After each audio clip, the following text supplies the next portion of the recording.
Chapter 1. In the year 1518 of the sea calendar, the setting unfolds in the East Sea, often referred to as the weakest sea among the four.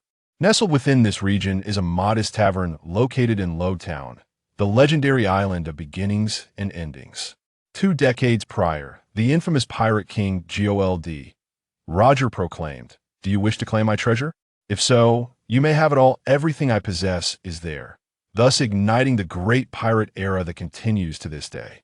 As one of the islands closest to the Grand Line in the East Sea, this place is teeming with both belly and pirates.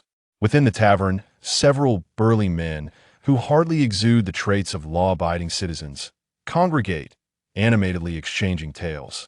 Have you heard? A new pirate crew, the Spade Pirates, has emerged recently. Indeed, it seems the captain wields the powers of the Mara no Mi, a Logia-type devil fruit. Good heavens! A Logia-type devil fruit, the kind said to be invincible? Who could argue otherwise? What a fortunate newcomer. I've heard he amassed a bounty of 100 million in just a few months. In a shadowy corner, a man donning a cap and sunglasses sat quietly, absorbing the information conveyed through the boisterous conversations of the surrounding pirates. Upon hearing the name Ace, a faint smile crept upon his lips, only to quickly fade. What a troublesome little brat. The man's name is Vayne, age 25. 20 years ago, he traversed from Earth into the world of One Piece. Presently, he is but a small-time pirate. "Boss the bill, please." Vayne tossed down 10,000 belly before rising to depart the tavern, leaving behind only the silhouette of his tall figure. Several women, who had been drinking within the tavern, felt their spirits dim upon witnessing Vayne's departure. Such a tall and handsome man is a rare sight. Even through his sunglasses, his striking facial features were discernible. Who wouldn't wish to spend an evening with such a man? After a collective sigh, the women resumed their gossip. "Did you hear? Lord Vayne is coming to the East Sea for a concert. Is that true? What a pity the tickets are so expensive." "What? Is it really Lord Vayne? Goodness, I would gnaw on steamed buns daily just to attend."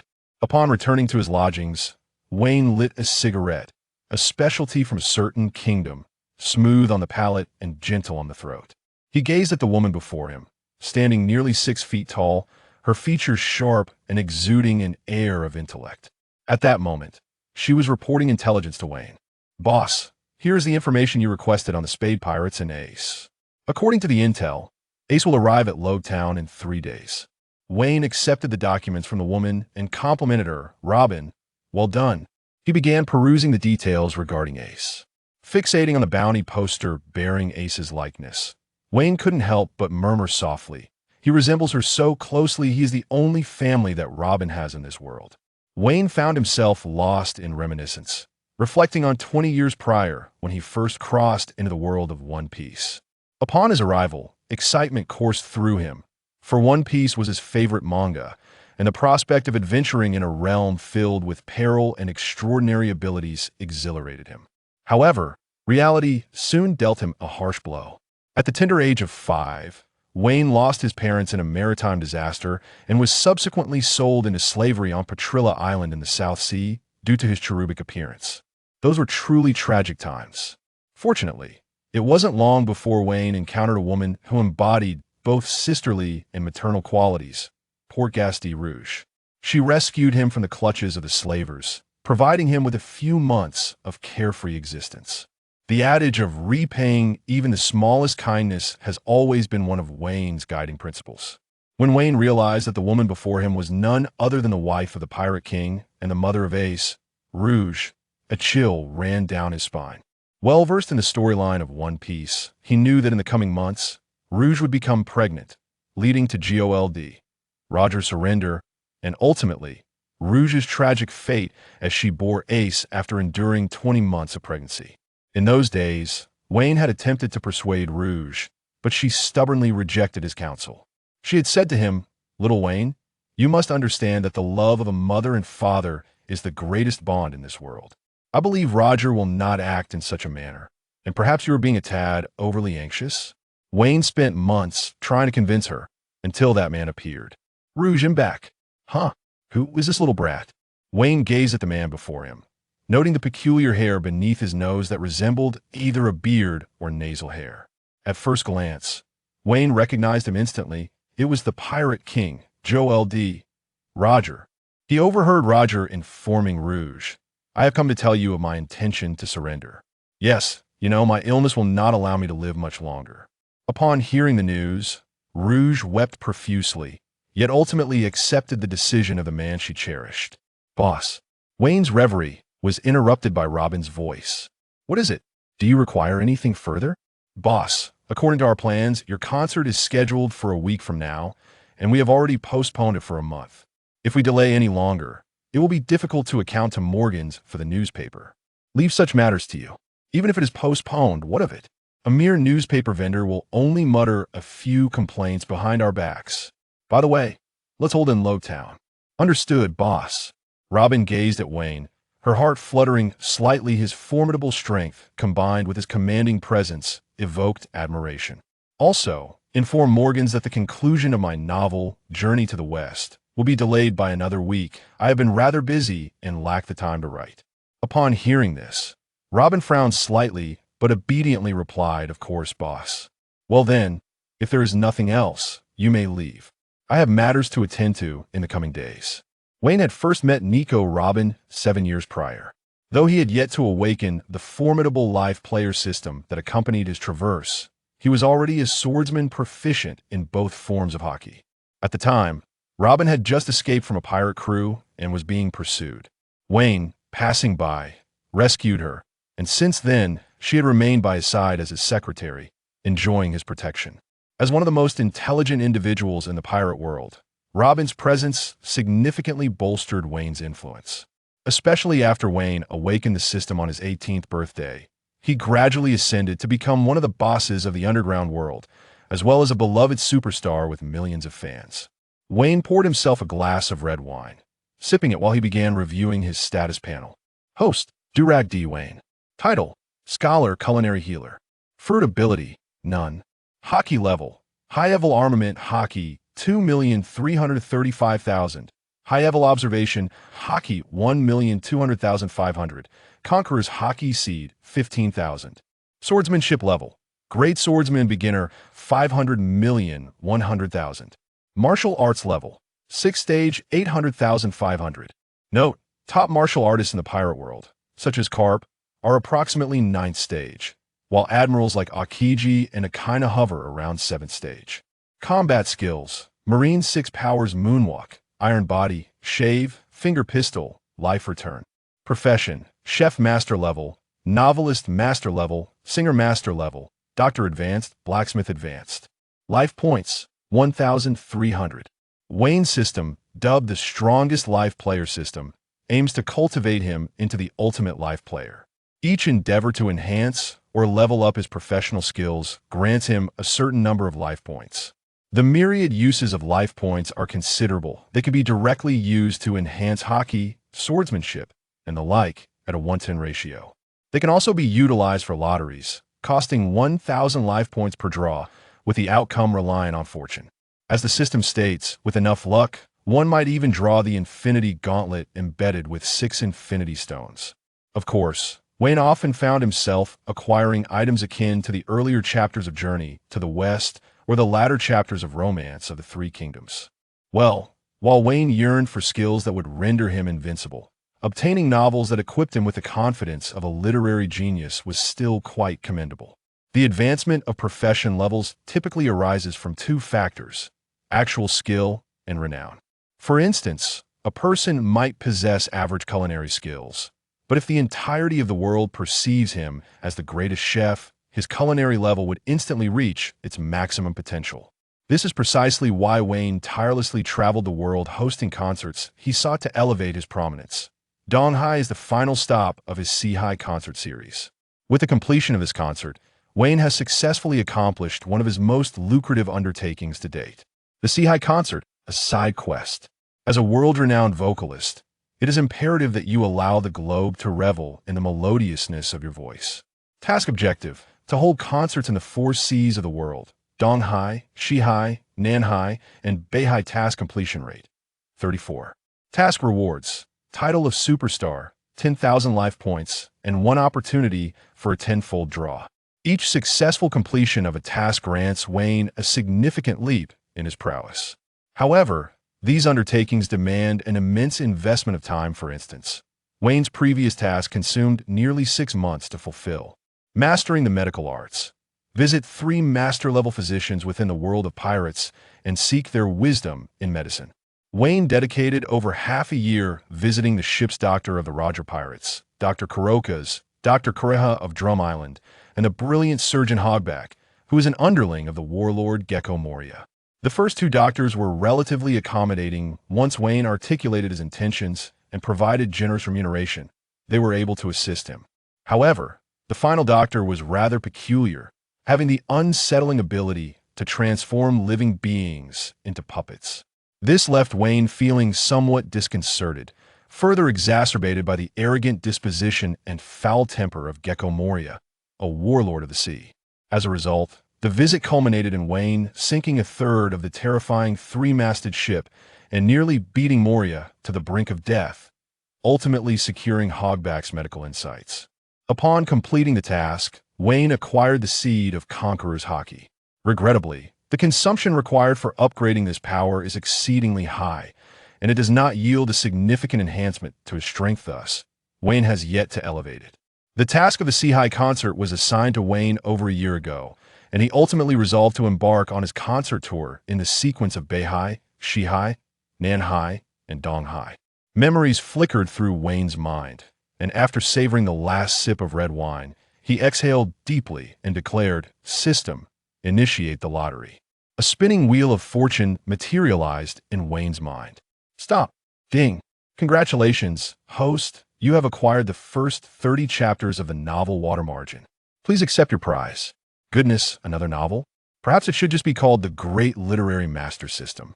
Vayne couldn't help but jest, yet he acknowledged that this lottery result was far more favorable than the one he received 6 months prior. 1 ton of spicy strips, which he still hadn't finished. With the first 30 chapters in hand, I have finally completed the collection of the 120 chapters of Water Margin. Excellent. The next novel will certainly be Water Margin, as it can be serialized in the newspapers for over a year. Indeed, Vayne's novelist master-level profession was entirely derived from literary appropriation as long as he rationalized the names and places within the novels.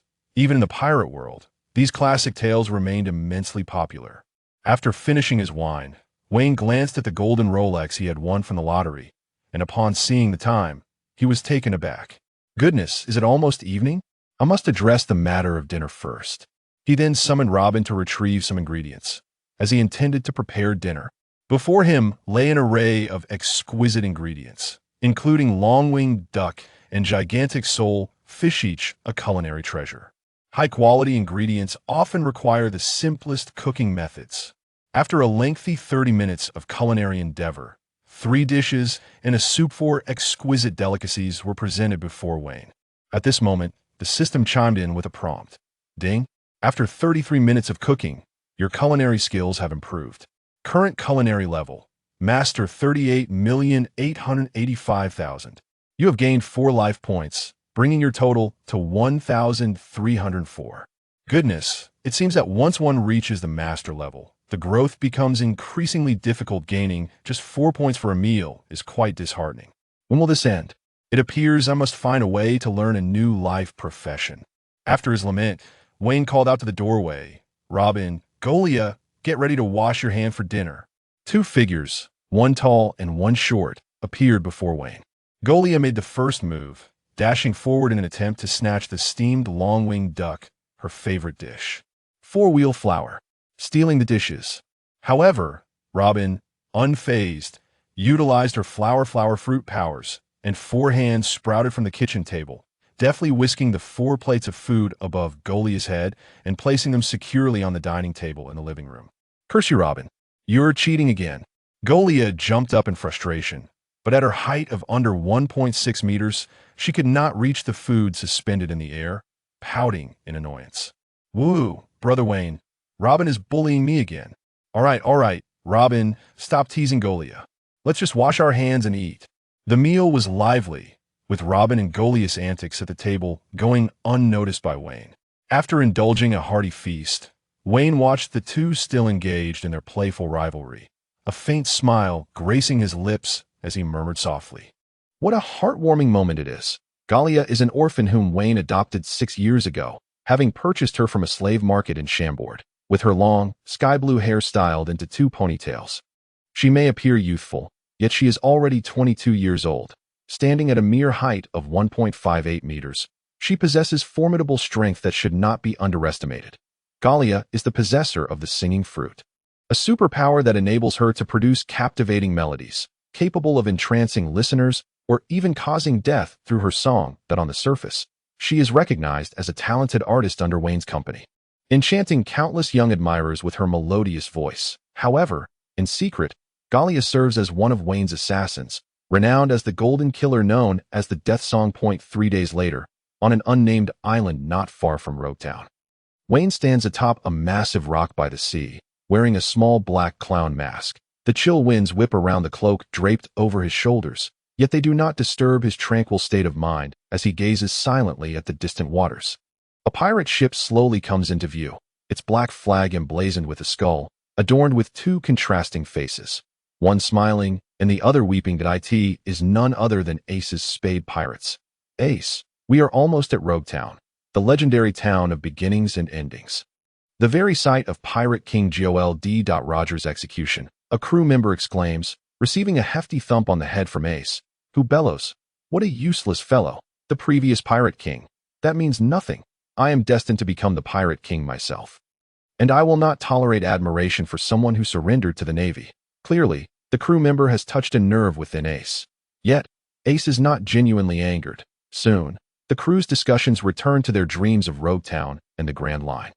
"TCH, a bunch of naive fools," Ace mutters, still feeling a twinge of indignation. Meanwhile, Wayne watches as the pirate ship draws nearer. 1,000 meters, 800 meters, 500 meters. That moment, he unsheathes the sword at his waist and takes a deep breath. Flying slash, a massive white blade surges towards the Spade Pirates vessel, slicing it cleanly in two with a resounding crash. Yet miraculously, no crew member is harmed. Enemy attack. Help. Mom, I can't swim. In an instant, all the crew members of the Spade Pirates plunge into the sea, desperately attempting to swim to shore. However, there is one exception. A red flame shoots through the air, hurtling toward the island where Wayne stands. Fire fist. Impressive reflexes for a little brat. Wayne observes the approaching flames without a hint of panic. Executing 2 swift slashes in mid-air. One strike disperses the incoming fire fist, while the other targets Ace, still airborne. Sunshine. Ace transforms into flames, evading Wayne's flying slash, and with a leap, he lands steadily several dozen meters away from Wayne. "Who are you? Why are you attacking us?" Upon noticing the resemblance between Ace and his sister, Luffy, Wayne's expression softens momentarily, but he quickly regains composure and replies, "I must stop you from entering the Grand Line." For the sake of an old acquaintance, the look of confusion crosses Ace's face. Old acquaintance. Is it that old man Garp? How infuriating. To try and stop a man from pursuing the sea, you must possess the strength to back it up. Wayne hesitates, realizing Ace has misunderstood, and chooses not to clarify. Instead, he slashes at Ace with his sword. The blade moves with such speed that Ace cannot evade in time, forcing him to elementalize his body in defense. "Ah, that hurts." Ace clutches his injured left arm, where a wound bleeds profusely. "How did you hit me? I was already elementalized." Panic and confusion fill Ace's face. After all, his Maramara no Mi fruit is unique in the East Blue, and he has never encountered an opponent capable of inflicting substantial harm. Yet this masked man before him has managed to draw blood. Wayne pauses momentarily, but remains silent, unleashing another wave of sword energy imbued with Haki, leaving another wound on Ace's abdomen. "Damn it, it must be your sword that's the problem. If you're so capable, why not face me man-to-man without your weapon?" Wayne shakes his head, responding, "What a childish remark. Who do you think you are? Let me enlighten you. I am not someone Garp sent to stop you. If you do not show me your true strength, not only will you perish, but your comrades will meet the same fate." This statement is undoubtedly meant to intimidate Ace, for his goal is to prevent Ace from reaching the Grand Line, that if Ace avoids the Grand Line, he will not fall to Blackbeard 2 years later and will thus escape the fate of dying in the Marineford War. That sounds reasonable," Wayne murmurs to himself, contemplating that this should be the most straightforward approach. God fire, unseen fire. Ace's hands ignite in flames, launching a rapid and fierce fire attack toward Vayne. Futile. A mere fire attack cannot touch me. Vayne activates his observation Haki, foreseeing Ace's assault, deftly dodging the flames with a series of agile leaps. That so? Then how about this? Fire gun. Ace shapes his hands into a gun-like form, firing a barrage of flame bullets at Vayne. I told you, simple fire cannot harm me. Vayne charges forward, leaving the fire bullets trailing behind him. Fell for it. Take this. Inferno ring. Flame Emperor. Suddenly, Ace closes the distance, a smile gracing his lips as he unleashes a fireball akin to the sun. Striking Vayne directly, the immense flames incinerate the few plants on the island, turning the ground to charred black and sending a plume of ash rising high into the air. Success. Truly worthy of Captain Ace.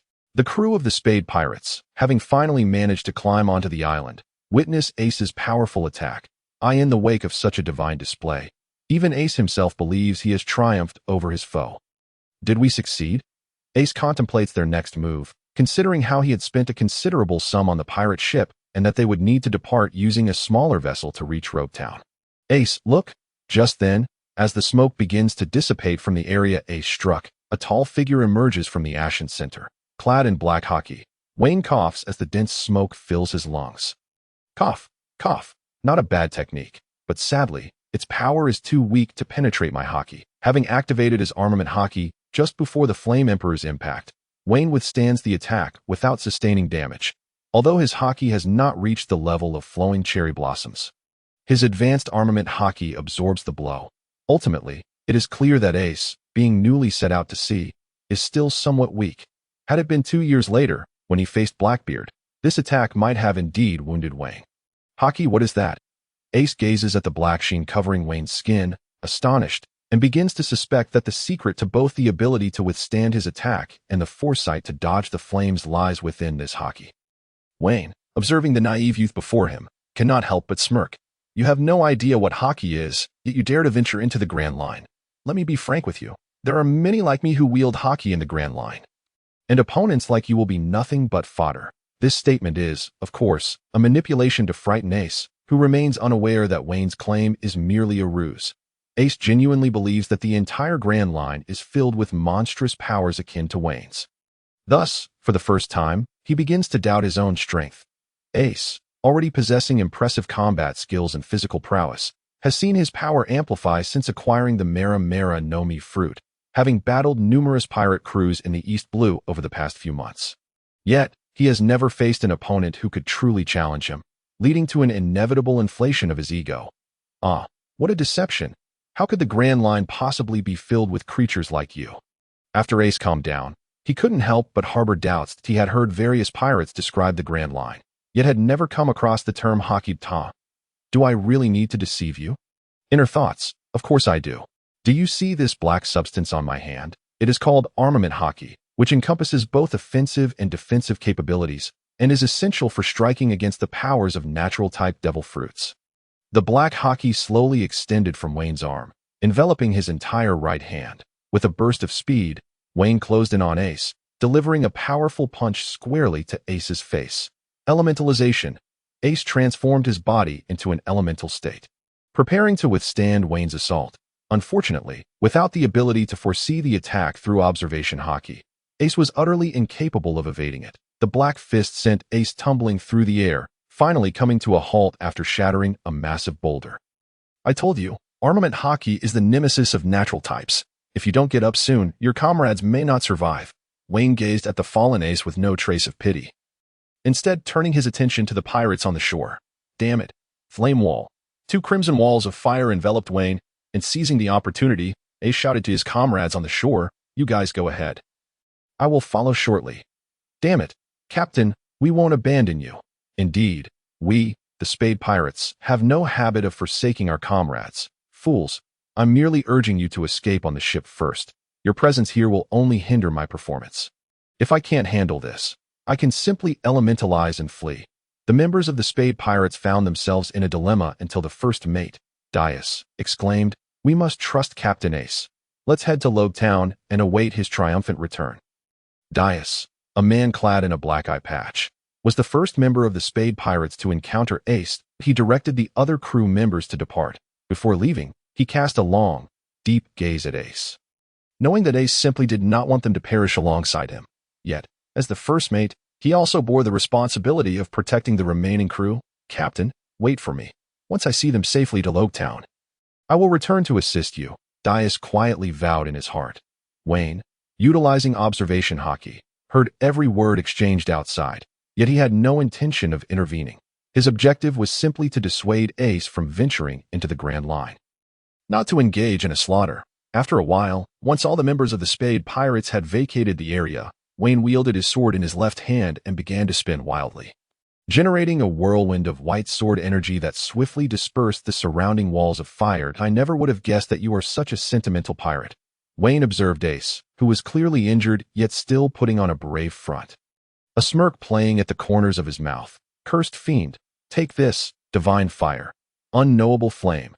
As Vayne dodged Ace's counterattacks, he incessantly taunted him, much to Ace's chagrin, making him appear as a relentless predator tormenting its prey.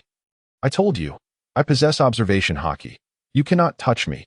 Rather than flailing aimlessly, why not attempt to predict my movements? "Oh, right. You are too weak to realize that observation Haki is a means of sensing one's presence. Aren't you?"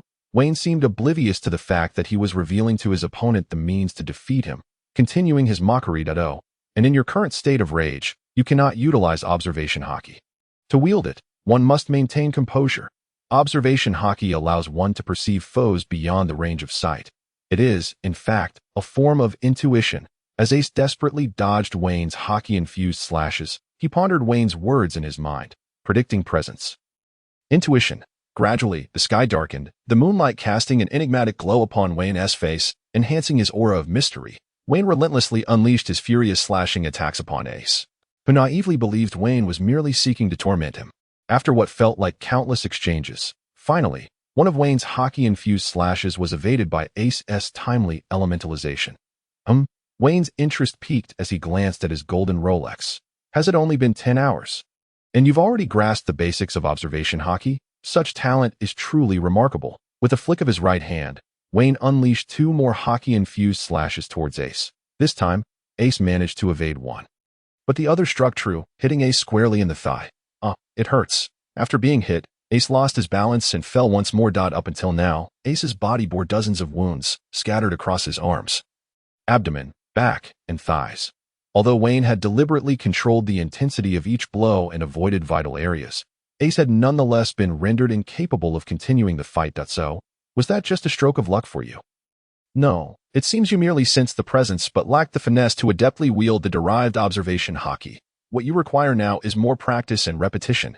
Theodore stood still, his gaze fixed upon Ace, seemingly searching for a flaw in Ace's defense, while discreetly dialing a transponder snail from his pocket. After 2 rings, Vayne remained silent, opting instead to hang up. Ace, heavy with inju until a voice roused the slumbering Ace. He opened his eyes to find himself surrounded by the crew of the Spade Pirates. Dias, upon seeing Ace alive, could not contain his overwhelming joy, tears soaking his eye patch. "Captain, I thought I would never see you again. How did you survive?" With the assistance of his crew, Ace rose to his feet and recounted the harrowing events that had just transpired.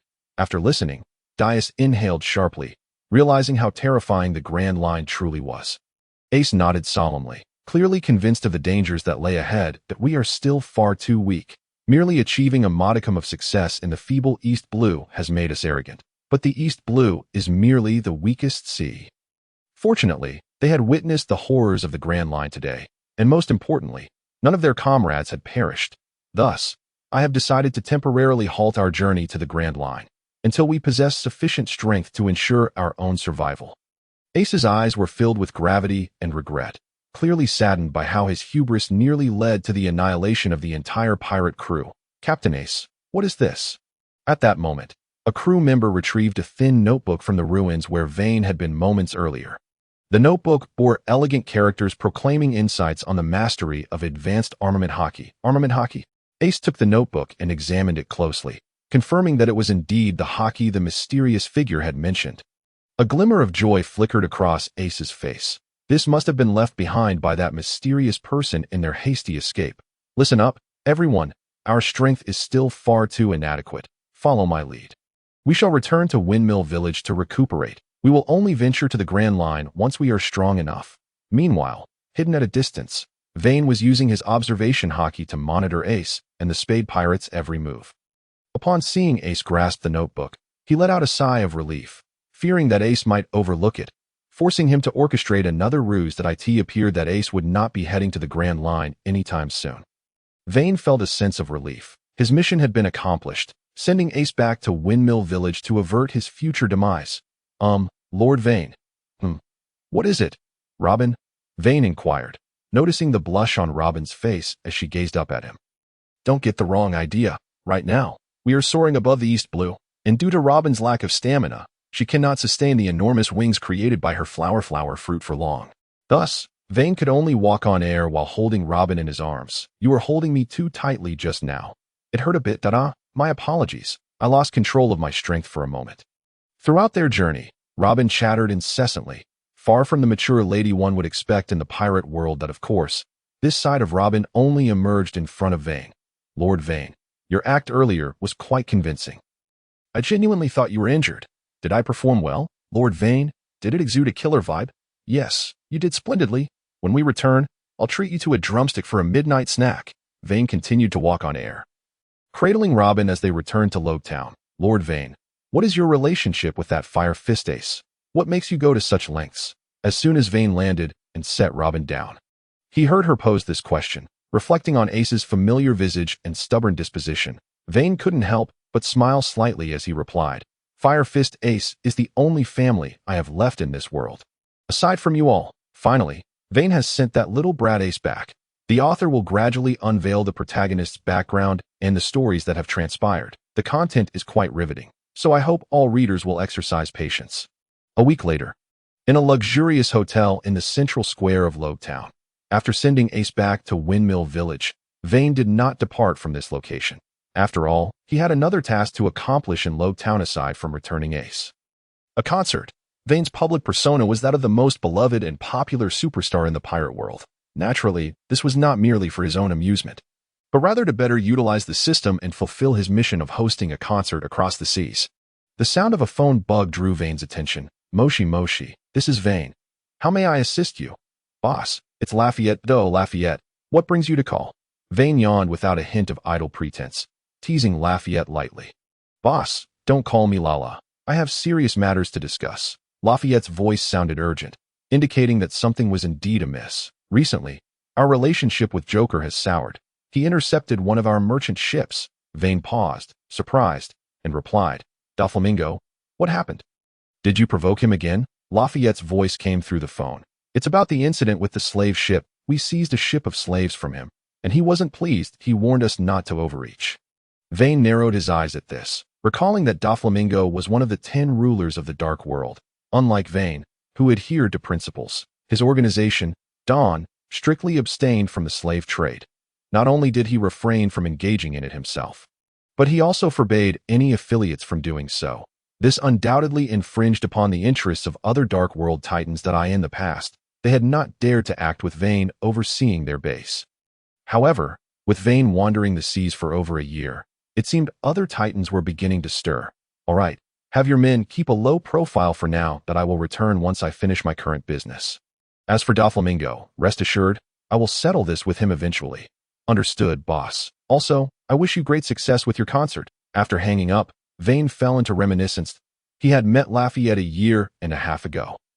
Lafayette, the 5th ship captain under the notorious Blackbeard, was also Blackbeard's navigator and strategist, possessing the powers of the bird fruit in its dove form, in the original story, after Ace was defeated by Blackbeard. It was Lafayette who submitted the proposal to the Navy to exchange Ace for a warlord position, making him one of the few highly intelligent characters in the pirate world. Vayne had recruited Lafayette not only to bolster his organization during the Marineford War, but also because Lafayette was a rare talent. A year and a half ago, the sky was thick with dark clouds, blocking the sun's rays, and thunder rumbled ominously overhead, creating a sense of impending doom. 2 significant events transpired in the kingdom of Alucia today. First, the notorious and despised Sheriff Lafayette was to be exiled. Second, The renowned superstar Mr. Vayne had accepted the king's invitation to hold a concert in the Kingdom of Alucia. The Kingdom of Alucia, located in the West Sea, was bustling with people gathered to witness Lafayette's banishment ceremony.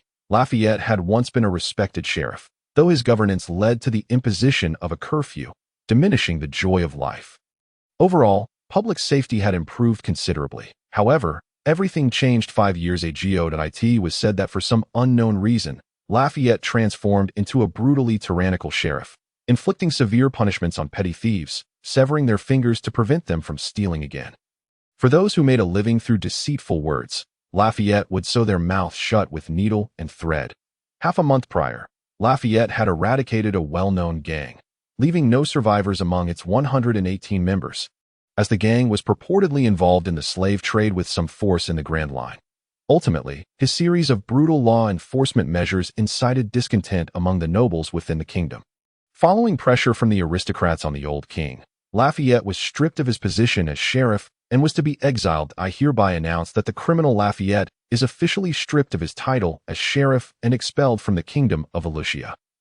An elderly nobleman removed the revolver from Lafayette's waist and approached him, whispering, "The pain of losing a daughter is unbearable, isn't it? But what lies ahead is far more dreadful, that I shall ensure that you lose everything you hold dear."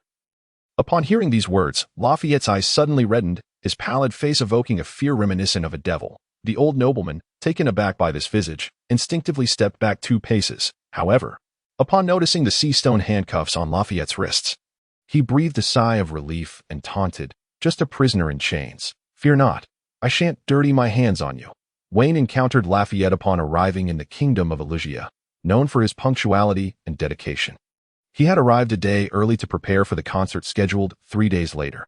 After organizing the event, Vayne decided to explore the city, indulging in the culinary delights and fine wines of the West Sea. Meanwhile, Lafayette was desperately fleeing, pursued by dozens of gangsters wielding knives and firearms.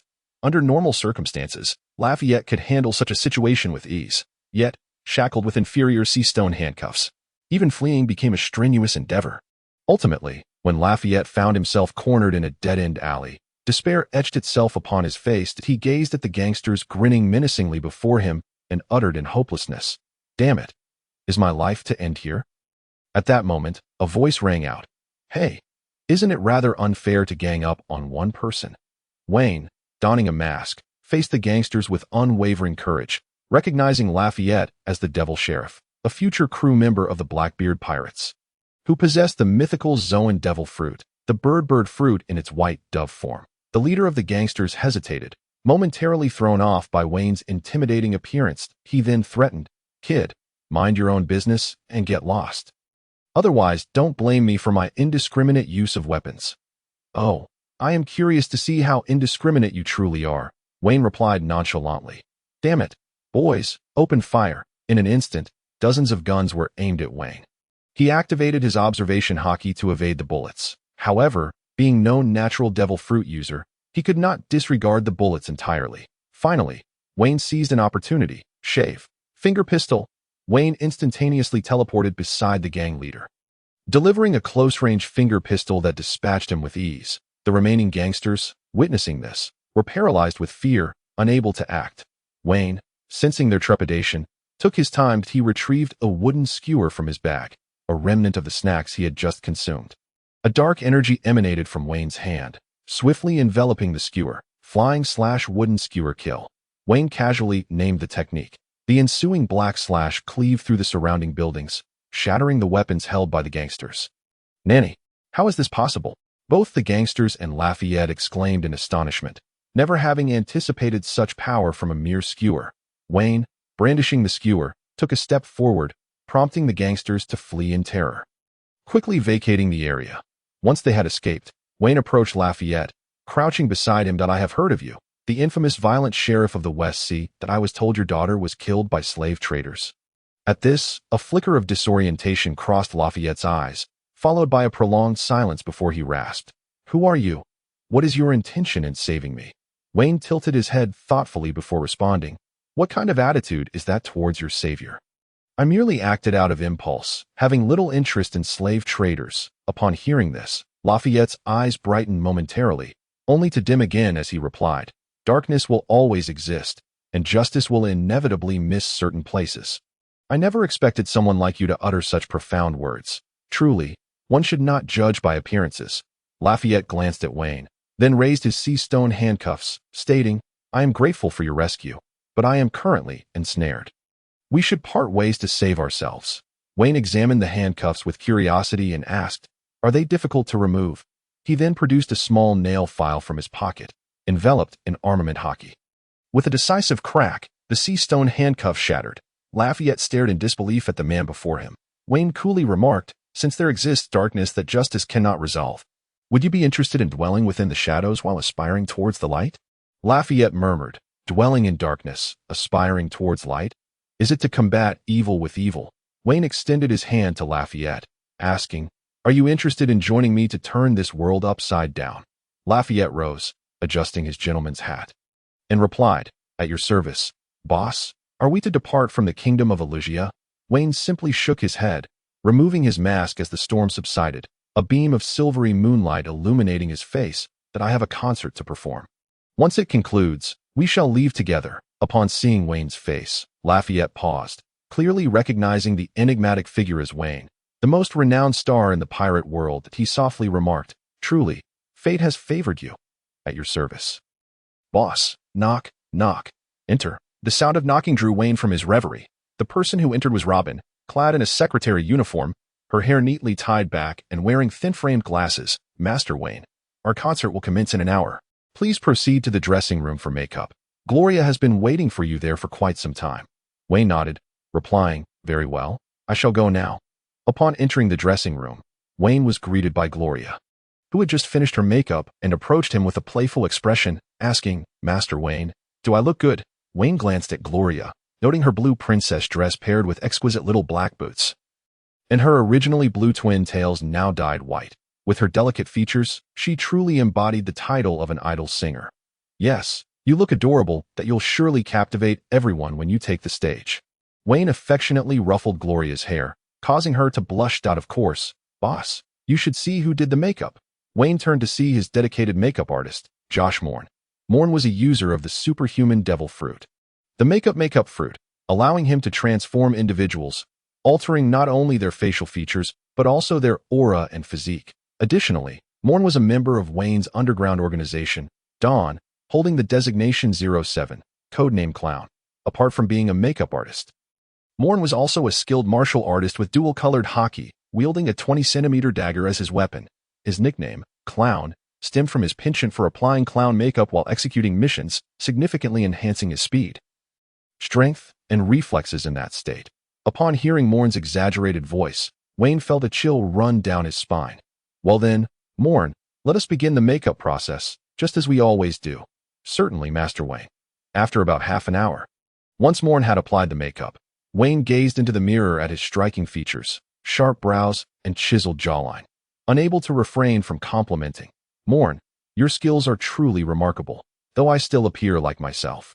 No one would recognize me." "Indeed, Master Vayne. This is the capability I attained after awakening my devil fruit powers, creating a cognitive dissonance in those I apply makeup to, rendering them unable to recognize the changes." What an impressive ability. As the moment of his entrance approached, Vayne momentarily indulged in a touch of vanity while listening to the roaring applause of the fans outside. He then turned to Robin beside him and inquired, "How is the live broadcast via the transponder snail coming along?" "Everything is in place, just awaiting the arrival of the esteemed guest." Vayne glanced at the time and straightened his attire, preparing to make his entrance. With a graceful moonwalk, he descended slowly from the air, one hand gently holding onto Gallia, resembling a celestial being. "Oh, wow," the crowd erupted, unable to contain their excitement. "Ah, it's too much. Lord Vayne is simply too handsome. I can't take it anymore." As Vayne made his entrance, countless fans began to cheer ecstatically, with some even fainting from sheer exhilaration. This was not an uncommon occurrence, and medical personnel quickly attended to the fallen fans, escorting them to the medical room for care. "Good afternoon, young ladies and gentlemen. Welcome to the final stop of the Four Seas concert tour, the East Sea Station. I am the formidable vocalist Vayne. And this is Gallia." After a brief introduction, Vayne was ready to commence his performance. "Now, allow me to present to you my first song, Lemon." The audience erupted in cheers. Many fans began to dance along to the music. It must be noted that entertainment in the pirate world is rather scarce, with few classic songs to boast of. However, Vayne, having traversed from another world, quickly captivated the music lovers of this realm with timeless classics from various cultures. From octogenarian grandmothers to 8-year-old children, Vayne's fame transcended all demographics: pirates, navy, nobility, and commoners alike. Even among the celestial dragons, he commanded immense popularity. Vayne's first concert had taken place in a modest bar in Chambord. But as his fame soared, he transitioned from bars to grand stages, eventually being invited by kings to perform in their realms. Through the operations of Vayne's underground network and extensive media promotion, he became a global superstar within a mere 5 years, ultimately hosting a concert tour across the entire pirate world. Before long, the first song concluded, and Vayne announced, "Next, my partner, the talented Ms. Jean, will perform a song for you titled For Love." The atmosphere at the concert grew increasingly vibrant as Vayne completed several more songs, leading into the intermission. This intermission was a hallmark of Vayne's concerts, designed not for his own respite but to allow the audience a moment of relief, as he had discovered that prolonged viewing could lead to collective fainting due to overwhelming excitement, a phenomenon not seen for the first time. Before long, the intermission ended, and it was time for Gallia's solo performance. Now, I shall present to you a new song, Love Tour, which will soon be released. Interested fans can purchase the exclusive recording at the store. Jean, I love you. Ah, Jean is so adorable. Humph, little Jean, trying to steal my Lord Vayne. The audience erupted into cheers, soon lost in the enchanting melody of Gallia's voice. In terms of vocal prowess, Gallia surpassed Vayne, being a user of the singing fruit ability. However, Vayne's charming visage, coupled with his accolades as a literary genius and culinary master, crafted his image as a multifaceted talent, elevating his fame above Gallia's by considerable margins. The live broadcast of the Four Seas concert tour was transmitted via the recordable transponder snail to audiences worldwide. In Chambord, at Shaki's bar, a short-haired woman conversed with an elderly man with long white hair, none other than Shaki and Dark King Rayleigh, the right hand of the Pirate King. Vayne is quite the popular figure. Rayleigh scoffed. That kid should be focusing on his duties as a warlord instead of hosting concerts. Now, his hometown is nearly being robbed, while he relies on me to help from the shadows. In the New World, within the territory of the Yonko Big Mom, a young woman clad in a purple cloak and a red skirt called out to a tall man beside her. "Katakuri, Lord Vayne is so handsome. Can you ask mother if I can marry him?" Katakuri regarded the image of Vayne on the screen and replied, "Indeed, he is quite handsome, and I hear he is a warlord. Certainly possessing the strength to be part of our family, I will suggest it to mother when she returns." In the East Blue, Ace and his brother Luffy, having just returned to Windmill Village, watched Vayne on the screen in a tavern. "Luffy, this Vayne seems like a fascinating man." "Huh, Nanny, I heard he cooks delicious meals. I've decided he'll be my ship's chef," Luffy exclaimed, drooling at the thought. "All right, let's practice our Haki together." On an unnamed island in the Grand Line, the disgraced warlord Gecko Moria glared at Vayne on the screen, tracing a finger over the scar on his face. "That infuriating brat will soon regret taking my title as warlord." In Mariehua, the epicenter of power in the pirate world and the residence of the celestial dragons, Shalulia gazed at Vayne on the screen, drooling as she exclaimed to her father, Saint Roseward, "Father, I want him to be my slave." Roseward glanced at the man on the screen and replied, "He should serve us as our slave in turns. I want to listen to his songs too, and I want him as my mount." At Marine headquarters, Marine Admiral Momonosuke quietly watched the concert, remarking, "Who would have thought such a fellow could author the East Wing record? What a waste of such a fine exterior, choosing to be a pirate." On an unnamed island in the Four Seas, the pirate Cavendish murmured as he watched Vayne on the screen, "I too wish to become such a grand star." At this moment, whether they were Marine admirals, subordinates of the Yonko, supernovas, kings, or celestial dragons, all who listened to Vayne's performance via the transponder snail were enraptured. This instant, Vayne was the center of the world's attention. Looking up at the sky, Vayne noticed the moon had risen and declared, "Ahem, dear audience, we are nearing the conclusion of this concert. I have one final song, and I wish to leave the choice in your hands. What would you like to hear?" Binks Brew, "Love Until Death, Run." The audience's varied shouts echoed.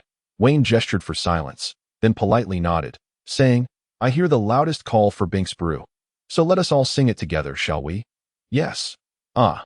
The square of Loguetown erupted into a massive chorus. Yo-ho-ho-ho. Binks brew is served. Against the wind and waves, under the clear sky, my beloved flag is waving. As Binks brew served as the grand finale of Wayne's Four Seas concert, he observed the undiminished fervor of the audience below. His mind racing with thoughts, he turned to Morn beside him and instructed, "Call Smoker. We need the Marines to maintain order here." Soon, a squad of Marines appeared in the square, their faces flushed as they executed their duties. Many of them being fans of Wayne who had just returned from the concert to fulfill their responsibilities. Under the watch of the Marines, the fans gradually departed the square, returning to their respective destinations. In the inn, Wayne faced Smoker and asked, "What is it, Marine Captain? Is there something else you need?" Smoker merely huffed in response, remaining silent. Meanwhile, Des Bones, with her adorably wide-eyed expression, filled with admiration, exclaimed, "Lord Wayne, your singing was simply marvelous." Wayne responded with a polite smile, saying, "Thank you for your kind words, dear lady. Is there anything else you require?" Desiki, evidently oblivious to Wayne's subtle hint to leave, exclaimed with fervor, "Master Wayne, I am immensely grateful that you are holding a concert in Loguetown. We have captured a total of 17 pirates with bounty notices, the highest reward reaching an astonishing 17 million. Thank you for your contributions to justice." Wayne merely tapped his head in bemusement and replied, "Young lady, please refrain from portraying me as a naval undercover agent. After all, I am a pirate too, a member of the Seven Warlords, the most notorious kind." Desiki, with utmost seriousness, countered, "That is not true. Master Wayne is the only Seven Warlord worthy of respect. I have heard that the Navy headquarters has even proposed granting you the honorary title of Rear Admiral." "Enough, Desiki," Smoker interrupted, cutting off her unfinished sentence, then turned to Wayne and said, "This time, the Navy's captures are indeed credited to you." "But that is all." Wayne, observing Smoker's haughty demeanor, waved his hand dismissively, saying, "All right, no need for flattery. If there's nothing else, you may leave. I need to rest." Smoker snorted and exited, leaving a blushing Desiki to ask, "Master Wayne, could you please give me an autograph?" With that, she produced a knife and a cigar box, evidently hoping for Wayne's signature on these items. As Wayne signed, he curiously regarded Desiki, surprised to learn that she smoked cigars. How peculiar. Ah, finally done. Wayne settled into his chair with satisfaction after bidding farewell to the Navy, casually lighting a cigarette for himself. Ding, congratulations, host, for successfully completing a grand concert. Your singing skills have increased, and your current singing level is now master level, 5,505,000. Experience points are maxed out, and you have automatically leveled up to grandmaster level, 5,010,000. You have gained 1,500 life points, bringing your total to 1,830 life points. Ding. Congratulations on completing the Four Seas concert tour task. You have earned the title of Superstar, 10,000 life points, and one opportunity for a tenfold draw. Superstar, you are renowned across the seas, increasing your chances of attracting quality subordinates and automatically enhancing strangers' goodwill towards you by 10 points. Goodness. Superstar, this effect seems rather mystical, not to mention inferior to my previous two titles. Scholar, you excel in various skills, significantly enhancing your learning speed. Your rate of learning anything is 3 times that of an ordinary person. Gourmet healer, your culinary and medical skills are both exceptional. Through their integration, you have invented food that can heal injuries. The meals you prepare can greatly restore the eater's stamina and slightly accelerate the healing of wounds, with specific effects depending on the ingredients used. Let us accept the title of Superstar, as it is better than nothing. System, initiate the tenfold draw. Wayne rubbed his hands together in excitement, watching the spinning lottery wheel. Then shouted, "Stop." Ding. Congratulations, host, for obtaining a seed for the Flying Sword Style seed. Upon use, the host will directly acquire all techniques pertaining to the Flying Sword Style. However, the host must diligently practice to maximize its application. Ding. Congratulations, host, for obtaining 1 ton of Vitality Rice 5. Vitality Rice. Grains brimming with vitality, each plump and full, requiring only simple cooking to yield the most delicious rice. Consuming it will restore health and stamina to a certain degree. Ding. Congratulations, host, for obtaining 1 ton of Comfort Beverage 3. Ding. Congratulations, host, for obtaining a Devil Fruit Absorber. Devil Fruit Absorber. Shaped like a dragon fruit. When a person with a devil fruit dies, the host can use it to absorb their fruit abilities while eliminating any side effects. Remarkable harvest. Wayne felt a surge of joy upon viewing the lottery results. The comfort beverage, evidently a mere trinket, was of little use. However, the vitality rice was indeed a valuable item, perfectly complementing Wayne's culinary skills. Furthermore, the flying sword style seed was a boon, compensating for Wayne's lack of refined sword techniques despite his prowess as a swordsman. Until now, he had only been able to employ nameless basic strikes akin to Hawkeye or concoct fanciful names himself, wasting the speed, precision, and ferocity that defined his swordsmanship. From now on, I too shall possess elegant sword techniques. Wayne felt a surge of emotion at AS for the devil fruit absorber. It was precisely what Wayne had long desired. He had always aspired to possess a top-tier devil fruit. However, such fruits were not easily found, and their side effects, particularly the vulnerability to seawater and sea prism stone, posed a significant threat. Wayne was unwilling to leave any obvious weaknesses. Indeed, it was a sudden windfall, worthy of the time-consuming side quest. Currently, Wayne's life points totaled 11,830, providing him with numerous options. First, he considered another tenfold draw, but having just experienced extraordinary luck, he wondered what he would do if the next result yielded 1 ton of spicy strips 10. Exclude. Next, he contemplated raising his physical skills and a specific Haki level. Enhancing his physical skills to the 7th tier, combined with the flowing cherry armament Haki or the precognitive observation Haki, would indeed grant him immense strength, potentially nearing that of an Admiral. However, the drawback was the absence of a standout skill, rendering him somewhat mediocre. That option could also be dismissed. Thus, only one option remained: to directly invest 10,000 life points into swordsmanship, thereby attaining the prowess of a high-tier great swordsman, coupled with the recently acquired flying sword style that would truly grant him the strength of an Admiral. System: allocate 9,500 life points to swordsmanship experience. Ding! Swordsmanship level increased. Current level is high-tier great swordsman, 50,000. Boom! Countless memories surged into Wayne's mind, and he rubbed his head for a while before regaining clarity. Feeling the newfound memories, he drew the sword at his waist and swung it a few times. Wayne sensed that his years of diligent sword practice had yielded further enhancement, as if he were on the cusp of grasping an elusive realm. Even his muscle memory had improved, akin to having trained for many years. Alas, his life points now stood at only 2,330 in the summer of the year 1518 of the Sea Circle calendar, 2 years before Luffy set sail. Wayne, having traversed this world for 20 years, finally rose to become one of the most formidable figures upon these seas. Ding! Detection shows that the host has become a high-tier great swordsman, yet lacks a suitable blade. That a new task has been issued. Artisan of the Blade. Artisan of the Blade. Forge a weapon that rivals the supreme great blade through your own efforts. There is no time limit. Task rewards: 20,000 life points. Title of Artisan of the Blade.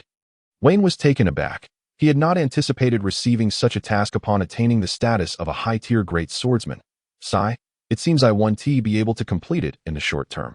His blacksmithing proficiency was only at an advanced level, and he was currently unable to forge weapons of legendary quality. The finest sword he had crafted thus far was merely the Tang Dao he wore at his waist, which was close to that of a renowned blade. Wayne's task panel displayed 4 tasks, with the topmost being the main quest. Max level life player. Attain 10 life professions at the highest divine level. Current completion count, 0-10. Following that was the Artisan of the Blade task, along with the side quest, I am a literary master. Publish 7 classic works that can endure through the ages in the pirate world. Currently published works include Romance of the Three Kingdoms, The Eastern Chamber, and Dream of the Red Chamber, with a completion rate of 37. Lastly, there was a daily task Wayne received upon arriving in the East Blue Culinary Exchange. The East Blue boasts the famous sea restaurant Baratie, where chefs like Sanji and Redfoot Zeph possess astonishing culinary skills. As a man whose goal is to become a culinary god, you need to absorb the strengths of various masters. Thus, please visit the sea restaurant for an exchange. Task rewards: 2,000 life points. Master Wayne. May I come in? Please enter. The visitor was Wayne's secretary, Robin, who had come to report the earnings from the recent concert. Boss, the ticket price for this concert was 100,000 berries. The ticket revenue alone amounts to approximately 2 billion, and with the sale of merchandise and recording albums, the total reaches 3.5 billion. After deducting various expenses, the pure profit stands at 5 billion berries. Upon hearing this figure, Wayne nodded. Given his current influence, such earnings were indeed within his expectations. All right, understood. Distribute 1 billion to each of the executives and staff. Understood, boss. Vayne treats his subordinates and lackeys with remarkable generosity. When he initially established his influence, his profits were indeed modest, and he faced considerable obstacles from various factions. Nevertheless, he preferred to curtail his own expenses in order to ensure that his subordinates received their wages, which is a testament to why Vayne has been able to grow and strengthen his power, to quote a phrase from the Grand Line. What? You wish to become a pirate? Isn't that a life of uncertainty, where one dines today but may not have a meal tomorrow? Truly, a lack of ambition. What? You serve under the Seven Warlords, Vayne. Well, that changes everything. By the way, could you possibly introduce me? This sentiment reflects the reality of how pirates perceive Vayne's treatment of his crew. Unlike other pirates who primarily rely on plunder and illicit trade for their income, Vayne's main revenue stems from the entertainment industry and black market dealings. He has fully leveraged the experiences from his past life, ensuring that his employees not only receive a fixed salary but also enjoy comprehensive benefits, and some even possess shares in his conglomerate with regular dividends. That it would not be an exaggeration to say that their welfare surpasses that of the Navy.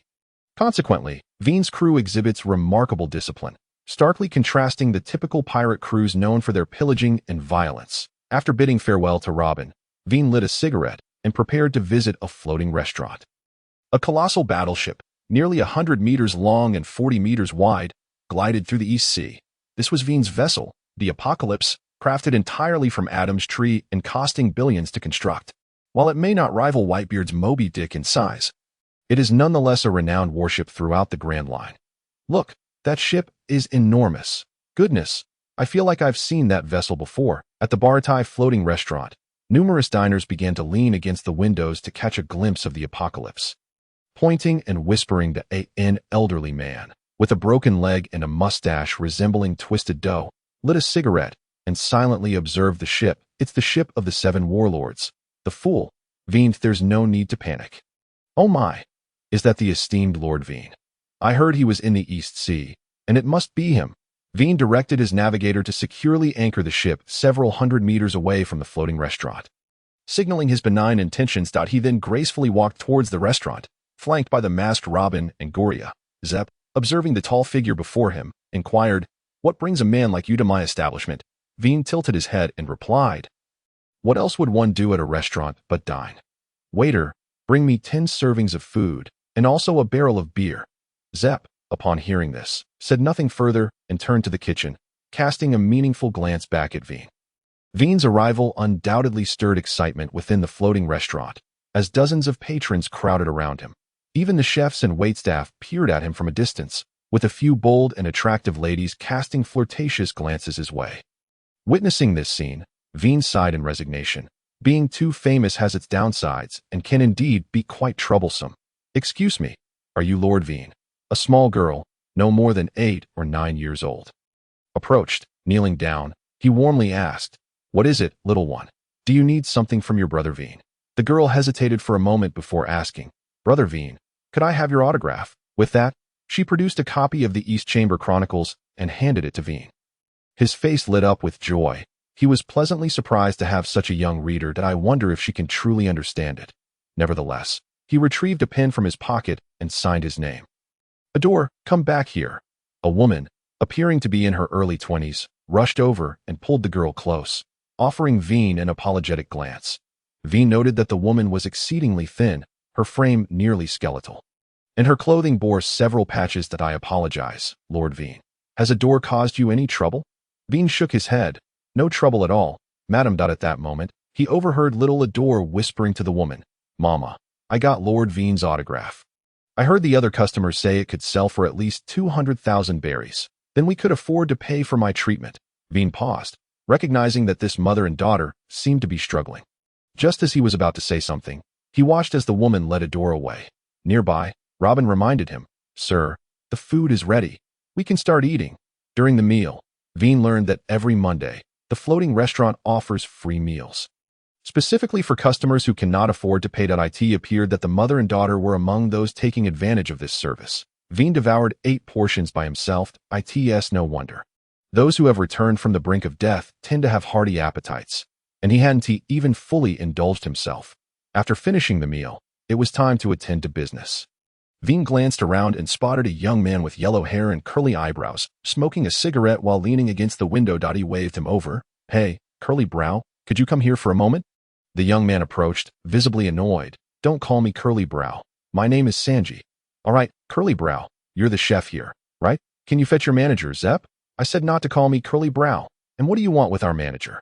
Vayne, stifling a chuckle at Sanji's irritation, replied, "What's the matter?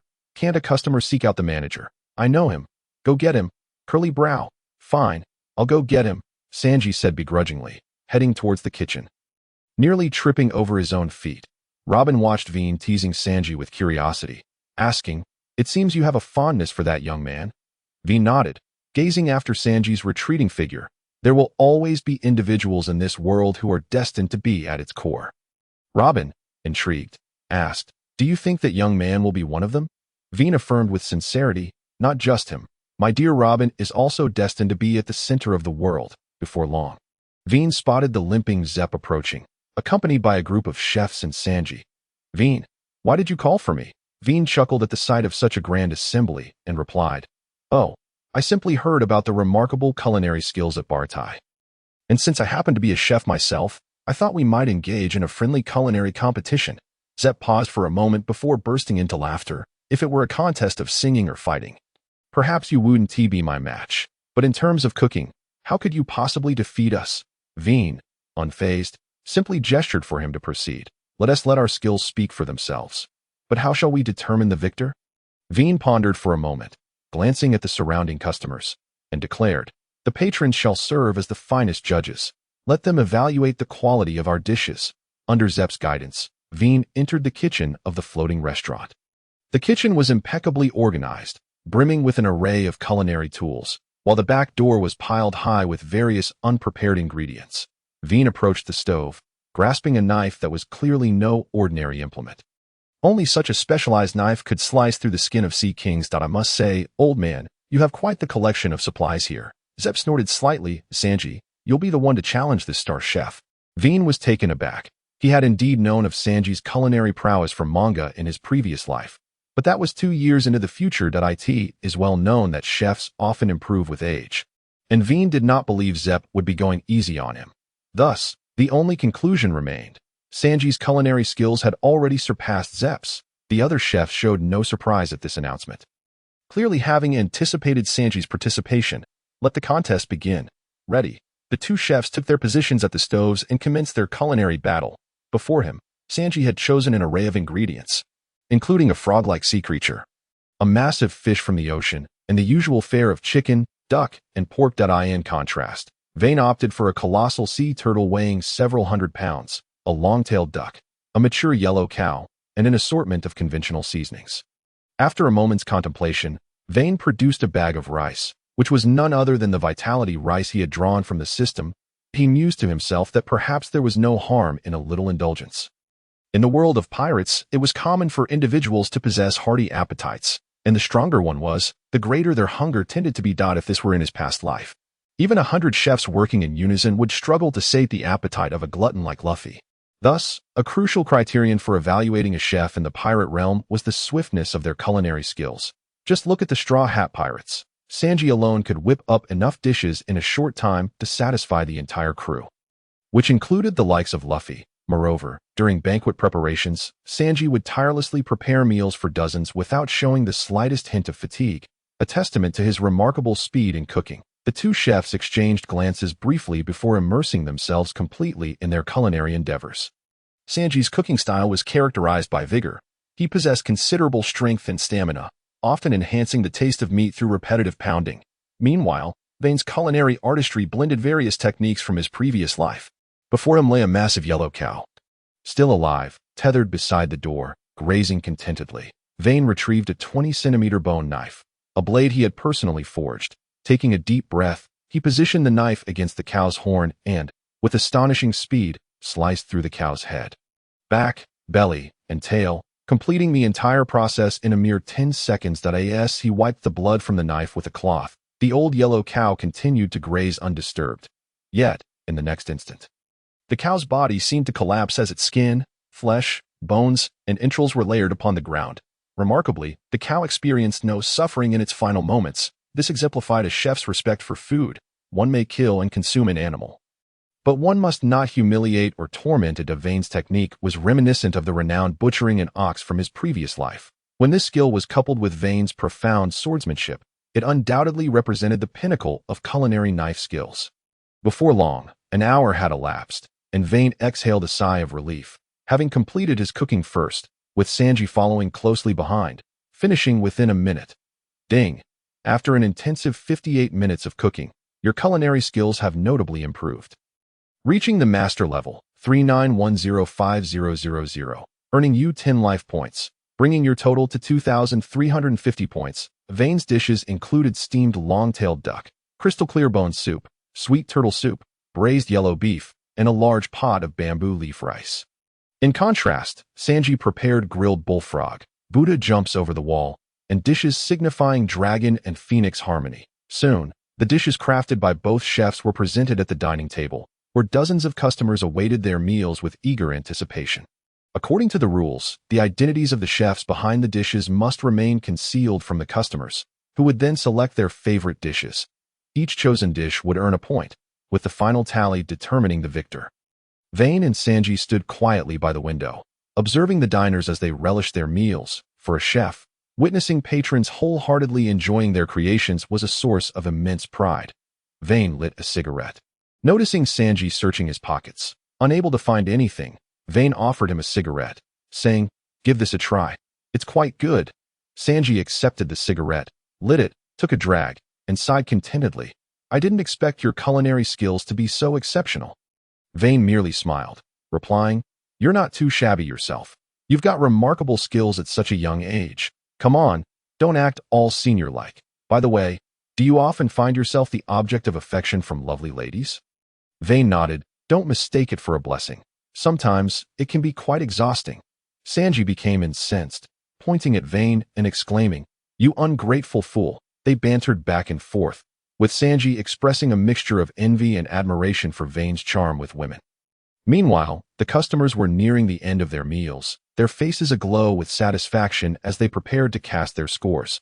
Vayne calculated swiftly. Currently, he held 128 points, while Sanji had 126, their scores remarkably close. With only 2 customers yet to submit their evaluations, those 2 customers happened to be the young girl who had earlier asked for Vayne's autograph and her mother. The little girl was devouring her food with delight, patting her small belly in sheer contentment, while her mother stood by the table, seemingly unwilling to eat, merely watching her daughter. Observing this, Sanji approached with a puzzled expression, inquiring, "Excuse me, madam, is there something wrong with the food? Why aren't you eating?" The woman appeared flustered, opening her mouth to speak, but ultimately saying nothing. It was the little girl who spoke up. "Big brother, my mommy has been suffering from anorexia.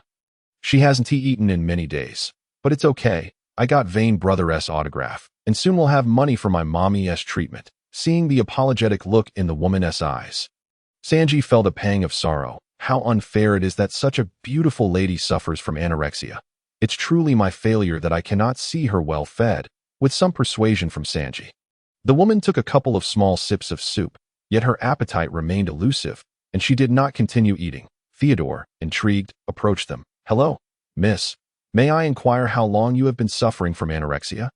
The woman reflected seriously for a moment, while the little girl confidently replied, "Mommy has had anorexia for 32 days, ever since she learned that Daddy was killed by pirates." The little girl's tone was tinged with sadness. Sanji, filled with righteous indignation, declared, "How could this be? Those scoundrels of the sea. I will never forgive pirates." Vayne, caught off guard, reflected on the fact that Sanji would one day be a crew member of the pirate king Luffy. And he even had a pirate mentor. Was it truly wise to voice such sentiments in front of a pirate? Unsurprisingly, Zephyr behind them wore a somewhat complicated expression. Vayne recognized that the majority of pirates in this world were indeed violent and cruel. Yet this was a pervasive issue that even his status as a warlord could not rectify. Just look at the Marines next door, filled with powerful individuals, yet they too failed to eliminate pirates. Nevertheless, Vayne possessed the ability to address the immediate concern. He retrieved a portion of bamboo leaf rice from the table and headed to the kitchen to make some adjustments. Before long, a small pot of fragrant vitality bamboo leaf porridge appeared before everyone. "Madam, may I kindly request you to taste the porridge I just prepared?" The woman hesitated, but upon catching sight of the steaming porridge, she found herself inexplicably nodding in agreement. She ladled a bowl of porridge and took a sip. To her surprise, the more she ate, the more her senses awakened. After downing one bowl, her appetite surged, leading her to finish 2 bowls, 3 bowls. Vayne's small pot of vitality bamboo leaf porridge vanished in an instant. Vayne, smiling warmly at the woman, inquired, "Would you like to try some of the other dishes?" The woman nodded emphatically and soon began to indulge herself in the meal, showing no trace of her previous struggle with anorexia. Vayne, known as a culinary healer, possessed the unique ability to imbue his dishes with special effects. When combined with the restorative properties of the vitality rice, the result was a remarkable healing effect. Anorexia, in its strictest sense, is a serious illness characterized by a lack of appetite, marked reduction in food intake, and symptoms such as postprandial vomiting and dizziness. Prolonged suffering from anorexia undoubtedly leads to a frail physique and can even pose life-threatening risks. However, Vayne's vitality porridge was a perfect remedy for this affliction, and it could be said that the woman's anorexia was now cured. Thus, the outcome of the competition between Vayne and Sanji was rendered unequivocal. The chefs aboard the Baratie gazed in silence at the scene, fully aware that the victory belonged to Vayne. That a skilled chef can delight hungry diners with exquisite dishes, but restoring normalcy to a patient suffering from severe anorexia is beyond mere culinary prowess. It verges on the realm of medicine. Yet, Vayne had accomplished this feat through a single dish, leaving no room for dissent among the assembled chefs. Sanji, too, refrained from watching the forthcoming voting results, recognizing his comprehensive defeat. He quietly moved to the window, lighting a cigarette as he gazed out at the distant SEAT. That moment, Vayne heard the notification of his completed task. Ding! Congratulations, host, for completing the task culinary duel. Reward, 2,000 life points. Current life points, 4350. A hint of a smile graced Vayne's lips as he turned to Robin beside him and said, "Later, let us give that mother and daughter some berries and see if we can help them find a job." Robin nodded and left the restaurant. Previously, Rayleigh had remarked on Vayne's character during his tutelage, stating, "This lad doesn't seem like a bad person. He harbors a deep-seated hatred for evil, yet displays a heart of compassion towards the weak." Vayne neither affirmed nor denied this. He did not consider himself that noble. Nevertheless, in this chaotic and perilous world of pirates, he always sought to do what was within his power. Observing Sanji lost in thought as he stared at the sea, Vayne approached him and inquired, "What's wrong? Feeling down? Surely, a robust man like you can weather this minor setback. Besides, you're still young, and my primary role is as a star, not a chef. You will have your chance to surpass me." Vayne struggled with the art of consolation, though he felt no obligation to comfort others. Unsurprisingly, Sanji's mood worsened upon hearing these words, his brow furrowed in frustration. "Hey, can you stop? I'm merely lost in thought. When did we, men of the sea, start dwelling on such trivial matters?" The two fell into silence. After a moment, Sanji broke the quiet, asking, "Do you think doctors are more appealing to women than chefs? I've heard that being a gynecologist can." Vayne felt a headache coming on. He dreaded the thought of Sanji abandoning his culinary path for medicine. What would become of Pirate King Luffy then? Would the adorable Chopper find himself unemployed? He hastily interjected, "Ahem, it's not quite like that. Cooking can also save lives. Just look at how I healed that lady with a single dish." Sanji pondered this, then resolutely stated, "I want to learn to cook from you." Vayne, taken aback, exclaimed, "Nanny? What did you say? I didn't catch that." Sanji repeated earnestly, "Vayne-sama, I wish to learn your cooking. I want to master the culinary arts that can heal ailments. Please, teach me." With that, Sanji bowed deeply. Vayne swallowed hard, glancing at Zeph in the distance, fearful that the old man might take offense at having his apprentice poached. Fortunately, Zeph showed no reaction. Vayne said, "Please, stand up. Let us talk while standing." "Shall we?" Sanji straightened up, his eyes gleaming with hope. Vayne felt uncertain. The Sanji he had seen in the manga was not like this. Where had the chivalrous spirit gone? The one who upheld the belief in male superiority and sweet-talked women while speaking harshly to men? What troubled Vayne even more was that much of his culinary prowess stemmed from the system's culinary healer title, and he wasn't sure if he could pass on that knowledge to Sanji in its entirety. Just then, the system's prompt sounded. Ding! A new task Culinary Apprentice has been issued. Do you accept? Culinary Apprentice. As a member of Pirate King Luffy's crew, Sanji holds significant ties to the host, after witnessing the hostess' culinary skills. Sanji wishes to learn. You may choose to establish a master-apprentice relationship with him. Upon your guidance, Sanji will learn the culinary skills to heal injuries and restore stamina that in return, Sanji's culinary advancements will yield a percentage of life points back to the host. Task reward: 500 life points. Well, isn't that a pleasant surprise? Vayne thought to himself that a one-time reward of 500 life points, and Sanji would become a source of life points. This was indeed fortuitous. As for the system's claim of their significant connection, Vayne mused that Sanji was merely Luffy's future crewmate, who was in turn Ace's sworn brother. How could that be considered a profound connection? Nevertheless, Vayne decided to accept the task. After all, free life points were too good to pass up. All right then, I'll take you on as my apprentice. But let it be known that I can only be considered half your master.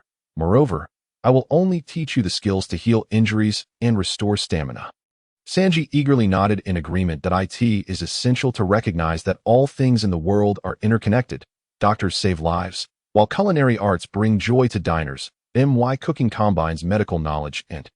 For the next 10 days, Vayne diligently taught Sanji the fundamentals of medicine and how to merge it with culinary skills. True to his potential as a future Straw Hat Pirates member, Sanji demonstrated remarkable aptitude, quickly grasping the knowledge imparted by Vayne. And what remained was merely practice. One day, the system finally chimed in with a notification. Ding! Congratulations, host, for successfully imparting culinary skills that Sanji's culinary ability has further improved. Rewarding you with 101 life points. Current life points, 5,001. Vayne's heart soared upon hearing this. He had finally succeeded. With Sanji's newfound medical skills, he would surely become even stronger. While Luffy on board had learned life return, rapidly recovering stamina and injuries after consuming large amounts of food. It appeared that other crew members, such as Zoro, did not possess life return. With Sanji's culinary expertise, the crew's overall strength would likely increase. Vayne looked across at Sanji and said, "All right, I think you've learned quite a bit in these days. It's time for me to leave the floating restaurant." Sanji, somewhat anxious, asked, "So soon? Aren't you going to stay a bit longer?" Vayne shook his head, a playful smile gracing his lips. "What? Can't bear to see me go?" Sanji retorted haughtily. "Not at all. I'd rather you leave sooner. The female guests on the ship have been eyeing you." Vayne chuckled, then shifted his tone, addressing Sanji. "I'll be leaving shortly, so no need to see me off. I'll be waiting for you in the Grand Line. That's where the stage for Men of the Sea lies, and your dream of all blue awaits you there." A glimmer of yearning flickered in Sanji's eyes. By the time he turned back, Vayne's figure had vanished from view. Aboard the grand pirate ship, the Apocalypse, Vayne stood at the bow, listening as Robin reported intelligence. "Boss, that mother and daughter hail from Syrup Village. The husband was killed by remnants of the Black Pirate crew 2 months ago." "Syrup Village, huh? There's an interesting fellow residing there. Adjust the course. Let us pay a visit to Syrup Village first." The mother and daughter duo have, under the arrangements of Robin, found suitable employment. However, Vayne harbors a profound interest in Kuro within the village of Xilopu.at this moment. He has presumably become the steward of the affluent young lady, Koya, and is also residing with another member of the Straw Hat Pirates, Usopp. The intelligence quotient of characters in the world of One Piece remains an enigma, and they appear to possess generally low intelligence. Nevertheless, Kuro has been acknowledged by Oda himself as a character of high intellect, and he seems to harbor little ambition, aspiring merely to lead a tranquil life as a wealthy individual. His demeanor does not seem excessively brutal. At least, in the original narrative, Koya's parents succumbed to illness rather than being slain by Kuro. Vayne's pirate crew is in dire need of a strategist. And as for strength, come now. Kuro is, after all, a pirate of considerable talent from the East Blue. Under Vayne's tutelage, he could surely become a formidable force. Moreover, if all else fails, why not procure a devil fruit for him? Vayne mused contentedly. Meanwhile, far away in Xilopu Village, Kuro sneezed, adjusted his glasses with his palm, and remarked, "How peculiar. Has the weather turned cooler? I ought to don an additional garment." Days later, the colossal Tianchi house slowly approached Xilopu Village. A boy with an elongated nose, none other than Usopp, peered at the ship through his goggles. Upon spotting the pirate flag on the vessel, a bead of cold sweat trickled down his forehead. Pirates! The pirates are coming to plunder the village. Usopp shouted and dashed towards the village, urging the villagers to prepare themselves. Eventually, Usopp halted at the entrance of Koya's home and called out loudly to her upstairs. "Miss Koya, flee. A pirate crew is coming to ransack the village." Kuro, hidden in a corner, heard Usopp's words, adjusted his glasses, and retrieved a din mushi from his pocket to contact the black pirates. "I have only just managed to shed my identity as a pirate and gained Koya's trust. I cannot allow you rogue pirates to wreak havoc." Kuro resolved to discreetly deal with the incoming pirates by contacting his former subordinates. After instructing his crew to dock the Tianchi Hao at the harbor, Vayne proceeded towards Zillapu village with Robin and Golia. Golia gazed at the desolate village, puzzled, and asked, "How strange. Why is there not a soul in sight?" Just then, a joyful little girl, around 4 or 5 years old, skipped out from a corner, clutching a glass marble. Upon seeing the adorable child, Golia bent down to pat her head. Whoosh! A stone suddenly hurtled towards Golia. But she deftly evaded it, having activated her observation Haki. "Abe, come back." Vayne turned to see a mother anxiously calling for the little girl. Beside her stood Usopp, slingshot in hand, along with the armed villagers. All poised to confront Vayne. It appeared they had mistaken him for a pirate and had hidden away. "But wait, I am a pirate," Vayne mused silently. "Release that girl," Usopp threatened, declaring, "I have 8,000 subordinates. If you are wise, vacate the village promptly, or when they arrive, you shall all perish." Yet, Usopp's trembling legs seemed all too comical. "Huh? Does this long-nosed fellow truly command 8,000 subordinates?" Golia asked, her expression blissfully naive. Vayne felt a vein throb on his forehead and addressed the villagers. "Greetings, I am Vayne. I harbor no ill intentions. I merely wish to purchase some food and supplies from your village." This was the excuse Vayne had premeditated. Suddenly, gasps arose from the crowd. "Good heavens! Vayne? Is that really Vayne? I have attended Lord Vayne's concert. It is truly him. My goodness, even more dashing than in the din mushi." The villagers, now animated, seemed far less fearful upon recognizing Vayne. Save for one individual, Kuro, hidden among them, began to sweat profusely, feeling increasingly anxious. These ignorant villagers only idolized stars. Before them stood one of the 7 warlords of the sea, the infamous pirate Vayne. A genuine powerhouse, Usopp lowered his slingshot. Having heard Vayne's name, he was aware that Koya adored the star, as her home was adorned with numerous albums of Vayne. No wonder the pirate flag appeared familiar. Vayne returned the little girl to her parents and began addressing the villagers. "Apologies, everyone. Could you kindly direct me to the stores within the village?" 3 hours later, Vayne finally procured some food and fresh water. This was not due to a scarcity of supplies, but rather the villagers' overwhelming enthusiasm. Upon confirming Vayne's identity as a superstar, they clamored for autographs, and after over 2 hours of signing, even Vayne's arm felt weary. Particularly, Koya, Usopp's childhood friend, was Vayne's #1 fan in Zillapu village. Upon visiting her home, Vayne discovered it was filled with his posters and albums. Koya shyly confessed, "My parents passed away from illness 6 months ago. I was truly heartbroken at the time. Ultimately, it was Lord Vayne's songs that gave me strength, allowing me to emerge from that sorrowful period." Thus, Vayne enjoyed a meal at Koya's home, though Kuruo's trembling hands at the table provided a source of amusement for Vayne. After dinner, Vayne led everyone on a stroll through the village. They say 100 steps after a meal can prolong one's life. At that moment, 3 figures halted before them. One was the hypnotist Zango of the Black Pirates. The other 2 were the combat members, the Bro Brothers. Upon seeing Vayne, the Bro Brothers immediately charged at him. Vayne did not flinch, continuing to walk forward as if he were oblivious. Just then, Robin sprang into action. 8-wheel flower, muscle cramp. Multiple arms extended from the Bro Brothers, swiftly subduing the 2, rendering them immobile. Vayne glanced at the Bro Brothers and said to Robin, "Go interrogate those 2. Inquire why they attacked me." "Understood, boss." Robin approached the Bro Brothers, who were now paralyzed with fear, while Kuro, watching from the rear, was drenched in cold sweat, thinking, how terrifying. Truly, one cannot underestimate the 7 warlords. Even their subordinates are devil fruit users. Thank goodness I refrained from intervening. However, upon hearing that they would interrogate the Bro Brothers, Kuro felt a surge of fear. He certainly did not wish to be exposed. Spoon. Unbeknownst to him, Kuro had equipped a specialized grappling weapon. and with swift footwork, he charged at the Bro brothers and Zango Dada. Cries of despair echoed as Kuluo's attack did not target Vayne and his group, but rather the Bro brothers and Zango. Under Kuluo's assault, all three collapsed.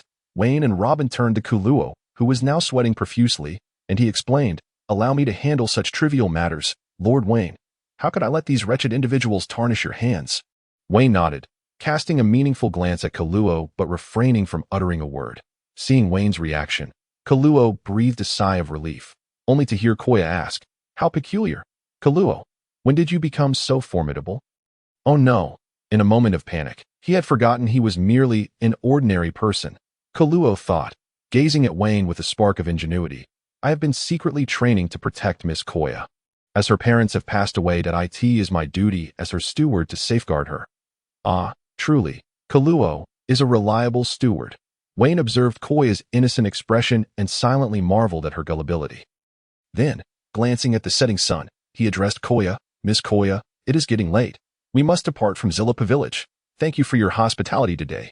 Hearing this, Kuluo exhaled in relief. The esteemed figure was finally leaving. Allowing the great Captain Kuluo to resume his plans, Koya looked despondent and asked, "Is that so? But it's so late. Won't you stay for another day? Let me see you off, Lord Vayne." Vayne shook his head and said, "No need, Miss Kia. Your health is fragile. Be cautious not to catch a chill.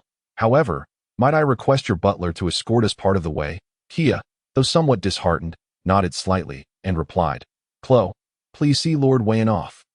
Chloe, trembling with trepidation, reluctantly accompanied Vayne, yet the journey was merely filled with idle chatter. Before long, Chloe caught sight of Vayne's pirate ship. As he watched Vayne board, he let out a sigh of relief and said, "Farewell, never to meet again. Safe travels, Lord Vayne." Vayne, with a cheerful countenance, replied, "Will you not join us for a moment? Former captain of the Black Sea pirate crew, Chloe." Chloe's expression was one of shock, but Vayne's smile gradually faded. Replaced by a serious gaze directed at Chloe, the smile vanished from Chloe's face as he turned and began to flee towards the village. Observing Chloe's frantic retreat, Vayne softly uttered a single word, "Sorrow." Wayne's form appeared before Chloe, gazing down at him, who barely reached his chest, and a faint smile graced Wayne's features. In truth, Chloe was not short, standing over 2 meters tall. Yet Wayne towered at an impressive 3 meters and 33 centimeters, a true giant. Despair flickered across Chloe's face as he mused, "How could a man of your stature ever concern himself with a mere pirate like me?" Wayne smiled slightly as he accepted a bounty notice handed to him by Robin, saying, "Chloe, with a bounty of 16 million berries, you were once a notable pirate in the East Blue. It is rumored that you were captured by Colonel Monka of Shell's Town. It appears this was merely a ruse for your escape. Is your true intention to retire as a wealthy gentleman?" Chloe's mouth fell agape. He had not anticipated that Wayne, so far removed in the Grand Line, would possess such well-informed intelligence. His years of patience and scheming seemed but the antics of a jester before this unfathomable man. Wayne paused, a playful smile dancing on his lips as he continued, "However, for those of our profession, entering the field is easy, but cleansing one's name is far from simple. This." Wayne's mind briefly flashed to an old man with white hair from Spade, who too sought retirement, yet possessed ample strength. Chloe seemed to catch the underlying meaning in Wayne's words and inquired, "What do you mean?" Vayne stepped closer to Chloe and said, "What do I mean? Simply put, I recognize your intellect and wish for you to strategize for me in the future. Do not be hasty in your refusal. After all, I am a warlord of the sea, the ideal choice for those seeking redemption. How about it? Join my pirate crew, and you shall no longer need to hide." Chloe stood motionless, seemingly swayed by Wayne's words. Just as Wayne was about to press further, Chloe suddenly erupted. Silent step, spoon. Chloe attacked with his tin blades glowing fiercely, charging directly at Wayne. "You wish for me to submit? Then you must first demonstrate your strength." Wayne merely shifted his body slightly, sorrow, effortlessly evading Chloe's strike. He then extended a finger pistol, with a sharp crack. Chloe's weapon, the tin blades, shattered, and a bead of cold sweat trickled down Chloe's forehead. Indeed, the gap in strength was staggering. Wayne did not pursue further aggression but stood firm, remarking, "Impressive speed, however. Your move is merely a variation of sorrow, and one that lacks directional control." Chloe's voice was tinged with confusion. "Sorrow? What is that?" Wayne's tone dripped with disdain, a trivial technique known as the Marine 6 styles. "What? Do you wish to learn? I could teach you." The wonders of the Grand Line extend far beyond this. What say you? Are you interested in joining me to witness it firsthand? Klo pondered for a long while, finally raising his head to declare. Pirate Klo is willing to join your ranks, boss. Wayne smiled faintly, unsurprised by Klo's decision. After all, his status as a star pirate held undeniable allure. He proclaimed, a wise choice. Henceforth, you shall be a member of the Wayne pirate crew. Haha. Your new code name shall be Black. Designation 08. There are many ships in the New World, but mine is assuredly the sturdiest. You will be glad for your choice in the future. That evening, Wayne introduced Klo to Miss Kia. And thus Klo officially joined Wayne's crew. Half a month later, the massive pirate ship Apocalypse slowly made its way towards Reverse Mountain. Wayne's concert tour had finally concluded, and now his sights were set on the Grand Line. A journey that would inevitably lead them through the formidable Reverse Mountain, where an old friend awaited him. For Klo, these past 2 weeks had felt like a dream. Initially, he endured the grueling training regime imposed by Wayne, which left him questioning his very existence. In Wayne's words, the dangers of the Grand Line far exceed your imagination. A minion like you would struggle against even the weakest of foes. Thus you must rapidly enhance your strength. Thus began Klo's daily routine, rising at 5 o'clock to train. Having breakfast, enduring blows, eating lunch, training, taking hits, dining, suffering more blows, sleeping, and preparing to be struck again. Though he was utterly exhausted after each session, the energy surged back after consuming Wayne's meals, inflicting upon Klo a delightful, yet torturous existence. Undeniably, Klo's progress over the past fortnight was substantial. His innate talent shone through. However, he had squandered nearly 2 years in the desolation of Syrup Village. Yet during this time, Klo had gained a rudimentary understanding of the 6 styles, particularly Saru, in which he exhibited some aptitude, managing to grasp the technique, albeit barely. Additionally, perhaps the most significant change was Klo's increased appetite. He now consumed nearly twice his previous amount. In the pirate world, one's appetite often symbolized strength. I'm so exhausted, but I must say, Captain Wayne's cooking is exquisite. Klo lay comfortably on the deck after his workout. Klo. The voice of Gallia sent a shiver down his spine. The little witch's voice had become a nightmare for him these past days. As captain, Wayne could not constantly supervise Klo, merely offering guidance occasionally, while Gallia was responsible for their sparring sessions. I'm coming. Klo bravely approached, bracing himself for the inevitable blows. Klo, Lord Wayne requests your presence. Gallia's voice carried a hint of regret. Oh, no more hits. Klo approached Wayne with relief. Everyone is here. Wayne surveyed Klo, Robin, Gallia, and the other crew members. Moan had returned to the Grand Line after the concert. Next, we shall traverse Reverse Mountain and return to the Grand Line. The rest of you have experienced it to varying degrees, but Klo. To be cautious, Wayne gazed at the towering peaks and the breathtaking river above, his eyes filled with awe. Even after numerous crossings, he remained captivated by the allure of nature. Meanwhile, Klo, feeling somewhat dismissive, thought to himself, "Uffed, it's just a mountain. Does the boss underestimate me, Klo?" Yet when he beheld the full grandeur of Reverse Mountain, his mouth fell agape, a gasp escaping him. Nanny? The Apocalypse surged upward, climbing rapidly towards the colossal Reverse Mountain, with the force of the river's reverse flow relentlessly buffeting the ship. However, the Apocalypse, forged from the legendary Atom Tree, merely swayed slightly in the face of such pressure, steadfastly forging ahead. Yet the situation aboard the ship was far from optimistic. The seasoned pirates quickly secured themselves to stable objects, binding themselves tightly to the Apocalypse. "Hey, Klo, do you want to tie yourself to us?" A friendly pirate extended a rope, only to be met with Klo's ruthless rejection. "Do you think I am on the same level as you lot?"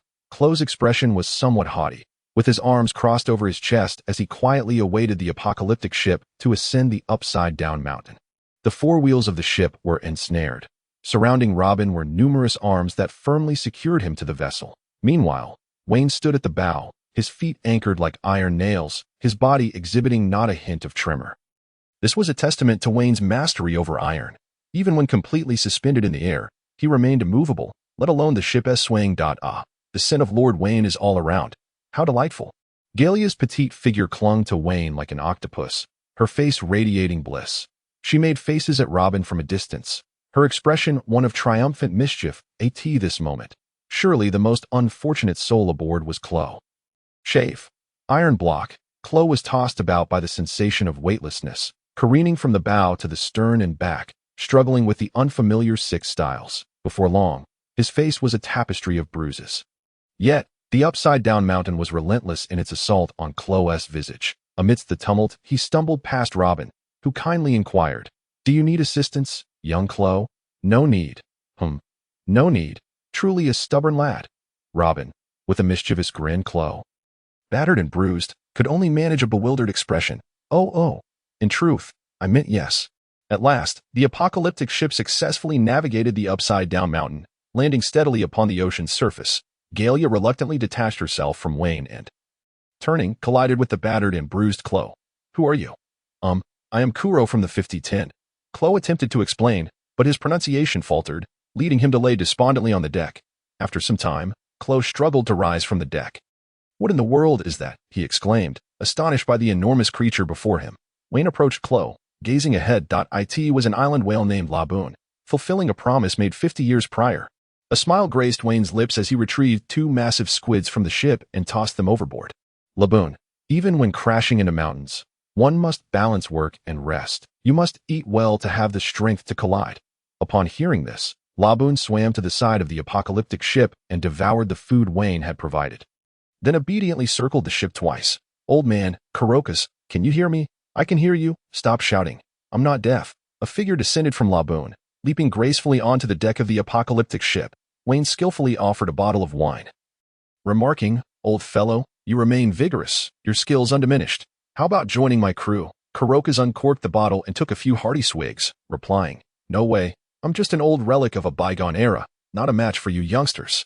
Vayne shrugged. "If you refuse, that's fine. I have 2 crates of wine on my ship for you to take later. In this desolate place, you might not have a drink for a long time. I thought you might accompany me to the new world. I could provide for you in your old age." Kurokus glanced at Laboon in the sea and said, "All right, I see you have a good heart. And by the way, how did your concert tour go?" Vayne nodded. "Quite well. Did you catch my concert, old man? Next time, I'll arrange for a video phone bug to be installed for you, so you can watch my live performances. By the way, I encountered Ace during my trip to the East Sea." "Ace, he set sail too." "Yes, but I scared him back before he could really begin." "Haha, he is just not strong enough yet. I told him to train some more." Kurokus nodded in understanding that in the original storyline of the pirates, many crew members were unaware that Roger had a child. However, due to Vayne's crossing over, he informed these old sailors of Ace's existence, ensuring that they could assist him should a war ever erupt. After a brief exchange, Kurokus took his wine back to Laboon, waving goodbye to Vayne, who reciprocated the gesture. The apocalyptic ship continued its voyage.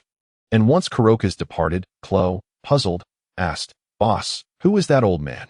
In Chloe's mind, this individual was evidently a reclusive powerhouse. Otherwise, Kurokus would not treat him with such deference. Vayne recalled his past visit to Kurokus while completing his medical training. Having seen him a few times in his youth, establishing a connection. Just an old man with decent medical skills, Vayne casually remarked. Meanwhile, Robin stifled a laugh. "Don't listen to the boss's nonsense. That man is Kurokus, the ship's doctor on Pirate King Roger's crew, truly a figure of the old era." Upon hearing this, Chloe's mind was thrown into disarray. An old man with decent medical skills, the ship's doctor for the Pirate King. Indeed, Lord Vayne is truly a significant figure in the New World. Surrounded by such maritime heroes, Chloe envisioned numerous scenarios, brotherly camaraderie with the Pirate King, kicking the 3 admirals, and a surge of ambition welled up within him. After all, he was currently serving such a grand personage. Naturally, had Vayne been privy to Chloe's thoughts, he would have scoffed, for he hadn't considered such grandiosity, and Kurokus' strength was indeed not formidable. He only possessed the observation Haki among the 3 types. After departing Twin Cape, the apocalyptic ship sailed on for 3 more days. One day, while Vayne was in the cabin penning his novel, Robin's knock interrupted him. He was currently finishing the last chapters of Journey to the West, with the deadline looming the next day, and thus his mood was understandably sour. "What is it, Robin? You know I dislike being disturbed while writing." "Apologies, boss, but a pirate ship has suddenly appeared ahead. Their intentions seem hostile, so I would advise you to come take a look." Vayne exited his room and inquired of Robin, "Which pirate crew is it?" Robin shook her head, saying, "I'm not sure. I've never seen the flag on that pirate ship before. They must be newcomers to the Grand Line." Meanwhile, a pirate with a face full of pockmarks commanded his crew, shouting, "Get ready for battle, my lads. This will be the fight that makes our pockmarked pirates famous on the Grand Line. Oh, oh, oh, the captain is invincible. Fire the cannons, destroy the pirate ship ahead. Vayne activated his observation Haki, carefully sensing the aura aboard the pockmarked pirate's ship, confirming that there were no strong individuals present. Subsequently, Vayne casually remarked to Robin, just a bunch of weaklings. Prepare to counterattack. You and Klo take some of the crew and sink their ship. Understood, boss. Robin, accompanied by Klo, prepared for battle, Klo's face alight with excitement. It's time to showcase the results of my training. This is my first battle for the boss. Boom. Rumble. The cannonballs from the opposing pirate ship were effortlessly evaded by the apocalyptic ship, that in contrast. A cannonball from the apocalyptic ship struck the enemy vessel with precision. The disparity between great pirates and minor ones extends beyond mere strength. The difference in helmsmanship is equally vast. Under the heavy fire from the apocalyptic ship, the opposing vessel clearly could not withstand the onslaught, and soon water began flooding their cabin. Captain, this is bad. The ship is sinking, shouted a pirate with a garlic nose. The pockmarked pirate captain, pockmarked too, shouted with reluctance. How can this be? Since my ship is doomed, I shall seize the enemy's vessel. The entire pirate ship sank beneath the waves, with many crew members from the pockmarked pirates struggling in the water. However, a figure descended from the sky, declaring, "How can this be? Do you think I am just anyone? I am pockmarked too, a notorious pirate with a bounty of 27 million berries." Is that the moonwalk? Vayne gazed at the pirate who was treading the air, somewhat taken aback. The moonwalk was indeed one of the more challenging techniques among the 6 forms. Typically, one must first master the shave before progressing to the moonwalk. And a pirate capable of employing such a skill undoubtedly possesses commendable physical prowess, qualifying him as a great pirate among the vast seas. Consequently, Vayne contemplated some recruitment ideas, but upon catching sight of Ermatzi's face, his tone shifted dramatically. "Robin, do not allow this fellow near my ship. Swiftly deal with him." There was no denying it. The man was rather grotesque, his face marred with pockmarks and missing 2 front teeth. Truly living up to the title of Great Pirate Ermatzi. If Vayne were to recruit this individual, the aesthetic appeal of his crew would undoubtedly diminish significantly. "Yes, boss." Robin extended countless arms from her back, weaving them into a pair of wings, and soared toward the approaching Ermatzi. Floral flourish, spiders bloom. Robin crossed her arms over her chest, and soon, a multitude of arms formed a vast net in midair, ensnaring Ermatzi securely. However, that was merely the beginning. Dazzling array, sea of flowers. Within the net, innumerable arms sprouted, twisting Ermatzi's limbs behind him. The sound of cracking bones echoed as he was contorted into a spherical shape, clearly indicating that the pirate's bones had been shattered. As Robin's arms gradually dissipated, the now unconscious and agonized Ermatzi plummeted into the sea, clearly beyond salvation. Quite impressive. Robin, you have become more adept at utilizing your devil fruit powers. If you could apply Haki to your arms, your strength would likely experience a tremendous leap. Vayne praised her, realizing that these techniques were mastered by Robin only 2 years after the Marineford War. Remarkably, she had acquired them 4 years ahead of schedule. In truth, Robin's abilities significantly depended on her own physical stamina, as the body parts simulated by the flower fruit served as extensions of her own body. If her physical strength were lacking, the effectiveness would be greatly diminished. All right, let us set sail. Having dealt with the pirate, Vayne showed no signs of lingering, promptly instructing his crew to continue their voyage. After all, this was merely a trivial interlude for Vayne. Each year, countless pirates surged from the 4 seas toward the Grand Line, with only a small fraction managing to establish themselves or join a pirate faction. While many, like Ermatzi, met an untimely demise or were swiftly returned to their homes. To be fair, Ermatzi's strength was quite respectable among the 4 seas. Otherwise, he would not have mastered the moonwalk. Unfortunately, he had the misfortune of encountering Vayne, a warlord of the sea. Had he trained for a while in the Grand Line, or perhaps been fortunate enough to obtain a devil fruit, he might have undergone a remarkable transformation. What the hell? I didn't even get to participate. Kuro, who had been eagerly waiting for a chance to fight, pounded the deck in frustration, feeling utterly excluded from the battle. Moreover, the enemy could fly, rendering him unable to engage at all. Thus, Kuro's first psychological trauma following their arrival in the Grand Line was born. Damn it, if only I had a devil fruit.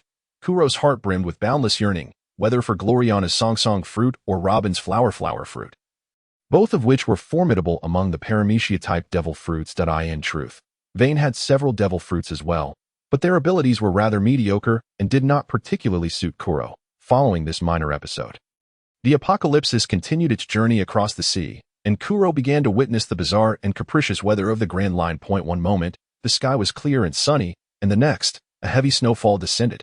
Even Kuro's robust physique struggled to endure such extreme weather conditions that on this day, Kuro was once again subjected to Gloriana's relentless torment on deck, while Robin reclined under a sunshade, leisurely sipping juice.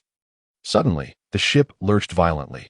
Kuro rushed to the railing, peering at the sea with disbelief. "Nanny, the sea has frozen over." "Nanny, the sea has frozen over," Kuro exclaimed, looking up at the sun in confusion. They were currently in the vicinity of Summer Island, close to Alabasta. How could it be freezing during the day? The Grand Line was notorious for its extreme weather, but sea ice typically formed near coastal winter islands. In the open ocean, where the salinity of the water was high, the likelihood of freezing was nearly non-existent. Vayne, alerted by the commotion aboard the Apocalypsis, stepped out from the cabin and gazed at the distant sea, his expression sharpening. He spotted a man in the distance, donning an eye patch and tinkering with a bicycle. A Marine Admiral, Aokiji. Robin, seemingly recognizing the figure, began to tremble, haunted by painful memories. Sensing her distress, Vayne approached her side, taking her hand gently and assuring her, "It's all right. I'm here." Feeling the familiar presence of a tall figure that radiated safety, Robin's breathing gradually steadied, and she murmured, The Robin of today was no longer the defenseless girl of 20 years ago, nor the demon child who had spent the last decade hiding without companions. She now had the most reliable man in the world as her captain. Kuro finally snapped to attention, gazing at the approaching figure in astonishment. Marine Admiral Aokiji, a Logia-type ice fruit user. Kazan. Gloriana delivered a punch to Kuro, exclaiming, "Your reflexes are so slow. By the time you react, the celestial dragons will be dead. Oh dear, I didn't expect to encounter you here." Vayne. Aokiji strolled up to the Apocalypsis, addressing Vayne. "What bad luck. My bicycle broke down, but fortunately, I ran into you. Could you give me a ride to the nearest marine base?" Vayne took a deep breath. Even with his formidable strength, he was uncertain of his chances against an admiral.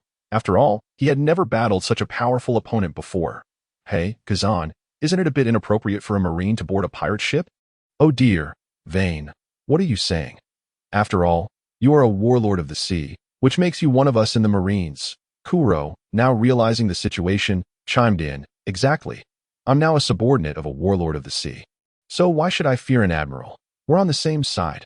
However, his response was met with another punch from Gloriana. In truth, while most warlords of the sea would generally try to avoid encounters with the Marines, when they did meet, it rarely resulted in hostility. However, Vayne's crew included Robin, who was infamously known as the Demon Child, a figure that genuinely concerned the world government and was deemed a target for elimination. And the world government? They were the Marine superiors. Thus, Vayne remained uncertain about Kazan's intentions. He might very well be here to apprehend Robin. Therefore, Vayne instructed Kuro, "Go fetch a bicycle from the cabin for this Marine." Kazan leaped onto the deck of the Apocalypsis. "Oh dear, is it really necessary to be so unwelcoming?" His gaze flicked between Gloriana and Robin. Vayne replied, "Isn't it normal for pirates to despise the Marines? So please, once you've fixed your bicycle, make sure to leave promptly." Kazan's eyes fixed upon Robin. "I could have left, but that may not be the case now." The sole survivor of O'Hara. The bounty of 79 million for the demon child, Nico. Robin. "How did you come to be aboard this pirate ship?" Fear flooded Robin's eyes as memories long buried resurfaced. 18 years ago, her hometown of O'Hara had been ruthlessly subjected to the Buster Call, with 5 elite admirals and 10 warships mercilessly bombarding it. Ultimately, her family, her teacher, and the entire populace of O'Hara, including her recently acquainted friend, Jaguar D. Sol, perished in the Buster Call. Unbeknownst to Robin, Vayne had read the One Piece manga in his previous life and understood that Aokiji had always shown restraint toward Robin. However, manga is merely fiction, and reality is far more complex. Moreover, due to the nature of their positions, Aokiji's true intentions remained a mystery. Vayne fixed his gaze on Aokiji and said, "What is the matter? Is it not permissible for a pirate to recruit a few subordinates? Besides, Robin is no longer the demon child but a member of the Vayne Pirates." Beside him, Robin's eyes shimmered with tears as she gazed at Vayne. Moved by his words, Kazan, upon hearing this, fell silent for a moment before speaking. "You do understand what it means to harbor the son of the devil, do you not?" Have you considered the consequences should the world government learn of this? Will you once again bear a bounty on your head, fleeing from the relentless pursuit of the Navy? You risk losing everything you currently possess, including your position among the Seven Warlords. High-ranking officials in the Navy have always regarded you as the most promising among the Seven Warlords. At this, Vayne scoffed derisively. Spare me the nonsense. The reason I attained the status of a warlord is due to my strength, not because of any Navy endorsement. Besides, are you truly prepared to stand against me? Kazan cast a glance at Vayne and remarked, the pirate known as Fool, with a bounty of 330 million, gained notoriety 3 years ago by defeating the former warlord, Gecko Moria, and is suspected to possess strength akin to that of a great swordsman. Kazan delivered this information about Vayne's past achievements with an expressionless demeanor. Is this truly the confidence that emboldens you to challenge the Navy? Vayne unsheathed his sword, Snow Walk, gripping it firmly in his right hand, and declared, Robin is my companion, and I shall protect her today. Not even Jesus himself could take her from me. This blade is one of the famed Great Blades, acquired from a swordsmith in Loguetown. The very sword that Zoro obtained in the original story, a blade that embodies a man's dreams, though it was ultimately destroyed by the powers of a rust fruit user. Vayne, unwilling to let such a fine sword gather dust, purchased it during a concert in Loguetown. Ironically, despite being a pirate for many years, Vayne had yet to acquire a great blade of the 21. Although Kazan was somewhat puzzled about who Jesus was, he solemnly replied, if that is the case, allow me to test the validity of your resolve to protect Robin.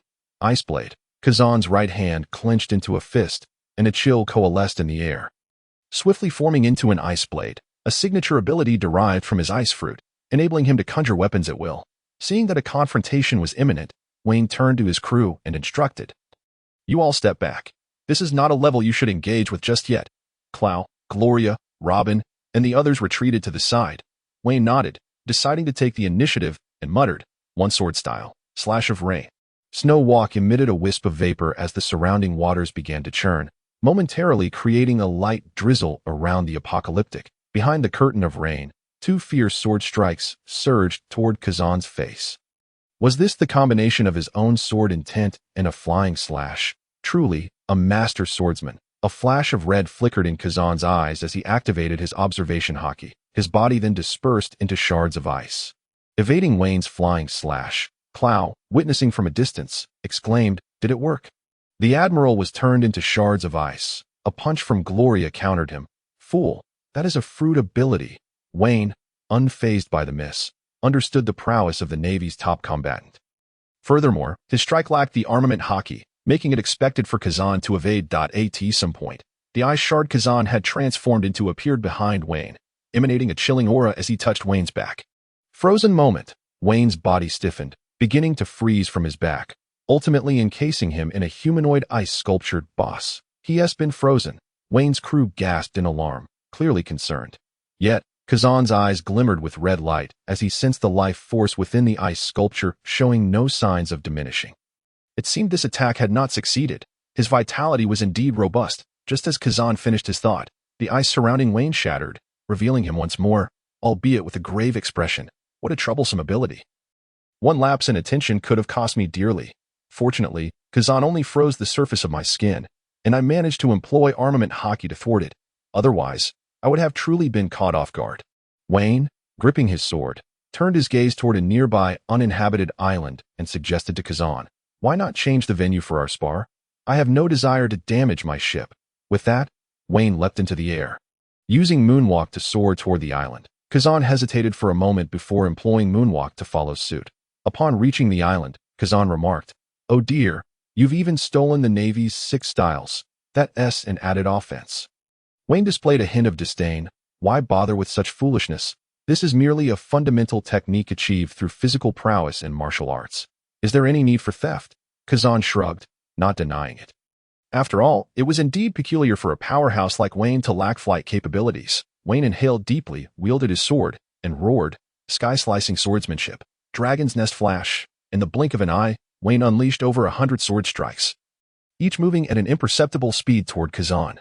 This was Vayne's technique drawn from the system, a chaotic assault that made the trajectory of the sword strikes nearly impossible to track. In Vayne's hands, this technique became an elusive flying slash. With a huff, Vayne expelled a breath of fatigue. Clearly, Executing such a flurry of flying slashes had consumed considerable energy. However, the results were evident, as Kazan's form flickered. Shifting between ice and corporeal form, evidently utilizing his observation Haki to evade Vayne's strikes.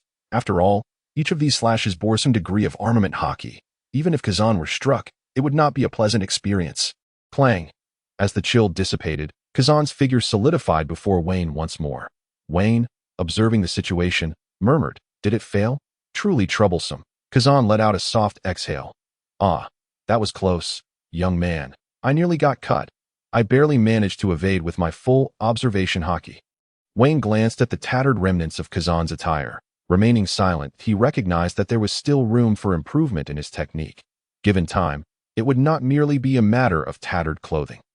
"Now, let's see if you can evade this next technique," Vayne declared. Sky-slicing swordsmanship. Nine-headed dragon flash. Vayne spun his body 180 degrees, within mere seconds unleashing 9 distinct slashes, straight cuts, diagonal slashes, reverse diagonal strikes, left and right cuts, upward slashes, downward thrusts, and reverse wind strikes. While the number of strikes paled in comparison to the previous Dragon's Nest flash, the disparity in power was of an entirely different magnitude. The nine-headed dragon flash was a technique that guaranteed a hit. Evading it was impossible. One could only brace for impact. The 9 flying slashes coalesced into the form of a colossal dragon, encircling Kazan's escape routes from every angle, each strike imbued with substantial armament Haki. Kazan's expression turned grave. As a fellow powerhouse, he sensed the lethal intent within the technique. There was no evading this attack. Such mastery of swordsmanship was truly astonishing. Realizing this, he could not hold back any longer. Kazan raised his arms before his chest, an intensely frigid aura emanating from his limbs, quickly encasing his hands in ice as the icy surface expanded. Unleashing 2 gigantic icebergs from his grasp. Ice block. Avalanche. Vayne's flying slashes collided violently with the icebergs in midair, a wave of frigid cold rapidly spreading outward, centered around the two. The surrounding flora crystallized into ice sculptures. An intense chill radiated from Kazan's arms. Crash. Following the release of cold air, countless shards of ice shattered and scattered in all directions. The apocalyptic gradually approached the nameless island as Cloud gaped at the unfolding spectacle. The sheer magnitude of their clash was astonishing. The two engaged in a relentless exchange, a symphony of attack and defense. The sun in the sky slowly descended in the west, from morning till dusk. They battled for an entire day. Vayne transitioned from infusing every strike with armament Haki to selectively employing it, conserving his energy to he executed a slash, then nimbly shifted, deftly evading the ice projectiles Kazan propelled toward him. Panting, Vayne observed Kazan, who remained poised and composed, and a realization dawned upon him. It appeared that there was still a gap between them. Aokiji leapt into the air, landing gracefully as he spoke. "The disparity is not as vast as you might imagine. In my view, what you truly lack is practical combat experience. I presume that unleashing your armed Haki and flying slashes without reservation from the outset must have drained quite a bit of your stamina. At your age, I certainly did not possess such prowess. How terrifying indeed. However, if this is all the strength you possess, then Robin shall soon fall into my grasp." Vayne stretched his neck, producing a series of cracking sounds, and addressed Aokiji. "In that case, I must now exhibit my true strength." He silently commanded in his mind, "System, elevate my martial arts to the 7th tier.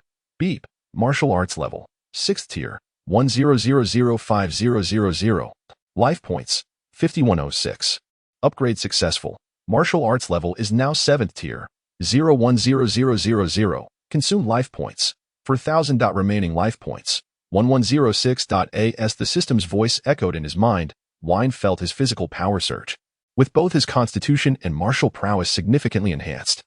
The martial arts referred to by the system were a true embodiment of physicality, and upon leveling up, Vayne genuinely achieved what could be termed a vice admiral's physique, while enduring a 10-day brawl might pose challenges. Enduring a 7-day skirmish would certainly suffice. Feeling the power coursing within him, Vayne grinned at Aokiji and asked, "What do you think? Shall we exchange a few more blows?" Aokiji's expression turned serious. Through his observation Haki, he sensed that Vayne's vitality had surged further. He had never encountered someone who suddenly grew stronger mid-battle, while also regaining a portion of their energy. "Oh dear, what a truly formidable young man you are. Is this your devil fruit ability? It seems the information I gathered about you was not entirely accurate. I had no idea you were a devil fruit user." Vayne scoffed, then retrieved a bean from his pocket. swallowing it whole. Spirit Bean. What a food crafted to imitate the Spirit Bean. Consuming it restores 1/3 of the user's stamina, but does not heal injuries. This was yet another trump card for Vayne. Obtained through the system over the years, this bug-like food, reminiscent of Dragon Ball's lore, was undoubtedly a potent weapon. Although it was not a complete Spirit Bean, it was sufficiently effective. Regrettably, Vayne only possessed a scant few. After consuming the Spirit Bean, Vayne felt invigorated, nearly in pristine condition. With a few quick leaps, he reappeared before Aokiji, launching into a flurry of slashes. After all, I have plenty of advantages, and I can exhaust you to death. The two figures intertwined, commencing a new round of combat. Before long, midday on the second day arrived, and Aokiji gazed at Vayne, slightly astonished. Your strength surpasses my expectations, and your stamina seems to match my own. Vayne spat out a mouthful of blood and replied, You are no slouch either. As expected of an admiral, your power is akin to that of a monster, from the previous evening until now. Vayne had employed a strategy of exchanging stamina for stamina, attacking without restraint. While his own energy had diminished significantly, it was likely that Aokiji was not faring any better. As their battle raged on, the island became a tapestry of sword marks and ice shards. The two small mountains had been reduced to flat land by Vayne's strikes, while another had transformed into a towering glacier. The sea surrounding the island, within a radius of several hundred meters, had frozen into blocks of ice due to the chill emanating from Aokiji's powers. The Apocalypto was anchored several hundred meters offshore, where Kuro was reporting intelligence to Robin and the others through a telescope. Boss and Aokiji are clashing again. The two fighters separated momentarily, seemingly engaged in conversation. Damn it, it's the pre-battle trash talk again, Golia exclaimed, hurling a cup at Kuro. Kuro, can you say something pertinent? Since yesterday, you've been saying Aokiji is nearing his limit. Yet they've been battling for an entire day. They're not tired. But we certainly are, Robin chimed in, feigning nonchalance. We must have faith in the boss. After all, he has never lost. Even though Robin's tone was light, the tension in her clenched fist betrayed her inner turmoil. Meanwhile, Aokiji, having deflected one of Vayne's slashes, stepped back and looked up at the sky. Vayne, after such an extensive bout, are you not fatigued?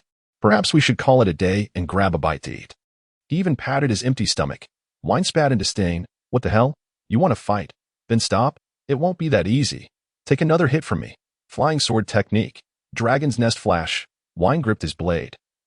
Snowfall, channeling his armed Haki, which quickly enveloped the sword in a dark aura. Ha! With a swift motion, Vayne's arm cut through the air, unleashing hundreds of flying slashes imbued with armed Haki towards Aokiji. Aokiji's mouth fell agape at the sight, exclaiming, to maintain such a level of Haki after such a lengthy battle, truly monstrous spirit and stamina. Armed Haki is a synthesis of personal spirit and stamina, both of which are indispensable. It further divides into levels such as armed hardening, armed wrapping, armed projection, and flowing Haki. Armed hardening merely imbues a specific body part with Haki, but does not manifest as black, while armed wrapping allows for the Haki to appear black and be applied to various body parts or envelop the entire body. Vayne's advanced armed Haki had reached the level of armed projection, allowing him to wrap it around his weapon, transforming Snowfall into a black blade, while also enabling him to unleash flying slashes infused with armed Haki. Aokiji's eyes turned red as he activated his observation Haki, his body intermittently shifting between elemental and solid forms.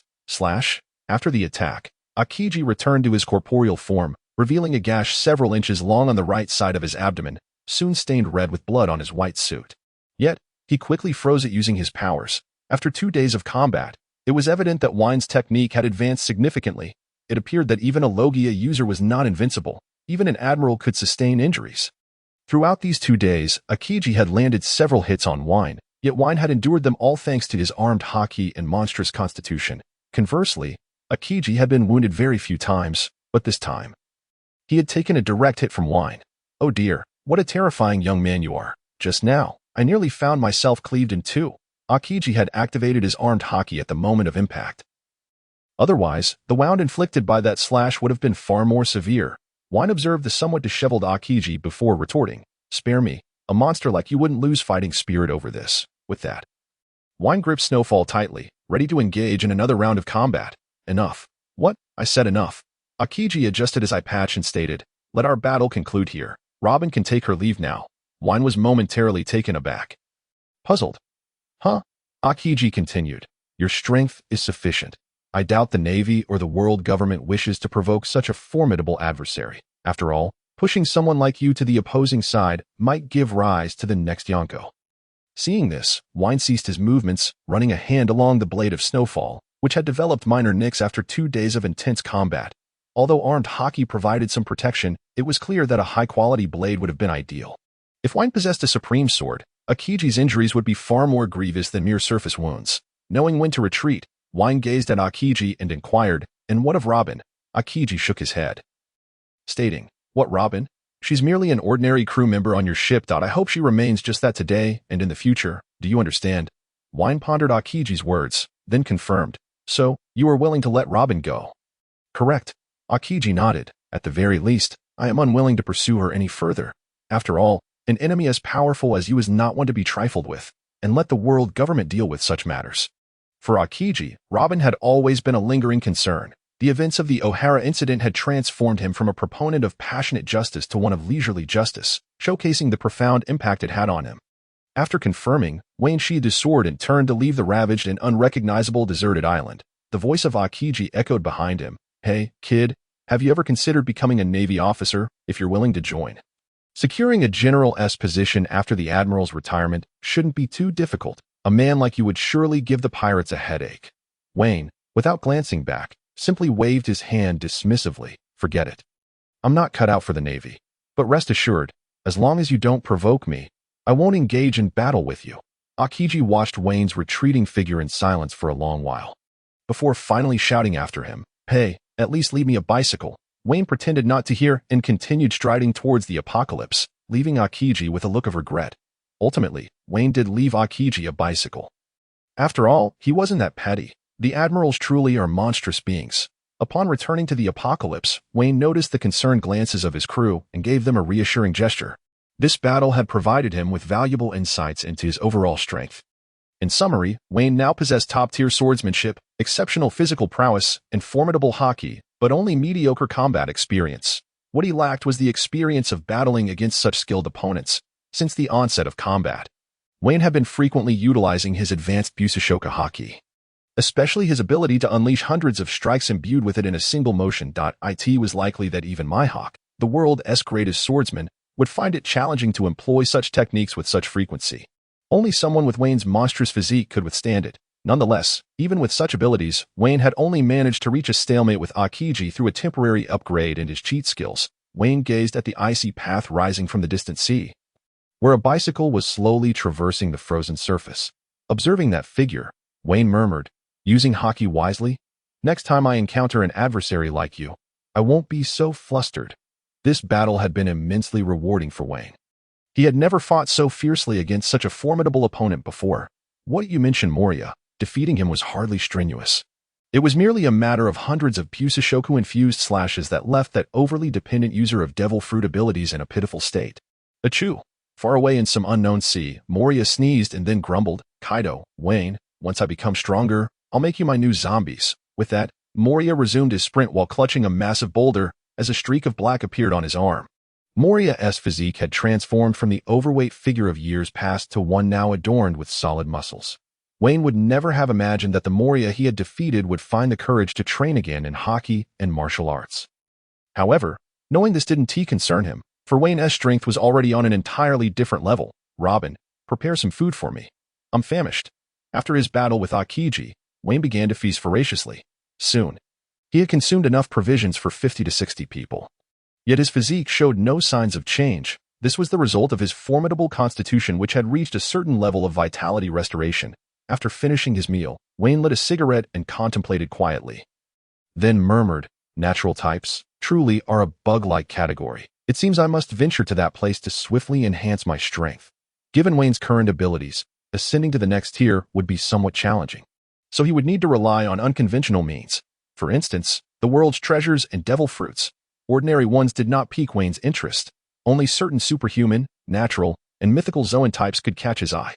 Fortunately, Vayne was aware of a location that housed such fruits, and that individual would not stand a chance against him. "I'm full now. I'm heading to the cabin for a nap. Wake me when we reach the next island." Vayne yawned and returned to his room.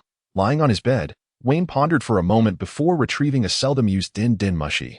After a lengthy wait, The other end finally picked up.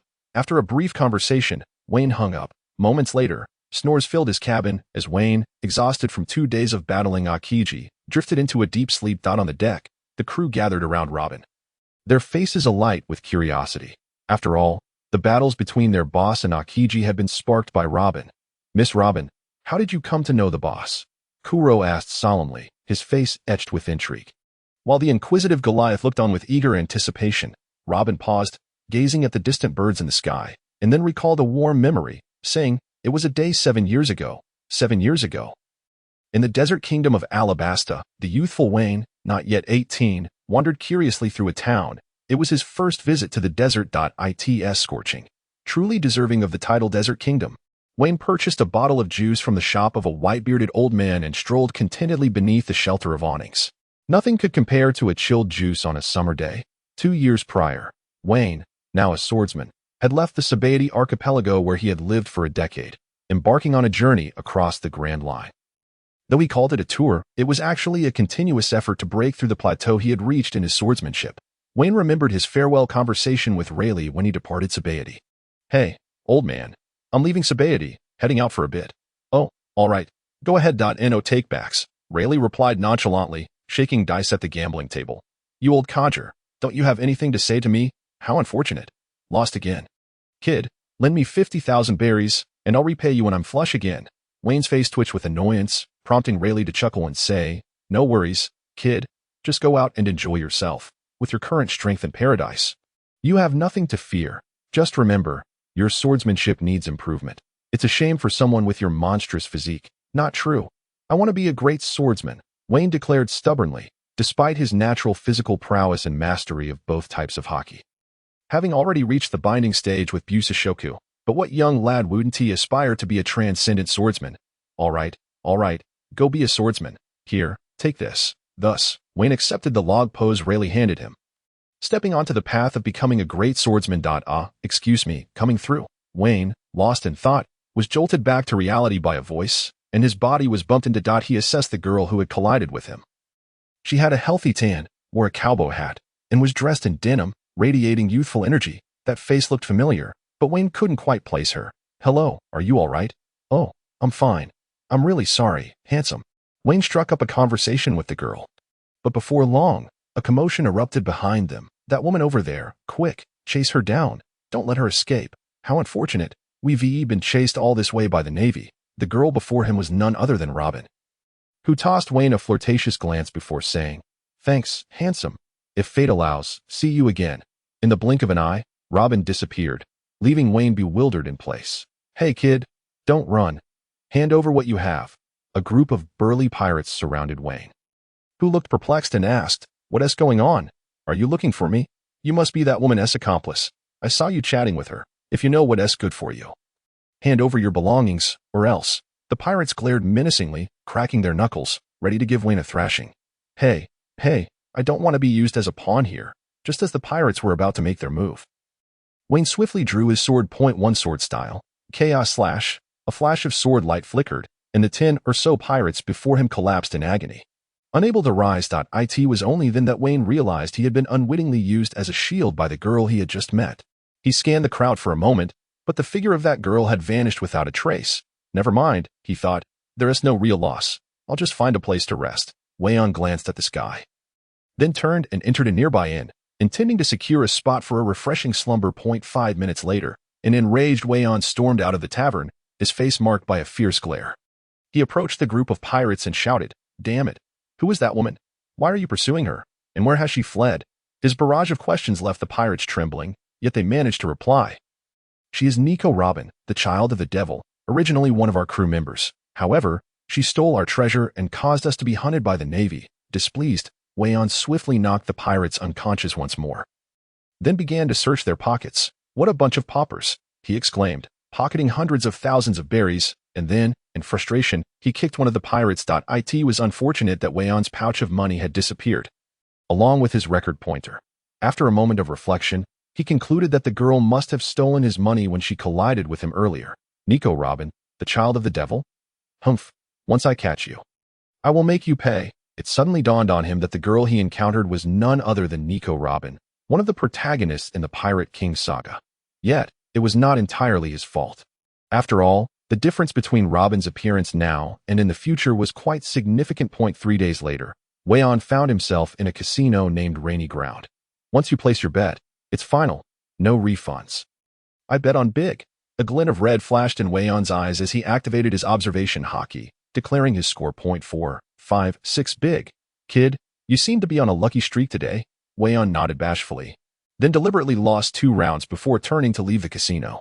Having spent years under the tutelage of Rayleigh, the Dark King, he was no novice when it came to gambling. On the contrary, his skills were quite exceptional. Indeed, every adept master of observation Haki excelled at gambling. Unlike Rayleigh, who bore the weight of being a powerful figure and was reluctant to rely on his Haki for gambling, Wayne found amusement in leveraging his ability to discern the outcomes. He adhered to a principle of winning more than he lost, mixing victories with losses, and frequently changing locations to continue his endeavors. This was how Wayne managed to live comfortably without a stable job over the years. Who is that? He mused, spotting a familiar silhouette. But I've found you, woman. Just as Wayne was about to rush towards Robin to settle the score, he was blocked by a towering figure, though Wayne was already quite tall at over 2 meters at just 18 years of age. The man before him towered at over 4 meters, exuding an intimidating presence. Kid, I see you've won quite a bit of money. Hand some over for us brothers. Wayne scrutinized the giant before him. Suddenly recalling, you're the infamous pirate with a bounty of 27 million berries, big guy Julian. Indeed, that is I. The giant pirate replied with pride. Wayne noticed Robin's figure was still within sight and declared, in that case, I shall take your bounty. One sword style. Iron slash. A dark aura enveloped Wayne's sword as he struck, leaving Julian stunned as he collapsed to the ground, lifeless. Run. The surrounding pirates fled in a frenzy. But Wayne made no effort to pursue. He tossed Julian's body beside a security guard stationed at the entrance of the casino and said, Hey, security guy, do me a favor. Could you collect this fellow's bounty for me? I've got something to attend to, but I'll be back. And don't even think about keeping it all for yourself. I'll remember your face. With the security guard's terrified expression etched in his mind, Wayne hurried after Nico. Robin, N01 gets to take my money for free. He soon caught up to Robin, who had changed into a different outfit. Hey, you thief, return my money, Wayne shouted at her. Wait, that's not Robin. It looks more like the little thief Nami. Surprised by Wayne's sudden appearance, Robin raised an eyebrow, recalling that he should have been beaten by pirates and lying in a hospital bed. Looks like you're stronger than I thought. She chuckled behind her hand. At that moment, a figure stepped in front of Robin. Leave this place, kid. It was a tall, muscular bald man clad in monk robes. What if I refuse? This woman stole my money, and I want it back. The bald man glanced at Robin and, seeing her silence, asked, How much? I'll cover it for her. 80 million berries, Wayne declared. What? Are you joking? Are you trying to provoke me, kid? The man clearly did not believe him. 80 million berries was no trifling sum, and he doubted that this boy had such a large amount stolen from him. Wayne, speaking with utmost sincerity, explained that he had encountered numerous pirates attempting to rob him over the years and had played the role of an impromptu bounty hunter, which had allowed him to accumulate 80 million berries. To facilitate transport, he had exchanged all his earnings for precious gems and diamonds, only to have them pilfered by Robin. However, he had no time to elaborate, as the bald man lunged at him with both hands outstretched. Wayne instinctively raised his hands to defend himself. How dare you? Ouch. A deep gash appeared on Wayne's left hand, while the bald man's hands transformed into blade-like appendages, dripping with blood, narrowing his eyes. Wayne realized he had underestimated the man's abilities. In that instant, he recognized the bald figure as Das Bones, known as Mr. One of Crocodile's subordinates. Mr. One regarded Wayne's sword at his waist and declared, Kid, I am Das Bones, a man who has consumed the blade fruit, enabling me to transform my entire body into blades. I am also a swordsman. Draw your sword, kid. Wayne smirked. He was well aware of Mr. One's reputation as a formidable swordsman in the world of One Piece. The criteria for being a swordsman included the ability to cut iron, and Mr. One could transform his entire body into razor-sharp steel. In other words, defeating him would earn Wayne the title of swordsman. Very well. Don't blame me for what happens next. Wayne drew his sword, his aura shifting dramatically as he assumed a duel stance. Mr. One's eyes lit up, realizing that this young man was no ordinary opponent. The two clashed, their blades meeting in a flurry of strikes before they separated. Mr. One's excitement grew. He perceived Wayne as a rare strong contender and asked, Kid, what is your name? Wayne smirked. He had gauged the bald man's strength and knew he needed the ability to cut iron to prevail, but nothing beyond that. Durak D. Wayne, prepare to receive this strike. If you cannot withstand it, you may very well meet your demise. Wayne inhaled deeply, his arm enveloped in a dark hue as he infused his blade with armament Haki, .1 sword style, blade slash. He spontaneously named his attack, charging forward and delivering a decisive blow to Mr. One's abdomen. I told you, I am the blade man. Slashes do not affect me. A spurt of blood erupted from Mr. One's midsection as he fell to the ground, disbelief etched on his face. Wayne struck a dramatic pose, sheathing his sword as he stepped over the unconscious Mr. One and approached Robin, saying, "Miss, may I kindly request the return of my money?" Nicole Robin was taken aback, clearly unable to fathom that Mr. One could be defeated so swiftly. After a moment, she forced a smile and said, "All right, I'll get it for you, handsome." With that, Robin reached into her bosom. Double will blossom, twisting fingers. Suddenly, a pair of hands appeared on Wayne's hands, twisting his left pinky finger. Wayne was momentarily caught off guard. That hurts. Damn it, you woman, he exclaimed, blowing on his sore pinky. Before continuing his pursuit of Robin. Before long, Robin found herself cornered. With no escape in sight, she decided to make a final stand, crossing her arms over her chest and shouting, "For will blossom, monkey steals peach." Wayne's expression shifted as he felt something unusual in his groin. But then Robin's face changed, and she clutched her hands in pain, incredulously exclaiming, "So hard." Wayne chuckled, saying, "When it comes to the agile application of armament Haki." He then approached Robin with a mischievous grin. Sandstorm. A whirlwind of sand swept through the air, transforming into sharp blades aimed at Wayne. Iron block. Wayne's body hardened, successfully blocking the deadly sand blades, not far away. A sandstorm began to coalesce into a humanoid figure, a tall man with a long scar across his face, a cigar clenched between his teeth, and a golden hook on his left hand. It was Crocodile, one of the 7 warlords of the sea. Wayne's expression changed slightly as he regarded Crocodile with a hint of apprehension. The man was indeed a formidable opponent. Crocodile stared at Robin for a moment before speaking. "Woman, are you the new member that Mr. One mentioned? I just saw the unconscious Mr. One over there. Was it this man before me who did it?" Robin moved her lips but could not utter a word. Crocodile glared at Wayne, saying, "Kid, Daz is my most trusted subordinate. You will pay for what you've done." With that, Crocodile leaped high into the air, transforming into a whirlwind of sand as he charged at Wayne. Be careful, Crocodile is a sand fruit user. He can turn others into mummies. However, he fears water, so use it against him. Robin anxiously warned Wayne from her corner. At that moment, Robin felt as though Wayne was merely an innocent passerby about to perish due to her momentary mischief. Although often referred to as the demon child, Robin had never committed any wrongdoing in her life. Seeing Wayne in peril because of her prank filled her with remorse. After all, she did not believe someone her age could contend with the infamous warlord Crocodile. "Hey, woman, stop crying, all right? I'm fine," Wayne said, his body covered in a thin layer of black. The sand transformed by Crocodile could not penetrate Wayne's armament Haki. Armament Haki. Crocodile's expression shifted to one of caution. He had not anticipated encountering such a skilled user of Haki in this region of the Grand Line. This kid is no ordinary foe. After contemplating, Crocodile realized he had not suffered any significant loss. Daz was not in any danger. Therefore, there seemed to be no need for him to engage in conflict with Wayne. "Very well. You may leave. I have no desire to fight you now." Crocodile assumed that this young man would gratefully take his leave. Turning to Robin, he remarked, "Nicole Robin, the demon child, right? You wish to betray me before even joining?"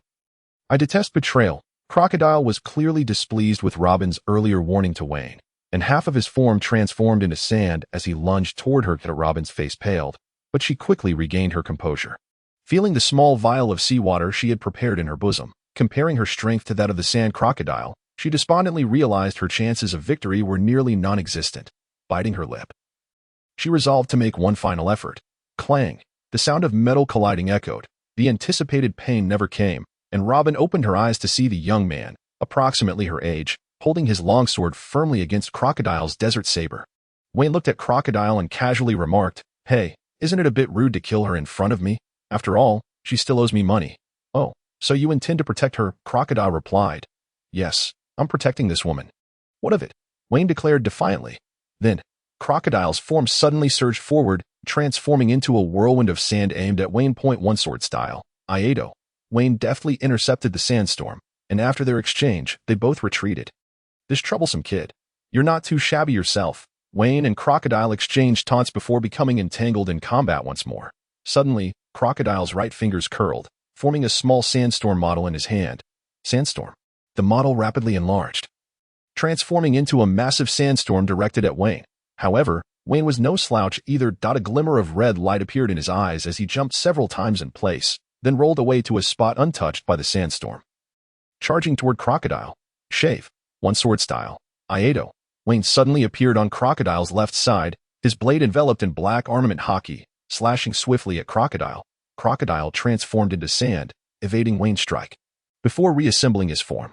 How about it? Do you want to exchange a few more blows? Vayne inquired, observing the shallow wound on Crocodile's abdomen, blood staining his coat crimson. In that fleeting moment, Vayne's Haki-laden slash had struck Crocodile.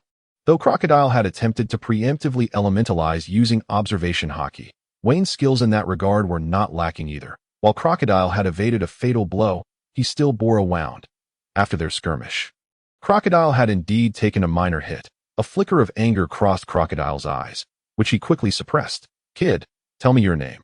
You shouldn't be an anonymous nobody on the ocean. Vayne sighed, perplexed by how people were so keen on names. But he replied, Dolak D. Wang. Remember it well.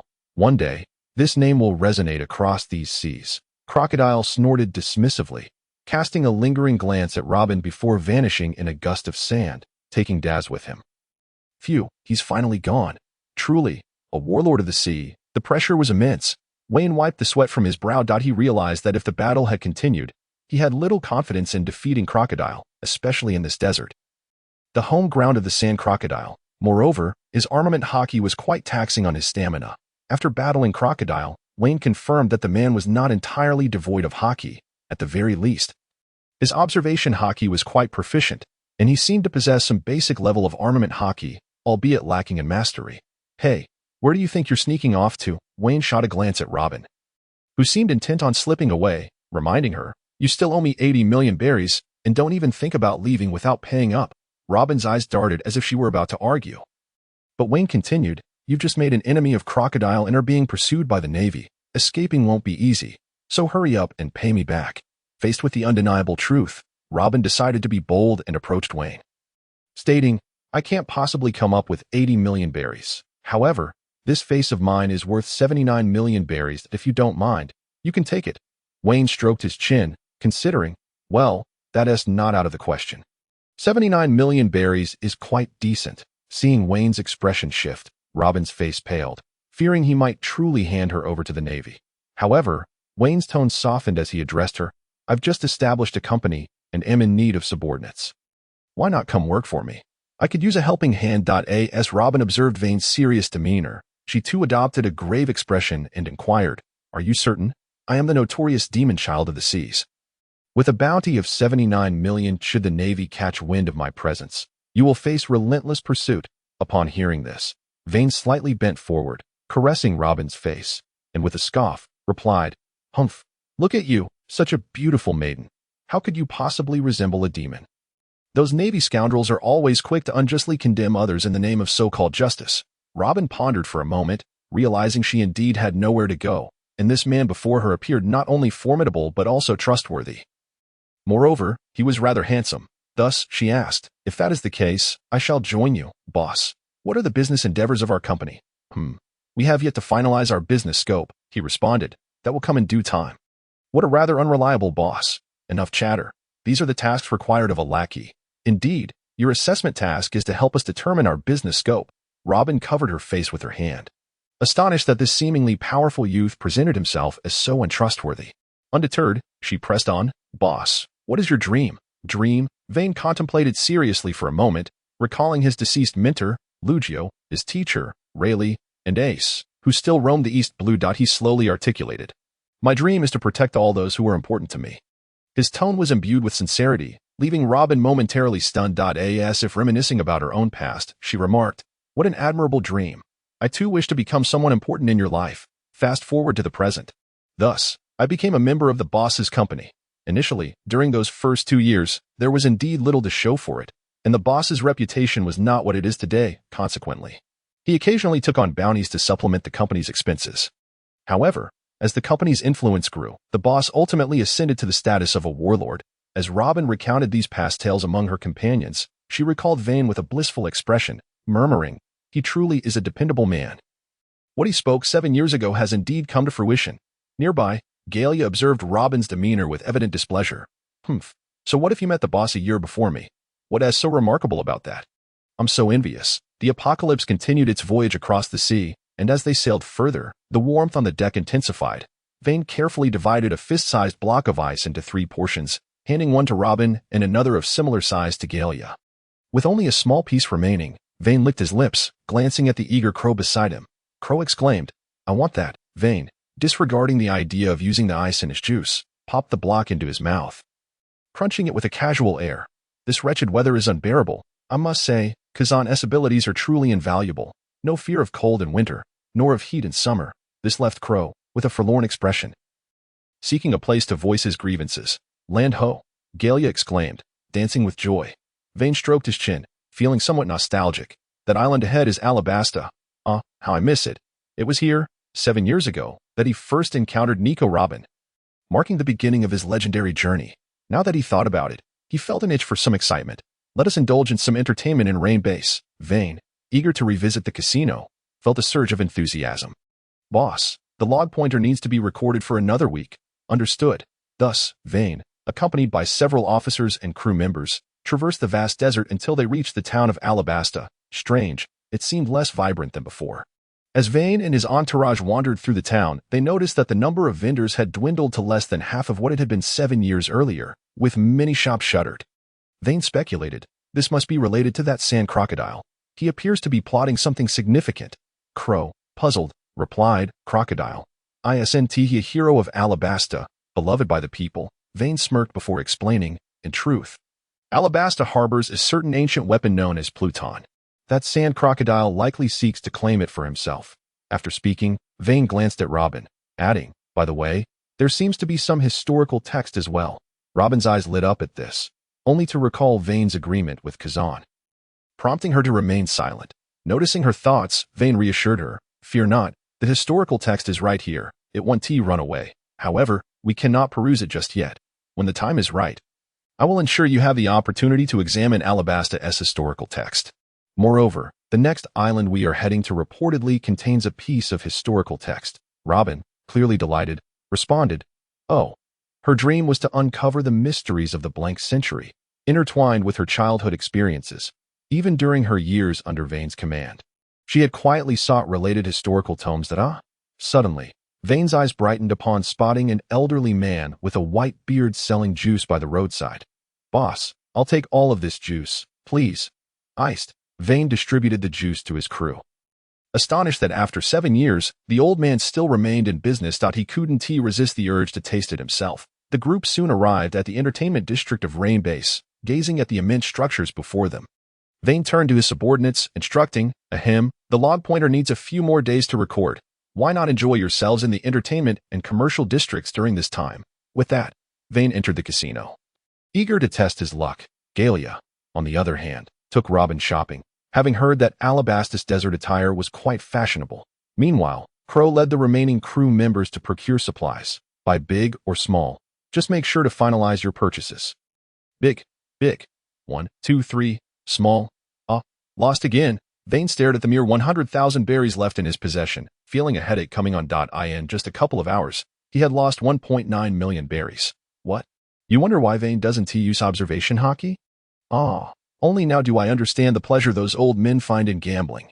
Reflecting on the formidable figures of the pirate world, the slave gambler Rayleigh, who often lost so much he sold himself to others for profit, and the blind gambler Fujitora, who was often swindled due to his blindness. These powerful individuals, despite possessing observation Haki, chose not to cheat. Now, Vayne grasped their philosophy. Rolling dice is merely a game of chance. There is no need to lose the joy of the game just to win. 7 years ago, Vayne had thought, "Even if I starve, I will leap from here and use observation Haki." Now, he mused, how delightful. After a few more rounds at the casino, Vayne decided to leave, not for lack of desire, but because he had lost it all. He typically didn't carry much berry with him, as Robin managed their finances. Thus, Vayne resolved to ask Robin for some funds. Hey, this isn't quite right. What's wrong with it? You're quite suited for this. No way. It's too small. It won't fit. Vayne removed his shirt, revealing his muscular physique, and pointed to a blue garment hanging on the wall, saying, I want that one. The previous was too small. Certainly, dear customer. The total is 500,000 berries. We welcome you again. As Vayne sought out Robin, he was also drawn into donning a set of desert-themed attire. He gazed at the two lovely ladies before him, swallowing hard. Alabasta-esque garments are rather splendid. Observing Robin adorned in exotic attire, he couldn't help but muse that she was truly the most fitting for such clothing. He leaned in and whispered, Care to visit my room tonight? Robin cast a flirtatious glance and provocatively suggested, All right, handsome young man, let us indulge in a rendezvous reminiscent of 7 years ago, beside them. Golia fumed, stamping her foot, as the air became infused with a jubilant atmosphere. After departing from the commercial street, the trio continued their journey toward the entertainment district. Suddenly, a gust of sand blew by, and a figure materialized before them. Oh my, isn't that old sand? It's been quite some time since we last met. Shall we find a place to sit and share a drink? Vayne teased as he regarded the presence of Crocodile, whose arrival did not surprise him in the least. After all, he had not made any effort to conceal his whereabouts during this trip. If another warlord appeared on Crocodile's territory and remained oblivious to it, Vayne would certainly question his capabilities. Crocodile's gaze swept over Robin, his eyes seemingly laced with memories, before fixing on Vayne as he remarked, Who would have thought? 7 years have passed, and that inconspicuous little brat from back then has now become a prominent figure across the seas. So, pray tell, what brings a man like you to my domain? Crocodile's tone was laden with caution, for he was at a critical juncture in executing his coup, and he had no desire for any unforeseen disturbances. This man before him clearly possessed the potential to disrupt his plans. Oh, come now. You're being too formal. If we were to speak frankly, we are, after all, partners in crime. Besides, I'm merely passing through Alabasta, intending to stay for just a few days before departing. Truly, Crocodile's expression remained one of skepticism, yet his wariness had visibly diminished. Both he and Vayne, being warlords, could not possibly be strangers to one another. Despite one residing in paradise and the other in the New World, Vayne had engaged in intelligence exchanges with Crocodile's Baroque works in the past, thus the label of partners was not entirely unfounded. Vayne observed Crocodile closely and then added in a hushed tone, Moreover, who truly cares about your so-called Pluton? What did you say? The desert blade. Crocodile's countenance darkened ominously, and his right hand transformed into a blade of sand that swung menacingly toward Vayne. Hey, let's not resort to violence over a mere disagreement. I'm just a traveler, truly just a traveler. Vayne swiftly drew his sword, Snowwalk, enveloped in Haki, to parry Crocodile's lethal assault. At that moment, he realized he had inadvertently let slip too much. After all, Crocodile held Pluton in the highest regard, believing it to be his means to dominate the world and exact revenge upon Whitebeard, sacrificing 10 years in hiding to fulfill this ambition. What else do you know? Crocodile's gaze bore into Vayne. Cough. Honestly, not much. Just that you're after that ancient weapon, Pluton. And there's a historical text buried beneath the royal city, and you've concocted some dancing powder to incite rebellion, plotting against the nation. With each revelation, Crocodile's expression darkened further. As Vayne divulged nearly all of Crocodile's secrets, the sand crocodile's eyes brimmed with murderous intent. How did you come by this information? Who else knows? I saw it on television. Is that not an indication of your poor security measures? Vayne replied nonchalantly. Though, aside from me, I doubt anyone else is privy to this. He retrieved a sea buckthorn fruit from Golia's pocket, a unique delicacy exclusive to Alabasta. How sour, Vayne exclaimed after taking a bite, promptly returning the remainder to Golia, finding it too tart for his palate. Crocodile observed Vayne's nonchalance, feeling a surge of indignation at being underestimated. You don't seem afraid of me, do you? So, you believe you can survive in my presence? Vayne shrugged, his tone casual. We're both warlords. Who fears whom? You cannot defeat me, and frankly, I have no desire to engage in a fight with you. Given Vayne's current strength, he could hold his own against an admiral, so he certainly had no fear of a warlord like Crocodile. Vayne was confident he could ensure Crocodile's permanent stay here. But it was neither necessary nor was there any deep-seated grudge between them. He had no intention of meddling in Crocodile's insurrection, and moreover, the Navy strictly forbade warlords from battling one another. Besides, this fellow would soon be defeated by a newly emerged Monkey D. Luffy in 2 years' time. Furthermore, eliminating Crocodile would not be a simple endeavor. After all, this seasoned warlord was no weakling, having been a formidable presence in the seas for over a decade. This was his domain, a vast desert that would amplify Crocodile's powers exponentially. The portrayal of Luffy defeating Crocodile in the manga seemed utterly absurd to Vayne, who would not easily dismiss the capabilities of this sand crocodile. Crocodile fell silent for a moment, seemingly lost in thought, before ultimately deciding to test whether he could keep Vayne, another warlord, here. Very well, prepare yourself for the possibility of death. As fellow warlords, your arrival in my territory means the world government cannot intervene should you perish here. That is quite a stretch. Vayne made a pause gesture, then waved at a seagull soaring above. Who knows why there would be seagulls in the desert? Vayne produced a letter from his pocket and placed it in the bag carried by the messenger gull. Then remarked to Robin, "This is the final chapter of Journey to the West. It has come to an end. Morgans has been urging me for nearly a month now. Look, even the messenger gull has flown all the way to the desert." Finally done. Vayne sighed in relief, feeling the weight lift off his shoulders. Being pushed for updates daily was not a pleasant experience. Moreover, readers in the pirate world were far from friendly. In his previous life, readers jokingly mentioned sending knife letters, but here, they truly could threaten an author with a sword to demand their work. Vayne handed the seagull 50 berries. "Chopper, is that a subtle jab?" Casually taking out a newspaper to peruse after resolving the immediate situation. "What? I shall not forgive you, Morgans." Upon glancing at the front page of the newspaper, Vayne was met with the shocking headline. Stunning. Warlord Vayne and Admiral Aokiji engage in a 2-day battle. The reason being, the accompanying image depicted Vayne clashing with Aokiji, with Vayne wielding Snowwalk before him, while Aokiji, bloodied in the abdomen, stood opposite him. Now he understood why those celebrities in his previous life despised the tabloid press. Vayne's expression soured. He did not wish for Robin to be exposed to the world government's scrutiny, as it would spell endless trouble. Moreover, revealing his own strength would undoubtedly invite new complications, such as attracting the attention of the world's greatest swordsman, who was known for seeking duels. Irritated, Vayne crumpled the newspaper into a ball and tossed it aside. Crocodile, across from him, wore an expression of incredulity. He had been left in the lurch for 3 to 4 minutes, and the feeling of being disregarded irked him greatly. Yet, he was equally curious about what could provoke such anger in Vayne.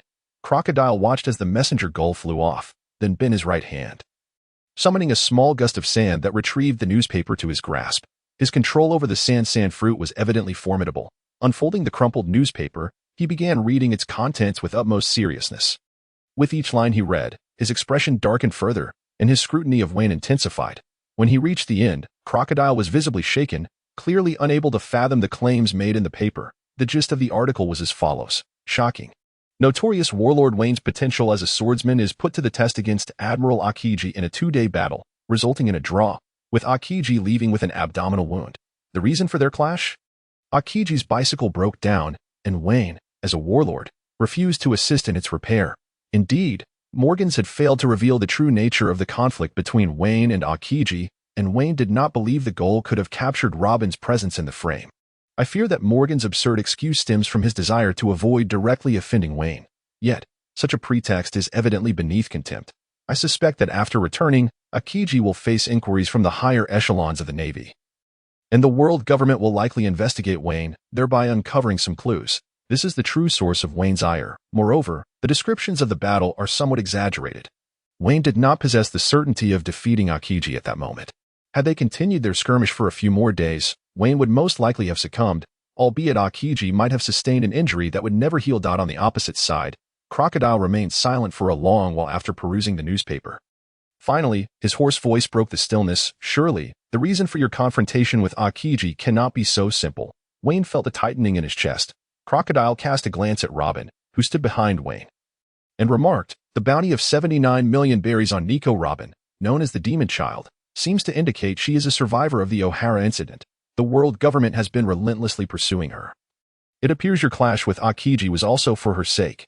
Vayne's expression darkened, and he gritted his teeth, retorting, "You sand crocodile, do you truly wish to meet your demise here?" Vayne cared for few things.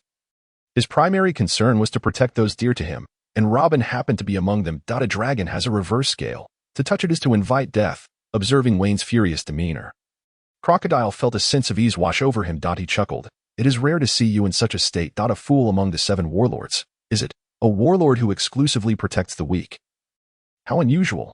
Vayne clenched his teeth and shouted, "What exactly do you wish to convey? I have no time for your ramblings." Crocodile stepped closer to Vayne, lifting his chin slightly and saying, "Now, you two possess a secret in my hands.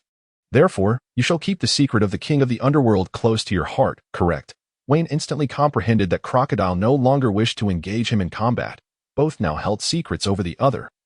Establishing a delicate balance, after a moment of contemplation, Vayne nodded and said, "Fine." He had never intended to meddle in such affairs. Let this matter be the responsibility of the future pirate king, Luffy. Crocodile, having received the answer he sought, transformed into a swirling sandstorm and departed, leaving behind a parting remark. If that little girl Robin cannot protect you, consider coming to me. I am the desert. No one can defeat me. How dare you boast? In less than 2 years, you won't even hold the title of warlord. Vayne shouted at the departing sand. All right, he is long gone, and your insults are unheard. Robin interjected gently. Vayne gazed at Robin, then thought of those pirates and civilians living under his flag, as well as Ace, still far away in the East Blue, feeling an increasing urgency. Strength, in the end, simply requires possessing the power to vanquish all. At that point, no Admiral, no Gorosei, nor Yonko would pose a threat, allowing him to cast aside his worries. However, in these vast seas, the strong have their limits. The Admirals represent the pinnacle of that ceiling. No matter how formidable one may be, even the likes of Whitebeard could not contend against 2 Admirals. Yet Vayne would be an exception. Possessing the singular system, he could enhance his abilities in all aspects, breaking through that ceiling. To become a top-tier combatant upon the seas, one cannot afford vulnerabilities, the fruit of a bug. Supreme swordsmanship, unparalleled Haki, and exceptional martial arts, at the very least, one must possess 2 of these, ensuring that the remainder does not become a shortcoming. This is the true standard of strength upon the seas.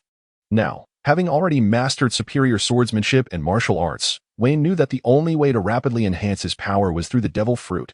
He retrieved a devil fruit extractor shaped like a dragon fruit and murmured, "It seems I must make haste to that place. Gulugulu, Moshi Moshi, this is Aokiji. What is it? I am Sengoku. Kazan, what mischief have you been up to, fighting over a bicycle with a warlord? Do you have any idea how much this tarnishes the Navy's reputation?" "Kazan, enough. Your vacation has come to an end. Return to the Navy headquarters at once, and once you're back, provide a thorough report on this incident, on an unnamed island in the Grand Line." A man clad in a burgundy jacket, wearing a black top hat and sporting a beard, quietly perused the newspaper. "Vayne, one of the 7 warlords. How intriguing. It seems the time has come to stretch my legs." His hawk-like gaze shimmered with sharpness as he reached for the black blade at his back and stepped onto a coffin-like small boat. 3 days later, Vayne returned aboard the Apocalypsis with his crew. At this moment, Wayne's log pointer had accurately recorded the course ahead. Their next stop was Magic Valley Town. The Apocalypsis continued its voyage across the sea, where the weather of the Grand Line proved to be ever-changing. As Vayne and his crew gradually departed from Alabasta, the air grew cooler. Vayne sat at the bow, wielding a massive fishing rod as he engaged in sea fishing. Beside him, Gloria mimicked Wayne's actions diligently, though she would occasionally snack or gaze at Vayne with a silly smile. "Ouch." Vayne lightly tapped Gloria on the head, saying, "When fishing, one must focus. Otherwise, you won't catch anything. Got one?" "Huh? Vayne, what did you say?" Never mind." Vayne glanced at Gloria, only to see her rod being tugged vigorously, her body being pulled forward as if she lacked the strength to combat the fish. "Boss, come help." Seeing this, Vayne swiftly dropped his own rod and grasped Gloria's. It's a big one. The moment Vayne took hold of the fishing rod, he felt an immense force pulling him towards the sea, instantly comprehending why Gloria had been unable to reel in the fish. With a surge of strength, Vayne's arms bulged like balloons, and he crouched on the deck, channeling energy into his core as he exerted a powerful shake. A massive fish, measuring 200 to 300 meters in length, soared into the air, emitting sounds from its mouth. "Nanny. So huge, this must be a small sea king." Crocodile, who had been training, gaped in astonishment, drooling as he beheld the gigantic sea king about to plummet. The other crew members were equally stunned. They had not anticipated that Miss Gloria could catch such a colossal fish. "Run. That fish will sink the Apocalypsis. Boss, think of something." Vayne realized the gravity of the situation. Although the Apocalypsis was forged from the legendary Atom Tree and was remarkably sturdy, there was no guarantee it could withstand the impact of a creature hundreds of meters long and weighing an unknown tonnage. In that case, one sword style, Heaven S line. A torrent of armament Haki surged from Vayne's arms into his black blade, transforming it into a gleaming black sword. Vayne shouted, delivering a massive flying slash that extended several dozen meters. Yet, it seemed minuscule in comparison to the Sea King. "Boss, even if you cut it in half, it will still hit us," Crocodile anxiously warned as Vayne sheathed his sword. Vayne shot Crocodile an exasperated glance, saying, Listen closely, observe carefully. As Wayne's words resonated, the enormous Sea King, measuring hundreds of meters, was cleaved into thousands of varying-sized pieces of flesh by Wayne's slash. Crocodile swallowed hard, once again awed by Wayne's prowess. With a single strike, he had reduced the Sea King to mere scraps. Wayne kicked Crocodile, saying, "What are you standing there for? Go fetch some fish meat. We're having fish soup for dinner." "All right, boss."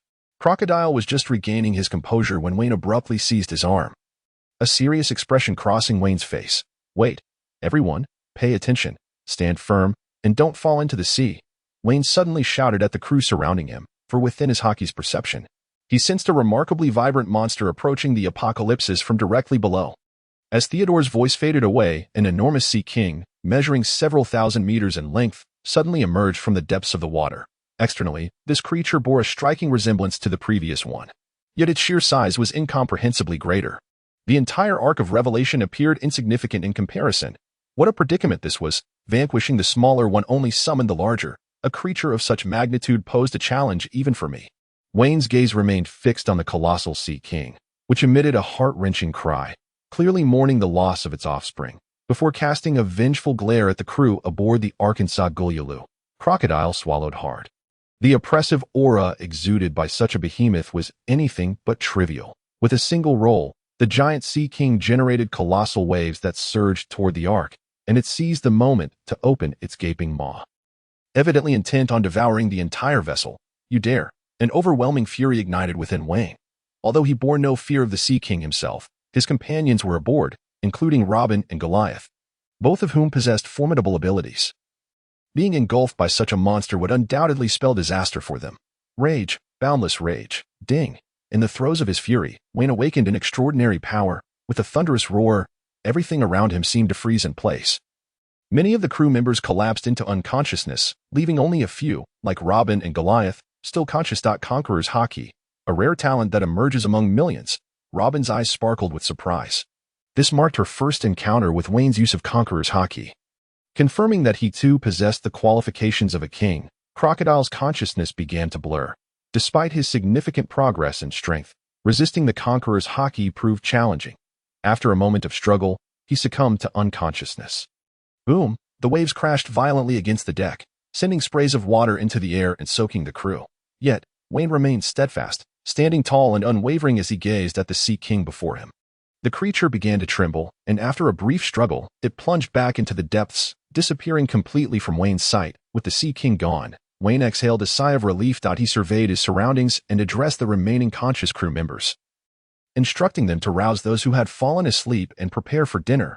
"Yes, Captain." The awake crew members roared in unison, their voices brimming with joy, a joy born not only from their narrow escape but also from witnessing Wayne's royal potential.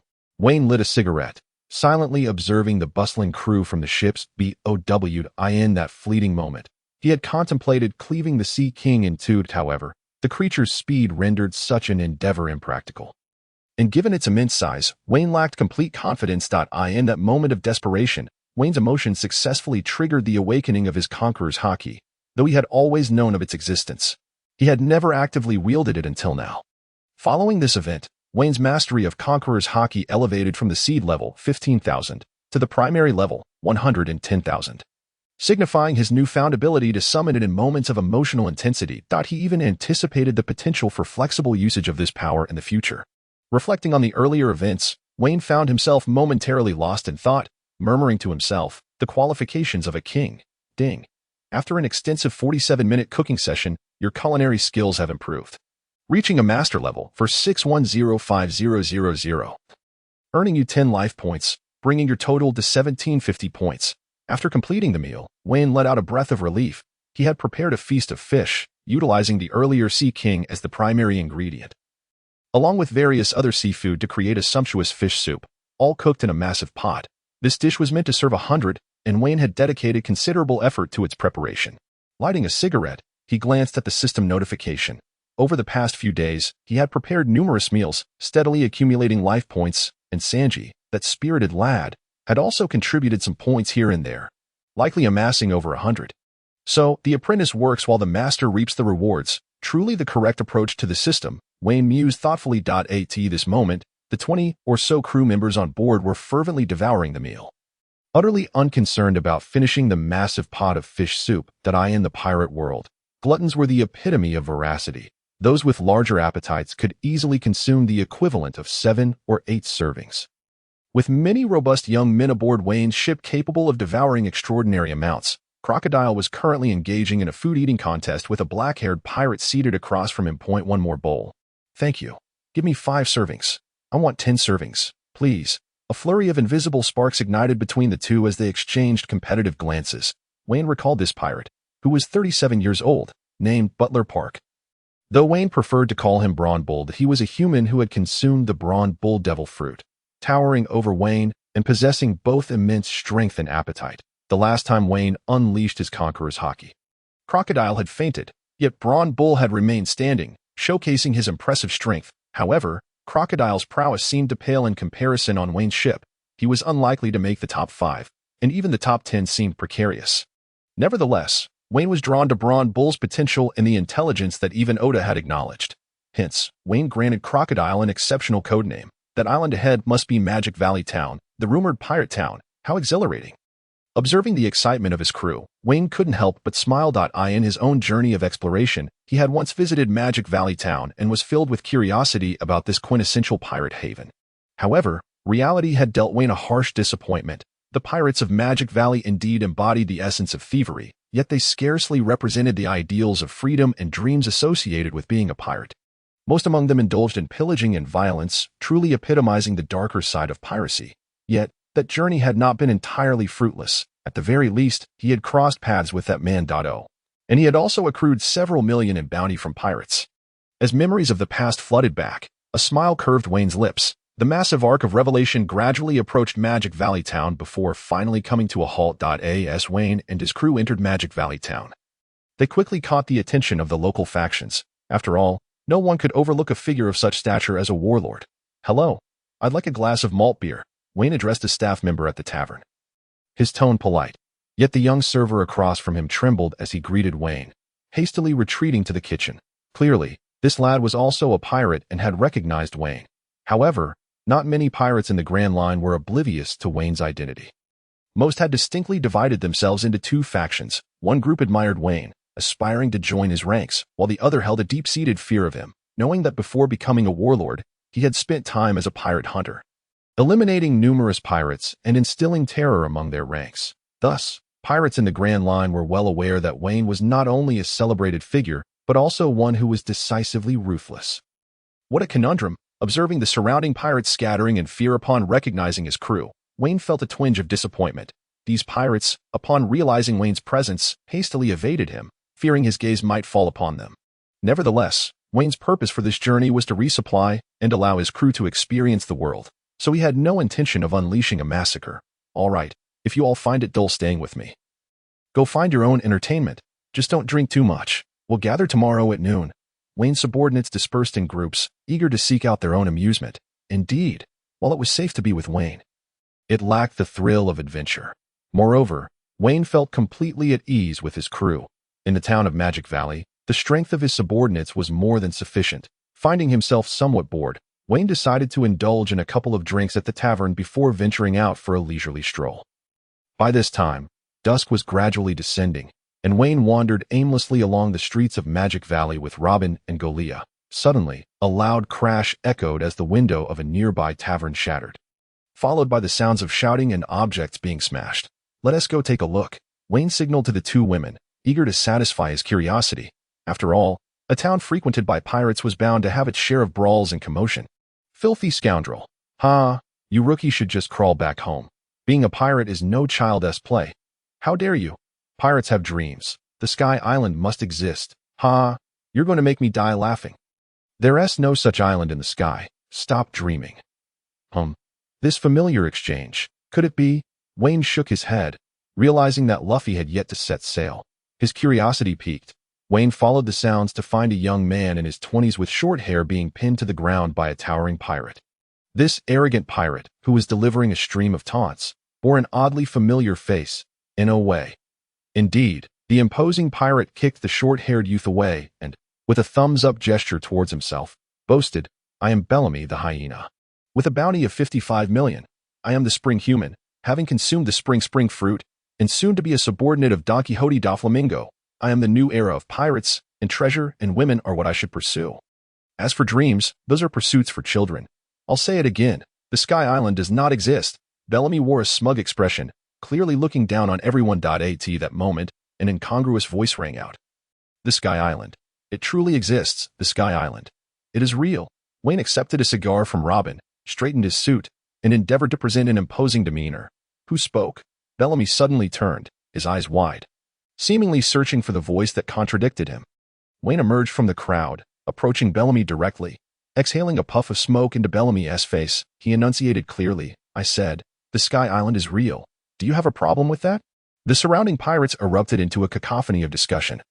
Evidently recognizing Vayne, the foolish warlord Vayne, he believes the Sky Island exists too. Good heavens, is he really such a significant figure? I want to join Vayne's crew. I've heard their treatment is exceptional. Are you mad? I've heard Vayne is a ruthless killer, extremely cruel to his subordinates. The chaotic murmurs reached Bellamy's ears, and a cold sweat trickled down his forehead. Bellamy forced a peculiar smile, then leapt back against the wall, defiantly asserting, so what if he is a warlord? I'm a subordinate of the heavenly demon Don Quixote da Flamingo. You're the kind of pirate I despise the most among the warlords. Vayne, unfazed, suddenly appeared beside Bellamy, his tone laced with menace as he remarked, the audacity of youth. Let us see you have da Flamingo come here and say that to my face. I'll make sure to leave him with swollen eyes. Bellamy's body trembled. So fast, he hadn't even seen the movement. This man was formidable. Thud, thud, the sound of springs, bang, the sound of an object hitting the wall. The tavern fell into an eerie silence after two distinct sounds echoed.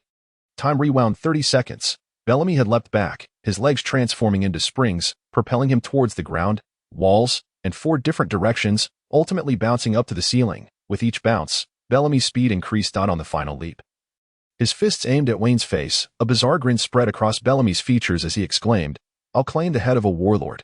Vayne, however, appeared rather bored, stifling a yawn. In the instant before Bellamy could strike. Without drawing his sword, or even using Haki, Vayne extended his left hand, delivering a powerful punch that sent Bellamy crashing into the wall, creating a deep dent, while Bellamy rolled his eyes back and fainted. Vayne flicked the ash off his cigar and addressed the tavern owner. My apologies. I may have overdone it. Someone will come to compensate for your wall shortly. With that, Vayne exited the tavern, leaving a crowd of astonished pirates in his wake. One punch to take down the hyena. Is this the power of a warlord? Truly terrifying. The young man who had been trampled by Bellamy sat on the ground, dazed for a moment before scrambling to pursue Vayne. Wait. Master Vayne, the short-haired youth panted as he caught up, blocking Vayne's path as he prepared to return to his quarters. What is it, kid? Do you need something? Although Vayne disdained Bellamy, he had indeed acted out of a desire to impress, evidenced by the cigar he lit. Master Vayne, does the Sky Island truly exist? Vayne paused, intrigued by the boy's earnestness. Despite having been so brutally beaten, his first question was about dreams. What is your name? Young one?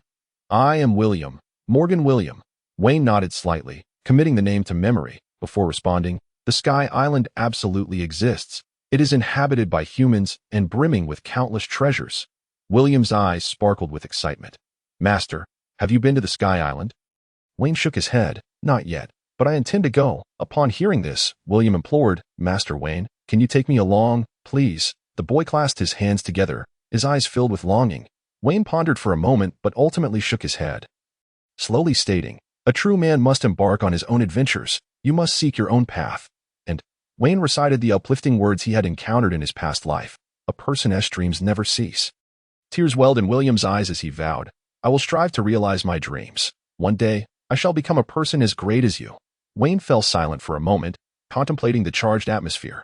Shouldn't he acknowledge this in some way? He rummaged through his pockets, mimicking a certain red-haired pirate, and untied a length of grass rope from his right hand, tying it around William's wrist. Remember, a person's dreams never end. Vayne delivered this profound statement, his imposing silhouette slowly departing the scene. William gazed at the grass rope on his wrist, wiping his tears, softly murmuring, I understand now. A person's dreams never end. Having returned to his hotel, Vayne lit a cigarette and took a deep drag, exclaiming, refreshing. Initially intending to merely observe the commotion, Vayne inadvertently found himself in a memorable scene, eager to impress. He had first emulated Luffy's move by knocking Bellamy aside. then imitated the red-haired pirate by gifting his grass rope to another. Later, when Robin inquired about the fate of Wayne's grass rope, he could confidently say he had left it in the new era. Although this new era was somewhat aged and the grass rope was merely a souvenir from Alabasta, Wayne thought, who would know, especially with that final line, "A person's dreams never end," perfectly appropriating Blackbeard's words. It was a fortuitous moment for Wayne to shine. Hee. That night, a mysterious smile graced Wayne's face as he slumbered. The following day, Wayne and his crew returned to the ship, the Dawn of Enlightenment, and navigated around the small island. Arriving at its opposite end, Golia and the others, filled with curiosity, inquired, "Boss, where are we headed?" Vayne pointed towards the sky with his finger and, in a tone imbued with mystery, declared, "Sky Island, the place we are destined to visit lies above." However, before embarking on this journey, they needed to seek assistance from another. The town of Magic Valley is situated at one end of Kaya Island, while at the opposite end resides Kulike, a descendant of the illustrious king of deceit, Rolando. For centuries, Kulike has been in pursuit of the fabled land of gold spoken of by his ancestors. Seeking to vindicate the honor of the king of deceit. To this end, Kulike has dedicated himself to studying the ocean currents near Kaya Island and has discovered an ascending current. In the original tale, Luffy ascended to the Sky Island via this current, and Vayne was only aware of this singular method to reach the Sky Island. Thus, he also intended to utilize the ascending current to attempt the journey. Before long, Vayne located Kulike. It was impossible to miss him, his head resembling a chestnut. Upon learning that Vayne aimed to travel to the Sky Island, Kulike was elated, for he believed the legendary land of gold existed above in the sky.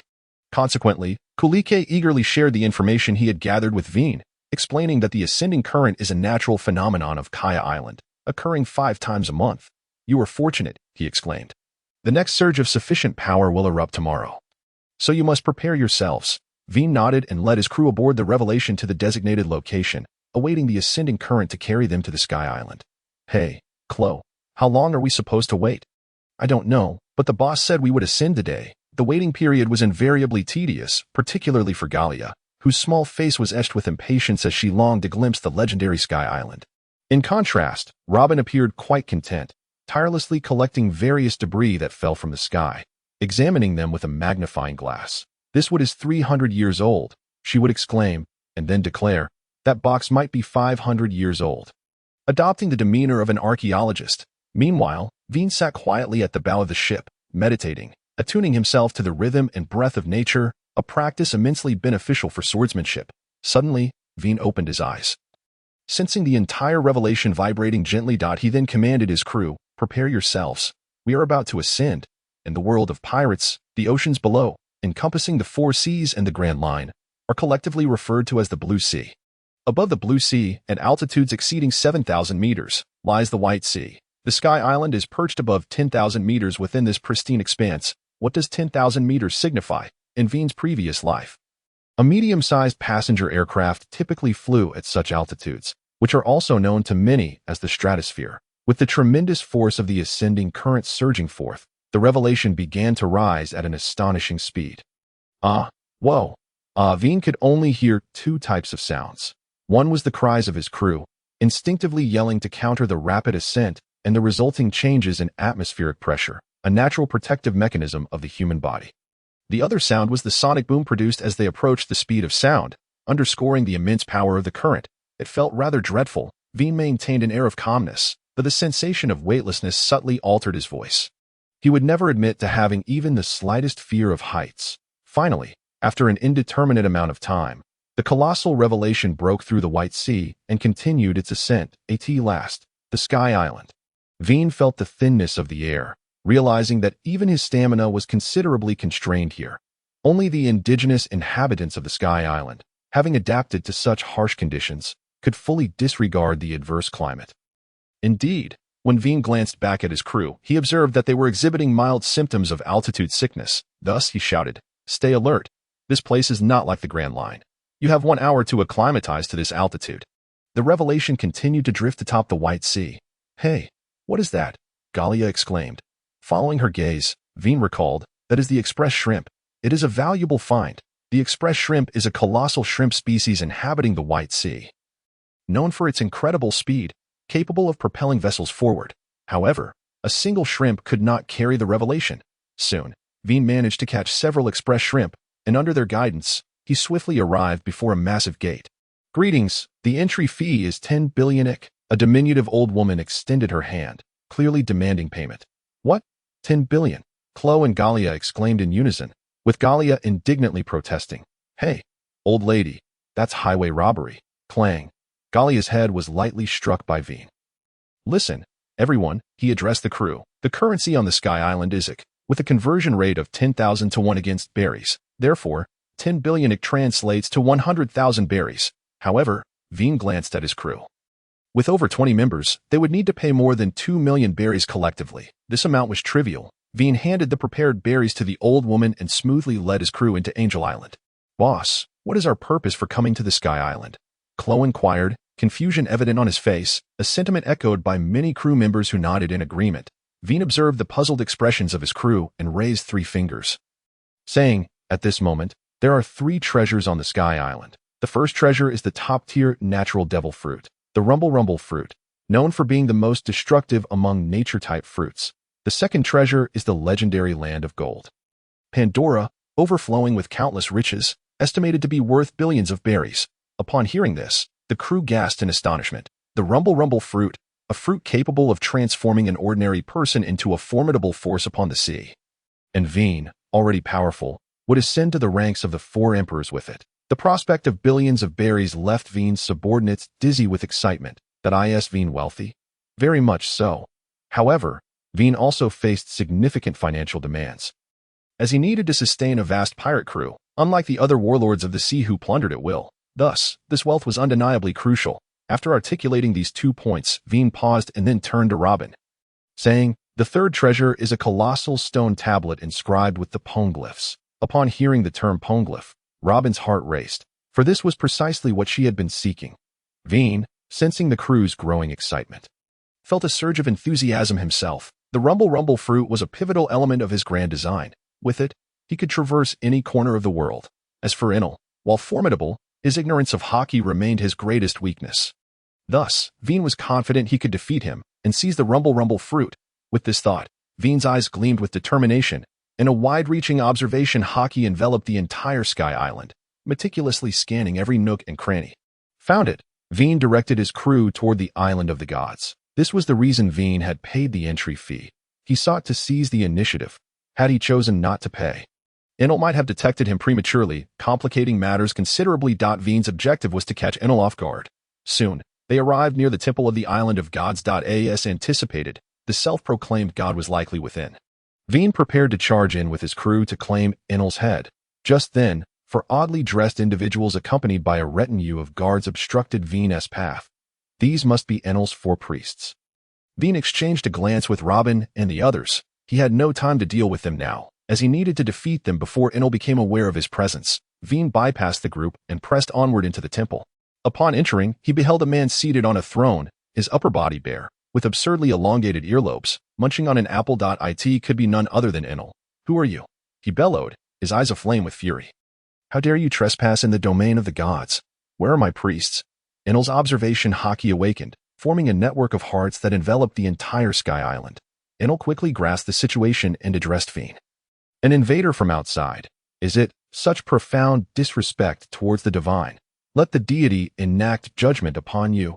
Divine retribution. From Enel's wrist, faint currents of electricity began to manifest, intensifying rapidly, culminating in a tremendous bolt of lightning aimed at Vayne. With a nimble leap, Vayne evaded the oncoming surge, his gaze fixed upon the scorched earth below, and a knot tightened in his chest.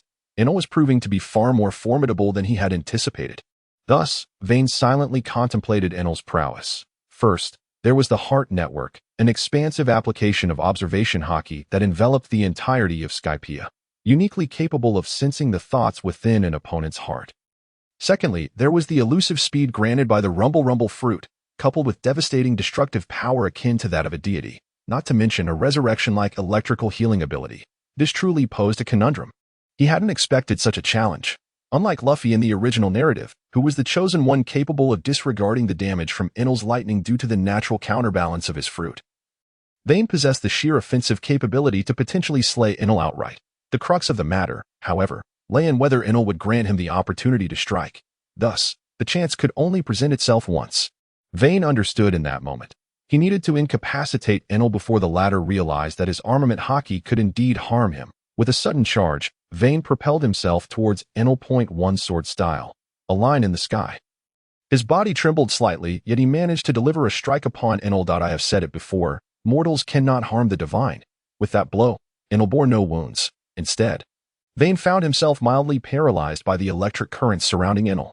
Yet he remained unperturbed, even allowing a faint smile to grace his lips, for Enel had taken the bait. Thus, Vayne engaged in a fierce battle with Enel for dozens of exchanges. His sword could not land a blow against Enel's form. And Vayne deftly avoided the lightning with his observation Haki. Nevertheless, Vayne appeared to be at a disadvantage, and Enel, witnessing that his opponent could not touch him, succumbed to arrogance, intending to toy with this mortal. The moment had arrived. After dodging a strike from the 30 million volts of Thunderbird, Vayne calculated the timing in his mind. He then enveloped his arms with armament Haki, transforming the blade of his Snow Walker into a deep black hue.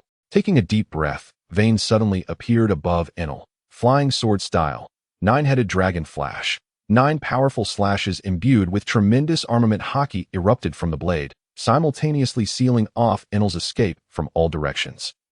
This move, Enel sensed impending doom. This mortal's speed had surged unexpectedly, and he had never encountered such an attack before. Thus, Enel decided it best not to confront it directly, opting instead to evade. Yet soon he realized. This strike was inescapable. Elementalization, the 9 slashes, charged with potent armament Haki, accurately struck Enel. The adornments on Enel's back were entirely obliterated, and a long, narrow wound appeared upon his neck. A gash spanning several inches, with the most severe one slicing from his left chest to his right abdomen. In an instant, Enel's body became drenched in blood, painting him crimson, and through Vayne's observation Haki, he sensed Enel's heart had ceased its rhythm. Such a loss of blood surely meant death. Vayne took a couple of deep breaths, having sustained minor injuries from the constant electric currents generated by Enel's rumble fruit during their skirmish. The final technique, flying sword style, 9-headed dragon flash, was a refinement made after his battle with Aokiji, allowing him to channel his armament Haki into a strike in the blink of an eye. Delivering immense damage that the enemy could not evade. It was specially developed by Vayne to combat natural-type adversaries. Vayne lingered in place for a few seconds, then produced a devil fruit extractor, contemplating how to extract the rumble fruit. Thump, thump, thump. A faint heartbeat suddenly echoed in Vayne's ears, his eyes narrowing as he beheld Enel, who had levitated into the air, flipping and leaping with an expression filled with trepidation. "You wretched mortal, how dare you strike the great deity? Ah, the pain! Cursed be it! I shall reduce you, this lowly creature, to ashes beneath the wrath of the divine." Vayne gazed warily at the distant Enel. Reflecting, the very scenario he feared most had come to pass. What was Vayne's greatest concern? Was it the inability to defeat Enel? Certainly not. His deepest dread was that Enel would remain vigilant, refusing to allow Vayne to approach him, relentlessly bombarding him with lightning strikes. After all, Enel had developed the rumble fruit to such an extent that within the heart network, all was within his attack range. Thus, Vayne faced an endless onslaught of divine retribution. Even with his armament Haki fully activated, undeterred by lightning, Enel was lightning incarnate. What did that signify? It represented the speed of light. Enel's escape velocity could very well be second to none, with the first likely still idling at Navy headquarters. If Vayne could not catch him, he would undoubtedly fail to obtain the rumble fruit. The situation had grown increasingly troublesome. Vayne furrowed his brow, gazing at Enel ahead, a hint of agitation brewing within him. The fruit he sought was tantalizingly within reach. He could not allow it to slip away. Thus, he resolved to make another attempt. A flurry of slashing strikes imbued with Haki were unleashed by Vayne, causing Enel's pupils to constrict in recognition. In a hurry, Enel activated his observation Haki, elementalizing his body to evade. Damn it, the fight escalated. How could this be? After a brief exchange, Vayne discerned that Enel had grown significantly stronger than before his feigned death, particularly in his application of observation Haki. Witnessing this, Vayne felt a pang of sorrow. Enel had further evolved the heart network. Previously, Enel's observation Haki merely allowed him to read minds, but now, he had attained true precognition, sensing the enemy's attacks in advance and elementalizing to evade them. This was a technique commonly employed by the Navy's 3 admirals, and also the signature ability of Katakuri, a powerful member of Big Mom's crew. who could wield his paramecia fruit to rival the prowess of Logia users. While armament Haki indeed counters natural type abilities, its effectiveness hinges upon the ability to strike the user directly. Vayne now found himself ensnared in such a predicament. This was quite the conundrum. Vayne narrowly dodged a discharge, but his legs grew numb, as the entire temple was saturated with a faint electric current. Of course, this faintness was relative. Vayne estimated that the electricity diffusing through the air could reach thousands of volts. At this intensity, an ordinary person would perish upon mere proximity. Even with Vayne's constitution, prolonged exposure rendered him slightly numb, undoubtedly impairing his agility. But in stark contrast to Vayne's plight, Enel appeared utterly composed, reveling in the sight of the beleaguered mortal before him. He felt the return of his once divine essence. Ha ha ha. Ignorant mortal, forever shall you dwell in fear of the divine. 60 million volts. Thunder Dragon. A colossal lightning dragon surged towards Vayne with astonishing speed. And at that moment, Vayne's legs were paralyzed, making it exceedingly difficult to evade this impending assault. If so, must he endure the brunt of the attack? Vayne regarded the approaching Thunder Dragon, inhaled deeply, and activated his armament Haki. Enveloping himself from head to toe in a shroud of darkness, resembling a suit of black armor, with 2 lightning symbols emblazoned upon his chest, and a red lightning bolt forming on his forehead. This was Vayne's full activation of armament Haki, transforming his body into an armored entity, offering comprehensive protection. However, maintaining such Haki demanded considerable energy. Even Vayne's robust physique could not sustain it for long. Boom! The brilliant blue Thunder Dragon struck Vayne, encased in the black Haki, and with a flash of light, the dragon dissipated into the air. Vayne panted, having sustained minimal damage. From a distance, Enel gaped in astonishment at the seemingly unscathed Vayne, nearly losing his composure. How could this be? You wretched mortal, time and again you dare to challenge the majesty of the divine. Enel's heart brimmed with fury as he bellowed. This strike shall reduce you to ashes. 200 million volts. Raijin. Vayne, witnessing the colossal phantom forming behind Enel, felt a tightening in his chest, uncertain if his Busashoka Haki could withstand such a formidable attack. Damn it, could I truly be caught off guard? Vayne never anticipated that confronting Enel would prove so arduous. Yet, with a powerful push from his legs, he propelled himself off the ground, leaving a significant crater in his wake. In an instant, Vayne surged towards Enel at an astonishing speed. Damn it! Shall I simply wait for you to finish your incantation? Do you take me for a fool? Vayne intended to interrupt Enel's spellcasting before he could unleash his ultimate move, but a flash of crimson flickered in Vayne's eyes, and an overwhelming aura emanated from him, radiating outward. Conqueror's Haki. The target of this formidable presence was none other than Enel himself. Ding! In an instant, Enel's body stiffened, plummeting from the sky, evidently affected by Vayne's Conqueror's Haki. 2 exclamations escaped, one from Vayne and the other from a tall, slender figure emerged from the nearby thicket, revealing a bare-chested youth adorned with a fearsome tattoo. The war demon, Wapol. He was the mightiest warrior of the Sandian tribe, the indigenous people of God's Island, Skypiea. Ever since being driven away, they had longed to return to their ancestral land.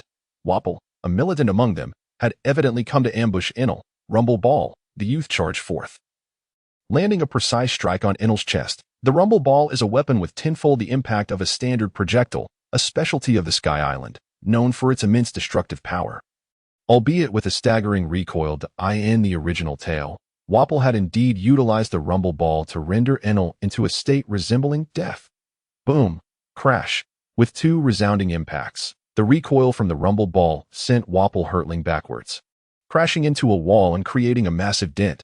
Before he succumbed to unconsciousness, Vayne cast a glance at this unexpected ally, then shifted his focus back to Enel. At that moment, Enel remained conscious, though he stumbled, struggling to regain his footing, clearly having failed to evade the earlier assault. Spitting blood, Enel leaned against the wall, visibly gravely injured.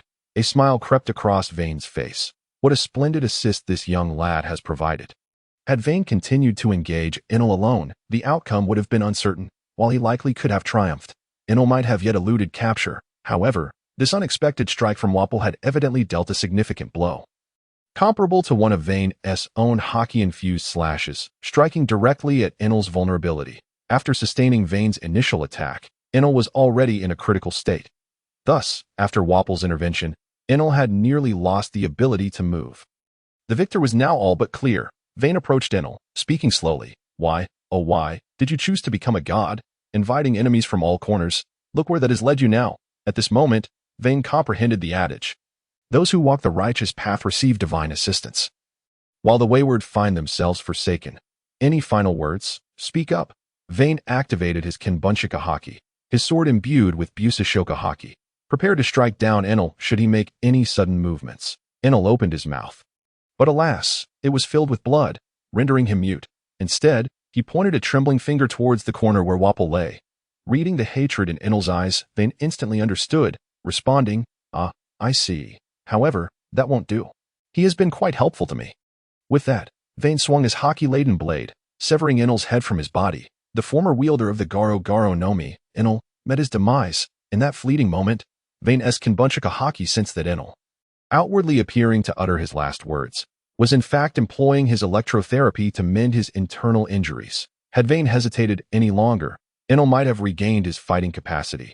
Thus, Vayne acted decisively, ending Enel's life.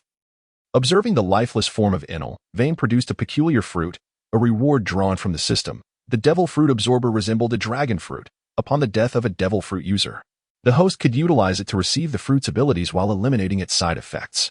How to use it, though? Vayne pondered, noting the absence of any instructions. Nevertheless, he placed the devil fruit absorber next to Enel's corpse. Before long, the fruit began to transform, shifting from its original dragon fruit form into a demonic fruit.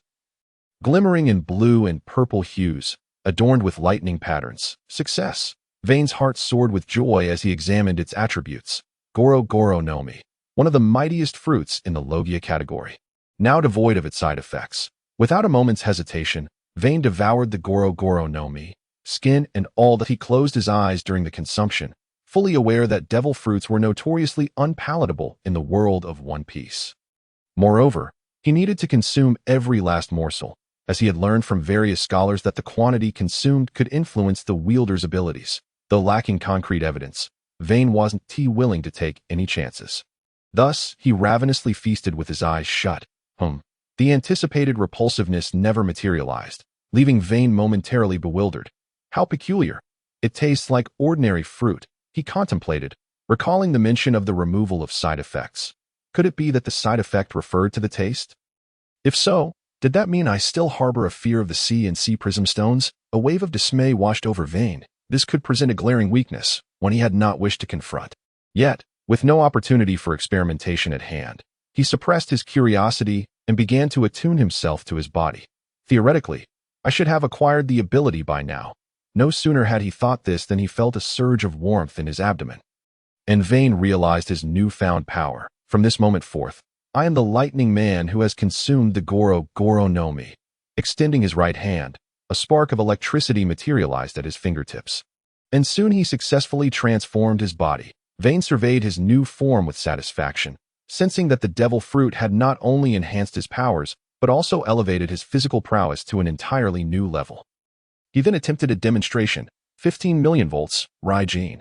A colossal bird of lightning materialized in the air, soaring into the distance. This represented the utmost extent of his capabilities at present. Vayne's physique was extraordinary, and his capacity for learning was exceptional. However, reaching Enel's staggering 200 million volts would undoubtedly require further time. Moreover, Vayne's eyes gleamed red as his Kinbunshika Haki activated, granting him dominion over the entire Sky Island. It appeared the Goro Goro no Mi also amplified the range of his Kinbunshika Haki, akin to the capabilities of radio waves. Vayne felt his perception extend dramatically. What once encompassed a single island now spanned two with ease. The sensation of becoming stronger is truly exhilarating. Vayne felt as though he had ascended to a new echelon of power, not merely in terms of offensive capability, but with qualitative enhancements to both his defensive measures and speed. No wonder those who wield Logia-type devil fruits shun physical training. Vayne reveled in this newfound invulnerability, feeling impervious to bullets and blades. Having spent years honing his physical skills, he was still susceptible to harm. But now, that was a thing of the past. With a moment's reflection, Vayne made his way toward the temple's exit. Boss, Robin, and the others exclaimed with joy upon seeing Vayne emerge, while they held great confidence in his strength. The term Garo Garo no Mi user signified that the adversary they faced was by no means a weakling. The powerful currents within the temple had kept them at bay, reluctant to enter. Thus, they could only wait outside for news. Fortunately, it was Vayne who emerged, Wayne surveyed his surroundings and noted that all 4 high priests outside the temple had been captured. He felt confident in the abilities of Robin and the others. Although CLO appeared quite battered, upon further inquiry, it turned out that CLO had faced a high priest in single combat and triumphed, marking significant progress for him. Wayne estimated that it wouldn't be long before CLO mastered all of the Marine 6 techniques. After pondering for a moment, Wayne said, "By the way, there is still a living little ghost inside the temple. You should bring him out and treat him well. This lad has been quite helpful to me." "Yes, boss." The crew under Wayne's command promptly set out to execute his orders. A flash of lightning flickered in Wayne's eyes. Observant Robin seemed to sense something and chose not to speak further. The crew around Wayne felt that he had become even more imposing, surrounded by an invisible aura. "Boss, you truly are captivating in this demeanor," Robin murmured softly. "It seems I've forgotten something." Wayne's eyes turned crimson as he activated his observation Haki. Scanning the surroundings, soon, he discovered a golden arc named Proverb, its hull nearly complete, and the engine fully assembled. Goodness, I never expected Inel to be a designer as well. Wayne was momentarily taken aback by the sight of the massive golden vessel. For even he had never seen such a grand creation before. However, it indeed sparked some inspiration. Observing the ship before him, Wayne contemplated combining this design with his own capabilities to enhance the apocalyptic, transforming it into a vessel capable of traversing both sea and sky, thereby significantly improving its maneuverability. The next day, Wayne and his companions, along with the somewhat recovered Waipa and the indigenous Sandians, arrived at the land of gold, Sandora, on God's Island. The pirates aboard Wayne's ship were utterly astonished by the sight of gold everywhere, as nearly all buildings in the city, including the clock tower and street lamps, were crafted from gold.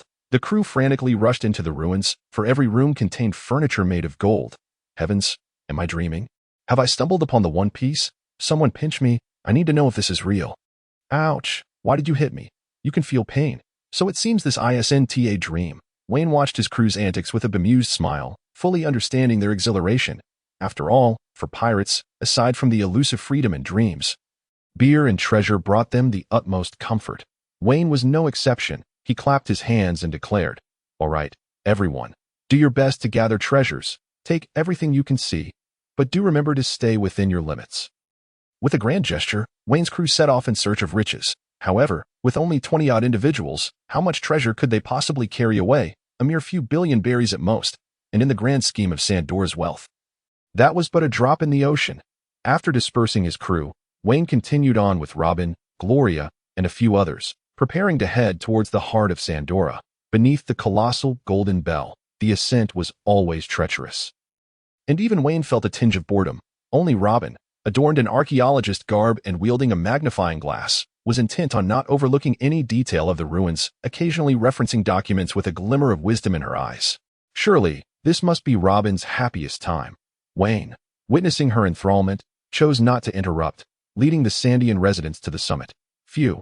Weavy, he finally arrived. Wayne wiped his forehead and shook off the non-existent sweat from his hands. Thud, thud, thud, thud, thud. Around Wayne, the sound of kneeling echoed as every Sandian, young and old, including the battle-scarred Waipa, sank to the ground, tears brimming in their eyes. After 400 years, we have finally returned. The centuries of pain and humiliation accumulated in the bloodline of the Sandians erupted at this moment, as they fervently kissed the ground beneath them, expressing their unrestrained joy. Although Wayne could not fully empathize, he quietly lit a cigarette, choosing to remain silent. After a considerable time, once the Sandians had released their pent-up emotions, an elderly man stumbled through the crowd and addressed Wayne. "Sir, could we trouble you for one last favor?" "What favor?" "Could you ring that golden bell, which has slumbered for 400 years? In return, you may take a bit more of the treasures from the ruins." Wayne smirked inwardly, thinking, as pirates, we take what we desire. We do not rely on others to hand it to us. Yet, considering the hardships of this group and his debt to Waipa, he turned to the latter and said, "Very well, I shall ring the bell, and we shall be even." Just then, a tremendous noise erupted, and Wayne turned to see a massive serpent rising from the ruins. The Master of the Sky. Panic spread among the Sandians, but Wayne merely chuckled, saying, "I was just wondering how to ring the bell, and here you are." With that, Wayne leaped into the air like a bolt of lightning towards the Master of the Sky, ready to test his newfound abilities after enduring a bite from the creature. 15 million volts. Thunderbird. Boom. A bird-shaped bolt of purple lightning struck the serpent squarely in the abdomen, leaving a charred mark upon its scales. The master of the sky, jolted awake, was instantly filled with trepidation, as if recalling some dreadful memory. Meanwhile, Vayne curiously remarked, "Why is the skin of serpents so thick nowadays? Well, if one shot isn't enough, I shall simply unleash several more." Unbeknownst to Vayne, it wasn't merely the thickness of the serpent's skin, but rather the creature had developed a resistance from years of torment by NLS electric shocks, coupled with a conditioned reflex that left it paralyzed after being struck. 15 million volts. Thunderbird. 15 million volts. 16 million volts. 20 million volts. Thunder Beast. Vayne relentlessly unleashed his powers upon the master of the sky. Though he had only recently acquired the fruit and his abilities were still underdeveloped, his ample stamina allowed him to continue for over half an hour, soaring through the sky as he electrocuted the serpent. Finally, the beast collapsed beneath Vayne's relentless lightning. Observing his slightly singed fingers, he mused, "Indeed, one must diligently practice their abilities." CLO remarked, "Only someone as monstrous as you could endure such training." Vayne approached the unconscious master of the sky. Seizing the colossal serpent, which was over 100 meters long, and hoisted it onto his shoulder. Then, using moonwalk, ascended to the location of the golden bell.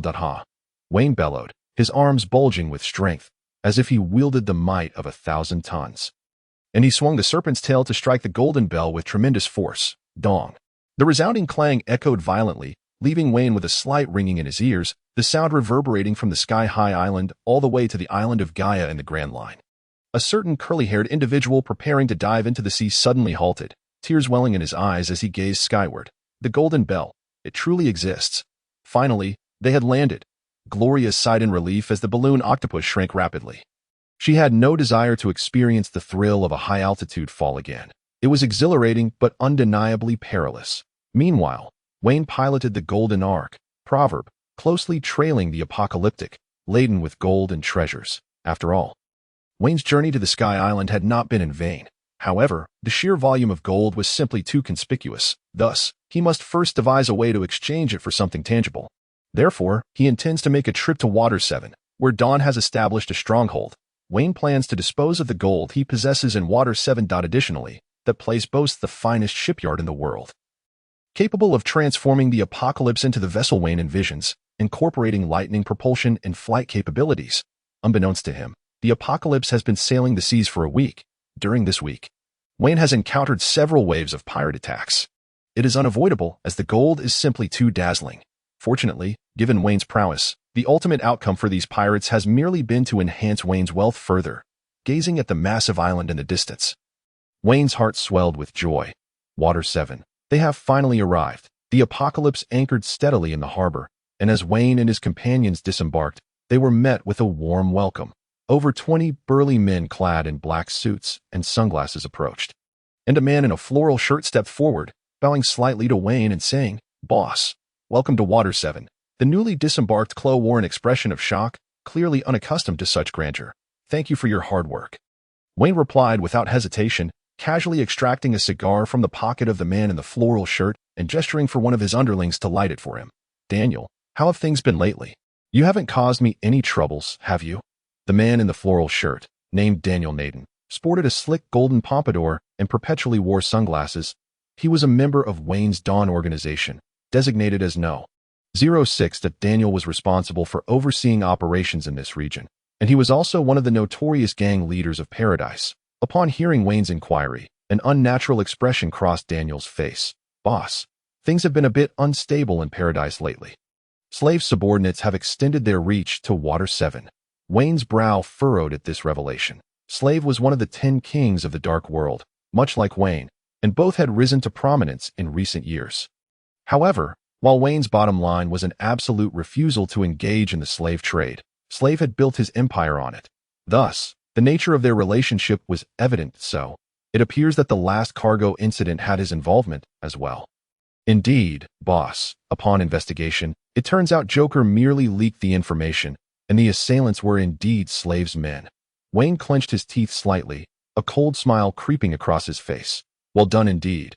Do they think that with their support, I cannot take action against you? Slave's rise to fame occurred slightly after Vayne's. Approximately a year and a half later. 4 years ago, Vayne's influence had gradually expanded, deeply embedding itself within the underworld.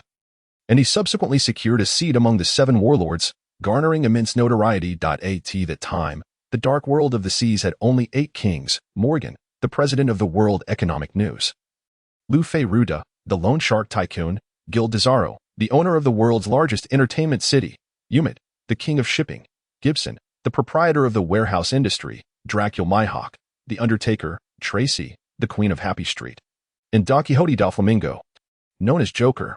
Although these 8 kings were wary of their interests being encroached upon, they also feared Wayne's strength, and thus tacitly accepted him as the 8th king. Subsequently, during a gathering of the Dark World Kings, Wayne was invited by the 8, but his performance at that gathering did not sit well with them. The kings of the Dark World often engaged in the slave trade, whereas Wayne's firm stance was a complete aversion to it. Consequently, they could never find common ground.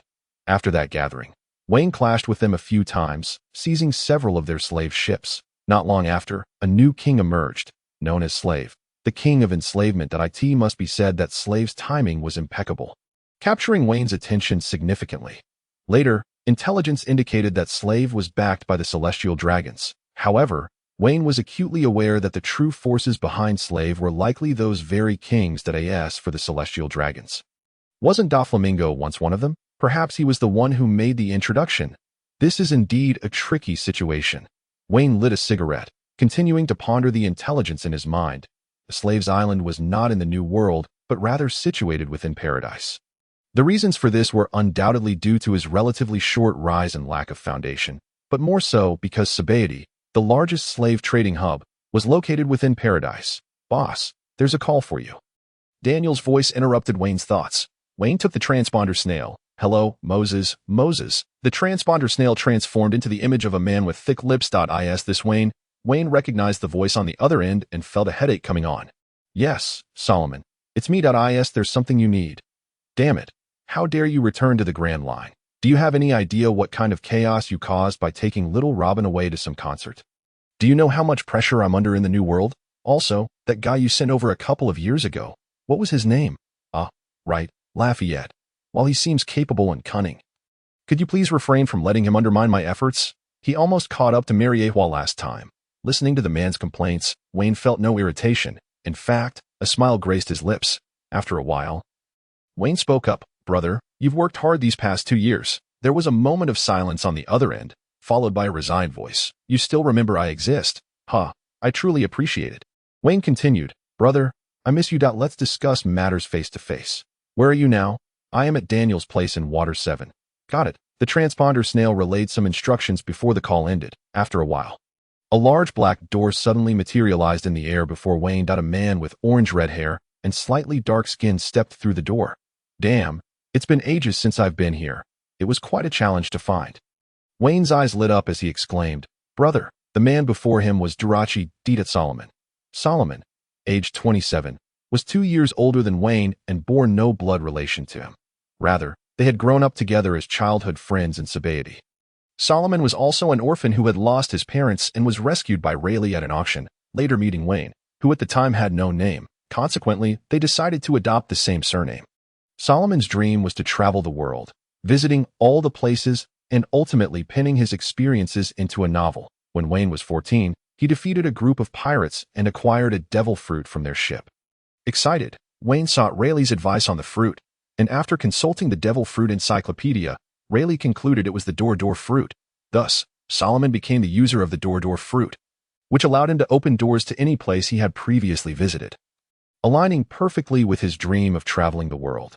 This was the reason Wayne bestowed the fruit upon Solomon. Later, when Wayne returned from 3 years of travel, he was in urgent need of trustworthy help to establish his faction. Hence, Solomon returned. Wayne distinctly remembered their conversation regarding the doors. "Brother, I have something to discuss." "What is it?" "I plan to establish a company, a grand one. So, I need people to assist. Just wait a moment. It might take a bit of time." Thus, Solomon, whose dream was to travel the world, resolutely returned home to help Wayne manage the company, and he has been doing so for 5 years, particularly in the last 2 years. Wayne has hardly been present at the base, relying entirely on Solomon to handle internal and external affairs. Therefore, within the Dawn organization, Solomon holds the designation of number 01, codename Door. Solomon's gaze softened slightly as he beheld Wayne. only to let out a cold snort soon after. How is it that our illustrious star has time to return to the Grand Line? Aren't you supposed to be roaming the seas? Wayne's outstretched hands momentarily stiffened. He had initially intended to embrace Solomon warmly, but awkwardly withdrew, replying, I returned to the East Blue and encountered Ace. Ace, that's splendid news. Did you not acknowledge him? Bring him to the Grand Line for a tour. Solomon nodded slightly upon hearing Ace's name, recalling that Wayne had mentioned Ace as the offspring of his lifesaver. Although they had never met, Wayne had always regarded him as a younger brother. Wayne shook his head, stating, no recognition occurred. That lad still wishes to venture out as a pirate, but I managed to dissuade him. Thus, Wayne recounted the circumstances of his meeting with Ace to Solomon. After a moment of contemplation, Solomon remarked, I believe your actions were misguided. Nothing should deter a young man from pursuing his dreams of the sea. Wayne pursed his lips, responding, while that may be true, he is the child of the Pirate King. Do you not comprehend the potential consequences should he embark on such a path? Furthermore, Ace's current abilities are far too inadequate. When he possesses the means for self-defense, I shall not hinder him. Wayne envisioned the means of self-defense, the awakening of a devil fruit, the mastery of Haki to the level of flowing cherry, and the ability to foresee the future through observation Haki. Yes, that seems about right. Even the Emperor Luffy has yet to reach such a level. Solomon countered. As pirates, if we are captured by the Marines, do we not all meet the same fate? Does it matter whose child one is? Even if you are the child of a celestial dragon, being captured as a pirate yields no favorable outcome. Death or a lifetime in the underwater prison awaits. Doflamingo. Touch. Thank you. Solomon continued. Besides, keeping him confined to that little corner of the East Blue. How much strength can he truly gain? When you set sail, he may have been stronger than you. Wayne fell silent, acknowledging that in theory, Solomon was correct.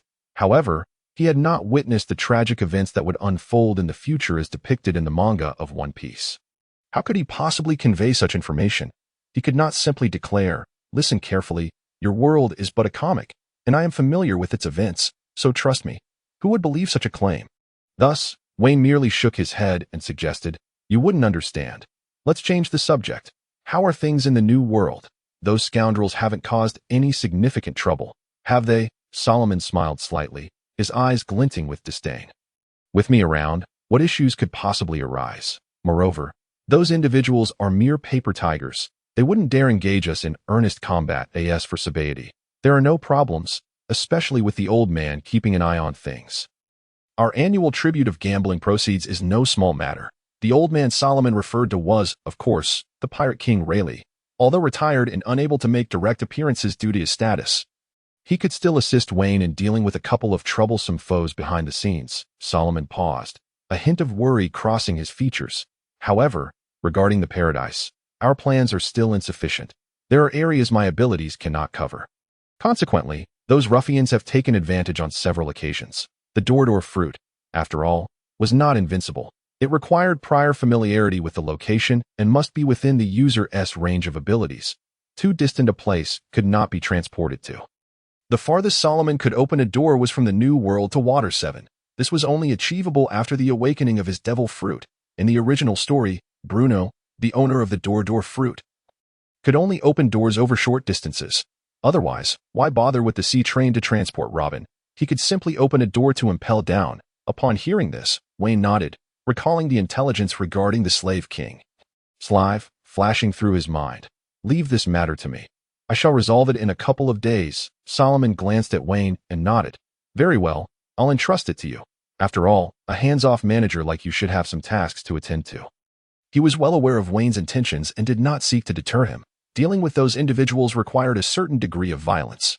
Moreover, Solomon had seen the news of Wayne's encounter with Aokiji. Realizing that Wayne had significantly increased his strength during this visit, thus feeling reassured about his undertaking, Wayne lit a cigarette and casually offered one to Solomon, saying, Brother, it has been far too long since we shared a drink. Shall we indulge in a couple of glasses together? Solomon glanced at his watch. All right, I'll head back tomorrow. You should whip up a couple of dishes quickly. Let's enjoy some drinks, my brother. Speaking of which, it has been ages since I last tasted your cooking. I wonder if your skills have deteriorated. Ding. After a lengthy 27-minute culinary endeavor, your cooking skills have improved. Current cooking level, Master 465-25000. earning 3 life points. Current life points, 1980. Wayne, are you ready? I'm nearly starving, Solomon exclaimed, seated at the dining table, utensils in hand, a napkin tied around his neck, eagerly inhaling the tempting aromas wafting from the kitchen. Coming, just 3 dishes. Nothing more. Wayne manipulated the magnetic field within the room using his thunderfruit, causing 3 large platters to float effortlessly to the table. This was a new ability Wayne had developed, utilizing the thunderfruit to manipulate the surrounding magnetic field. Achieving a levitation effect, Solomon gazed at the floating dishes, exclaiming, "Goodness, what new abilities have you acquired?" As Wayne's closest friend, Solomon was unaware of Wayne's system, but knew he always produced peculiar and extraordinary items.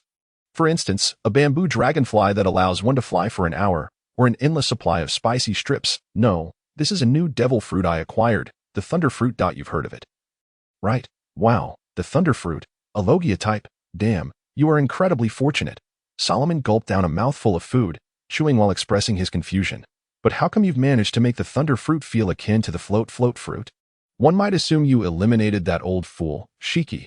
Theodore took a sip of beer, pointing to his head. Knowledge is power, you understand? Cough. Water, I need water. Solomon choked on a morsel of food, extending his left hand. Pleading for Wayne's assistance, Wayne promptly handed him a glass of beer. Gulp. Solomon downed the beer in one go, finally swallowing the food. By the way, your cooking skills are improving greatly. Have you considered taking on a couple of apprentices? Imagine opening a few restaurants in Baratie. You'd make a fortune. Wayne chuckled, recalling the eyebrow-raising apprentice he had taken on in the East Blue. Speaking of which, I did take on a disciple in the East Blue. Thus, Wayne shared with Solomon the events of his encounter in the East Blue, including the new crew member, Kuro. The two continued their conversation, weaving through various topics, the mundane occurrences of life, their opinions on which supernovas held promise, and even reminiscing about the times they had spied on their neighbor's sister while she bathed. After years apart, the brothers found themselves with an endless array of topics and stories to share. 1,000 cups are insufficient for a true friend. They drank from high noon until the sun dipped below the horizon. Wayne glanced at the remaining beer in Solomon's bowl, slurring, "You belch, don't feed the fish." Solomon's face flushed crimson. However, with his naturally dark complexion, it appeared a shade of deep red. "Who are you insulting? Who feeds fish?" Solomon protested, indignant, raising a bowl of wine. "Come, let's drink." Wayne raised his cup in response, declaring, "Damn it, brother. Cheers." The following morning, Wayne was the first to rise, observing Solomon still deep in slumber. He kicked him awake. "What time is it? Still sleeping? Get up. Come on, let's continue." Solomon rubbed his bleary eyes and muttered, "Continue? Not today. Next time, I promise. I have things to attend to when I return." Wayne regarded the conceding Solomon and replied, "Very well.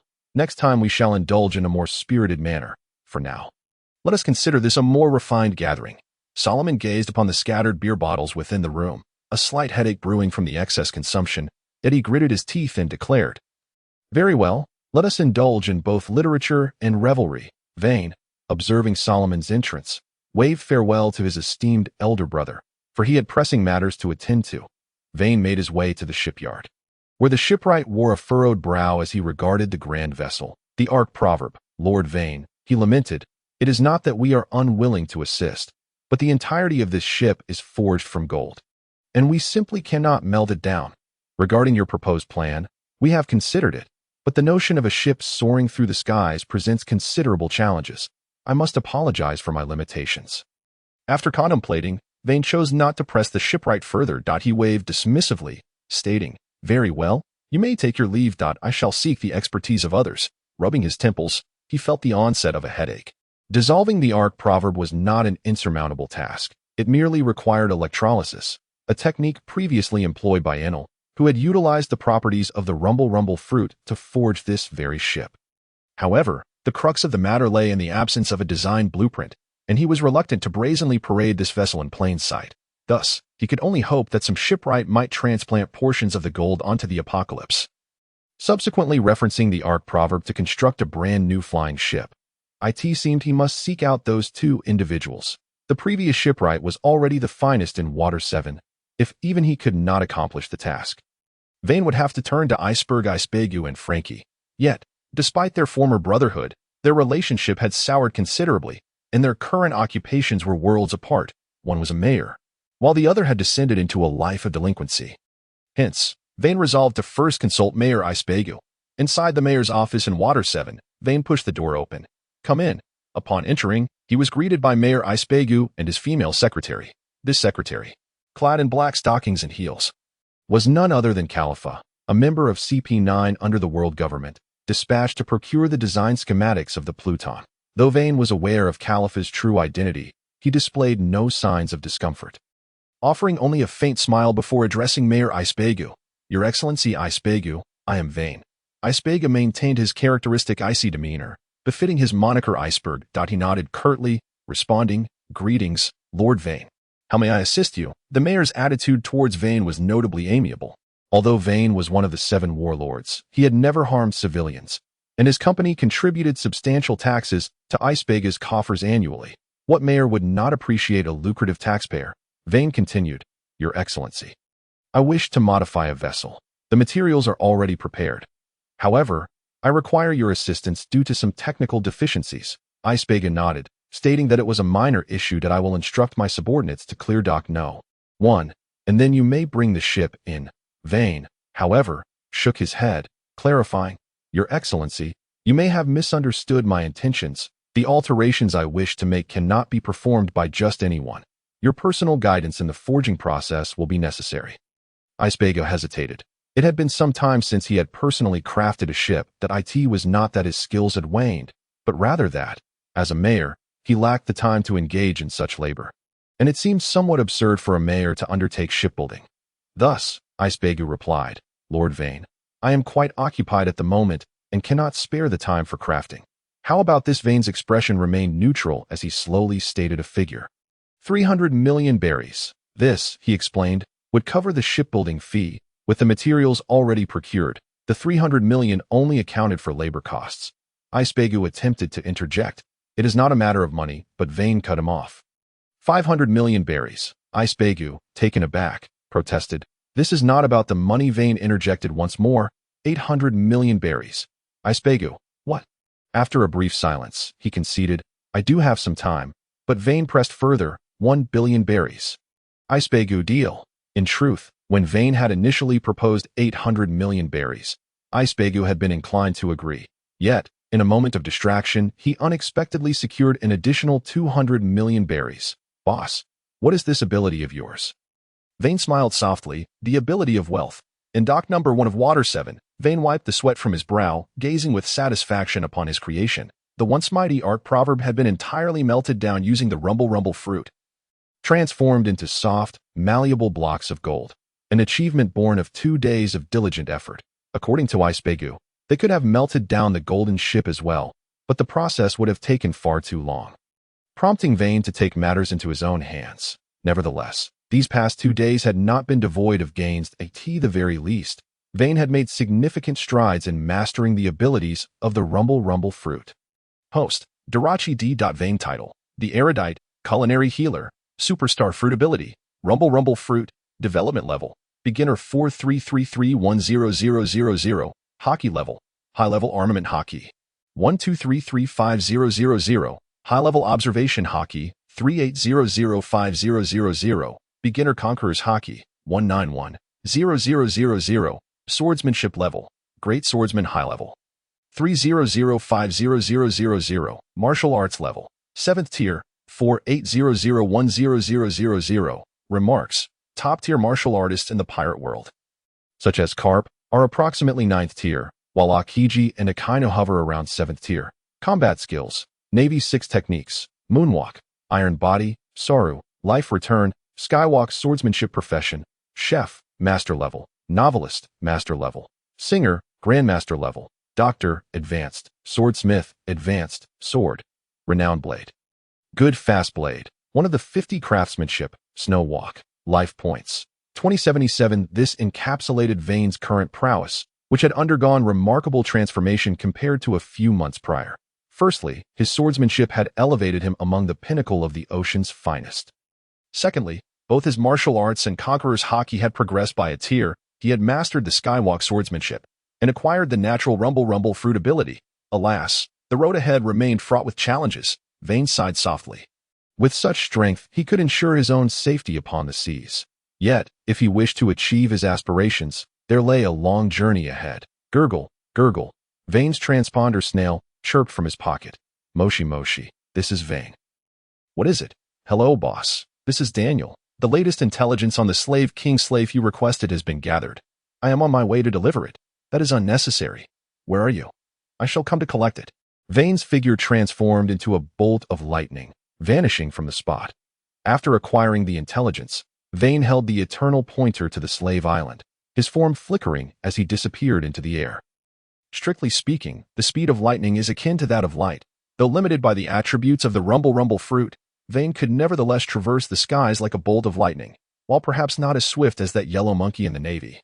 He was undoubtedly among the second fastest in the pirate world. The slave king slave made his base near Baratie on the slave island, commanding a gang of approximately 3,000 men.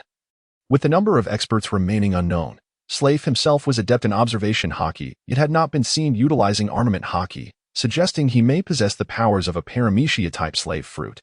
His rise to power had been remarkably sudden, and Vayne suspected it was linked to his slave fruit. Currently, Slave was conducting an auction for a new batch of slaves on Slave Island. As the intelligence flashed through Vayne's mind, he quickened his pace, determined to arrive before the auction's conclusion. Boss, one more bowl. In a ramen shop, Vayne devoured his noodles with gusto, 2 stacks of empty bowls already piled before him. The noodles were extraordinarily chewy, and the generous portions of meat were commendable. Even with Vayne's culinary prowess, he could not help but exclaim how delicious it was, having arrived at Slave Island today.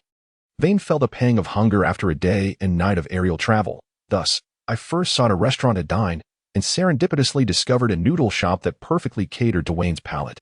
Welcome, esteemed guest. A young maiden gazed at Vayne, who was relishing his meal, her eyes shimmering with a hint of admiration, yet another girl captivated by Vayne's striking visage. Well, let's pause here for now. It's time to attend to business. Vayne called out, Sir, the bill, please. An elderly man, his face lined with wrinkles yet adorned with a semblance of a smile, approached Vayne and said, Esteemed guest, I trust your meal was satisfactory.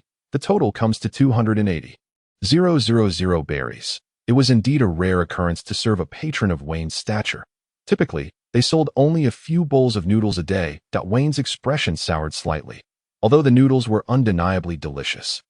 Was this price not excessively steep? While he cared little for the money itself, he felt compelled to inquire further.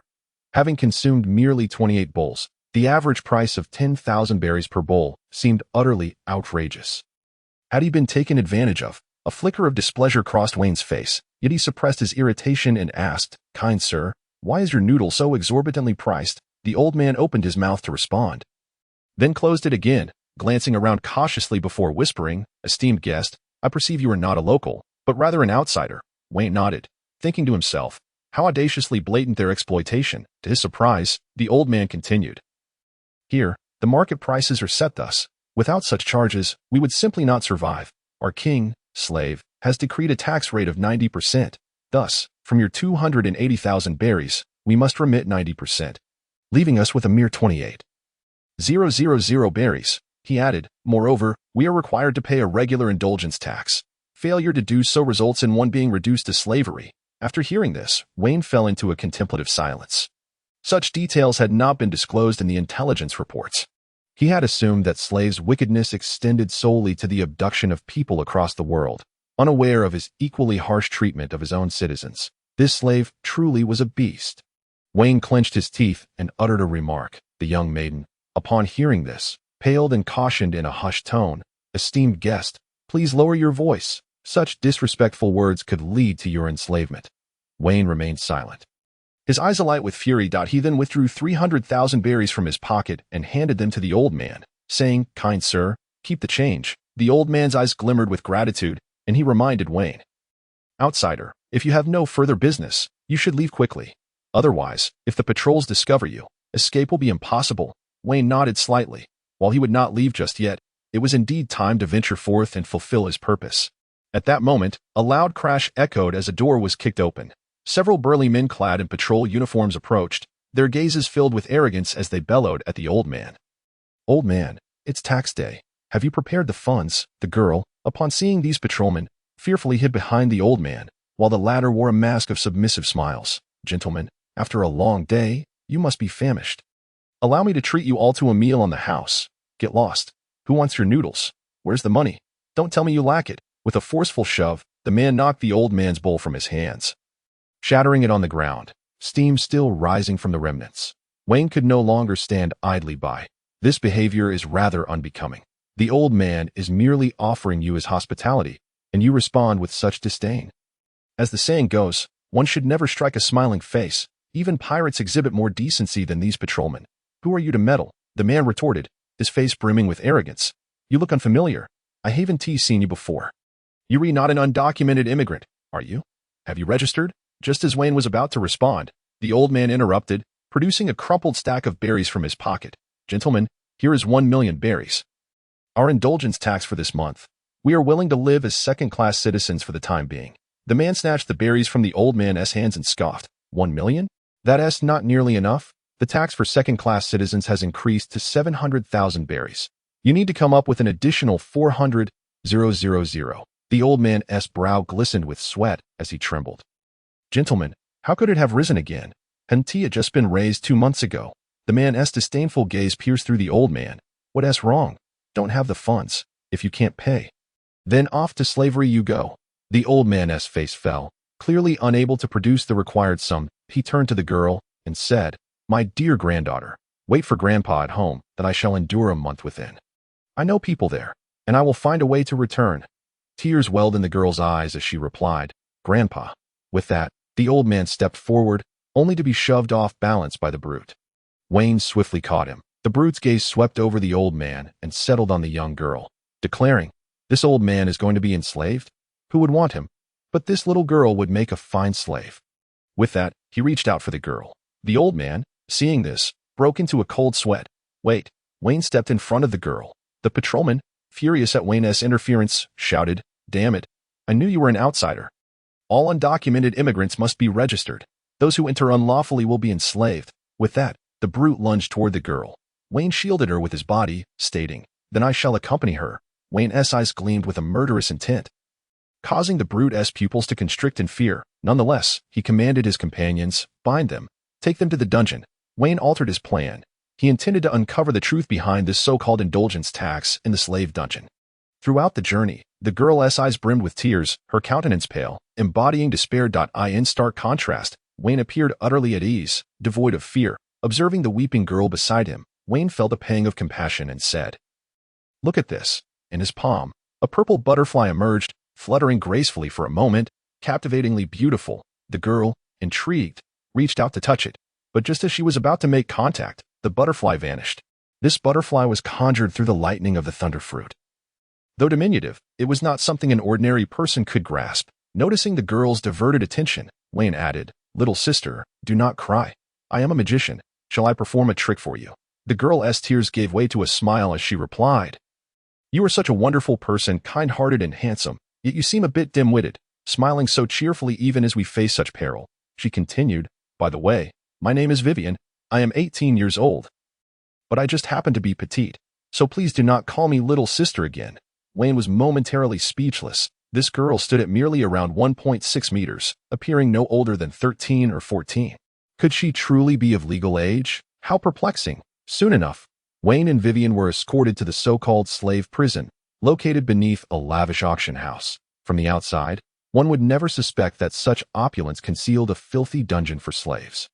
During their journey, Vayne gleaned insights from his conversation with Vivian. The isolationism of the land of slavery was severe. Unlike Wano, which was hindered by environmental factors, this was a legal imposition. The land of slavery categorized its citizens into 3 tiers.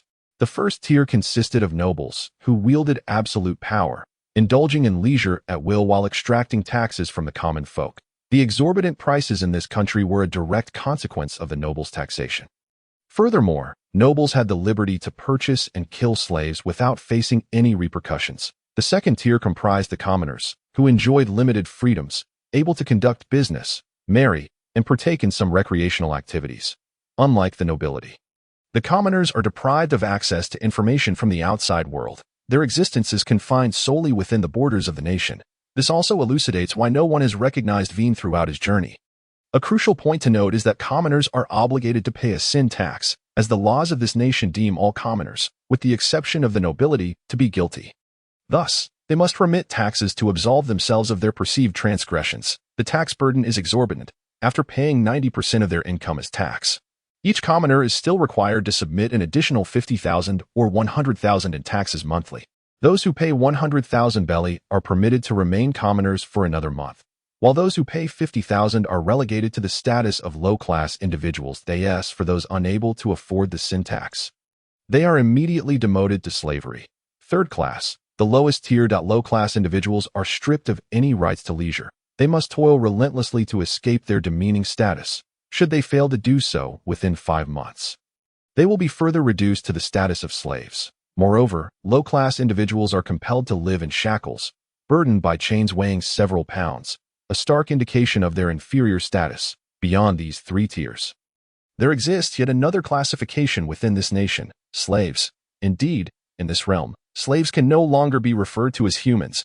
Vivian began living with her grandfather at the tender age of 15. Following the tragic death of her father, who was killed by a noble riding in a carriage that fateful year, leaving the two of them in a state of desolation. Fortunately, her grandfather possessed the skill of noodle making, which has allowed them to survive until now. However, the rapid increase in sin taxes has drained her grandfather's last reserves, leading them to their current predicament as slaves in the confines of his cell. Vayne listened intently to Vivian's account, casting a glance at the dismal surroundings, devoid of light, save for a faint glimmer filtering through a small skylight. The incessant dripping of water only added to the oppressive atmosphere. What a splendid situation, indeed. Slave. As Vayne absorbed the narrative, a smile crept upon his lips, albeit one tinged with a chilling intensity. Those familiar with Vayne would recognize that such a countenance signified his genuine ire. As time trickled by, Vayne became aware of the foul stench permeating the cell, mentally calculating the passage of time. It had been nearly 3 hours since his imprisonment, and he had gathered a substantial understanding of the dynamics within this land of servitude. It was time to make his exit. With his hands enveloped in the formidable aura of armament Haki, he prepared to shatter the chains binding both himself and Vivian. Just then, a presence approached. Sensed through his observation Haki, someone was coming. With a clang, the door to his cell swung open, allowing a shaft of light to pierce the darkness. 7 or 8 burly men clad in black suits entered, and the leader barked an order to his companions. Take this woman out. Upon catching sight of Vayne's face, he added, and take this man as well. He will fetch a handsome price. Vayne was momentarily taken aback, realizing he was to be sold at auction. This presented the perfect opportunity to seize slave. Turning to the trembling Vivian beside him, he reassured, "Fear not. We shall face this together." The suited man let out a derisive chuckle. "Oh, you won't be so fortunate, unless you are purchased by the same master." The group led Vayne and Vivian through a lengthy street. Making their way to the auction house, Vayne committed the route to memory. He pondered how best to exact revenge on these vile criminals. Approximately 10 minutes later, they arrived at the auction house. Upon entering, Vayne and Vivian were marked with special numbers. Vayne was 71, and Vivian was 72. In the center of the auction house, a slender man wearing sunglasses passionately introduced the first item for bid. Next, let us welcome item number 63, a robust fishman. Fishmen are unique beings residing beneath the waves. Unlike mermaids, they possess a fish's upper body and a human's lower half. These creatures are incredibly strong, with an average adult fishman possessing 10 times the strength of a human. The most exceptional among them far surpass ordinary humans. Rest assured, esteemed guests, you need not worry about these fishmen turning on their masters, for we have specially designed collars. The auctioneer gestured toward the collar around the fishman's neck, stating, should the fishman resist in any way, they will suffer the consequences. With a press of a button, electricity coursed through the fishman's body, causing him to convulse and cry out in agony. The audience erupted into enthusiastic cheers, evidently thrilled by the spectacle of the slave's torment. Once the atmosphere was suitably charged, the auctioneer declared, the starting bid for the fishman is 8 million belly, with increments of no less than 100,000 belly. As soon as the words left his lips, the room buzzed with fervent bids. I bid 8.1 million belly, 8.2 million belly, 8.5 million belly. Ultimately, the fishman was sold for a staggering 20 million belly. Vayne couldn't help but marvel at the immense wealth of the nobility. A mere fishman command with a crackling sound, the collar around Vayne's neck shimmered with a crimson light, emitting a powerful electric current that swiftly spread from his neck to his entire body. The humble slave dared to defy the greatness of the auctioneer's face contorted in terror. for Vayne exhibited no signs of suffering from the shock. Trembling, the auctioneer stuttered, "No, it's impossible. How can you be unharmed?" A chilling smile crept across Vayne's face as he enunciated, "Because I am the embodiment of thunder." With a flick of his left hand, a dark energy manifested, and with a forceful tug, the collar around his neck and the chains at his feet shattered with a resounding snap. In the auctioneer's panic-stricken gaze, Vayne unleashed a punch that sent him flying over 10 meters, crashing into a wall before losing consciousness. Vayne turned his gaze towards Slive, a cruel smile playing on his lips. "Now it's your turn." Vayne blurred into motion, leaving behind several afterimages as he rapidly approached Slive, his hands crackling with purple lightning. Just as Vayne prepared to unleash a devastating 30 million volt strike upon Slive, a sense of foreboding surged within him. Shave. Vayne's form vanished, reappearing a dozen meters away from Slive Pt that moment. A massive black slash cleaved through the space he had just occupied, carving a 7 to 8 meter long fissure in the ground. Armament Haki. Flying slash. A man clad in a suit wielding a sword stood protectively in front of Slive, the previous slash having emanated from him but a master swordsman. "It seemed you are not as simple as the rumors suggest." Vayne narrowed his eyes, scrutinizing the suited swordsman. With such formidable subordinates, Slive certainly held a prominent position in the entire paradise. Even in the New World, he could establish a significant presence. Only now did Slive appear to grasp the situation. His eyes ablaze with fury, he turned to his subordinates and bellowed, "Damn it, you useless lot. Can't you even tell whether this person is the real deal or just an imposter? This is the genuine Vayne, one of the 7 warlords of the sea. If it weren't for Zivy's timely intervention, I would have been a goner. Do you understand? You worthless fools, charge at him together," with Slive's furious command. His subordinates hesitated for a moment before encircling Vayne. More and more gang members flooding into the auction hall did a tactic of overwhelming numbers. "Is it?" Vayne murmured softly. The combat prowess of the strong in the pirate world is indeed perplexing. Even someone as powerful as Whitebeard could be injured by an ordinary pistol. Thus, the tactic of sheer numbers is undoubtedly effective against the strong. However, there is one exception. Vayne's eyes widened slightly as a glimmer of red light flickered within them. An invisible aura began to manifest around him. As a gentle breeze swept through, the entire auction hall fell silent, with nobles fainting in their seats. The gang members surrounding Vayne also collapsed, their eyes rolling back in unconsciousness. Conqueror's Haki. Vayne's gaze swept over the fallen henchmen before settling on the 4 individuals still standing before him. These 4 were Slive, the slave king; Zivy, the suited swordsman wielding a long blade; a tall man with a scar on his face; and a slender woman with flowing green hair. Vayne regarded the quartet with a spark of excitement in his eyes, declaring, "Now that the riffraff has been dealt with, shall we commence our battle?" With that, Vayne enveloped his hands in armament Haki and charged towards the swordsman Zivy. Zivy, gripping his sword, crossed it defensively before him, successfully parrying Vayne's attack. The two retreated briefly, testing each other's strength, leaving a safe zone in between them. Vayne regarded Zivy and remarked, "Impressive swordsmanship, but alas, you are aiding the wicked." Zivy, observing Vayne's empty hands, spoke in a grave tone, "Where is your sword? As a swordsman, it is unfathomable to confront an opponent empty-handed. Do you not regard me with any respect?" Vayne blinked in surprise, then glanced towards the auction stage where the famed sword Shuezo lay. Extending his left hand, he gestured slightly, and the sword was enveloped by an unseen force, gradually floating to Vayne's side. With Vayne's mastery of his fruit abilities, his control over electromagnetic fields had grown increasingly adept. Holding the sword in his right hand, he addressed Zivy, "Very well. I shall comply with your wishes." Zivy, momentarily taken aback by Vayne's impressive display, responded, "It is no wonder you can contend evenly with an admiral. Your swordsmanship is truly exquisite." Vayne raised an eyebrow, thinking, "Is this truly a fruit ability? Can't this fellow see it's not a matter of swordsmanship?" Just as he was about to explain, Slive's furious roar interrupted, "What, an admiral-level power? No, I must summon more people. I have esteemed guests to attend to." Zivy, Qingshi, hold him back.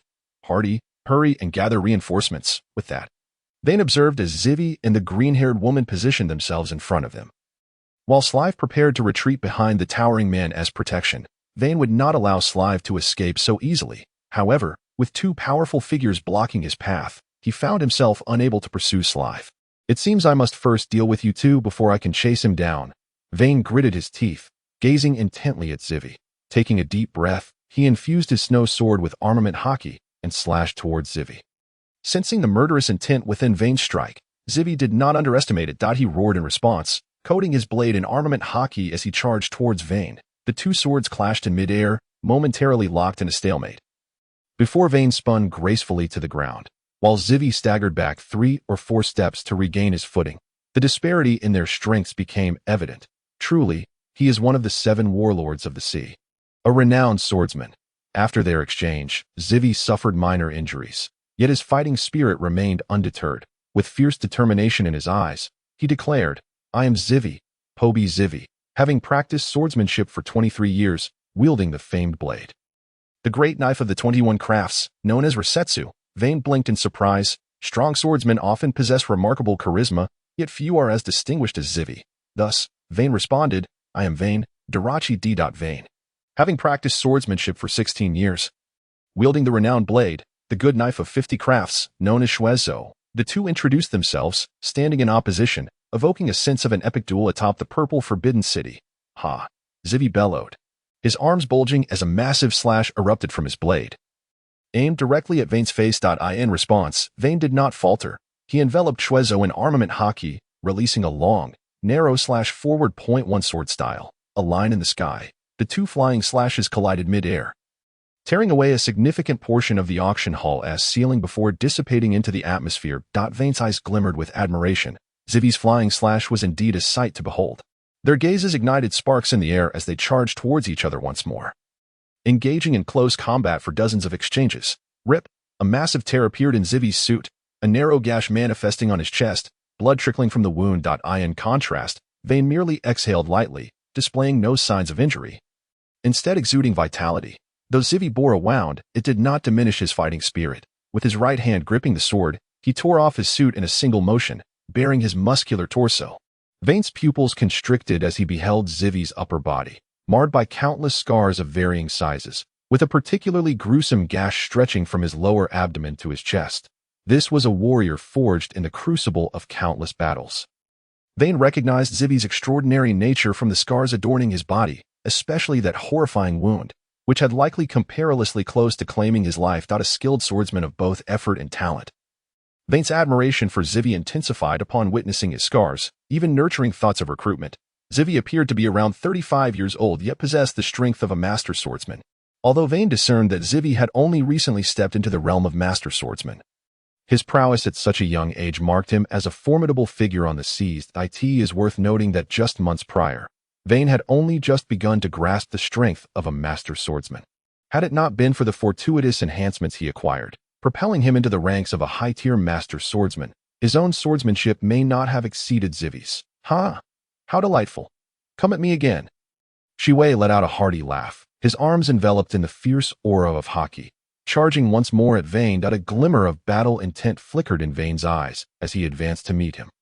The two engaged in a fierce exchange of blows for dozens of rounds, but as the battle progressed, Shiwei gradually found himself at a disadvantage, his body marred by increasing wounds. Clearly, while he possessed considerable strength, Vayne's prowess surpassed his considerably. Thus far, Vayne had relied solely on his swordsmanship, refraining from utilizing his fruit abilities, recognizing that Shiwei was indeed a rare opponent from whom he could glean insights into swordplay. After several minutes of intense combat, Vayne, appreciating the rarity of his opponent, had no intentions of pursuing Slave, for within the realm of his observation Haki, he sensed that Slave still lingered on the island. Moreover, their battle was nearing its conclusion. Unlike the prolonged confrontations of martial artists, sword fights are often a matter of life and death, where a single moment can determine victory or defeat. The very essence of blades is to gamble with one's life, with outcomes hinging on an instant. Sensing the opportune moment, Vayne addressed Shiwei, urging him to unleash his strongest strike. A grave expression settled on Shiwei's face as he summoned his full might, preparing to unleash his sword technique. At that moment, a fleeting shadow lunged at Vayne, causing his aura to diminish as he retreated several paces to evade the attack. From where Vayne had stood, the figure of the observing Qingxi emerged, her demeanor transformed. Once possessing a relatively delicate appearance, her face grotesquely protruded, her eyes morphing into serpentine slits, her tongue bifurcated, incessantly licking her lips, the devil fruit.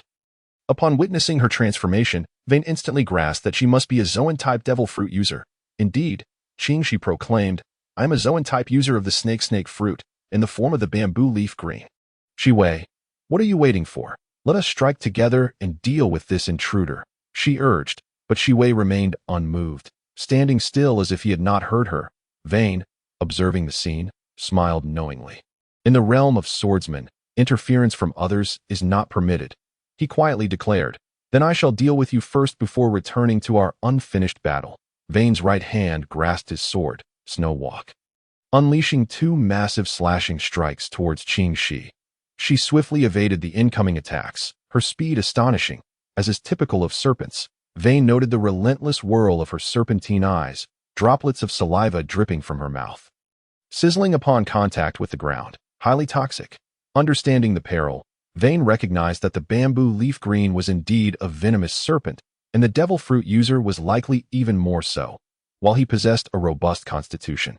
He had no desire to emulate Luffy's reckless tolerance of poison. Such actions are tantamount to gambling with one's life. With this in mind, he resolved to employ his fruit abilities. After a moment of contemplation, he devised a strategy. Engaging in close combat posed a risk of poisoning. While the toxin might not be lethal, it would undoubtedly hinder his performance in subsequent battles. Moreover, Qingxi's speed was impressive. Yet could it surpass lightning? A smile crept across Vayne's face as he murmured, 30 million volts. Thunderbird. With his hands crackling with electricity, a colossal thunderbird erupted forth, soaring towards Qingxi. The thunderclap resounded as it struck her, leaving scorched earth in its wake, and a shadow of blackened aura enveloped her. Vayne discerned that Qingxi possessed some mastery of Haki, yet her skill was insufficient to withstand the true might of his lightning. The efficacy of Haki against devil fruit powers is conditional. When the disparity between the two is vast, the defensive capabilities of Haki dwindle significantly. Shiwei, what are you still doing? When the master lays blame, can you bear the consequences? Qingxi emitted a faint scent of charred flesh, clearly injured. As she pressed Shiwei to act, the look of struggle and anguish crossed Shiwei's face, yet he remained rooted in place, unyielding. Realizing that time was of the essence, Vayne scoffed. A woman devoid of martial ethics. 60 million volts. Thunder Beast. Vayne's body crackled with high-voltage electricity, a massive thunder beast slowly taking form, charging towards Qingxi. This was the most potent technique he had developed with his thunderfruit. Qingxi. The formidable thunder beast rushed toward her at a speed that was impossible to evade. Desperately, she summoned her Haki, intending to withstand the blow with her Zoan-type abilities. Boom! The thunder beast unleashed a deafening roar, vanishing into Qingxi's body in the blink of an eye. A blinding flash enveloped her as she collapsed to the ground, her eyes glazing over as she reverted to her original form, unconscious. Confirming her state with his observation Haki, Vayne turned to Shiwei, proclaiming, "Now, let our battle resume." Agreed. Shiwei gritted his teeth, uttering a single word. As his aura surged once more, Vayne, equally serious, continued to wield his sword, Snow Walk. Itt. Cocoon Break, Flying Sword Style, Dragon's Nest Flash, Bite. The two swiftly closed the distance, unleashing their formidable sword techniques upon one another. Shiwei's Itt. Cocoon Break emitted a black blade of light from the white sword energy, entwined with potent Haki, embodying the essence of rebirth through struggle, radiating intense killing intent. Conversely, Vayne's Dragon's Nest Flash was an even swifter and more ferocious technique, its velocity rendering even observation Haki nearly ineffective. Their figures flashed past, Vayne standing tall as he sheathed Snow Walk. Shiwei, facing away from him, knelt upon the ground, gradually succumbing. Vayne regarded the tattered remnants of his clothing. Indeed, Shiwei's strike was formidable, yet Vayne's Dragon's Nest Flash bite was swifter, allowing him to land the first blow. I can see you are a skilled swordsman. Why do you serve under slave? Vayne turned to the bloodied Shiwei, aware that the residual sword energy from the Dragon's Nest Flash continued to wreak havoc within Shiwei's vitality. His time dwindling. Shiwei, pale-faced, offered a self-deprecating smile, swallowing the blood in his mouth as he replied, "It's not so simple. To die by the hand of another swordsman is, at least, a fitting end." Vayne, observing the valiant Shiwei, expressed a sense of camaraderie, stating, "I possess a means to save your life, but you must serve me henceforth. What say you?" A faint, bitter smile graced Shiwei's lips as if experiencing a moment of clarity. "You cannot save me. The effects of the slave fruit are more potent than you imagine." Shiwei extended the weapon, Rorschach, toward Vayne. "A swordsman of your caliber deserves a better blade. Treat the great blade." 21 Work Rorschach. Well, and I believe you will one day use it to supplant that man." He coughed violently several times, forcing the words out, "Beware of the slave fruit. This island is far more perilous than you anticipate."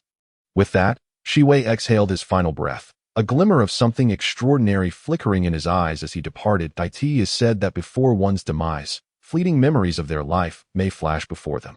Shiwei was born in a small town in the West Eat 13. He first gripped a sword, a wooden tang sword, a birthday gift from his father. He cherished it dearly, diligently practicing swordplay each year.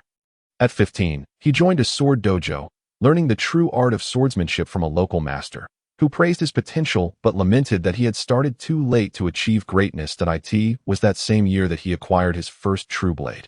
By 17, Shiwei found himself at a standstill in his swordsmanship. To break through, he decided to venture out to seed. He did not believe in talent. He trusted only in diligence, training relentlessly for over 12 hours a day without fail. By 21, for years had passed, and he had honed his skills, emerging as a swordsman of remarkable caliber. However, upon his return home, he discovered that his once beloved mother, father, and the entire household of over a dozen relatives had perished, their lives claimed by the ruthless plundering of pirates. It was then, in that fateful year, that he took the life of another for the first time, annihilating a pirate crew of 20-3, by the age of 23. Zivy found himself bereft of kin and old friends in his hometown. Thus, with a sword in hand, he set forth toward the Grand Line, for in that year, his existence was defined solely by the blade. At the age of 32, Zivy had traversed the Grand Line for a decade. During these years, he had established a swordsmanship school, worked as a bounty hunter, and mastered a unique power known as armament Haki. Yet, he had never acquired a worthy sword, and his swordsmanship had once again stagnated. At 33, he encountered the legendary swordsman, Dracul Mihawk, known as the world's greatest sword master, challenging him for his title. That day, he suffered a crushing defeat. Realizing the vast chasm between himself and true strength, a vicious scar marred his chest. But fortunately, Mihawk spared his life, merely stating that the scars he bore were a swordsman's disgrace. Mihawk departed, leaving behind a single remark: "Your skills are commendable. Yet the sword you wield falls short. A true master must possess a blade of renown. Return to me once you have acquired such a sword." At 34, Zivy met the unremarkable slave, and in pursuit of the formidable sword. Rashasha, he unwittingly signed a contract that would haunt him for life. In exchange for Rashasha, Zivy was bound to serve slave for a decade. Little did he know, upon signing that contract, his body and mind would no longer belong entirely to him. Yet, with no alternative, under the influence of the devil fruit, Zivy found himself unable to resist slave, becoming his foremost enforcer, an enforcer of notorious repute. However, upon obtaining Rashasha, Zivy's strength surged tremendously, as Rashasha was a renowned blade capable of devouring armament Haki. Through relentless training with Rashasha, Zivy successfully ascended to the ranks of great swordsman. By 36, Zivy still had not encountered Mihawk again, failing to fulfill the promise made 4 years prior, and ultimately met his demise at the hands of the warlord, Vayne. Yet, he bore no regrets, for Vayne was a true swordsman. Thus, he entrusted his dreams and Rashasha to Vayne, hoping he would realize Zivy's aspirations and ascend to the coveted throne he so desired. In the end, Zivy succumbed to death. Vayne stood before Zivy's lifeless body, momentarily stunned, for he had admired this swordsman. Though Vayne was unaware of Zivy's past tribulations, he could discern the expression of relief etched upon Zivy's face in death. Vayne laid Zivy to rest in a grassy knoll outside the auction house, where vibrant flowers and verdant grass flourished. What an unsatisfactory conclusion, Vayne muttered through gritted teeth as he stood at Zivy's grave. In that moment, all Vayne yearned for was to send slave to the depths of hell. The plight of the suffering commoners, the loathsome nobility, and the lamenting swordsman, Zivy, all stirred a profound sense of discontent within Vayne. With Rashasha and its sheath secured at his waist, he activated observation Haki, swiftly darting towards Slave's location upon sensing his aura. "Slave, I shall not allow you a swift demise." Meanwhile, Slave was flanked by a cadre of subordinates. Grinning as they welcomed their esteemed guest, "Your Highness Charles, there have been some minor issues at the auction house, and the slaves you requested are temporarily unavailable. However, it will be resolved shortly. Just grant me a bit of time." A foolish-looking man clad in a distinctive white robe, topped with a fishbowl, and a droplet of mucus dangling beneath his nose spoke. "The air down here is quite suffocating. Slave, you must expedite the delivery of my slaves, or I shall make you one." This man was none other than Charles, a member of the so-called world nobles, yet one of the vilest celestial dragons, Slave, with a smile plastered across his face. Obsequiously replied, "Rest assured, I will resolve this troublesome matter promptly." However, this predicament was rather significant. It involved the warlord, Vayne. The world government officials trailing Charles gasped, "Warlord Vayne, my goodness, Slave, how did you manage to attract such monumental trouble?" Slave's smile twisted into something sinister. "Oh, it wasn't I who sought him out. He came looking for me. Therefore, to eliminate this nuisance, I shall rely on your assistance." Slave intended to use others as pawns, for he was uncertain whether his subordinates could handle Vayne. Thus, seeking the aid of the celestial dragons, that moment, Charles seemed to catch on, mumbling to himself, "Warlord Vayne. I believe I've heard that name before. Yes, the slave my father and sister desire. How splendid. I've encountered him first. I shall make him my slave." A butler trailing Charles broke into a cold sweat. "Your Highness, it would be best not to provoke Warlord Vayne." Bang! A gunshot rang out as Charles blew the smoke from the barrel, exclaiming, "Huh, there is nothing that the celestial dragons cannot obtain. Scum like you deserve to die." The celestial dragon's butler fell lifeless. Terror etched across his face. The world government officials behind him wiped the sweat from their brows, relieved that they had not intervened, or they might have been the next to fall that moment. They could only hope Vayne would be wise enough to avoid crossing paths with Charles, for that would spell disaster. Just then, a flash of light streaked down from the sky, landing before the gathering and materializing into a figure. It was none other than Vayne. Vayne cast a cold smirk at Slave, who stood at the forefront. "You truly made it easy for me to find you." Clenching his left fist, a bolt of purple lightning surged towards Slave. 30 million volts, spear of lightning. Just as the lightning was about to strike Slave, a towering figure leaped in front of him. Boom! The lightning struck the figure, creating a blinding flash of white light as the imposing silhouette staggered back 2 steps before regaining composure.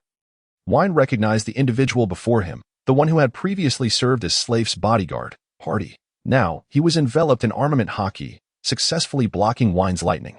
Such mastery of armament Haki was certainly not that of an unknown entity within paradise. A realization struck Vayne. 3 years prior, a Marine Vice Admiral named Haki had vanished after resigning from the Navy. The description of that Marine bore an uncanny resemblance to the man before him.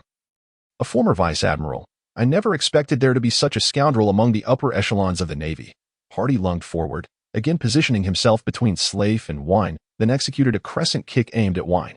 Storm leg crescent slash. Vayne, elementalized, evaded the unadorned strike, his eyes widening in surprise. "Armament Haki, Marine 6 powers, are you a master of martial arts?" Such a capable practitioner of martial arts possessing formidable Haki was indeed a challenging adversary. If he were strong enough, Vayne would need to employ significant measures to overcome him. In light of this, there was no choice but to proceed.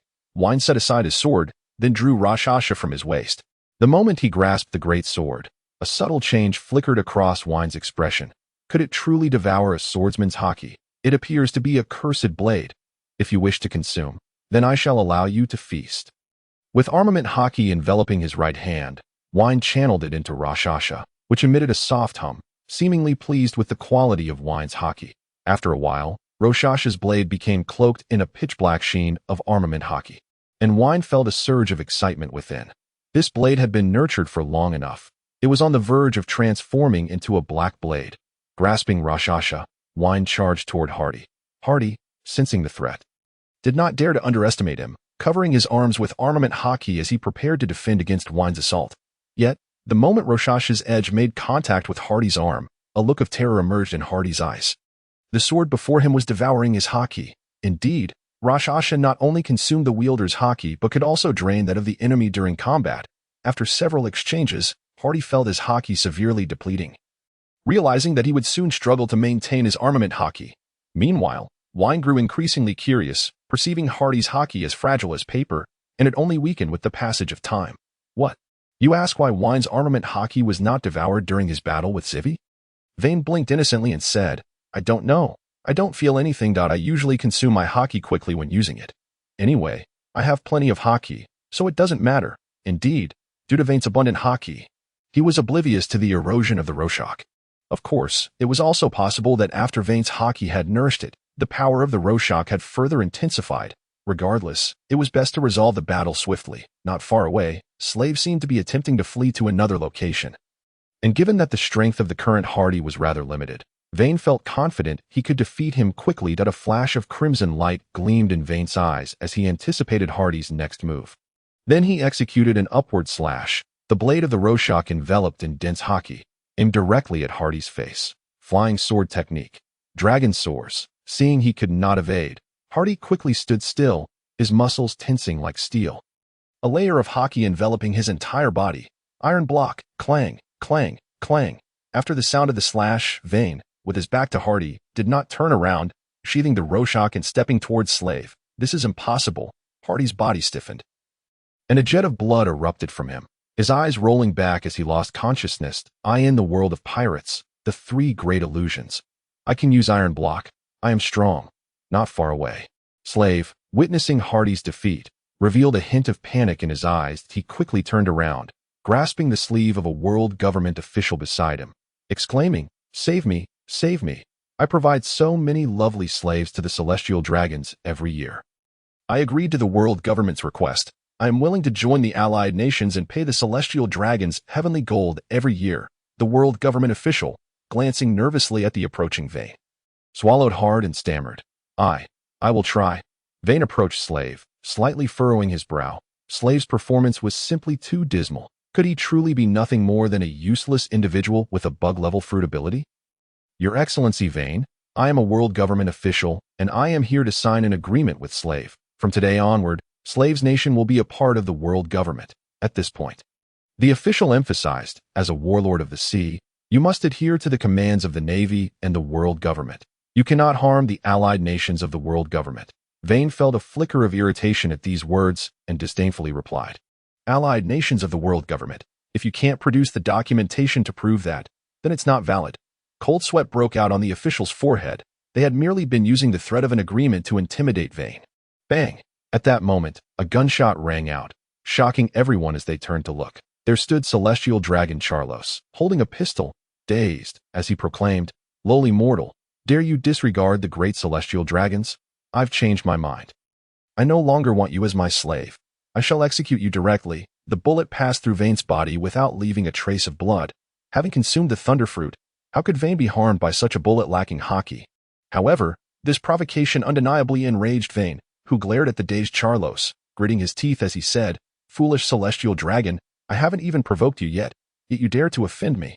The world government official, sensing the gravity of the situation, quickly pulled out a din mushy.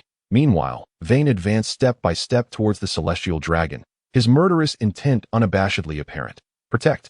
Hurry, protect Prince Charlos!" Charlos stammered, intimidated by Vayne's imposing presence. But soon, the guards reacted, weapons drawn, standing in front of the celestial dragon or charging directly at Vayne. Vayne didn't even draw the Rorschach from his waist. Instead, he enveloped his hands in dazzling purple energy. With a mere thought, several guards were rendered unconscious, collapsing to the ground. Nanny? The celestial dragon could hardly believe his eyes as his carefully recruited slaves and guards were so easily defeated. Even a fool like a celestial dragon could comprehend the overwhelming strength of this individual. Just as Vayne prepared to take his next action, a voice echoed in his mind. "Moses, Moses, Vayne, Vayne. This is Fleet Admiral Sengoku that I command you to leave the island of slavery immediately. Cease your actions at once. Mind your identity. You are a warlord of the sea." Vayne looked at the trembling world government official before extending his hand to take the din mushy from him. After a long silence, Vayne finally spoke. "I am Vayne." Sengoku, relieved to hear Vayne answer, said, "Warlord Vayne, please cease your current actions. You cannot harm the celestial dragons. Furthermore, according to the warlord agreement, you cannot act against the allied nations of the government. Please stop harming King Slave." Vayne listened quietly, and after a long pause, he uttered a few words. "I am truly very displeased right now. Do you really think I care about the position of warlord? I believe becoming a great pirate in the New World might not be a bad decision after all." Sengoku fell silent for a moment before lowering his voice, saying, "You might not care about the position of warlord. But what about Robin? Ever since Aokiji returned, I began investigating and ultimately discovered that Robin is with you. You should understand what this implies, right? Considering the balance of the Grand Line, I did not report this matter to the world government. However, should you harm the celestial dragons, I cannot guarantee that I can keep this secret. You should know the consequences if that happens. Vayne remained silent for a long while. If things were as Sengoku had said, he might indeed owe the old man a favor. After all, if the world government discovered Robin's situation, it could very well lead to another Judicial Island incident, though Vayne was not afraid of such things. He could not remain by Robin's side indefinitely. Eventually, Robin could face relentless pursuit. Vayne closed his eyes, reflecting deeply on everything about this nation, recalling Robin's smiling face, and finally spoke. Sengoku, you should know what I detest the most.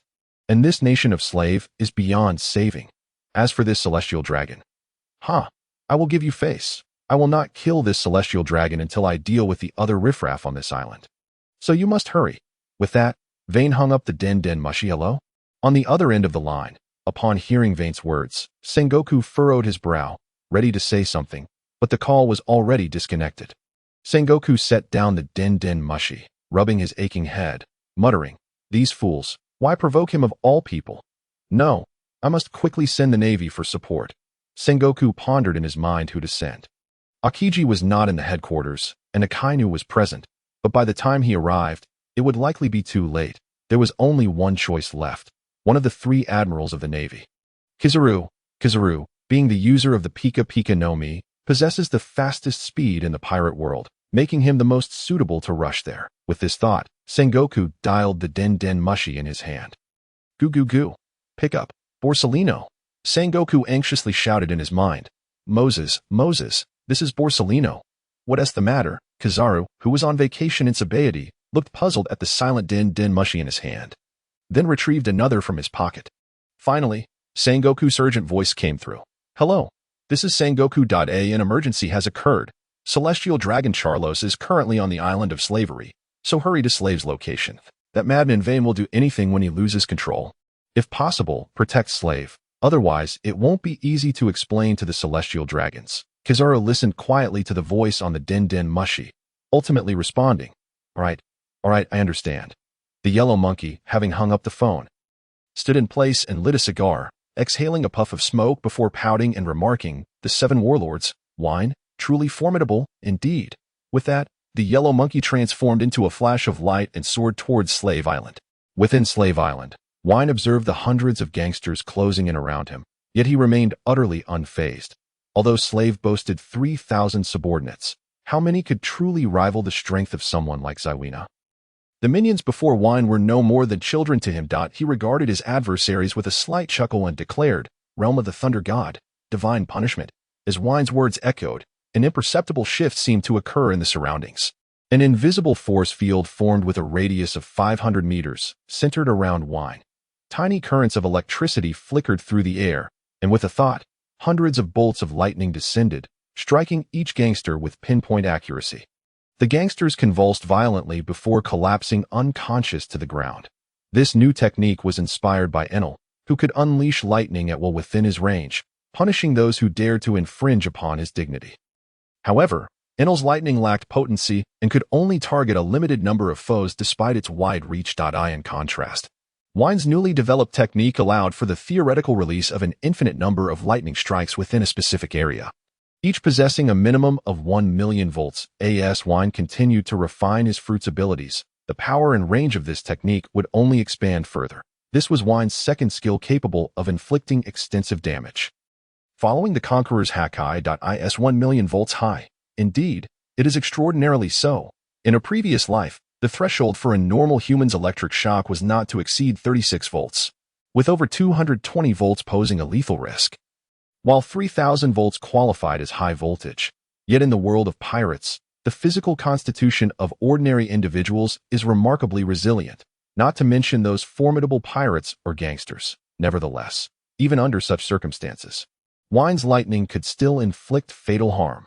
As a flash of electricity surged, Wine surveyed the fallen gangsters around him, noting that a few with decent strength still retained consciousness, while more gangsters rushed in from the periphery. If that's the case, let us do this a few more times, he exclaimed. Realm of the Thunder God, Divine Punishment. This was Wine's approach, simple and brutal. If one instance was enough, he would unleash a second. After all, his stamina was extraordinary, allowing him to cast this technique multiple times. Finally, after the fourth invocation of divine punishment, not a single gangster remained standing. Vayne versus 3,000 adversaries. Victory. Meanwhile, not far away, Slave, witnessing his subordinates fall one by one, immediately turned to flee. Vayne chuckled softly, transforming into a bolt of lightning and appearing before Slave. Slave gazed at Vayne, feeling as though he had encountered the most terrifying demon in existence, letting out a desperate plea. "No, please don't kill me." As he seemed about to say more, he opened his mouth, but no sound emerged. Vayne tilted his head and remarked, "Are you playing a pantomime with me?" Slave ceased his struggles, a glint of malice flashing in his eyes. Then, pulling out a gun from his coat, he unleashed a flurry of shots at Vayne. Vayne did not even flinch. How could such bullets, devoid of Haki, hope to reach him? 30 million volts, lightning bird. With a wave of his hand, a violet bird surged forth from his wrist, striking Slave with precision. Slave rolled his eyes back, exhaling a plume of black smoke, and collapsed. Vayne pondered, is one of the 10 kings of the dark world truly this weak? Could he really be nothing but a fruit-dependent weakling? The slave fruit, by its very name, implied the power to subjugate others. And while its capabilities were indeed overpowered, Slave's own strength seemed woefully inadequate, his martial skills akin to that of a naval captain, utterly lacking in mastery of Haki. Just then, Vayne sensed a powerful aura rapidly approaching through his observation Haki. Acting swiftly, he drew his blade, Rorschach, and severed Slave's head from his body. Thus, one of the 10 kings of the dark world, Slave, met his demise. Vayne murmured thoughtfully, "Something feels off," yet he could not pinpoint the source of his unease. After all, he had just slain a man, and the remnants of Slave's subordinates lay strewn across the ground. Unable to fathom it further, Vayne dismissed the thought, for there were more formidable foes to confront. Suddenly, a golden light flashed through the sky, and a figure hovered steadily in mid-air. Domai. The youth of today is truly terrifying. How did they achieve such prowess? The Marine Headquarters Admiral, Kizaru, had arrived on the battlefield. Kizaru surveyed the gruesome scene before him, the ground charred black and littered with countless corpses. What concerned him most was that his observation Haki sensed that a person had just been killed moments before his arrival. Could it be? Kizaru's brow furrowed. Scanning the battlefield, he finally spotted the utterly terrified Charlo Saint and breathed a sigh of relief. Phew. Thankfully, this foolish celestial dragon isn't scathed. It seems I may have spoken too hastily. Vayne, gazing at the lecherous visage of Kizaru in the sky, felt a surge of urgency that he needed to teach the celestial dragon a lesson before Kizaru could intervene. Vayne was swift, but there was one even faster.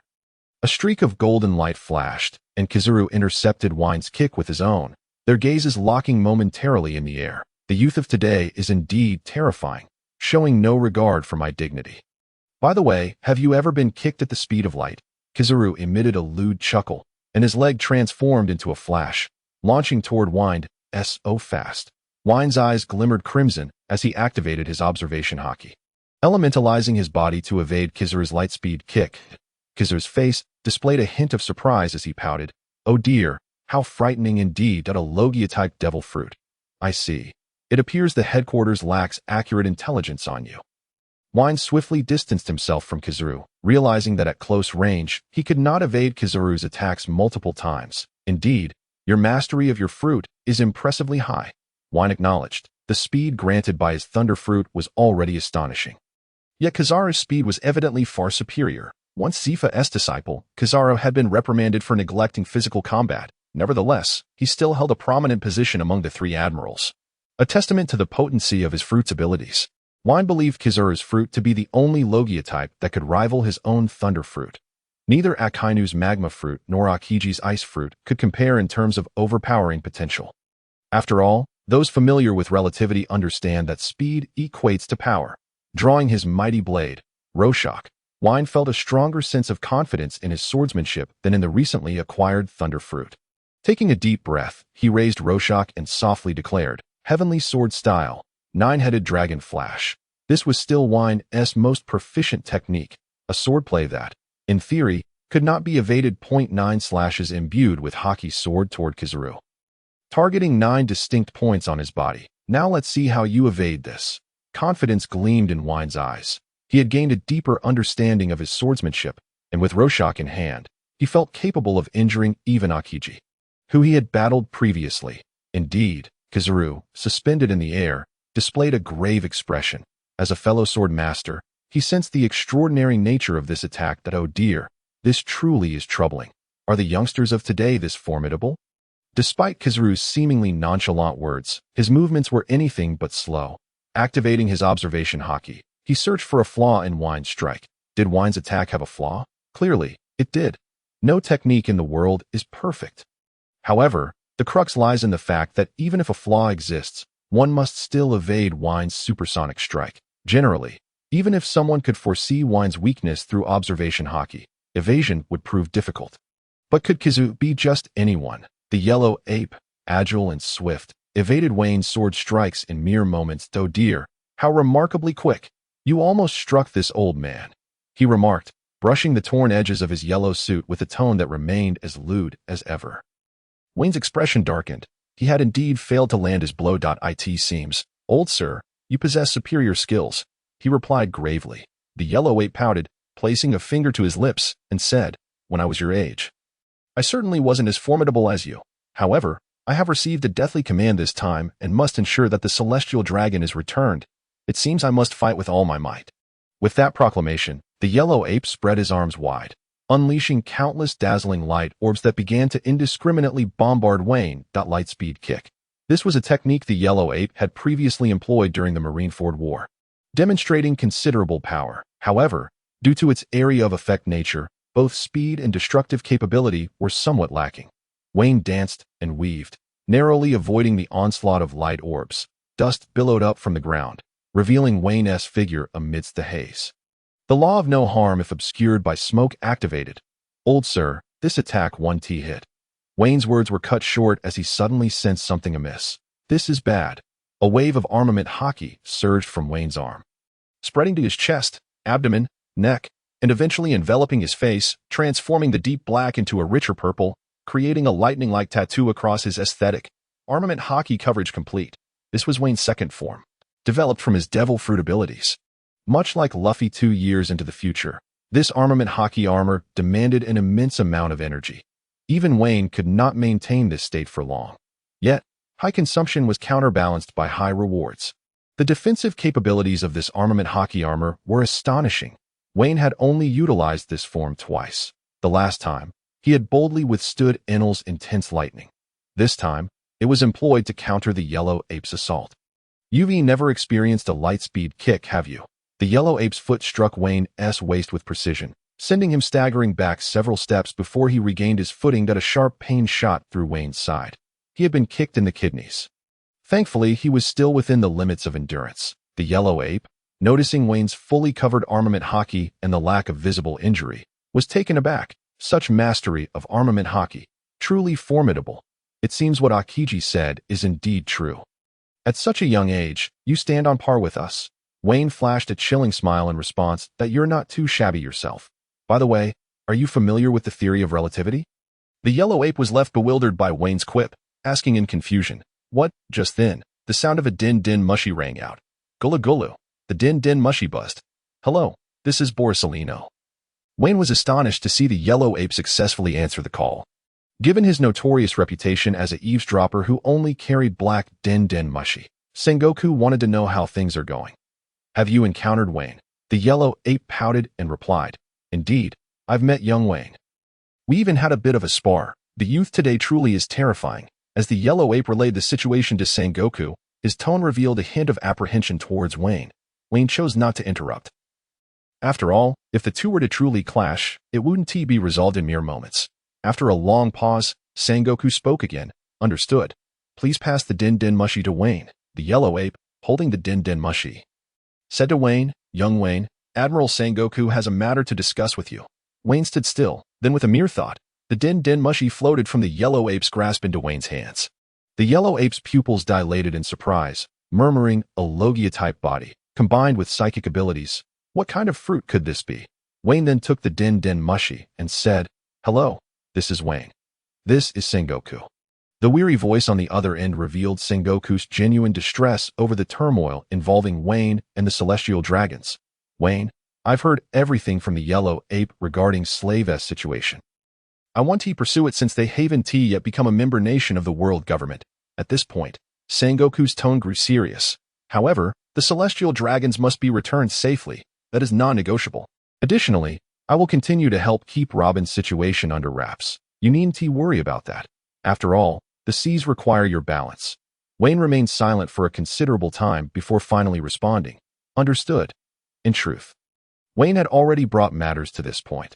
King Slave of the slavery nation had been slain, and his subordinates had also perished. Furthermore, even the 3,000 underlings had been utterly annihilated. Everything was progressing rather smoothly. Vayne felt a surreal sense of accomplishment, for with his current strength, he could easily overpower them. Very well, let it be so. Vayne nodded. It was unlikely he could kill the celestial dragon Charlos in front of an admiral. Attempting to do so would be rather impractical, and even if he succeeded, it would irrevocably sever ties with the world government and navy. A trivial matter not worth such drastic consequences, especially not now. Here, take your din mushy back. Vayne tossed the din mushy into the air, where the yellow ape caught it with ease. Seeing Vayne release his armament Haki, the yellow ape sighed in relief. After all, he truly did not wish to clash with Vayne. Whether he could win was a separate matter entirely. The truth was, the yellow ape was quite lazy. He preferred to draw his admiral's salary while enjoying leisurely days, trimming his nails and the like. What? Work? The yellow ape merely wanted to slack off. At that moment, an untimely voice interrupted. Hey, you Navy man. Aren't you an admiral? Quickly, capture this man for me. I want him as my slave. Charlos, the celestial dragon, clumsily scrambled to his feet, his fishbowl shattered, revealing several bruises on his face. He had fallen on his own. Sniffling, he added, and hurry up and return me to Mariawa. I can hardly endure this filthy air any longer. Vayne frowned at this, asking, Yellow Ape, have you been working for such a fool all this time? Can't you see the situation clearly by now? This celestial dragon was indeed remarkably foolish, still dreaming of making Vayne his slave. The yellow ape was momentarily taken aback, then smirked, saying, how terrifying, to speak so disrespectfully of the celestial dragons. After all, they are descendants of the creators, but I can pretend I didn't hear that.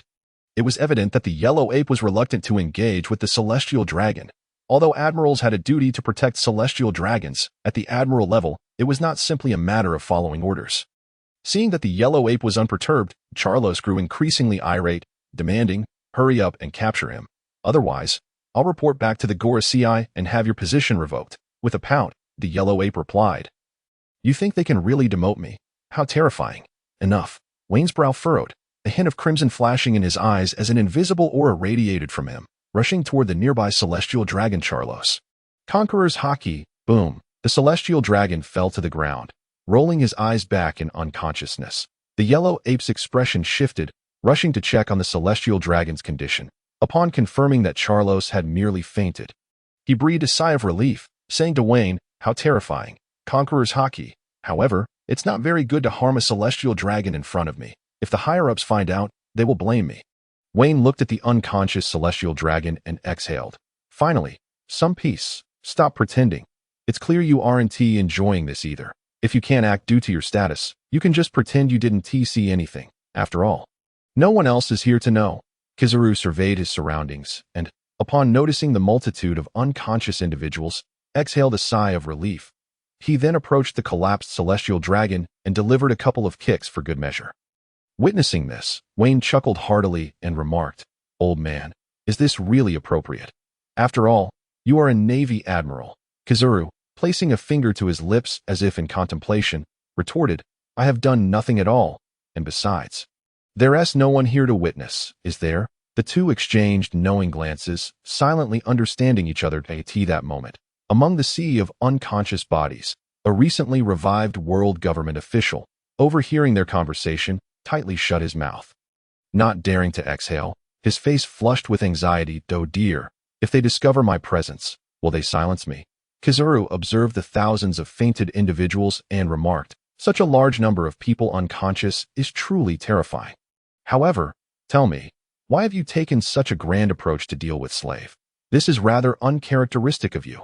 Vayne shrugged his shoulders, saying, given how close we are to Baratie, you surely must be aware of their activities.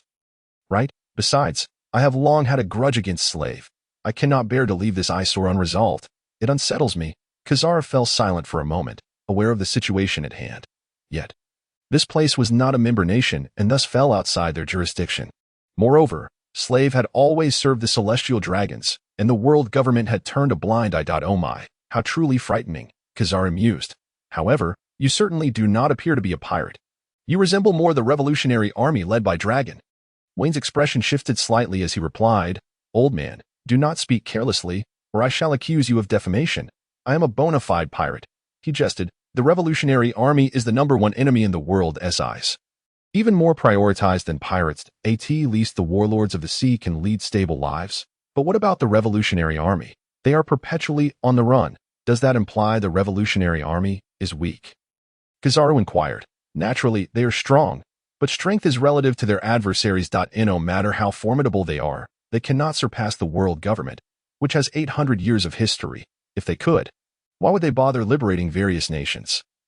Only to flee after a skirmish. They could simply assault Mary Geos. Wayne lit a cigarette and offered one to Kizaru. Kizaru waved him off and said, Try this instead. He then handed Wayne a cigar adorned with golden embellishments. Wayne extinguished his cigarette and lit the cigar, taking a deep drag and exhaling a smoke ring. This cigar is exquisite, far superior to what I usually smoke. I asked, this really within the budget of an admiral? Surely, you Haven-T resorted to corruption. Kizaru exhaled a smoke ring of his own, pouting as he replied, How frightful. Speak carelessly, and I may just accuse you of slander. This is a special cigar reserved for admirals. He then inquired, By the way, why did you initially refuse to join the Navy? Had you accepted, it would not have been impossible for you to receive such special cigars. Indeed, the Navy had once extended an invitation to Wayne, even offering him the rank of Brigadier General, which he declined. Wayne contemplated for a moment and pointed at the unconscious celestial dragon, Charlos, saying, I cannot abide by such criminals, but the Navy is not the only path available. Just the thought of serving foolish celestial dragons makes me uncomfortable. Besides, as a Navy member, would I even have the authority to confront individuals like those enslaved or slave, one wrong order? And I might find myself before a military tribunal. Kizaru paused, recognizing the truth in Wayne's words. Perhaps what the Navy truly requires is not justice, but stability. For the sake of stability, they can bow to the red-haired pirates during the Marineford War to bring it to a close. They can even allow the notorious Whitebeard II to become a warlord of the sea. The two fell into a prolonged silence, each lost in thought. As their ideologies and positions diverged, Wayne extinguished his cigar and called out to the unconscious crowd.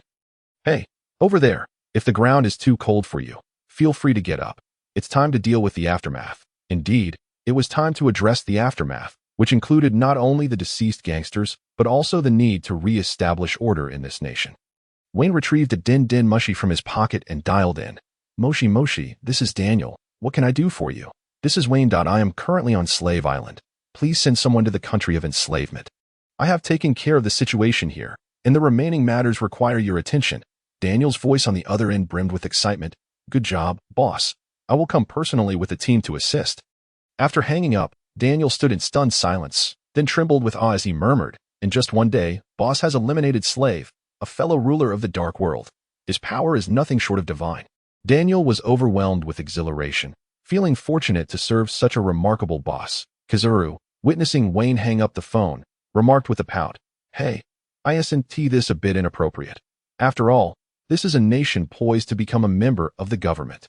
The Navy should be the one to resolve this. Wayne shrugged nonchalantly. I am indifferent. I have no intention of expanding my influence in paradise. If you can manage it, then all the better.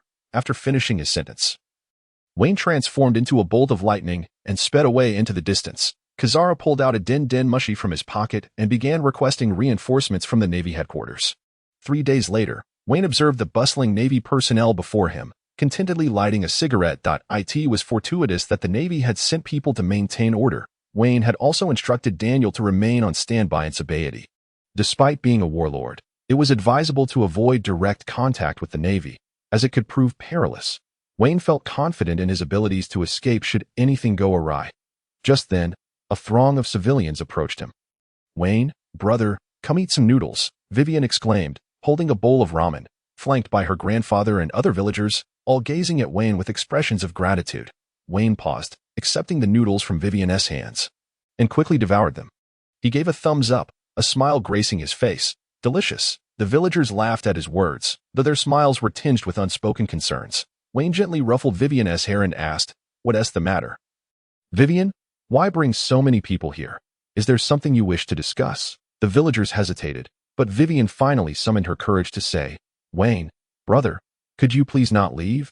Over the past few days, Vivian had learned of Wayne's identity and recognized him as a significant figure in the Grand Line. Previously, they had been cut off from the outside world, but they had recently discovered that Wayne was a notorious pirate. While the term pirate may carry negative connotations, they believed Wayne was undoubtedly one of the best people in the world. Furthermore, they did not wish to live under the tyrannical rule of the Navy and the world government, particularly with the cruel celestial dragons among them. Wayne was taken aback, then grasped the villagers' intentions. They wished to live under his banner. Wayne's expression grew troubled. After all, the Navy was the most powerful force on these seas, and they had plans to incorporate this nation into the world government.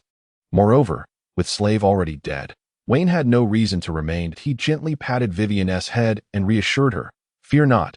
You will no longer have to endure the oppressive life you once did. Nobles will no longer dare to exploit you. I will visit you often." Vivian nodded, albeit with a look of perplexity, understanding Wayne's predicament at that moment.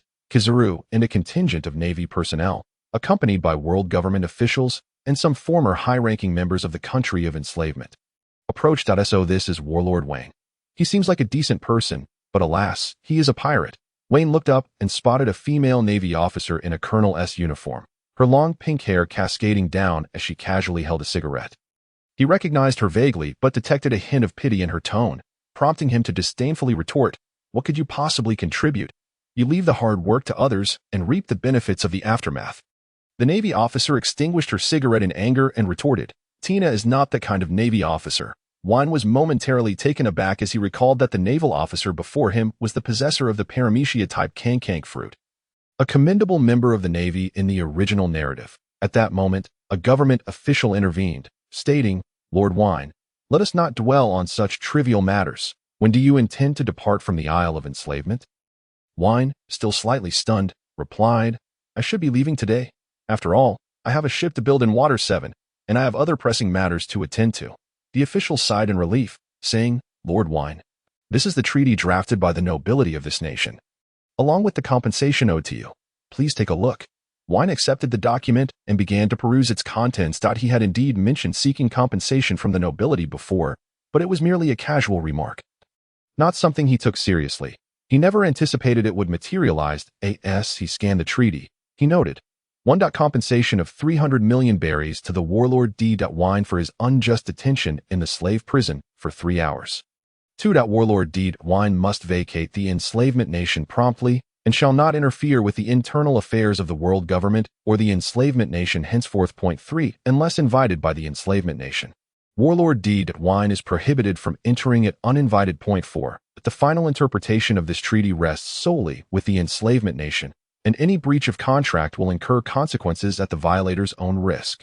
After reading the terms, Wayne furrowed his brow, not because they were excessively harsh, but rather due to their unexpectedly favorable nature. The only condition he had to adhere to was the prohibition against entering the enslavement nation, while he would receive a substantial compensation of 300 million berries. Moreover, the document did not specify the consequences of a breach, and the clause regarding final interpretation was somewhat peculiar. "Have you finished reading?" "Mr. Wayne, if there are no issues, please sign it promptly," urged the world government official before him. Wayne hesitated as he looked at the signature section of the contract, then scoffed at himself. As a pirate, why should he concern himself with the Navy's affairs? The majority of the Navy were, after all, benevolent. Thus, he prepared to inscribe his name. Just then, an ominous premonition crept into his mind. Something felt amiss.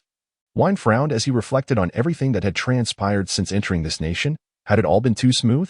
The king of the dark world, slave King Slay, the slave fruit, the nobility, the commoners, the auction house, the auctioneer, Zivy. Wayne pondered. Zivy had warned him before his demise that Slay was not as simple as he seemed, and the Slay he had vanquished appeared far too uncomplicated.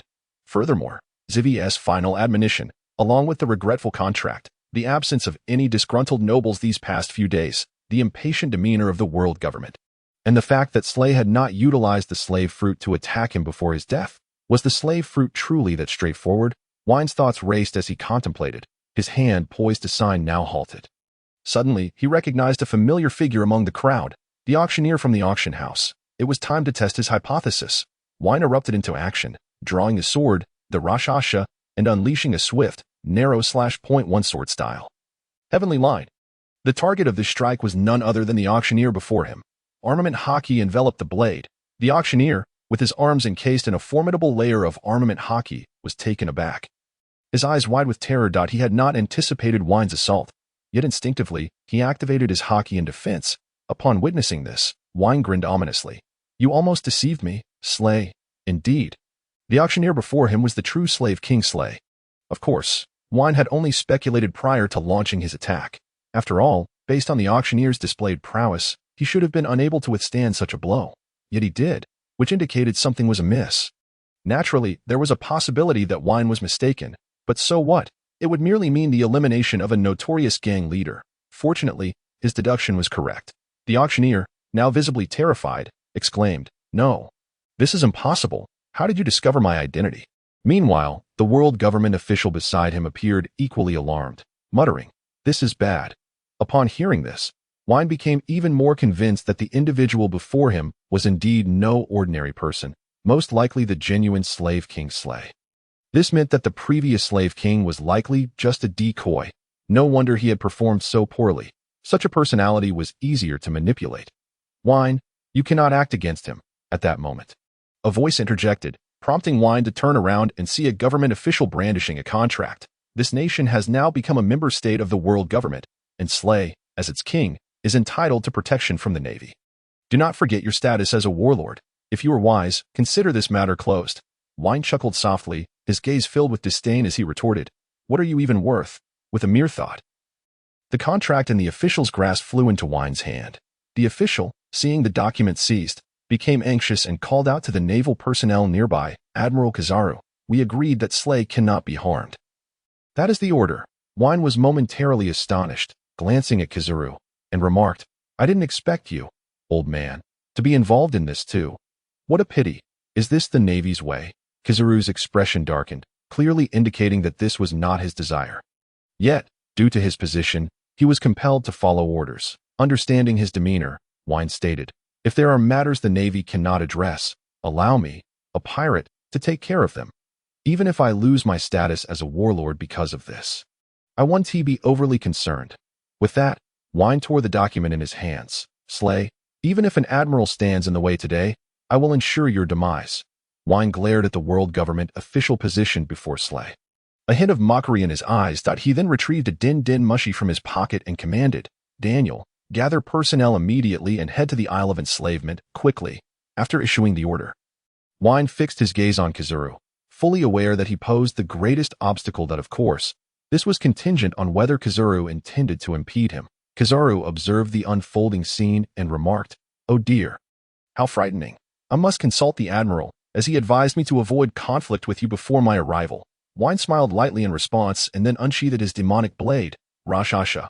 Armament Haki surged forth, and Rashasha emitted a soft hum, seemingly eager for the impending battle. Flying swordsmanship, nine-headed dragon flash. Vayne's spirit for combat ignited as he swiftly swung Rashasha, unleashing 9 colossal slashes towards Slay. Slay, witnessing the oncoming slashes, inhaled deeply, casting a glance at Kizaru, who was still on the phone. "What unreliable Navy allies I have," he thought, realizing he had no choice but to rely on himself. In Vayne's observation through Kenbunchika Haki, Slay's strength, while formidable, was akin to that of a rear admiral, perhaps even weaker than the previous Hardy. Consequently, Vayne approached the confrontation with the intention of delivering a swift victory. Boom! As Slay beheld the immense slashes, a flicker of fear ignited within him. Only when truly targeted by Vayne's technique did he grasp its potency. In the face of such an onslaught, his Kenbunchaku proved ineffective. Thus, he summoned a robust layer of armament Haki. Preparing to withstand the impending blow, the 9 slashes struck Slay with unerring accuracy. Upon noticing Kizaru's lack of intervention, Vayne's heart settled. Slay was undoubtedly doomed. After all, this technique was one that even admirals regarded with trepidation, certainly not something any ordinary foe could withstand. As the slashes tore through Slay, gaping wounds appeared on his body, rapidly staining him with crimson, and he collapsed to the ground, stripped of combat capability. Damn it, I was so close. Slave's eyes lost their focus. His heart still lamenting the recent contract, Vayne approached Slave, listening to his groans. Indeed, Slave possessed considerable strength, having not been instantly reduced to mere fragments by Vayne, yet that was the extent of his prowess. Vayne raised the Roshock in his hand, preparing to deliver the final blow. At that moment, Huang Yuan's voice echoed, "I'm sorry, young Vayne, but I cannot permit you to slay Slave." Taken aback, Vayne paused briefly. This choice exceeded his expectations. Thus, he inquired, "Is this truly your final decision?" Huang Yuan interrupted, young Vayne, you may be misinterpreting my intent. Our Marshal of the Warring States believes that the powers of the slave fruit are far too perilous. Should Slave perish, another wielder of the slave fruit would inevitably arise. Therefore, the Marshal's intention is to confine him eternally within Impel Down. After a moment of contemplation, Vayne replied, "So, as long as he remains alive." "It suffices." With that, Vayne swiftly struck Slave 5 times with the Roshock, severing all of his limbs, causing Slave to faint from the agony. Huang Yuan, witnessing this, felt a chill run down his spine, exclaiming, "Young Vayne. How truly terrifying." With a gentle smile, Vayne remarked, "To condemn him to a life sentence feels rather lenient. Now, hasten to save him, or he shall indeed perish. And do not forget the seastone handcuffs." Vayne observed as medical personnel arrived to carry Slave away. Exhaling a sigh of relief, he understood that a grave prison break would soon unfold in Impel Down. Yet, having mutilated Slave in such a manner, even rescue would be futile. Bounded seastone handcuffs. Slave was transported to the hospital for emergency treatment, leaving only 9 of the 10 rulers of the Dark World. The curtain fell on the reign of the King of Slavery. Slave. Is the slave fruit powerful? Undoubtedly. It is a fruit of a bug-like nature. Its singular effect is the ability to forge contracts with individuals. Those who enter into such contracts are granted rewards as stipulated, yet must adhere to the terms of the agreement. Should they violate the contract, they become slaves to the wielder of the slave fruit. This constitutes the first method of enslavement. The second method is, of course, to compel individuals to sign enslavement contracts directly. The consciousness of those who become slaves gradually transforms, rendering them incapable of resisting the commands and demands of the slave fruit wielder. Thus, in a certain sense, the slave fruit is indeed of an invincible nature. However, despite its might, the slave fruit is vulnerable to sea stone and seawater. Should the wielder be bound with sea stone, their abilities become temporarily nullified. Furthermore, the potency of a fruit does not necessarily equate to invincibility. While Slave's strength was commendable, it did not afford him immunity from peril. Thus, Slave devised a meticulous plan. All information pertaining to him, including his likeness, was altered to resemble that of his substitute.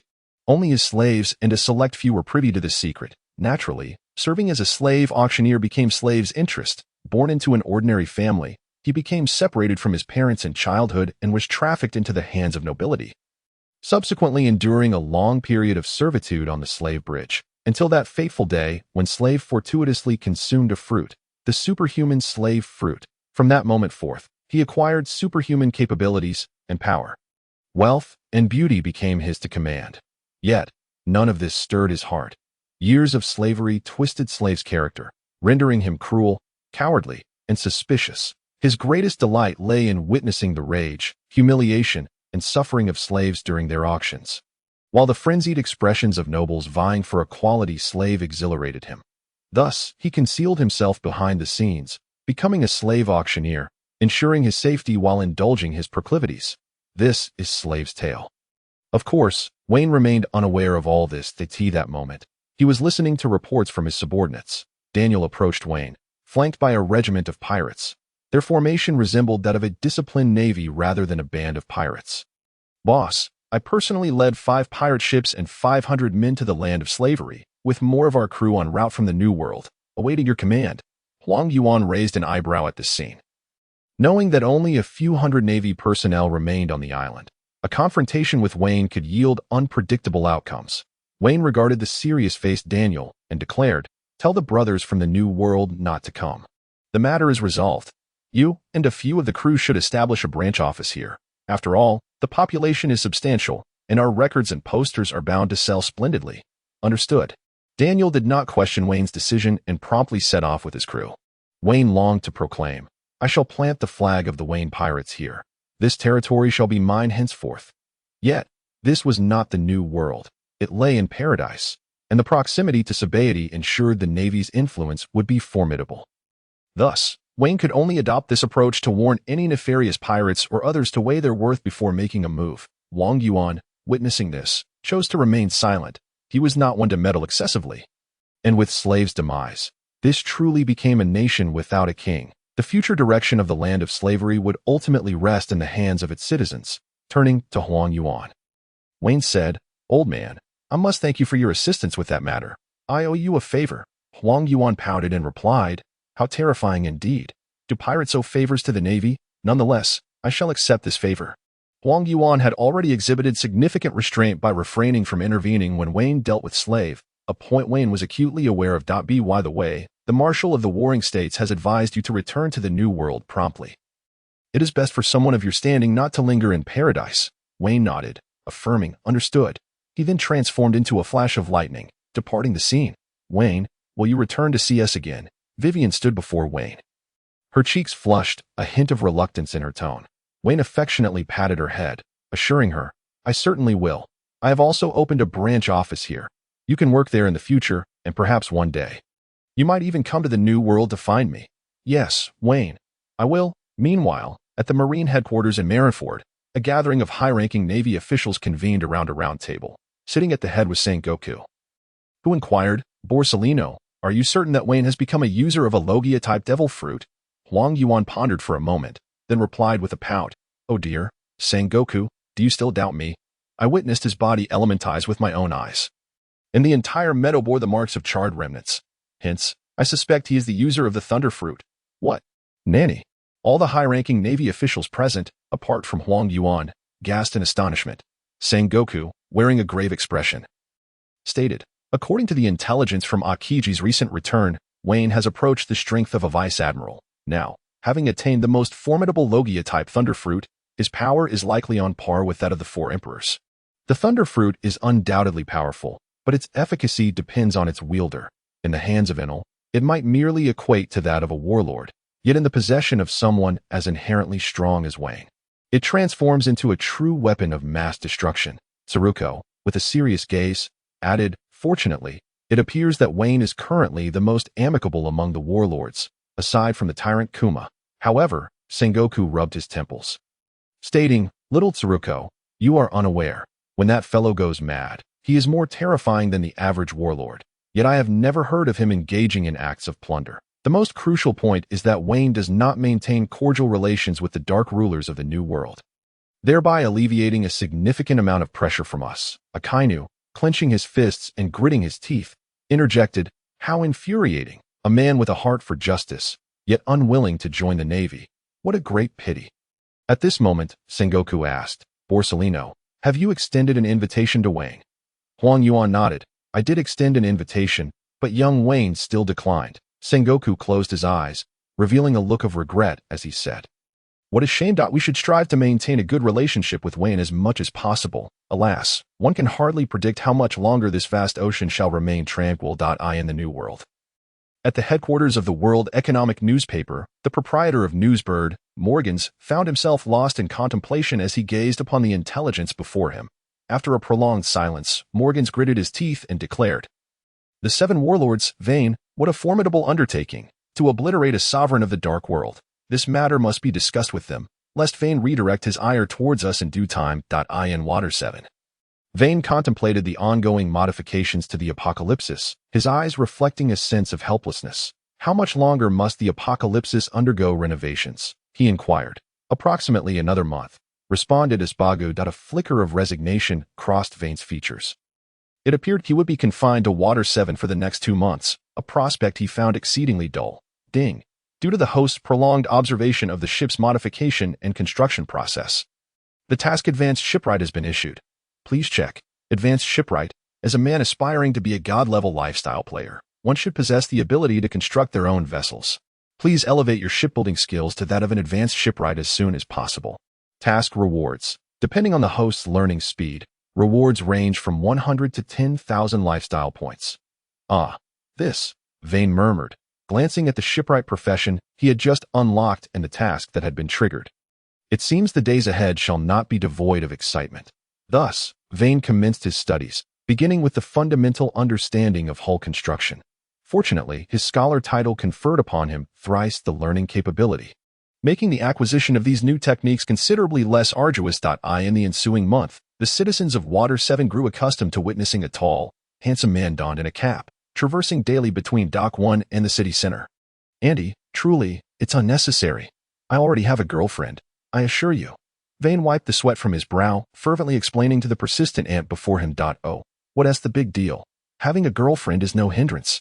My niece is stunningly beautiful, with excellent work prospects. You're bound to adore her, you know. This fashionable ant, brandishing a thick accent reminiscent of the dialect from SH, ardently introduced her niece to Vayne.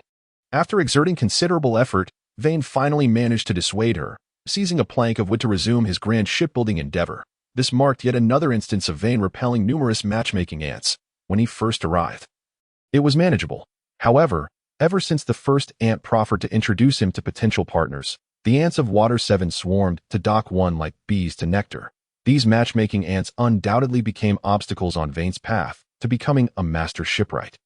At last, he exclaimed, I've done it. Vayne beheld the merchant vessel before him, a glimmer of joy illuminating his countenance. After all, this was the first medium-sized ship he had crafted with his own hands. Measuring 30 meters in length and approximately 7 to 8 meters in width, while not colossal, it was undeniably far more luxurious than the average small boat. Vayne resolved to cherish this ship forever. Ding! Congratulations, host, on successfully crafting a medium-sized vessel independently. You have attained the title of Advanced Shipwright, currently possessing experience as an Advanced Shipwright 0-1000. Task evaluation in progress. Ding! The host took 31 days to complete this task. Evaluation, excellent. Reward, 5,000 lifestyle points. Please check. Upon receiving the reward, a smile graced Vayne's face. This was undoubtedly the most effortless professional task he had undertaken. The time spent was the shortest, and the rewards were exceedingly generous.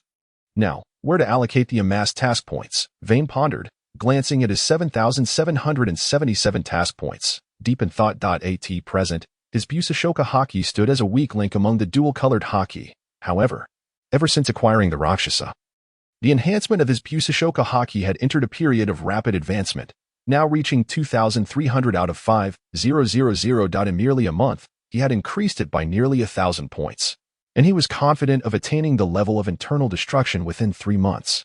Therefore, he was reluctant to squander his lifestyle points. As for Kinbunchika Haki, it had also seen a significant boost following the acquisition of the Sound Thunder fruit. He could occasionally glimpse into the future, albeit with limited stability. His physical prowess, on the other hand, was more than adequate.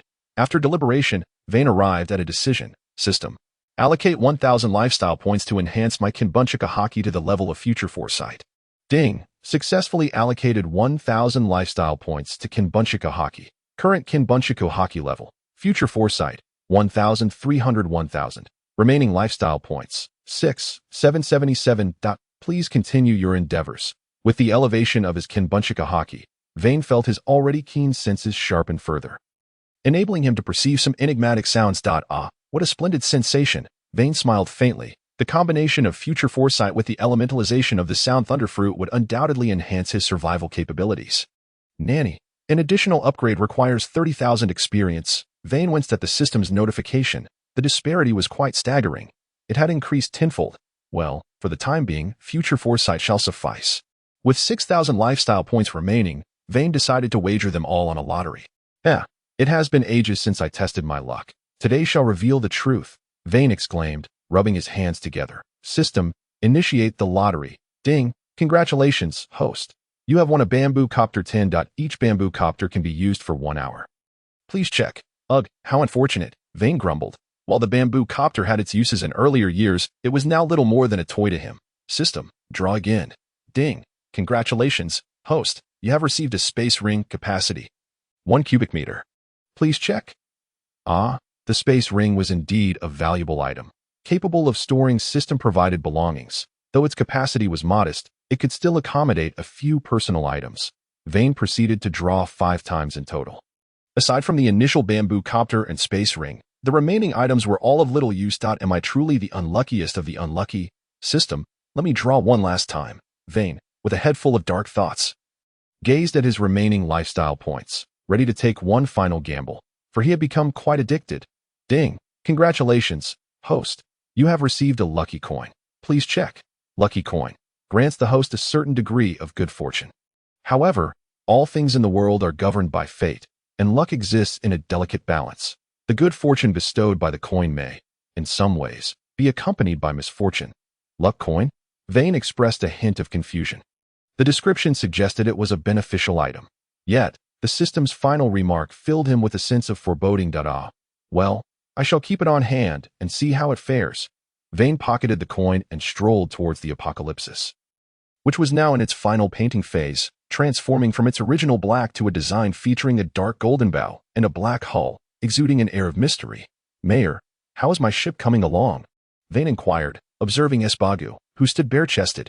Had a passerby seen him, they might have mistaken this mayor for an ordinary shipwright. At last, it's completed. Espagu wiped the sweat from his brow and set aside the iron awl. My lord Vayne, the ship has been modified. It merely awaits water trials. Vayne nodded in satisfaction and instructed his subordinates to take the vessel for a test run. Witnessing Vayne's pleased expression, Espagu felt a surge of joy. Every shipwright desires their creation to leave their employer satisfied. Mr. Vayne, your ship is complete as well. Vayne nodded and replied, Indeed, I just finished it today, though it pales in comparison to your craftsmanship. It was natural that Vayne had not been idle. After all, this was the finest shipyard in the world, and he had taken full advantage of it. Thus, both Espagu and the CP9 workers at the dock had been subjected to Vayne's resourcefulness. The mayor waved his hand dismissively. Not at all. Mr. Vayne, you are the most talented shipwright I have encountered. In just a month, you have independently crafted an exceptional vessel. When I was under my master, I took 3 to 5 years to achieve such skill. Should Mr. Vayne choose to delve deeply into shipbuilding in the future, he is likely to become a master renowned across the globe.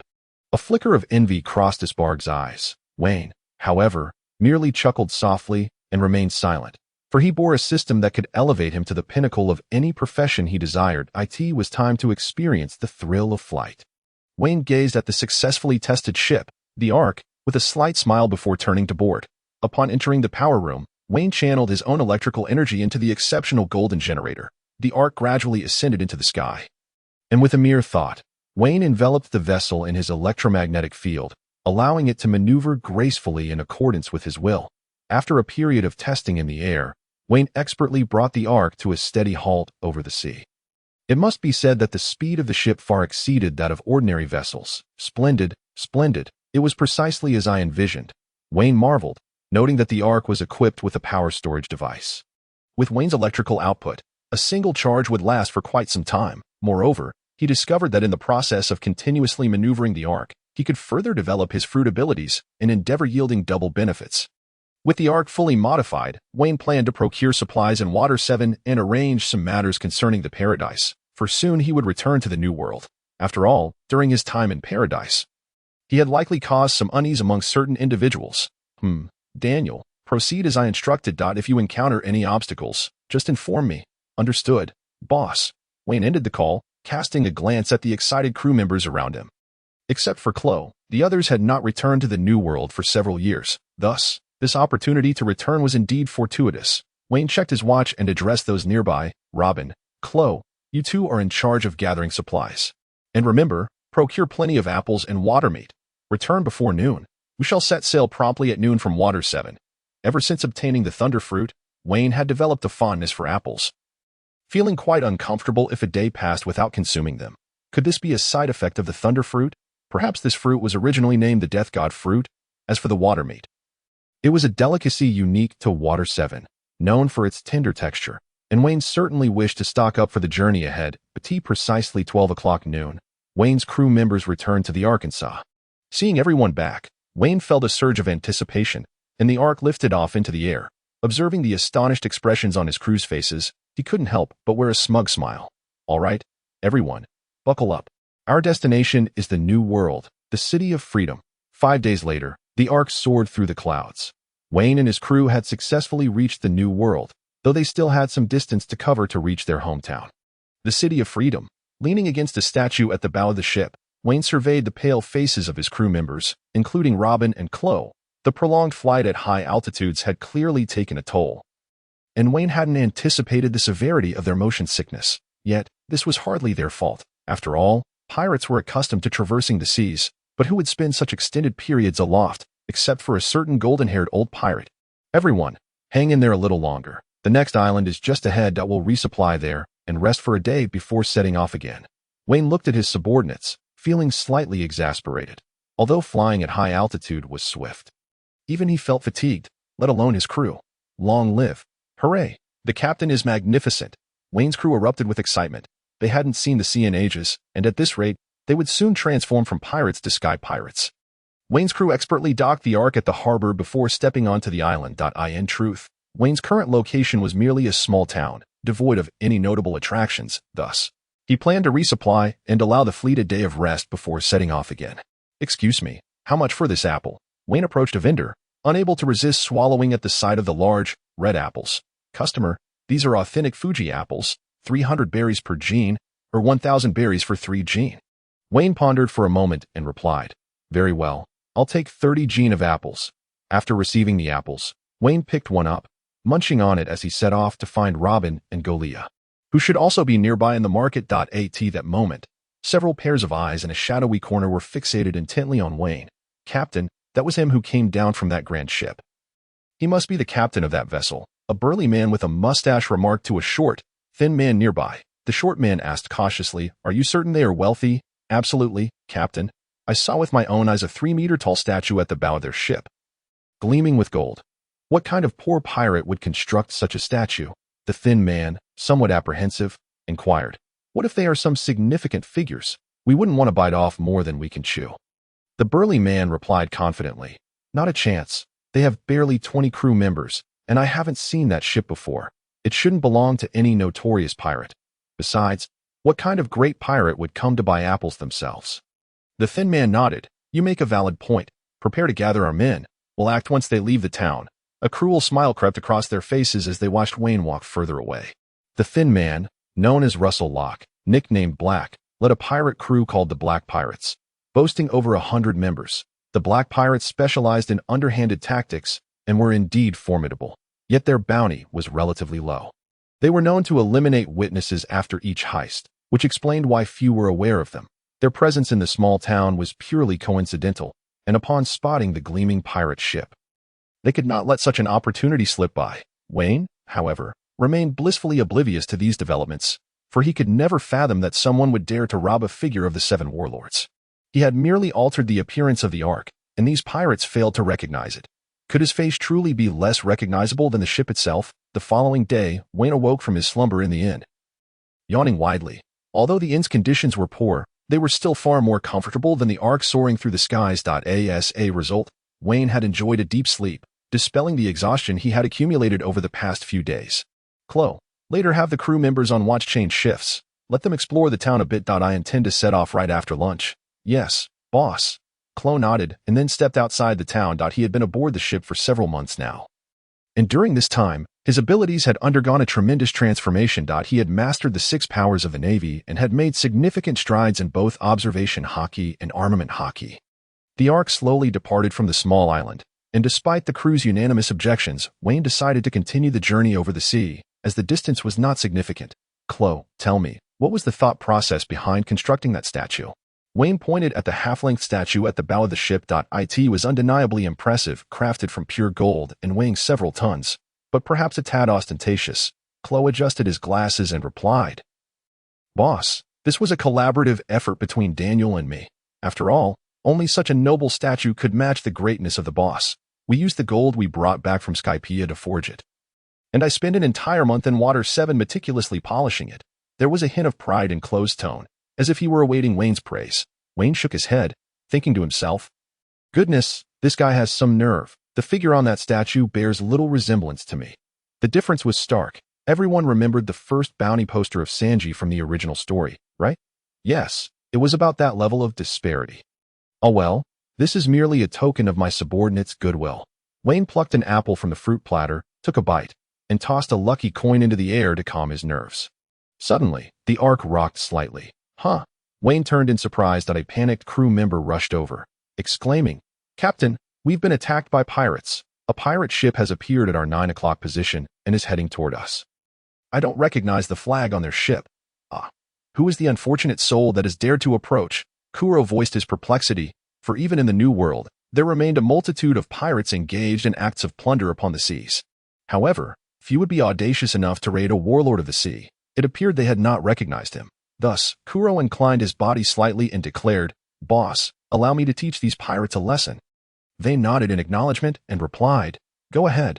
Considering it was a pirate flag he had never encountered before, Kuro deemed it sufficient to take along a few subordinates, for his own strength had grown considerably in recent times.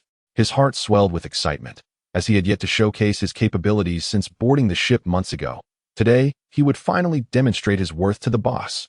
Kuro approached the ship's bow, gazing at the distant pirate crew, and cracked his knuckles with an audible pop. Taking a deep breath, he shouted, "Who goes there?" "We are." Before Kuro could finish his proclamation, an enormous cannonball fell into the sea ahead, splashing water all over him. Fury surged across Kuro's face as he commanded his crew, "Bring the ship closer. I wish to see which fool has dared to cross our path." The two vessels gradually drew nearer, and soon a diminutive pirate on the opposing ship's deck bellowed, "We are the Black Pirate crew, and I am Captain Locke. Surrender your treasures at once, and I may grant you a swift demise." The name Black Pirate crew rang a bell in Kuro's mind. Suddenly, he recalled that his former pirate crew bore the same name. What a coincidence. This man is named Locke. It seems he is yet another Locke from the Grand Line. Kuro's anger intensified, and with a leap, he ascended to the railing of his ship, activating his moonwalk technique to soar into the air, swiftly positioning himself above the Black Pirate crew, gazing down at Locke. A surge of indignation welled within him. Not only had this crew appropriated the name of pirates, but they had also dared to usurp his own title. Raging foot. A crescent-shaped shockwave erupted from Kuro's foot, striking the mast of the Black Pirate crew's ship and sending their flag crashing to the ground. What audacity! Their flag bears an uncanny resemblance to mine. Kuro stared at the fallen flag, momentarily taken aback, before gritting his teeth in fury. Meanwhile, the crew of the Black Pirate crew, witnessing Kuro's ability to fly, exchanged bewildered glances, prompting Locke to remark, "Boss, it seems we've encountered a formidable opponent." Locke narrowed his eyes, responding, "I see that, but what weaklings make it to the new world? Yet, those fools still fall prey to me. Mere strength alone would not suffice to contend with this one." With that, Locke leaped into the air, mirroring Kuro's ascent, and their gazes clashed in a fiery exchange. They soon engaged in fierce combat. Meanwhile, Vayne, leisurely enjoying an apple on the ship, furrowed his brow, sensing that this pirate crew was far from ordinary. He turned to Park and instructed, "Manyo, take your crew and support Kuro. Exercise caution, as the enemy appears to be quite formidable." Heeding the command, Manyo led the majority of their crew to engage in battle with the Black Pirate crew. Vayne, meanwhile, remained comfortably seated at the ship's bow, observing the unfolding conflict. Robin approached with a look of concern, asking, "Boss, are you not going to intervene personally?" Vayne shook his head and replied, "I cannot involve myself in every skirmish. What purpose do my crew serve if I do? They must hone their skills, and this enemy does not seem like a mere triviality. It is a perfect opportunity for Kuro and the others to train." Through his observation Haki, Vayne sensed that several members of the opposing pirate crew possessed considerable strength, particularly Captain Locke, who exuded an aura of untapped power. Given the number of pirates involved, they were likely not an inconspicuous crew. Indeed, with the addition of Manyo and other pirate crew members, Kuro's burden lightened significantly. Manyo activated his devil fruit powers, his form swelling to several times its size, sprouting horns atop his head. This was his beastman form. In this state, his resilience, speed, and strength surged dramatically. Leveraging his towering stature, every move he made exuded an intimidating presence, causing the surrounding members of the Black Pirate crew to hesitate. "Boss, it seems we are facing the Black Pirate crew, a notorious band of pirates known for their treachery in the New World, with bounties not particularly high.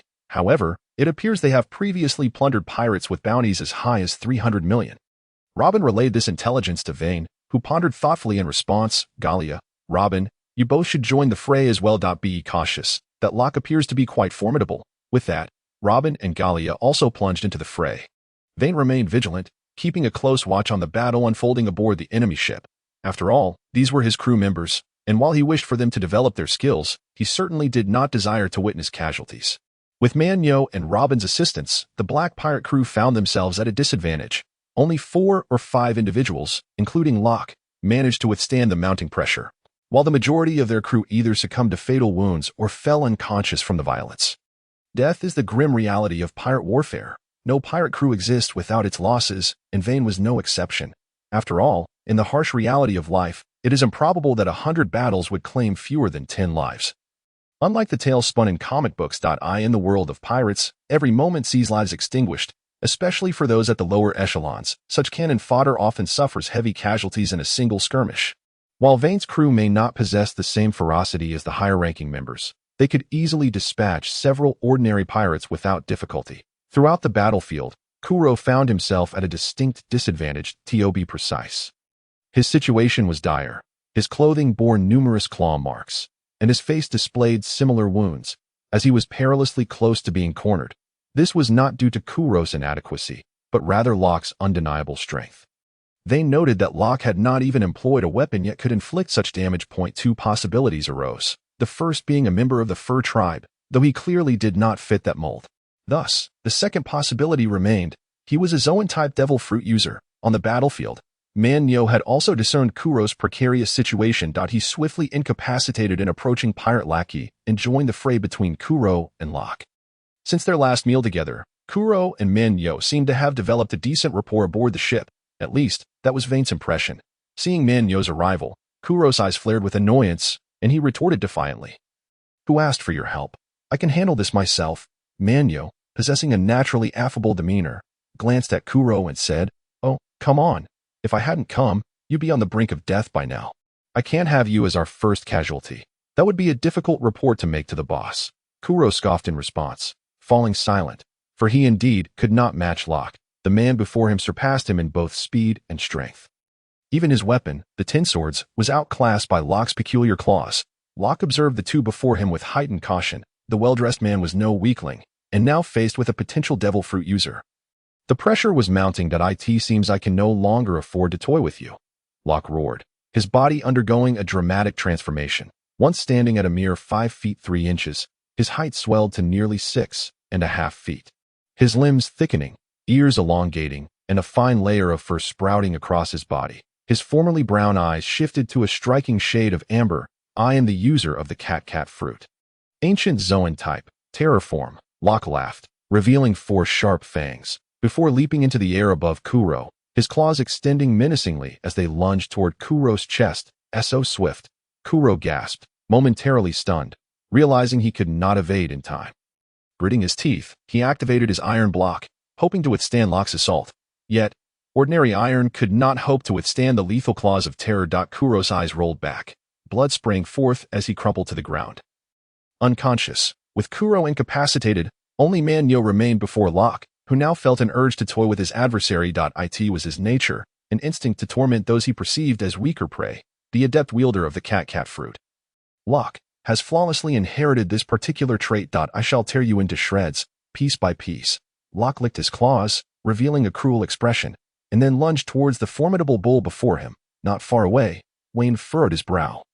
Indeed, this power user possessed considerable strength, and the devil fruit he wielded appeared to be of an extraordinary variety. However, Klo had merely fainted temporarily, and his life was not in imminent danger. It seemed that a battle still raged between the bull and Locke.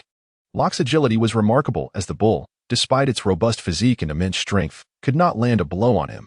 Instead, Locke's claws left a series of gashes upon the bull's body. "Enough. Bull, stand down." Vayne leaped to the bull's side. He realized that if the fight continued, the bull would inevitably lose, for this man's fruit ability was undoubtedly a counter to his own. "Boss, a flicker of guilt crossed the bull's eyes. He felt he had let down Vayne's trust, unable to best even this obscure pirate, and he felt somewhat ashamed of the reputation that came with being one of the 7 Warlords' subordinates. "It's all right, Bull. You've done well. Take Klo to the infirmary, and leave the rest to me." Vayne turned to comfort the bull, who obediently took Klo away to seek healing. Nowhere to run, Locke would not allow his prey to slip away. Extending his claws in an attempt to intercept the two Issen, Vayne drew his blade, the Resetsu, unleashing a slash that cleaved through a corner of the pirate ship, halting Locke in his tracks. Locke stared at the gaping hole on the deck, momentarily stunned, then turned to Vayne, his eyes filled with trepidation. "Flying slash. You are a great swordsman." After scrutinizing Vayne's face for a moment, Locke recognized him. His voice trembling with fear. "Why, you are the 7 Warlord, Vayne. How dare a man like you feign weakness to lure me in?" Turning to search for his crew, Locke realized that the entire black pirate crew had been annihilated. Even his subordinates had fallen to Robin and Goria. Vayne, bewildered, wondered what was happening. When had he ever fished for trouble? After all, it was this pirate who had provoked him first. Thus, Vayne fixed his gaze on Locke, stating, "If you dared to provoke me, you should have prepared yourself for death." 30 million volts. Thunderstrike.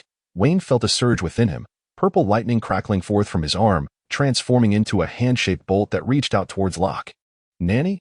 Locke sensed an ominous premonition at the sight of the purple energy, swiftly leaping to the left to evade Vayne's thunderstrike.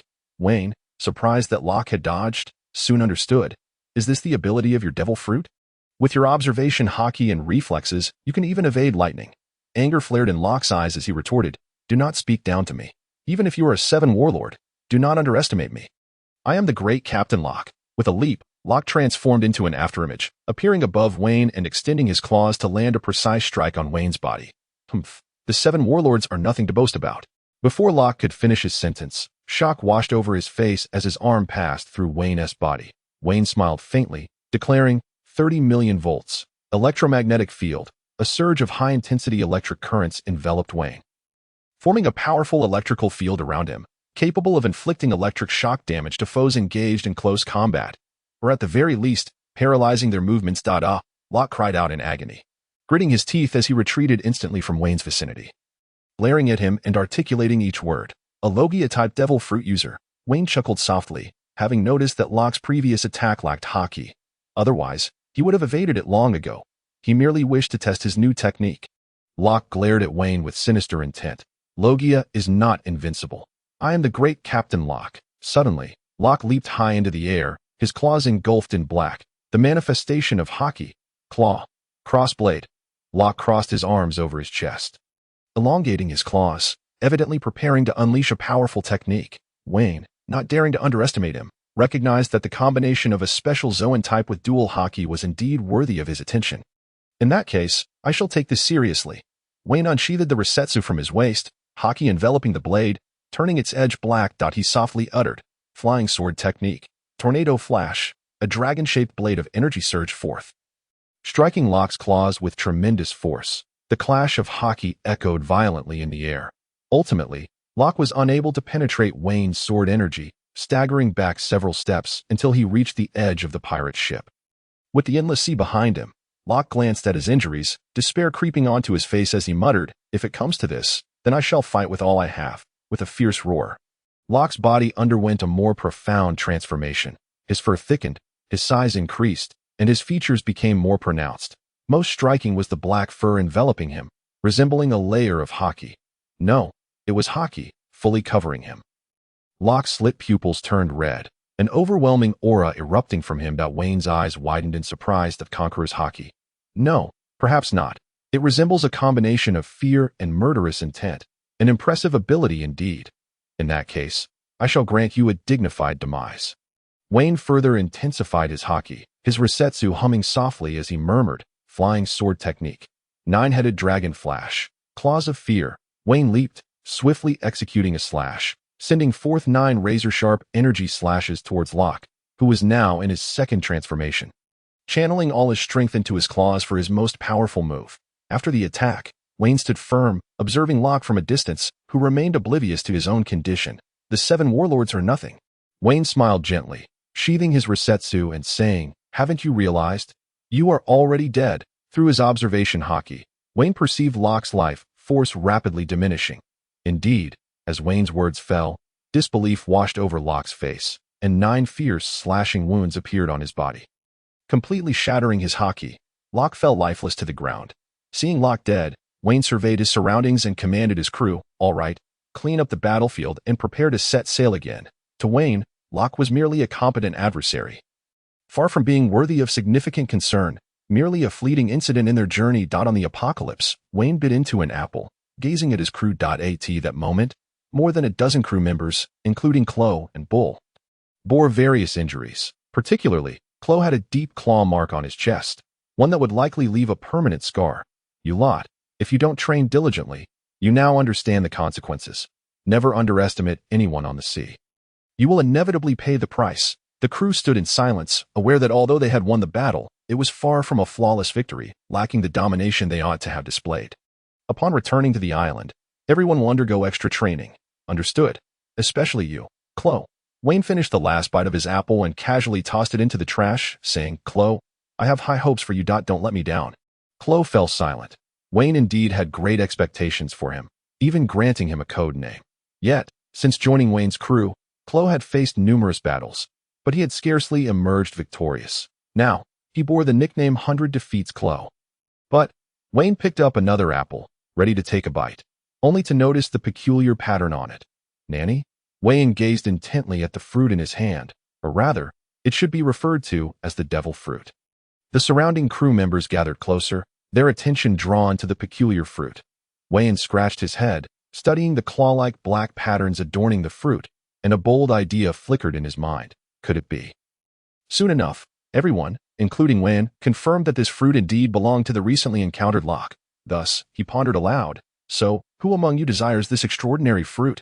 Vayne looked at the crew members before him, feeling somewhat perplexed as he was unsure to whom he should bestow this precious fruit.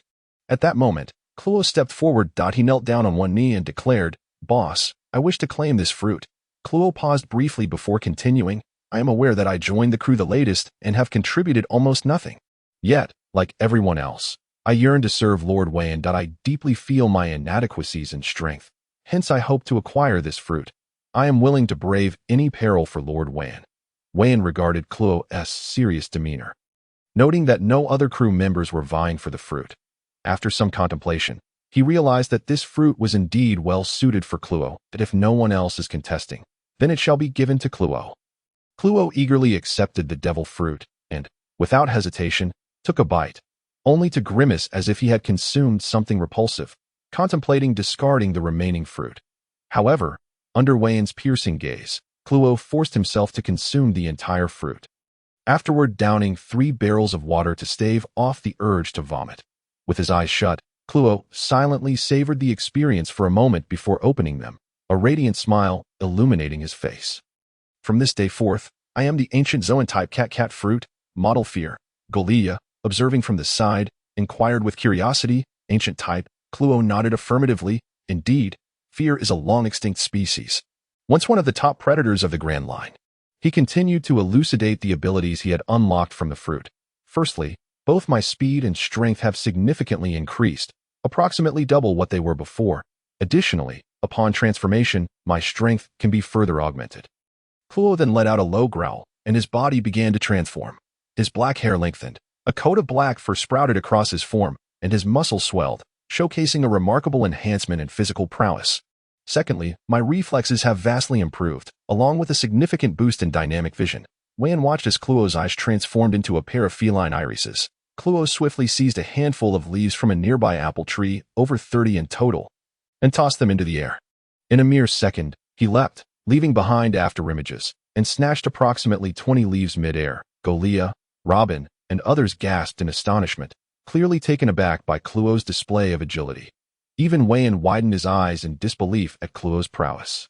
Kuro, noticing Vayne's gaze, wore a sly smile, seemingly anticipating praise. However, Vayne's lips turned a pale shade as he remarked, You truly are something else. Kuro beamed, ready to bask in compliments, only to sense a shift in Vayne's expression. Lifting his gaze, he was met with Vayne's fierce glare. Through gritted teeth, Vayne growled, You really are something else. Daring to damage my apple tree. Consider yourself punished. Go clean the restroom. You shall not eat until the task is complete. With that, Vayne lost interest in Kuro's exhibition. Regardless of his newfound abilities, Kuro would not suddenly transform from a weakling into a formidable force. Even with an ancient Zoan fruit, could he withstand one of Vayne's signature moves? Dejectedly, Kuro trudged towards the restroom, having momentarily let pride cloud his judgment. But on this ship, his rank could only be 5th, with Vayne firmly in first place, followed by Golia and Robin in the 2nd and 3rd positions, respectively. As for 4th place, it belonged to the cherished red Fuji apple tree transplanted from water 7. Life at sea was perpetually serene and delightful. Vayne's favorite pastime was standing at the bow of the ship, gazing into the distant sea, relishing the salty breeze that wafted towards him. The allure of the ocean lay in its eternal mystery and unpredictability. Even someone as powerful as Vayne could not impose his will upon the vast expanse of water. Lighting a cigarette, he observed a cloud resembling cotton candy drifting overhead. Suddenly, a seabird carrying a parcel swooped down. It was time to submit his manuscript. Vayne retrieved an envelope from his pocket, along with 50 berries, and waved at the seagull soaring above. The bird circled twice before descending and calling out to Vayne. "Oh, it's you. Here's this issue's manuscript, and please bring me a newspaper." Vayne recognized the seagull. Distinguished by its unique red birthmark above its eyes, it had previously delivered news to him in the desert. Currently, Vayne held a distinct column in the World Economic Journal, where each issue featured a serialized novel penned by him. The manuscript he was submitting today was the 10th chapter of Water Margin, depicting Lin Chong striking down Hong Jiating in Wayne's reimagined version of Water Margin. Lin Chong was portrayed as a righteous naval officer, ultimately driven to abandon the Navy due to collusion between certain officials and local aristocrats. Initially, Vayne had intended to write about the collusion between celestial dragons and naval commanders, but fearing the repercussions, he opted to focus on local nobility instead. Wayne's rendition of Water Margin had garnered popularity among pirates and some disillusioned Navy members, perhaps as they envisioned themselves as heroes akin to the outlaws of Liashan, enduring the harshness of reality while still harboring dreams. Speaking of which, the rewards for completing Journey to the West should be arriving soon. Unlike his culinary skills or singing, the life points and experience gained from being a writer were not instantaneous. After all, even the finest novels required readers to gain recognition. Currently, Vayne had accumulated 978 life points, primarily derived from cooking rewards and occasional concert performances. Taking a bite of the apple in his hand, he placed the envelope and 50 berries into the seagull's newspaper and retrieved a copy for himself. Information at sea was often scarce, aside from a few individuals possessing their own networks. Rumors and newspapers served as the primary sources of news. "Are you not leaving yet?" The seagull cooed twice before rolling on the deck, eyeing the apple in Wayne's hand. Vayne raised an eyebrow, exclaiming, "Goodness, are you attempting to extort me?" In a huff, he tossed another apple to the seagull, which ecstatically squawked before devouring it with gusto. Vayne chose to ignore the seagull and focused instead on the newspaper in his hands. Two news articles particularly captured his attention. The first headline read, "A mysterious island disappears in the second half of the Grand Line." Vayne glanced at the location of the island, realizing it was alarmingly close to his stronghold, City of Freedom. Arousing a sense of caution within him. A mysteriously vanished island. He felt a flicker of recognition, as if he had encountered it before, though the memory eluded him, choosing to dismiss it for the moment. He turned his focus to the second article, one of great relevance to him. The second headline proclaimed, "Liberation of slaves, another king executed by his own people. Will this become the second city of freedom?"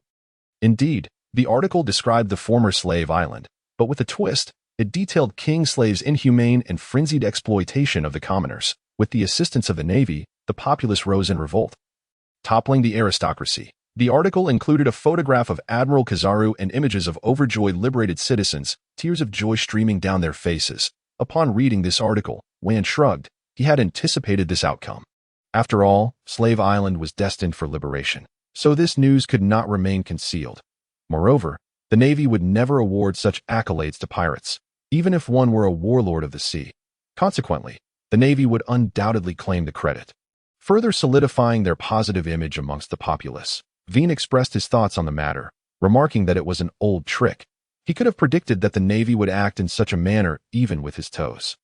The ship, Apocalypse, continued its voyage across the sea, and as it advanced, the weather grew increasingly frigid. On this particular day, the crew was filled with excitement, and even a subtle smile graced Vayne's face. The only exception was Klo, who, having just finished his training, or rather, endured a beating, looked at the jubilant crew with a puzzled expression and inquired of one sailor, "Brother, why is everyone in such high spirits today, even during lunch?" The crew had shown deference to the robust cow, and even Vayne's training of him had been considerably less taxing. The sailor, who appeared quite mature for his age, paused for a moment before responding. "Damn it. Who are you calling brother? I'm only 25. Don't you know why everyone is so happy? We're about to reach Freedom City." Klo, intrigued, had joined Vayne's pirate crew for nearly 6 months. He had heard the sailors mention Freedom City a few times, but was unaware of what it was truly like. So he curiously asked, "So, what exactly is Freedom City like? What makes it so desirable?" The seasoned sailor's eyes sparkled with a mix of longing and nostalgia as he replied, It is a land brimming with freedom and hope. As evening descended, Vayne dozed at the bow of the ship. Suddenly, he spotted a massive island on the distant horizon. A smile crept onto his lips, and he turned to shout to the crew. "Lads, we're home. Long live the captain. Freedom City endures." The deck erupted with cheers from the sailors. Freedom City was a place Vayne had constructed 5 years prior. More accurately, it was a city he had initiated the construction of. For this city had no mayor or king. Over half of its residents had once shared a common identity as slaves. Initially, Freedom City was not even a city. It was merely a small village inhabited by the first group of 369 slaves that Vayne had rescued. As Vayne continued to liberate and redeem slaves, the city's size expanded from a humble village to a town, eventually transforming into the populous Freedom City, home to nearly 1 million people. It could be said that this city was the culmination of Vayne's efforts since his arrival and served as his stronghold. Within Freedom City resided not only the freed commoners, but also those who had been abducted by slave ships and had not yet been sold, along with many who had come seeking a better life along the Grand Line. The apocalypse gradually approached the port of Freedom City. As they neared the dock, Chloe was taken aback by the throngs of people gathered in the brightly lit harbor, all loudly proclaiming phrases such as, "Lord Vayne has returned. Long live Lord Vayne. Lord Vayne, I want to bear your children." Vayne felt a vein throb on his forehead. His expression darkened as he produced a transponder snail and dialed it.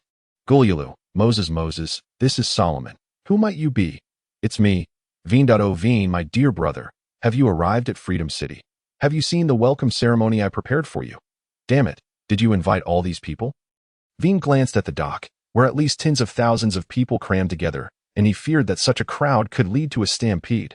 Solomon's voice came through the transponder snail. "Oh, certainly not. I merely hinted at your return. After all, you haven't been back in nearly 2 years."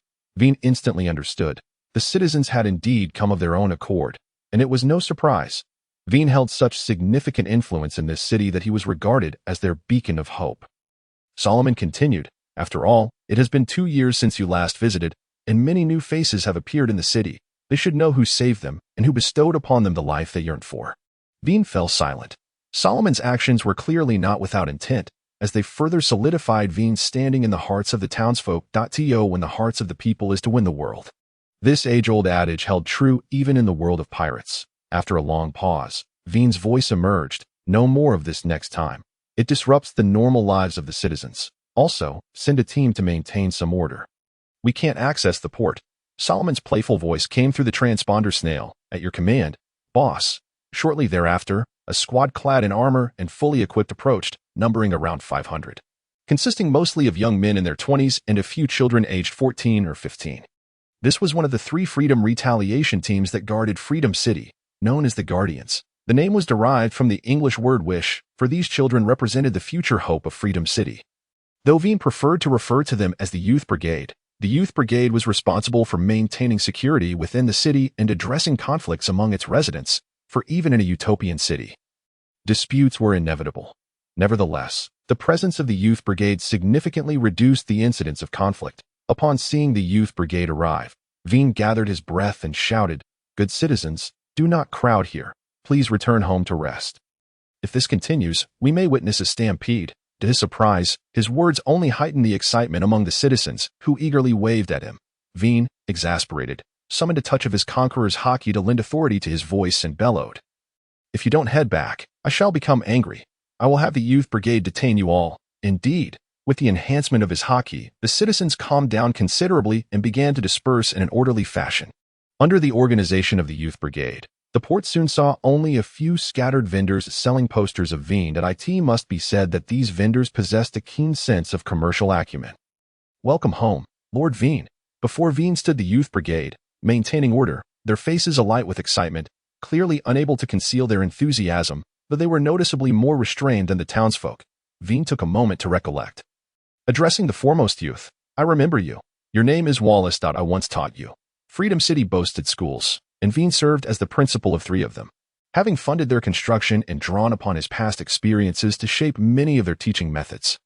Vayne occasionally taught classes, though he regrettably had not yet awakened the profession of a teacher. The boy named Wallace radiated pride and excitement, trembling as he replied, "Yes, Lord Vayne, you taught me swordsmanship." Vayne nodded at the children and then proceeded forward.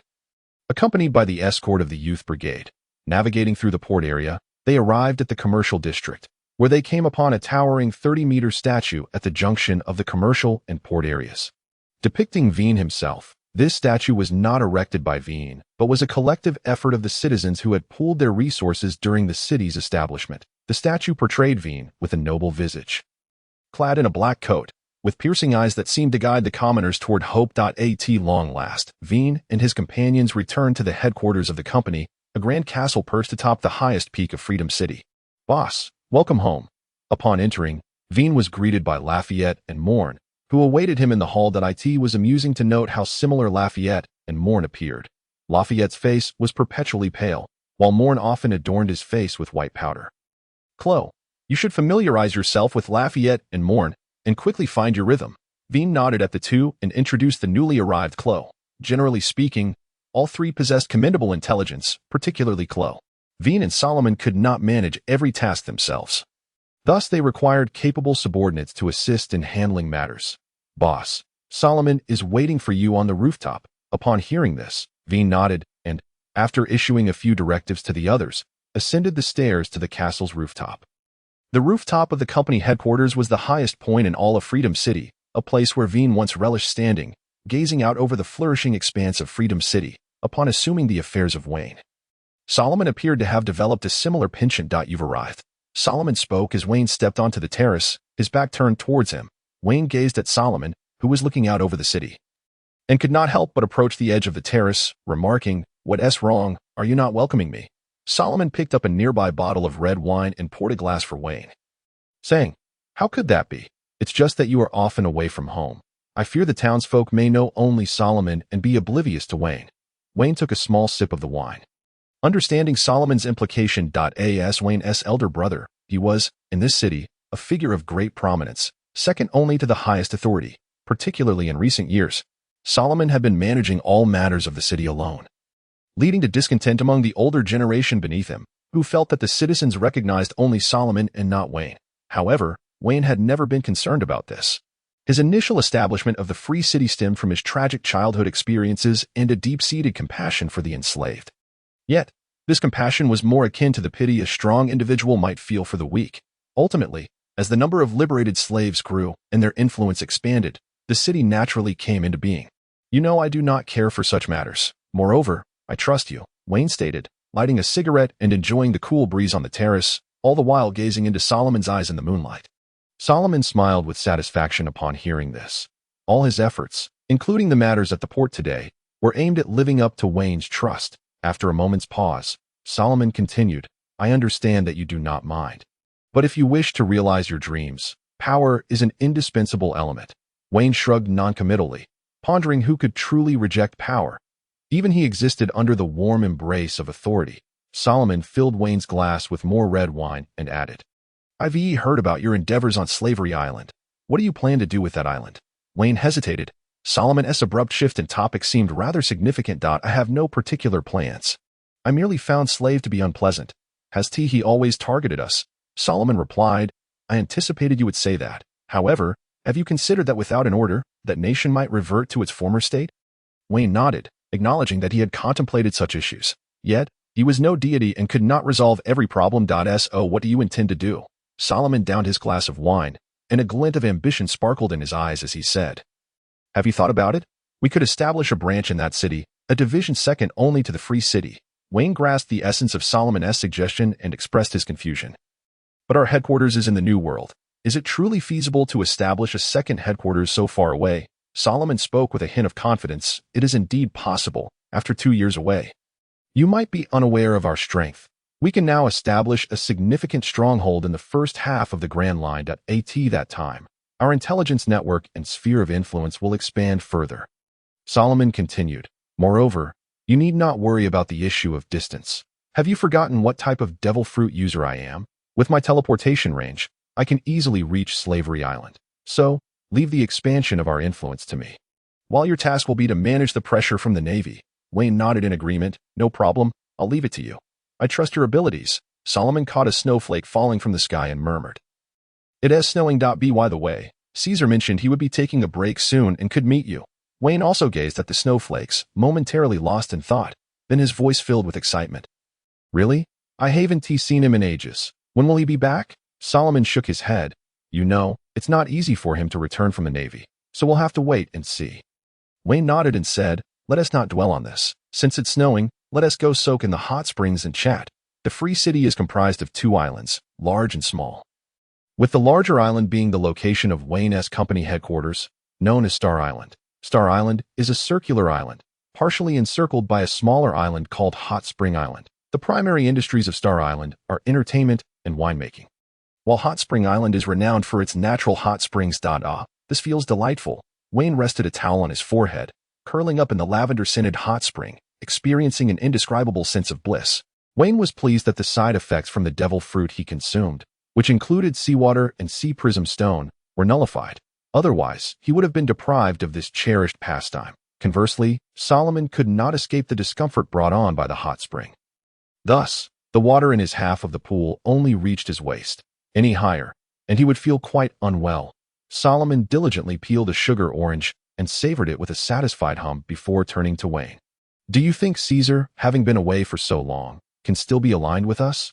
Vayne hesitated slightly, then replied with confidence, you must trust Caesar. He is a reliable person that in my eyes. He is as trustworthy as you.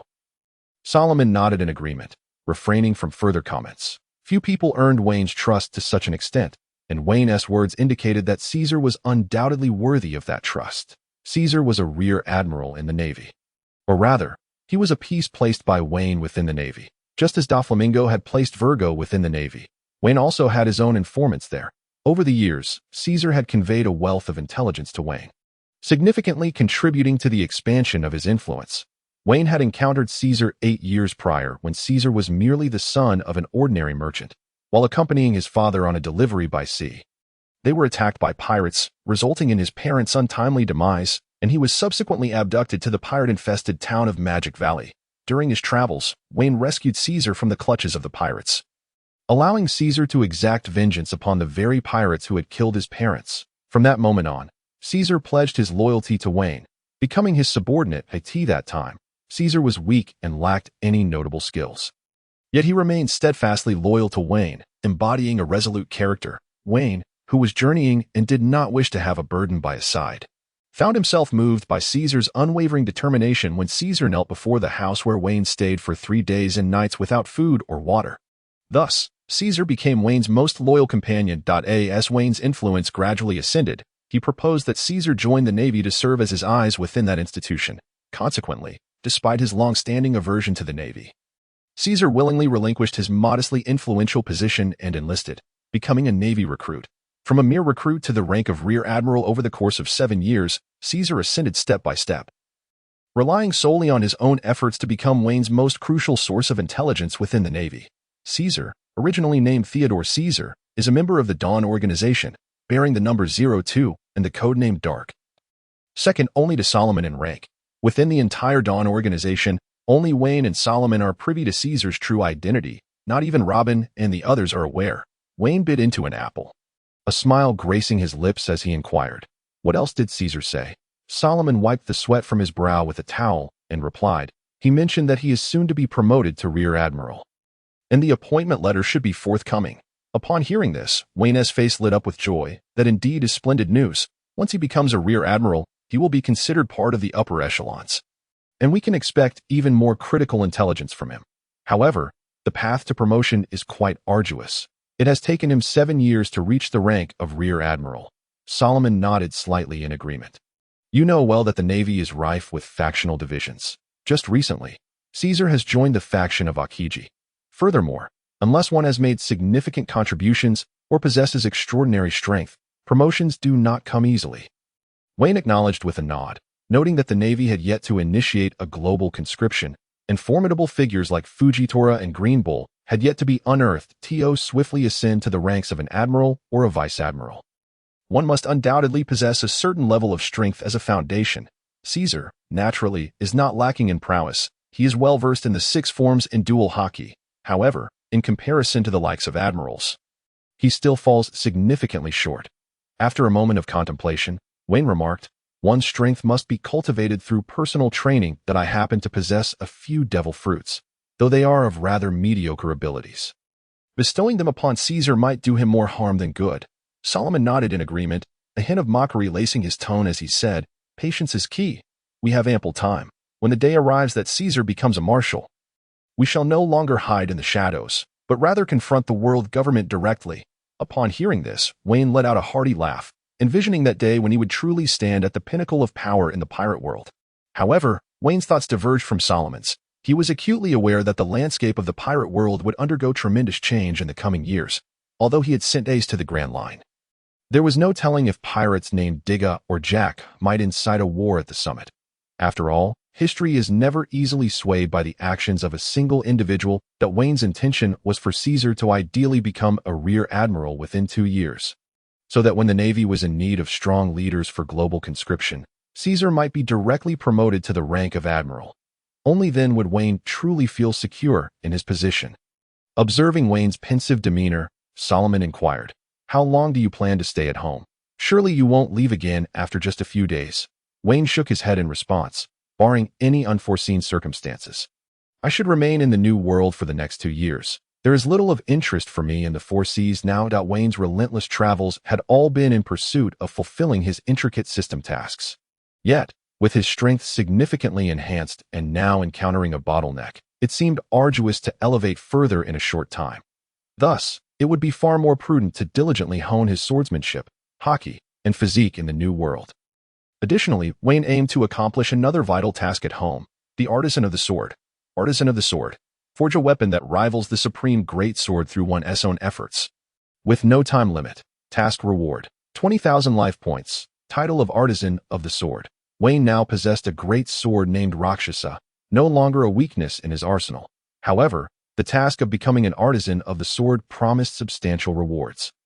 Therefore, Vayne intended to dedicate the next 2 years to perfecting his sword-forging techniques, aspiring to create a supreme greatsword. A week later, in the City of Freedom, blacksmithing is indeed a skilled craft, Vayne mused, feeling somewhat rusty after not practicing for a while. With his upper body bare, revealing his sculpted muscles, the intense heat of the forge enveloped the blacksmithing room in a shroud of mist.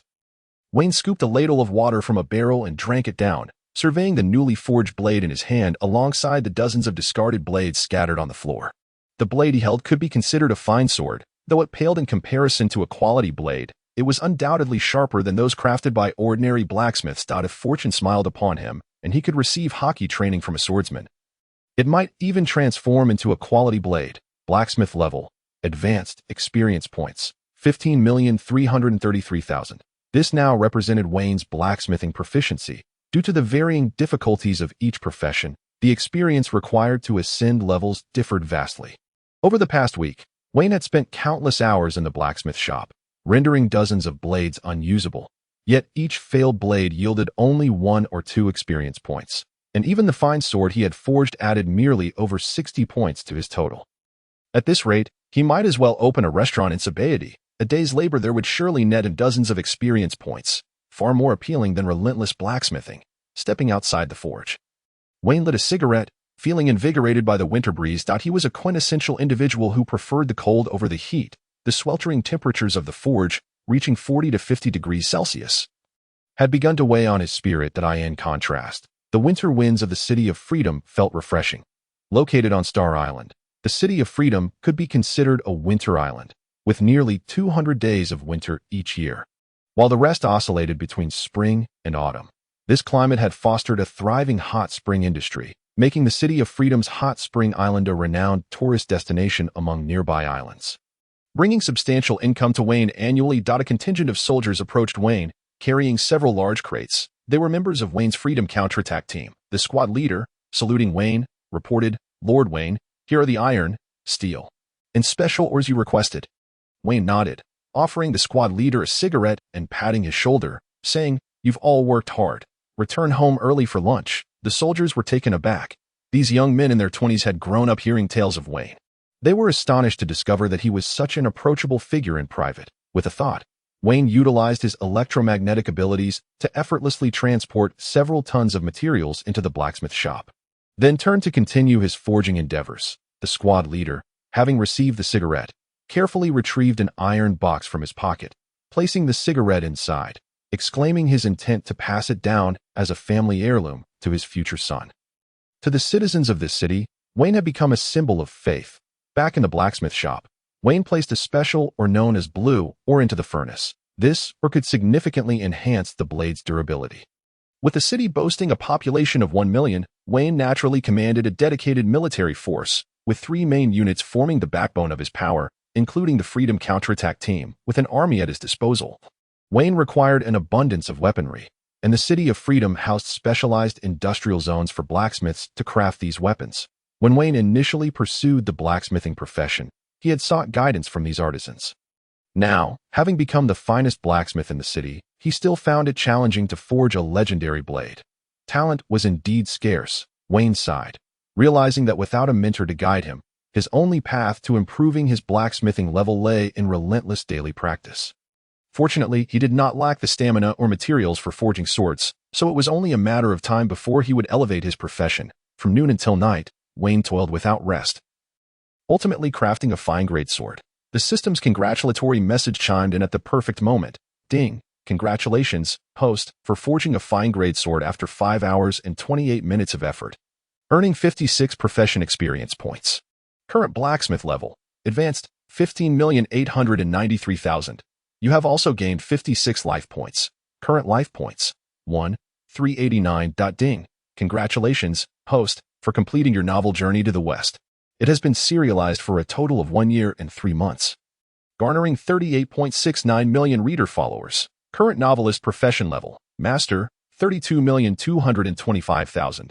You have earned 3,869 life points. Current life points, 5,258. The income from Journey to the West has been received.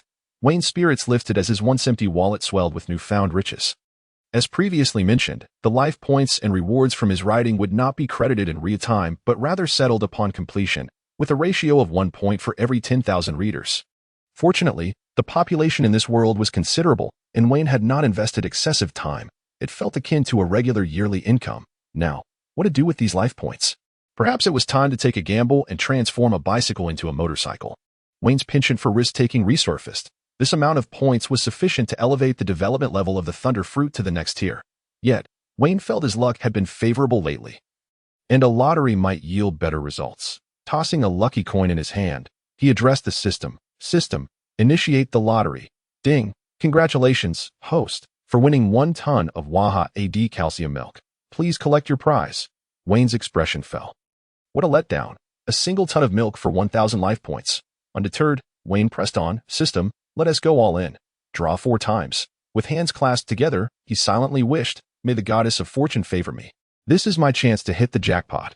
Ding! Congratulations, host, for winning 1 ton of high-quality sugar tangerines from Jiangnan. Please collect your prize. Friendly reminder. Overconsumption of sugar tangerines may lead to an increase in carotene levels, resulting in a yellow complexion. Ding! Congratulations, host, for acquiring the technique for the forging method. Raging Wind Hammer. Please collect your prize. Ding! Congratulations, host, for winning 1 ton of premium long spears and Cuban cigars. Please collect your prize. Ding! Congratulations, esteemed host, on acquiring a vial of armament Haki experience potion. Please receive it. What the hell? Could it be that I am truly of African descent? No, it seems something peculiar has infiltrated this scenario.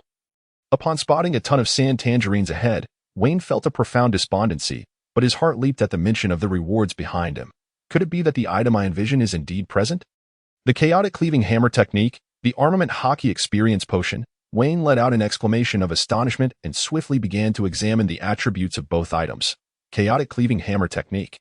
Derived from the unique forging method of Tang Hao from the Doloa continent. It consists of a total of 81 strikes. Mastering it to perfection allows one to eliminate all impurities from ores, enhancing the quality of forging materials and the resultant weapons. Furthermore, the chaotic cleaving hammer technique serves as a means of cultivating strength, enabling one to gain further mastery over their physical power upon successful practice. Armament Haki experience potion. Upon consumption, it grants 1,000 points of armament Haki experience. Contemplating the 2 rewards, Wayne realized that the chaotic cleaving hammer technique was undoubtedly a godsend. Utilizing it would likely elevate his forging skills to new heights, making the creation of a renowned blade far from an insurmountable task. As for the armament Haki experience potion, it seemed rather mediocre. for the value of 1,000 life points in a lottery was entirely equivalent to 1,000 experience points in armament Haki. Unless this potion could be used by someone other than Wayne. After a brief moment of reflection, Wayne had already devised a plan for how to utilize this potion. Wayne lit a recently acquired premium cigar, one that surpassed even the quality of the one he had previously smoked with Kizaru.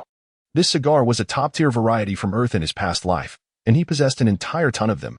It appears I shall indulge in a change of palate, Wayne chuckled. The expenditure of these 1,000 life points was not in vain, for it had added a touch of enjoyment and pleasure to his existence. 3 days later. Gurgle, gurgle. Wayne set down his forging hammer and answered the din moshi. Moshi. This is Wayne. What is the matter? Boss, it's me, Lafitte. Oh, laugh. What's up? Stop calling me laugh. Anyway, the matter you asked me to investigate has yielded results. Doflamingo secretly summoned several rulers from the dark world to gather in Dressrosa. It may prove detrimental to you. Wayne lit a cigar, reflecting for a moment before replying. Dressrosa, do you know when the meeting is scheduled? Lafitte responded. It's likely in 3 days. Wayne nodded, saying, all right, I understand.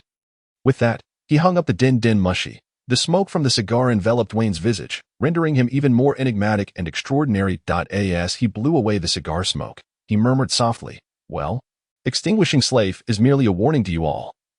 I did not expect you to remain so unrepentant. It seems I must show you a thing or two. Dressrosa was not too far from Wayne's free city if he were to travel alone. He could arrive in no more than a day, and indeed, Wayne intended to undertake this journey to witness the so-called secret meeting. He shook his head, donned his coat, and remarked, how ridiculous. These individuals truly fail to grasp the gravity of the situation. Do they still wish to contend with me? To be honest, since acquiring the Thunder Fruit, Wayne felt a tinge of arrogance. In the past, despite his strength, he lacked effective means to confront multiple foes.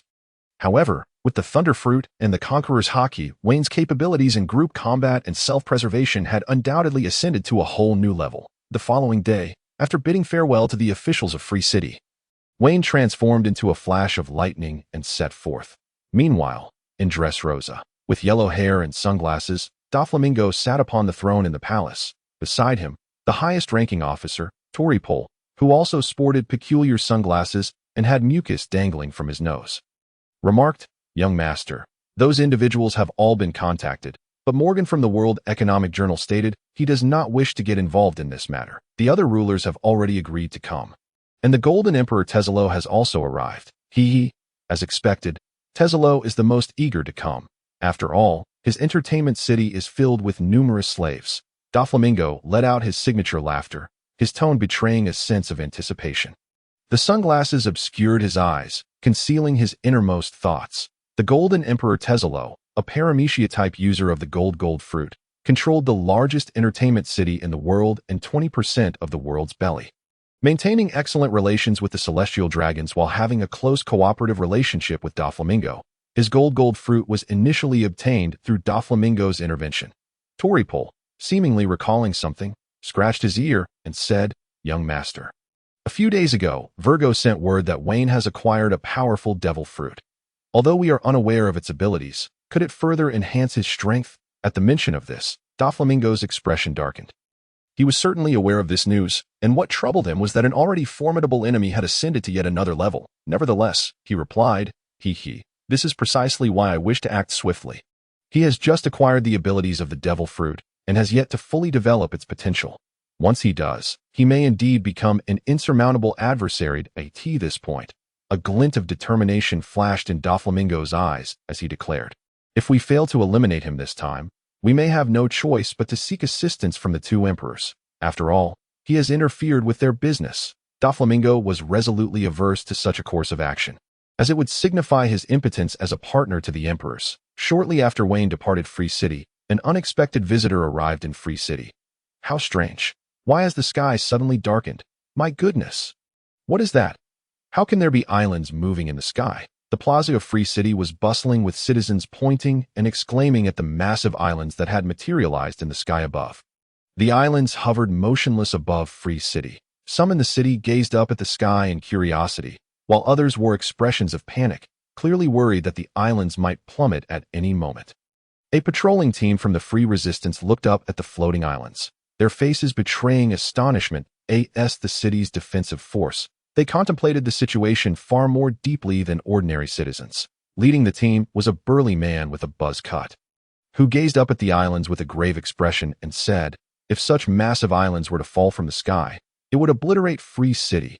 Quickly, contact the officials." The man's name was Kach, 32 years of age, and he had once been a slave. However, he is now one of the captains of the 3 Freedom counterattack teams in the City of Freedom, leading a unit known as 300, which boasts the strongest overall combat prowess among the 3. True to its name, the unit consists of a steadfast number of 300 elite individuals, each of whom possesses a bounty exceeding 10 million. Capable of formidable feats in the East SEA. As the captain of 300, Kaichi's prowess needs no embellishment. He is not only a master of martial arts, but also an adept user of the animal-type weasel fruit in its honey badger form. Solomon, who was busy organizing documents, was drawn in by the urgent voice on the phone. Moses, this is Solomon. How may I assist you?" The frantic voice of Kaichi came through the phone. "Lord Solomon, this is Kaichi." Captain of 300. Quickly looked to the sky. Solomon approached the window, drew back the curtains, and was taken aback to see an island suspended in the sky. "His mouth agape," he exclaimed. "The sky island is falling?" Yet, being well versed in such matters, he quickly realized, muttering to himself, "No, there are no white seas here. Besides the sky island, it seems another individual possesses the ability to levitate islands." Solomon recalled a recent report about nearby islands that had vanished, gritting his teeth as he uttered a name. "Is it you, Shiki the Golden Lion, the elder powerhouse who competed with the Pirate King 2 decades ago?" Solomon could not fathom that Shiki's arrival was merely coincidental. He promptly issued a wise command. "Kaichi, listen closely. Mobilize all soldiers in the City of Freedom who possess aerial abilities." Pausing for a moment, Solomon continued with a grave tone, "With Lord Vayne absent from the city, you must do whatever it takes to stop the individuals on that island, even if it costs you your lives." On the other end of the line, Kaichi felt a shiver down his spine and responded, "Understood, my lord. I will do everything in my power to halt them, even if it means sacrificing my life. I will not retreat an inch." After hanging up, Kaichi swiftly commanded his team to instruct the citizens to return home, then gathered the military in the square. There, Kaichi's gaze was fixed intensely upon the island in the sky. Through his observation Haki, he sensed numerous life forms on that island, many of whom were formidable fighters, with one presence so profound it rivaled that of Lord Vayne. Yet, at this moment, Vayne was not within the city. However, the existence of the Freedom Counterattack Team 300 was for this very day. For 5 years, they had trained relentlessly to protect the land beneath their feet and the city behind them. The mission of 300 was to confront external threats, and they were willing to pay any price, even their lives. Soon, the most elite warriors of the city had gathered behind Kaichi, but his gaze remained steadfastly locked on the island above. After a long pause, he commanded, "Where is the Freedom Counterattack Team 300? "Present," came the synchronized response from his team, laced with a hint of tension, yet devoid of any trace of fear. At that moment, a voice broke through. "Brother Kaichi, we want to confront the enemy too." Kaichi turned to see the members of the youth team had also arrived, with their leader, Wallace, speaking up. Kaichi rebuked, "Nonsense," but then softened his tone, saying, "Your strength is insufficient to face the enemies above. You are the hope for the future of the City of Freedom. I cannot place your lives in jeopardy." Noticing Wallace was about to protest further, Kaichi added, "With the imminent threat, chaos will surely ensue within the city. You must maintain order here." Although Wallace's face reflected reluctance, he had no choice but to lead the youth team to uphold order within the city. Once the youth team departed, Kaichi took a deep breath and bellowed, "All members who have mastered the moonwalk, step forward and follow me to the island to vanquish our foes." With that, Kaichi leaped into the air, stepping upon the atmosphere, leading the charge towards the floating island. At that moment, Kaichi's heart echoed a singular thought. Behind him were millions of his compatriots, including his family, friends, and even his adorable 2-year-old daughter, along with his gentle wife. The people of this city had painstakingly emerged from a tragic past, guided by Vayne to this day. The happiness they now enjoyed must not be disrupted by anyone, even if that individual was an overwhelmingly powerful adversary. Kaichi was not alone in this sentiment. The warriors following him shared the same fervor. Meanwhile, Solomon had just hung up the phone, immediately contacting Vayne, who was now distanced from the City of Freedom. Upon receiving Vayne's response that he could not return promptly, he proceeded to dial the remaining few officials in the city, which included only Croco, Robin, Gloria, and a handful of others that it seemed he too would have to fight desperately. Solomon removed his long-worn white gentleman's gloves, a surge of darkness emanating from his wrist, his gaze fixated on the island in the sky. At that moment, between Dressrosa and the City of Freedom, a purple lightning bolt streaked across the sky like a shooting star. Vayne, embodying the storm, pushed his speed to its limits, gritting his teeth as he muttered, "Golden Lion Shiki, why not stay true to your legend? At your age, why venture out and cause a ruckus?" On the floating island, Shiki sat upon a grand throne. Before him was a screen displaying Kaichi and his comrades attempting to ascend the island using the moonwalk. A glint of red flashed in Shiki's eyes as he activated his observation Haki, sensing Kaichi's presence and scoffing. "Ha! A bunch of snot-nosed kids." With a derisive laugh, he declared, "Since you want to play, I shall indulge you." Rising from his throne, he revealed his famed swords, Sakura Ten and Migoku, preparing to fly out of the palace to show these youngsters a thing or two. Just then, a comical sound reminiscent of flatulence echoed through the hall as a blue-haired, clownishly dressed figure approached. This was Dr. Indigo, the ship's doctor of the Golden Lion Pirates, known for inventing the drug IQ. Dr. Indigo performed a silent skit filled with bizarre antics, leading Shiki to ponder and then realize. "What, you're saying I shouldn't provoke the warlord Vayne?"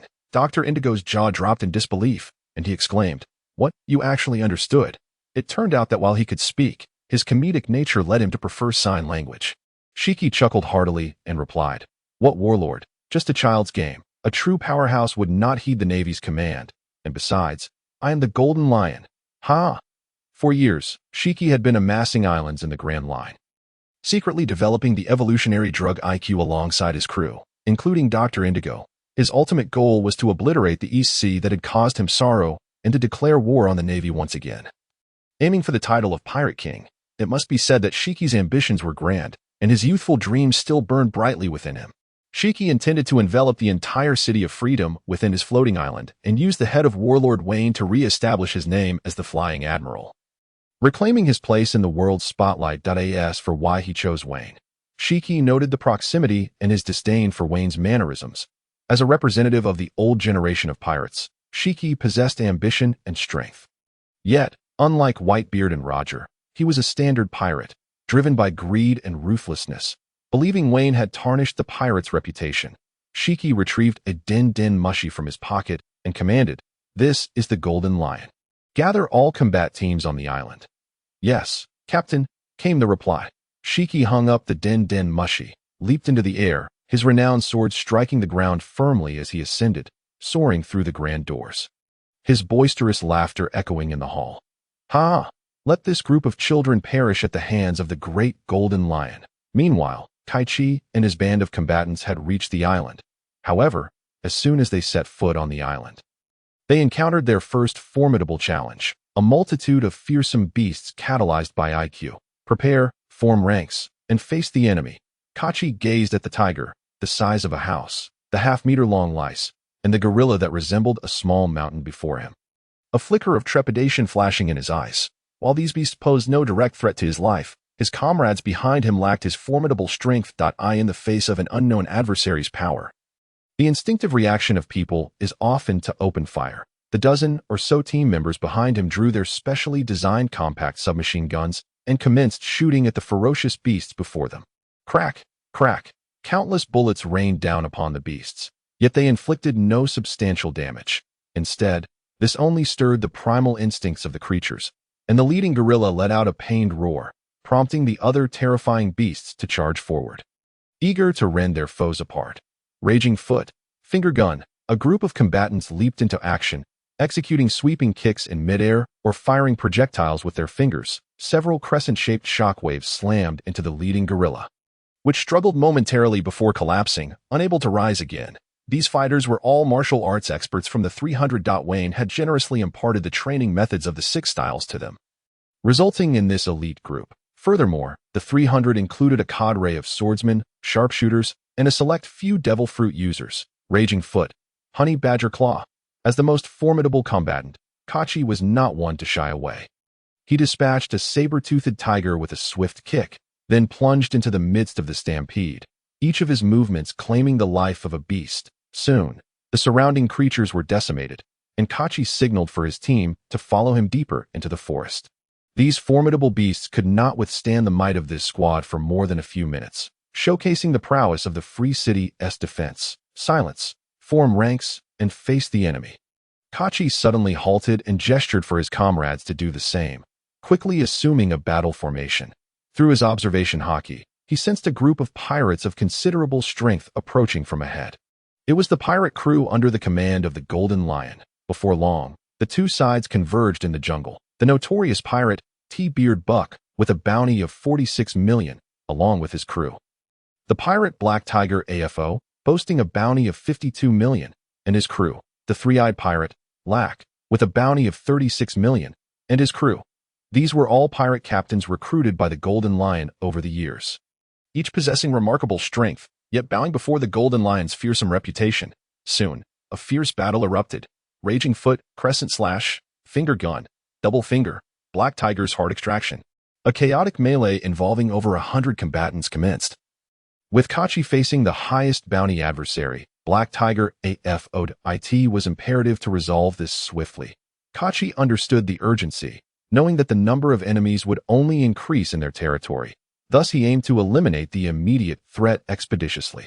Armament Haki, Honey Badger Fist, Kachi bellowed, his body transforming, growing taller and more robust. His fists were enveloped in a layer of black, the aura of armament Haki coiling around them. Seizing the moment, he unleashed a barrage of punches that struck AFO, causing the pirate to crumple to the ground. His chest caved in. Under Kachi's leadership, the battle concluded swiftly, but the 300 unit paid a price.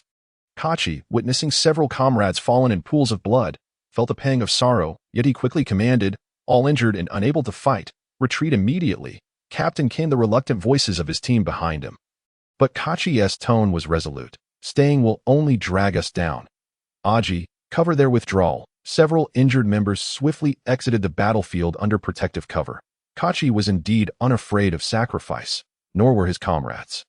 However, they did not wish for needless losses. Those incapacitated would succumb to their injuries without timely medical attention. That it was better to retreat back to the Free City. Kachi led the remaining members onward. Before long, a figure appeared before them. A golden-haired individual adorned with a ship's will atop his head hovered in the air, grinning maliciously at the approaching team. Ha ha ha. I didn't expect Vayne to have such an elite force. What say you? Interested in joining my crew? The Golden Lion's gaze bore into the team, a hint of recruitment evident in his eyes, as they had evidently bested the pirates under his command. However, the response he received was Kachi's Raging Foot. Raging Foot, Crescent Slash. A crescent-shaped shockwave surged towards the Golden Lion, yet he deftly sidestepped to the left, showcasing his mastery of observation Haki. Anger flickered across the Golden Lion's face as he glared at Kachi and his comrades, grinding his teeth in response. It seems you reject my invitation. Sensing the impending danger, Kachi and his team assumed battle stances, prepared to counter the Golden Lion's assault. A glint of red flashed in the Golden Lion's eyes, his golden hair swirling as if caught in an unseen wind, the surrounding air seemingly frozen in place. Conqueror's Haki. Under the Golden Lion's oppressive aura, the majority of the 300 warriors fell, foaming at the mouth and rolling their eyes, unconscious on the ground. Only a few, including Kachi, managed to withstand, though their faces were drenched in sweat. Clearly affected. Ditto, you can endure, the Golden Lion remarked with a hint of surprise, then continued, let us try this technique. Lion's might. Earthquake. The ground trembled violently, uprooting trees and upheaving the earth, eventually forming massive earthen blocks shaped like lion heads, which barreled towards Kachi and his comrades. Boom. After a thunderous crash, the dust began to settle, revealing the remaining warriors buried beneath the mounds, only their faces visible, clearly unconscious, except for one. A figure leapt high into the air, landing behind the Golden Lion. Armament Haki, Honey Badger Fist. It was Kachi, who at the last moment had pushed his speed to the limit, narrowly escaping the debris, with his fists enveloped in black armament Haki.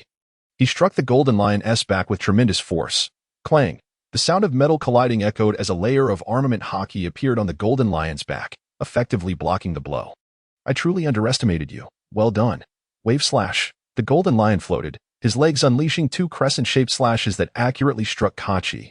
Kachi grunted as two gashes appeared on his shoulder, his body uncontrollably plummeting to the ground. Boom. He crashed heavily onto the earth, struggling briefly but failing to rise.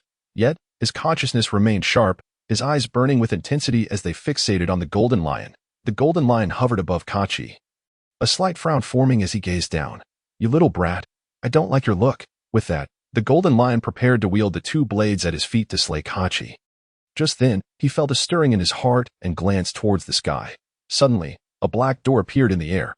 From within emerged four figures: Solomon, Goliath, Robin, and Kuro. Observing the sudden arrival of these four, the golden lion's eyes flickered with contemplation. "Oh, devil fruit users. Huh. I didn't expect your reinforcements to arrive so swiftly." He scanned the four individuals before finally asking, "Where's your captain, that little brat Vayne? What, afraid to face me?" "Ha!" The golden lion laughed heartily, clearly believing that Vayne had fled in fear of his reputation, sending his subordinates to their doom while he hid away. Among the four, Goliath was the most agitated, her face pale with rage as she glared at the golden lion, retorting, "You old fool. You know very well that Master Vayne isn't on the island, or you wouldn't have dared to come here. Otherwise, you'd have been sliced in two long ago." Solomon furrowed his brow, intending to caution Gloria, but at that moment, it was too late, for in Solomon's mind, revealing to the golden lion that Vayne was absent from the city was not a prudent move. It would only embolden the golden lion further. The golden lion displayed a look of confusion, genuinely unaware of Vayne's absence from the island. Yet he seemed unconcerned and remarked, "In that case, let us start with you." Wave. A flying slash hurtled towards Solomon and his companions, clearly indicating the golden lion's intention to strike first. Quick draw. In an instant, a figure positioned himself before the group, Solomon, who unsheathed his sword and executed a decisive slash, successfully parrying the golden lion's attack. Aside from being a user of the dormant fruit, Solomon was a formidable swordsman, wielding the very sword once belonging to Vayne, known as Snowwalk. Oh, not bad for a kid. The golden lion regarded Solomon with a flicker of interest, recalling his own past as a dual-wielding swordsman. However, during his escape from Impel Down, he had severed his own legs, using his two prized swords, Sakura-tin and Mihawk, as makeshift limbs. This had severely hampered his swordsmanship, but after years of adaptation, he had regained a level of mastery reminiscent of a great swordsman. A glimmer of seriousness crossed Solomon's eyes. That last exchange had made him acutely aware of the golden lion's formidable prowess, and he had no custom of one-on-one duels among swordsmen. Thus, he called out to his comrades behind him, "Focus your attacks together." Upon hearing this, the group moved in synchrony, launching their assaults on the golden lion from various angles. Even Kate regained his mobility and soared towards the sky. Flourishing blossoms, floral pillars, quick draw, power, claws of fear, song, enchantment. Robin conjured countless hands from the ground, transforming them into colossal pillars that surged towards the golden lion, while Solomon executed another quick draw. Crow, in his beastly form, unleashed two claw strikes from the air, and Gloria, hidden in the rear, utilized her voice to disrupt the golden lion's focus. Lion's might, dominance of the land.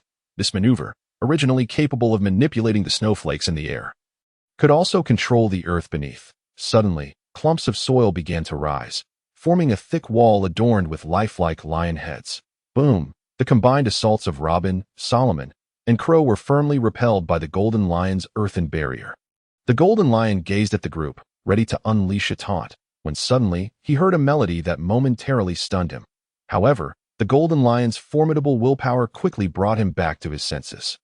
Upon regaining clarity, he pinpointed the source of the song to be none other than Gloria, and he resolved to eliminate this woman capable of disrupting him first. Lion's might, wave.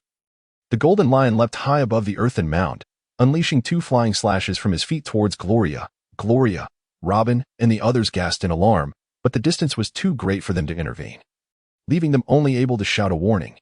"Nanny," as Gloria, engrossed in her singing, tilted her head up, she beheld the two slashes hurtling towards her, leaving no time for evasion. In a moment of desperation, a voice soared through the air. "Iron block, armament Haki." It was Kate, who leapt high to shield Gloria, his body instantly hardening like steel, enveloped in dark armament Haki, evidently attempting to absorb the blow with his flesh.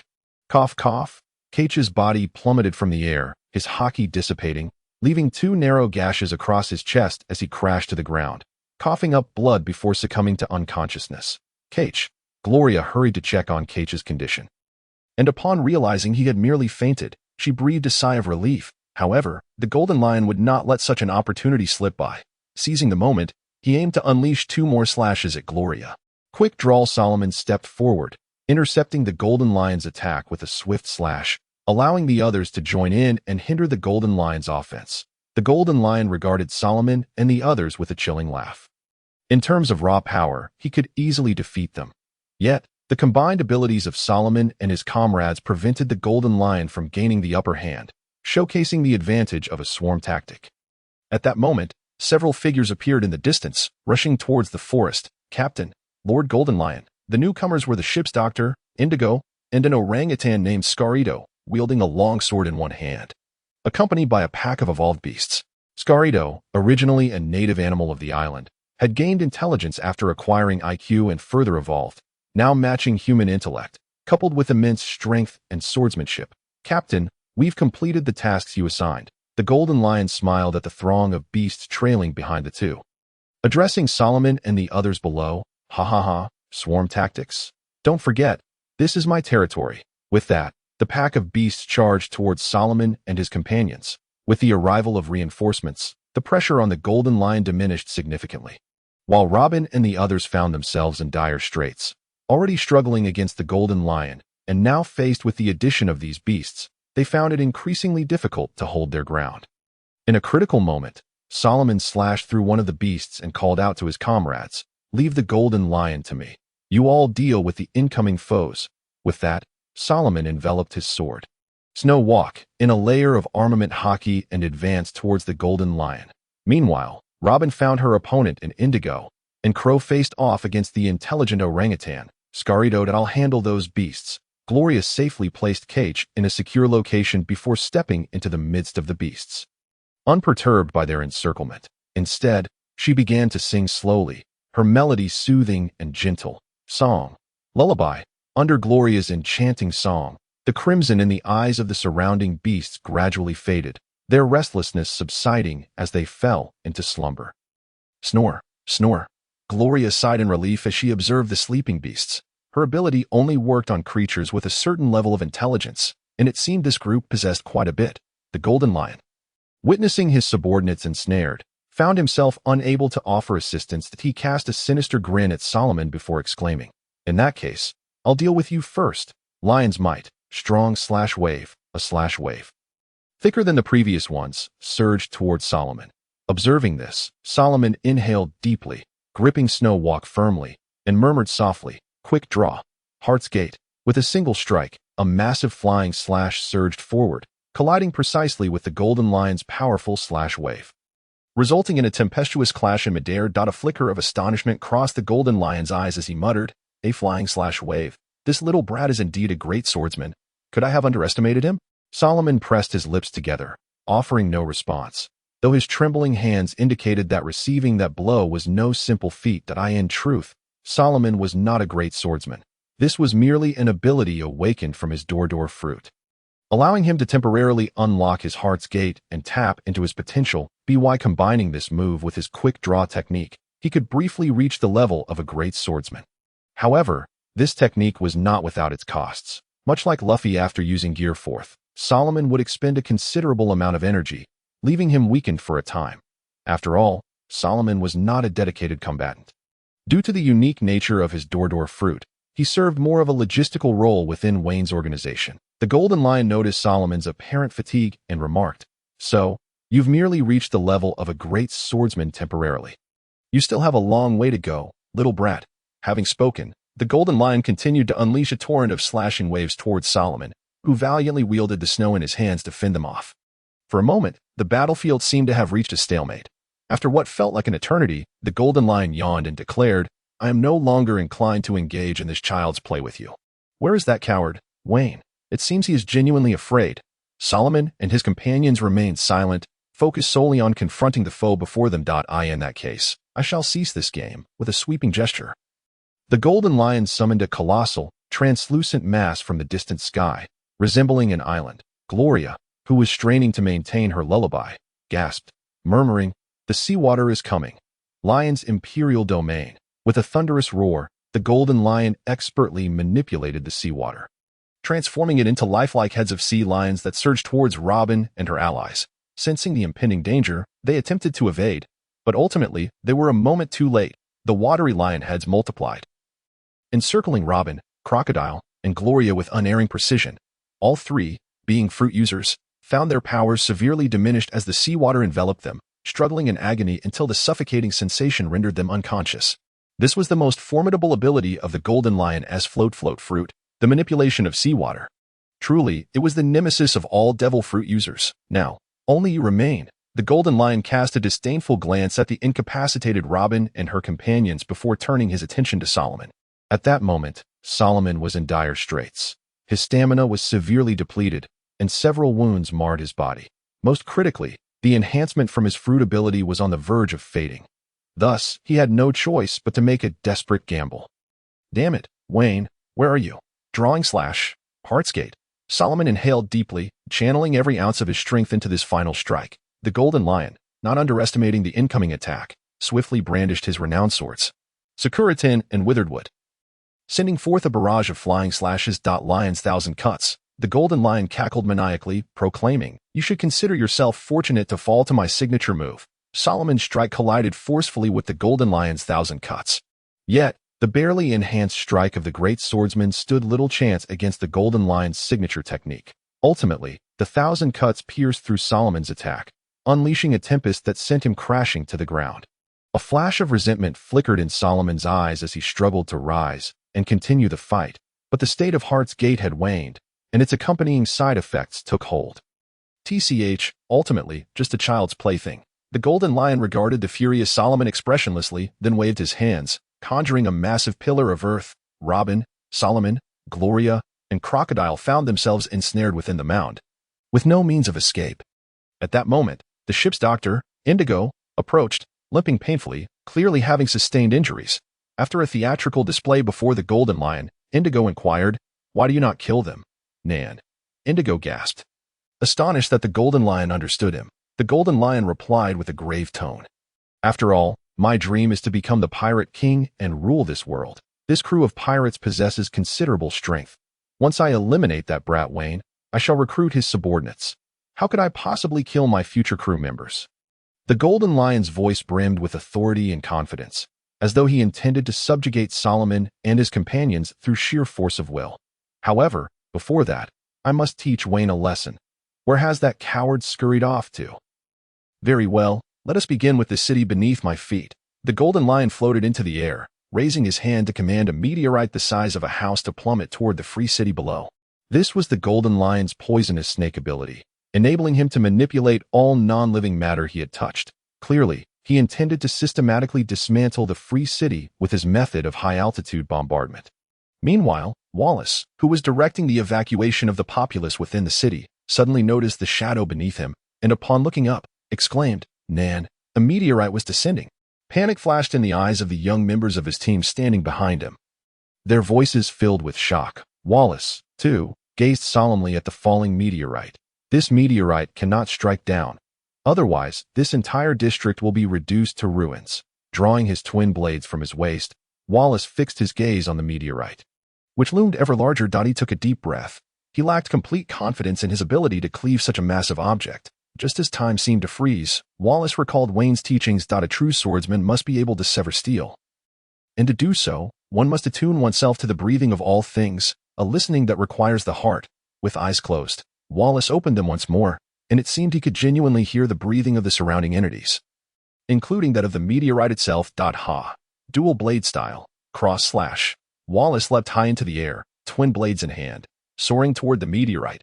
Boom! The meteorite was cleaved into 4 pieces, crashing down onto several nearby buildings, but fortunately, resulting in no casualties. In times of crisis, human potential knows no bounds. In that critical moment, the 20-year-old dual-blade swordsman, Wallace, attuned himself to the breath of all things, successfully stepping into the realm of the great swordsman.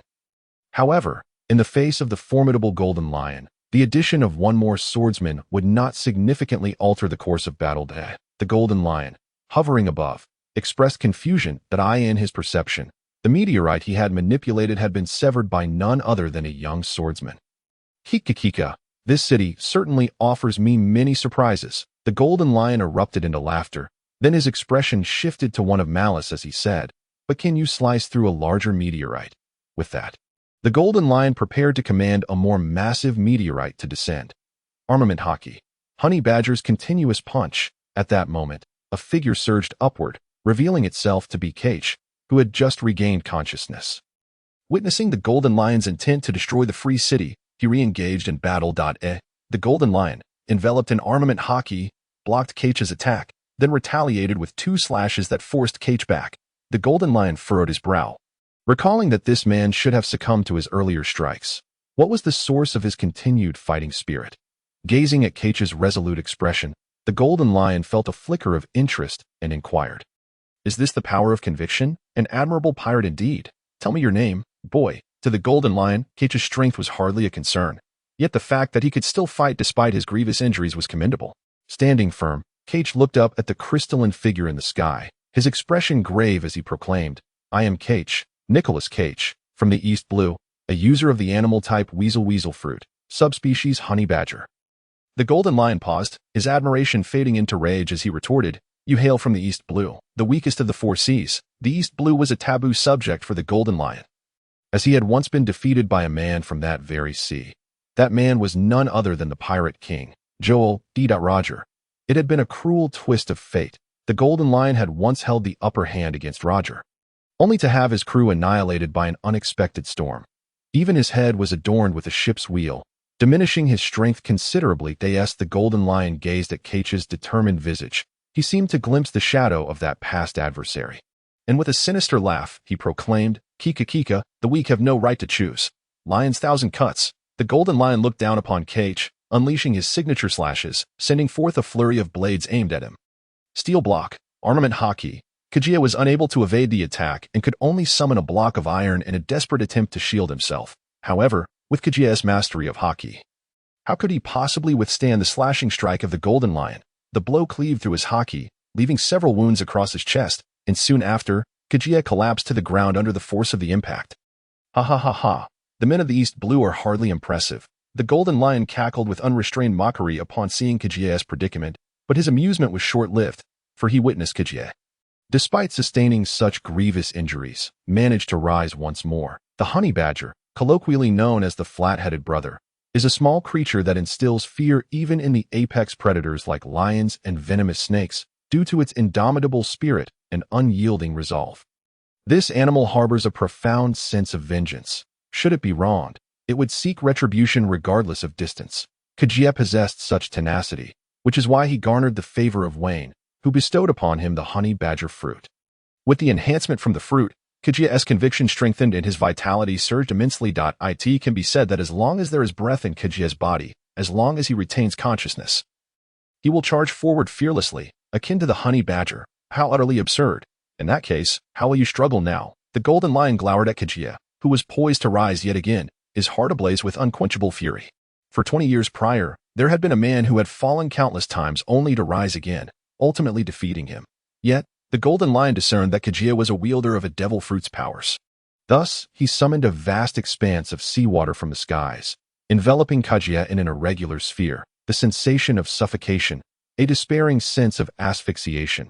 Even with Kaguya's unwavering resolve, how could a devil fruit user escape the curse of the sea? Ultimately, Kaguya succumbed to unconsciousness amidst the swirling waters. The victorious Golden Lion did not erupt into laughter. Instead, he expressionlessly buried Kaguya among the dirt alongside Robin and the others.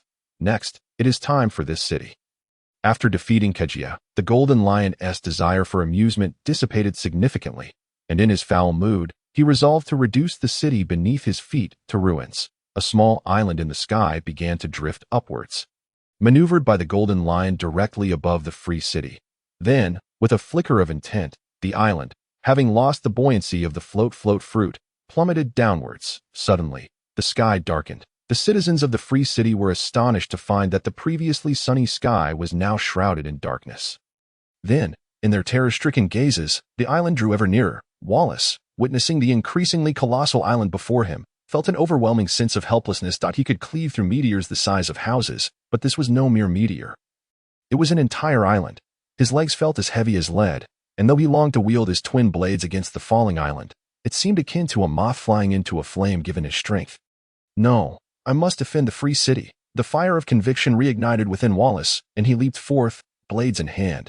Even knowing he could not halt it, he would strive with all his might. Concurrently, waves of assault surged towards the descending island. Upon glancing back, Wallace saw thousands of warriors at his feet. Among them were the 300 who had been unable to reach the floating island, alongside young warriors like himself and some pirates akin to wild bulls. They employed firearms, spears, and moonsteps, utilizing every method to thwart the island's descent. Twin blade style, cross slash, Wallace unleashed his most formidable swordplay in a bid to shake the island. Yet, could mere mortals truly challenge the might of nature? Wallace and the warriors fighting alongside him looked on in despair as the island continued its inexorable descent, unaffected by their valiant efforts. Despair, utter despair. At that moment, a bolt of purple lightning streaked from the distant horizon, transforming into a figure as it reached the skies above the free city. At the critical juncture, Vayne had finally arrived. Yet, it was evidently not a time for respite. Vayne's expression turned grave as he gazed upon the island that continued to fall. Such a massive entity was a daunting challenge, even for him. It must be shattered into fragments. The moment Vayne laid eyes on the island, he made the most astute judgment. Merely having it would likely be insufficient to avert the city's doom. Thus, Vayne inhaled deeply, drew forth the cursed blade, and readied himself, muscles tensed. .1 sword style, 1,000 strikes in an instant. Purple lightning erupted from Vayne's form, coursing up to the cursed blade, and a tremendous purple slash hurtled toward the island above. Vayne's strike was slow, so slow that to the onlookers, it appeared as if it were in slow motion. However, to a skilled swordsman, it was astonishingly swift, delivering thousands of slashes in mere seconds, culminating in a singular, monumental strike. The name Thousand Strikes was thus born. In Kajia's view, he beheld Vayne, emanating with crackling lightning, executing the strike with a velocity beyond mortal comprehension, the slash racing towards the island in the sky. Boom! Amidst the stunned expressions of those on the ground, the enormous island was cleaved in two. Yet, the spectacle was not over. The severed island appeared to hang in the air momentarily, and then, like a spider's web, cracks began to spread across its entirety. Ultimately, the entire island fragmented into countless pieces, raining down. Vayne exhaled deeply, clearly fatigued by the effort. Delivering thousands of strikes in such a brief span was a feat only achievable by someone of his speed and swordsmanship. The colossal island was reduced to fragments the size of fists. These fist-sized stones plummeted towards the free city, smashing through rooftops. Vayne's expression darkened as he observed this chaos, for within his observation, he sensed that some lives were still fading within the city. Those were the unfortunate citizens who had been struck down by the falling debris. Of course, this indicated that Vayne's swordsmanship had yet to reach its pinnacle. Otherwise, a single strike would have turned the entire island to dust, leaving no casualties. Only a passing dust storm above the city. Vayne's expression soured as he gazed at the island above, his eyes seemingly piercing through to the golden-haired man floating amidst the debris. Golden Lion Shiki, you have truly enraged me. In an instant, Vayne transformed into a bolt of purple lightning, appearing atop the island in the blink of an eye. The Golden Lion, upon seeing Vayne suddenly materialize before him, burst into his signature laughter. Ha ha ha ha. Little brat, I didn't expect you to show up. I thought you had tucked your tail between your legs. The Golden Lion remained dismissive of the younger generation of pirates. However, a shadow of seriousness crossed his visage, for he clearly sensed that the island he commanded had been shattered into rubble by this man before him. This indicated that Vayne possessed at least the strength of a great swordsman, and not one forcibly elevated like Solomon. Cough, you finally arrived. If you had delayed any longer, I would have had to collect your corpse. A frail voice echoed from nearby. Vayne turned to the source and beheld Solomon and the others firmly ensnared within a pillar of earth, only Solomon still conscious while Robin, Golia, CLO, and the rest lay unconscious. Anger surged within Vayne at this sight. Meanwhile, the Golden Lion nonchalantly remarked, Little brat, your name is Vayne, right? I see you possess considerable strength. I have a penchant for capable individuals. Why not join my crew? If I'm in a good mood, I might just spare this island. The Golden Lion, having witnessed Vayne's prowess, felt a tinge of interest in recruiting him. Vayne, in response, laughed in anger, lowering his head in silence for a few seconds before lifting it once again, pointing to his own nose with a grin that revealed his white teeth, and said coldly, You truly are getting old and foolish, Golden Lion. Coming to my territory, killing my people, and now you wish for me to be your subordinate? Upon uttering these words, Vayne's arms crackled with purple energy, and a lifelike purple lightning bird manifested before him. 50 million volts. Thunderbird. The purple lightning bird surged forward with astonishing speed towards the golden lion. Yet, the golden lion's gaze sharpened as he activated his observation Haki, causing his body to rise gracefully into the air, deftly evading Vayne's initial strike of Thunderbird. Although Vayne's Thunder Fruit was undeniably formidable and his attack speed remarkable, a master of observation Haki like the golden lion could easily preemptively sense Vayne's assault and predict its trajectory. Oh, an electrical attack? Could it be the natural thunder? The golden lion had just narrowly dodged Vayne's probing strike and was about to utter a few taunts when Vayne, consumed by fury, had no intention of entertaining the golden lion's jibes. Without hesitation, Vayne summoned his weapon, the Rakshasa, and transformed into a bolt of lightning, appearing directly above the golden lion. Before his words could fully escape his lips, the golden lion glanced back only to find Vayne looming above him. Yet his body was too slow to react. In an instant, Vayne, wielding the shimmering blade, unleashed a slash at an extraordinary speed. One sword style, Thunder Slash. This was Vayne's swiftest sword technique, channeling his electrical prowess into the Rakshasa to deliver a strike so rapid it was nearly imperceptible to the naked eye. A flash of electric light erupted as the Thunder Slash struck, and the golden lion found himself several dozen meters away, yet a bloody hand dropped to the ground. Upon closer inspection, the golden lion's left hand was entirely severed, leaving only a smooth wrist behind. Sweat beaded on his forehead. The agony of having his hand severed in an instant was not something an ordinary person could endure. However, the golden lion possessed extraordinary fortitude. After all, he was the ruthless individual who had once severed his own legs to escape impelled down. The pain of a severed hand did not elicit a cry of anguish, though his pallor betrayed the severity of his injury. Floating in midair, he gazed at Vayne in the distance, a flicker of apprehension crossing his mind. That last strike had been far too swift, so fast that although his observation Haki had sensed it, his body had been unable to react in time. In that critical moment, he could only slightly shift his body to avoid a fatal blow, yet he had paid the price of losing a hand. The golden lion grimaced at the sight of his steadily bleeding wrist. If the blood continued to flow, it would undoubtedly sap his strength. Thus, an invisible force enveloped his wrist, and the bleeding ceased as he exerted his devil fruit powers to control the blood flow from his wound. Observing this, Vayne furrowed his brow. His intention had been to catch the golden lion off guard, aiming for a decisive strike to his neck, expecting that he would either die or sustain severe injuries. Yet, seeing the golden lion's current state, it was evident that his combat capabilities had not diminished significantly. After all, this swordsman was adept at using his feet, and the float fruit did not rely on his hands for execution. The only aspect affected was his physical prowess. What a troublesome old fool, Vayne sighed softly.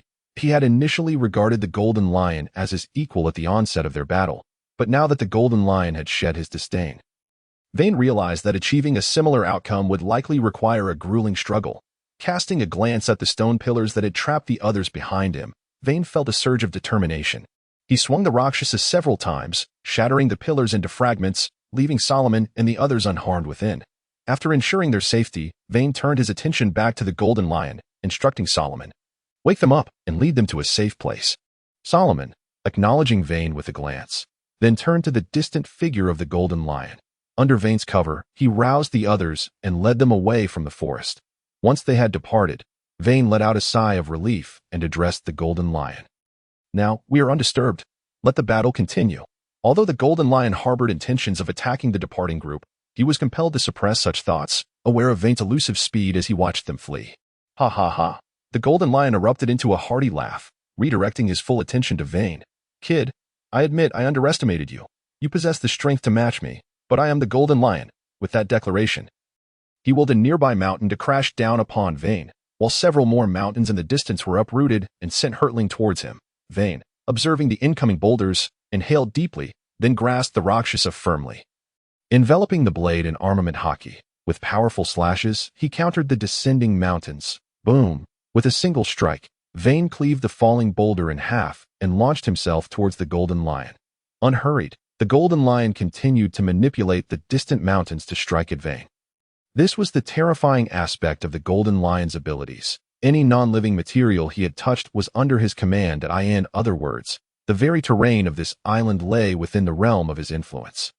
As Vayne continued to slice through the encroaching mountains, the golden lion remained unfazed, taunting, "Let us see how many mountains you can cleave. This is my domain, in the blink of an eye, 3 more mountains came crashing down upon Vayne, who relentlessly countered each assault, drawing in a deep breath and exhaling. Vayne tilted the Rakshasa upward as the sun gradually sank beneath the horizon, giving way to a luminous moon in the sky. Beads of sweat appeared on the Golden Lion's forehead, not due to the exertion of his devil fruit powers. After all, with his level of mastery, such maneuvers consumed little energy, but rather from the realization of Vayne's stamina. Vayne had been unleashing his armament Haki-infused slashes for the better part of an afternoon, showing no signs of fatigue. Most crucially, the mountains on the island had been entirely obliterated, leaving behind only shallow basins. So, is this still your domain? Vayne floated upward for a moment before gazing down at the Golden Lion, his tone imbued with an unspoken bravado. This feat of cleaving mountains could be sustained by Vayne for 3 days and nights without rest. One sword style. Thunder Slash. Vayne employed the same technique once more. With the mountains no longer obstructing his path, the Golden Lion was fully exposed to Vayne's prowess. This was a true clash of swordsmanship. And in a contest of skill, Vayne felt confident that aside from the coffin-riding hawk-eyed swordsman, he had no equal in the pirate world. The Rakshasa, charged with purple lightning, surged towards the Golden Lion. However, prepared for the onslaught, the Golden Lion would not be caught off guard again that he unleashed a powerful kick, the famed blade Sakura Tin, and would withered firmly blocking Vayne's strike. A flicker of joy sparked within Vayne. The Golden Lion had fallen into his trap. In an instant, purple electricity coursed through Vayne's hands, traveling along the Rakshasa and into the Golden Lion's blades. After all, no matter how exceptional a sword may be, unless it was a black blade, it would conduct electricity. Zzzt. The Golden Lion's body convulsed briefly, emitting wisps of smoke before crashing heavily to the ground. The Golden Lion's failure to imbue his renowned blades with armament Haki proved to be his gravest blunder. Floating above, Vayne observed the fallen Golden Lion, refraining from hasty actions. His observation Haki revealed that the old lion's life force had not diminished significantly as anticipated. The Golden Lion rose from the ground, leaping into the air to unleash 2 slashing strikes towards Vayne. Slash wave. The strikes, imbued with armament Haki, bore down upon Vayne. However, Vayne saw through the technique and chose not to evade with elemental transformation. Instead, he met the assault head-on, countering with 2 slashes of his own, deflecting the airborne strikes aside. Boom! Vayne staggered back a couple of steps from the impact, while the Golden Lion's slashes struck the ground, leaving deep fissures that stretched over 10 meters. This old fellow's swordsmanship does not seem to have diminished much over the years. Vayne noted the cracks in the earth, recognizing that the Golden Lion's strength remained formidable. It seemed that they were now headed for a true test of might. A dark hue coursed through Vayne's arm, climbing up to his shoulder, then enveloping his chest, neck, abdomen, face, and thigh, until his entire being was shrouded in a dense layer of armament Haki, resembling a suit of black armor. Only the dark purple lightning emblem on his forehead remained visible, showcasing Vayne's most potent state of armament Haki. The sight startled the Golden Lion. Such a high degree of mastery over armament Haki was indeed rare. Yet, a flicker of disdain crossed his mind as he thought, in battles among their caliber, a victor could not be determined in merely 2 or 3 days. In the very first exchange, Vayne's utilization of such an advanced application of Haki was, in the eyes of the Golden Lion, a clear indication of his inexperience. However, in this state, Vayne undeniably exerted greater pressure upon the Golden Lion. Each strike he executed exhibited a significant increase in both power and destructive capability compared to before. Consequently, the Golden Lion was compelled to employ his own Haki in defense. Both combatants, endowed with the ability to fly, wove their figures through the air, engaging in a fierce exchange for several minutes, executing dozens of rounds before momentarily separating to await the next opening from their opponent. Clash after clash, the two continued their battle, their blades clashing incessantly, and the sword energy they generated left deep gashes in the surrounding area. At that moment, several figures emerged from the nearby ground.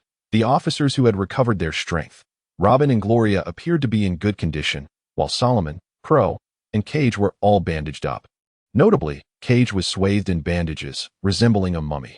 Robin gazed at the 2 fighters in the sky, then glanced at the dawn approaching, exclaiming, "Is it almost dawn already? Hasn't a victor been determined yet?" Solomon shook his head, replying, "I wouldn't be surprised if powerful beings like them fought for 3 days and nights, as the strongest among them." Solomon understood well how much stamina a powerhouse like Vayne possessed.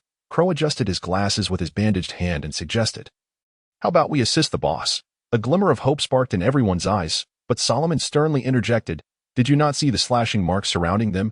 If you wish to court death, go ahead.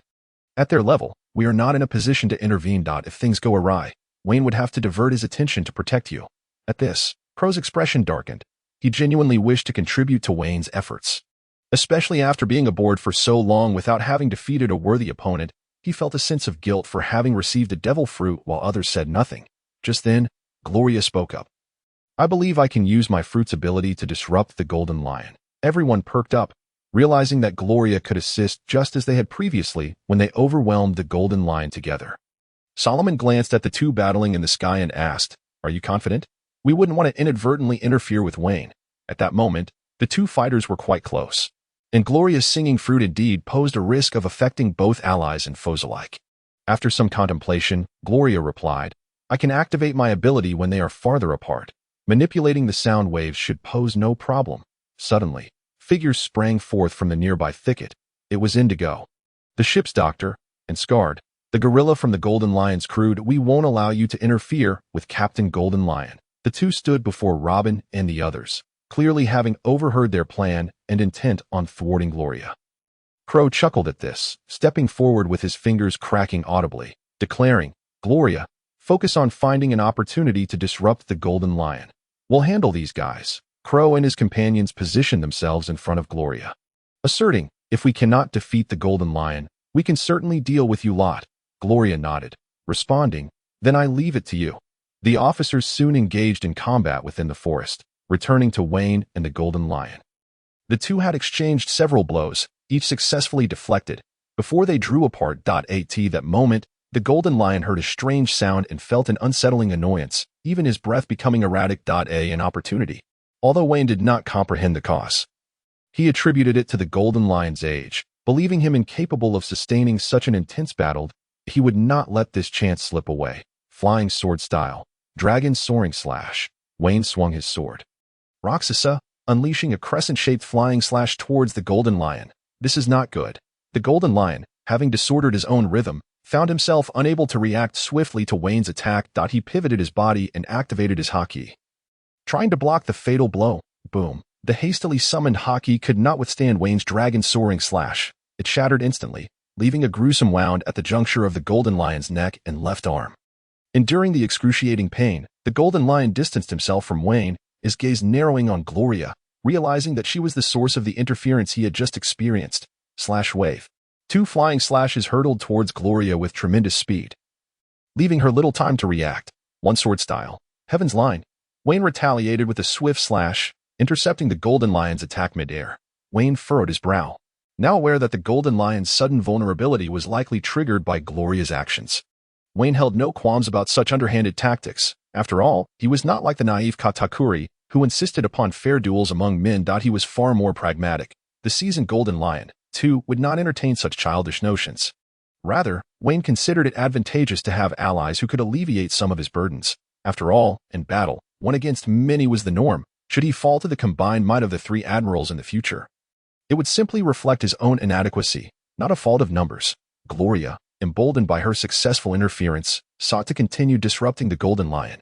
Yet, the Golden Lion found himself thwarted by Vayne's presence, unable to eliminate Gloria. Thus, it seemed they were caught in a cyclical struggle. "Ha! I will not be brought down by your petty tricks." The Golden Lion boisterously laughed, summoning two slender branches to his side. Vayne, caught off guard, had yet to grasp his intent. Suddenly, the Golden Lion let out a grunt of pain, piercing his own eardrums with the branches. "Now, sound cannot reach my ears." The Golden Lion's eyes turned bloodshot with agony, but he remained unfazed by his newfound deafness. Vayne raised an eyebrow, remarking, "You won't just block your ears, will you? Well, I suppose you can't hear now." Vayne thought the Golden Lion's intellect might be somewhat lacking and noted his alarming penchant for self-harm, reminiscent of the time he escaped from Impel Down, even severing his own feet. That if that were the case, would he next resort to decapitating himself to remove the sea prism stone from around his neck? The Golden Lion's action startled Gloria, effectively nullifying her fruit's ability, leaving her momentarily distressed. Meanwhile, Vayne's confidence in victory swelled, seeing the Golden Lion incapacitated with his lost legs, left hand. And hearing, he mused that if he could not prevail against such a disabled old pirate, he might as well throw himself against a wall. Moreover, the Golden Lion's self-inflicted injuries undoubtedly impacted his combat capability. Though Kinbunchika Haki allowed him to sense sounds, his deafness would inevitably impair his reaction time. Despite this, the Golden Lion paid no heed to his condition, leaping towards Vayne, proclaiming, "Kid, allow me to demonstrate the gap between us, Lion." Thousand Cuts Valley. The Golden Lion swung his legs in midair, unleashing a flurry of slashes imbued with advanced Haki towards Vayne. This attack was formidable. It could not be endured head-on. Vayne quickly assessed the situation and resolved that he could only counter the flying slashes with his own flying sword style, Dragon's Nest Flash.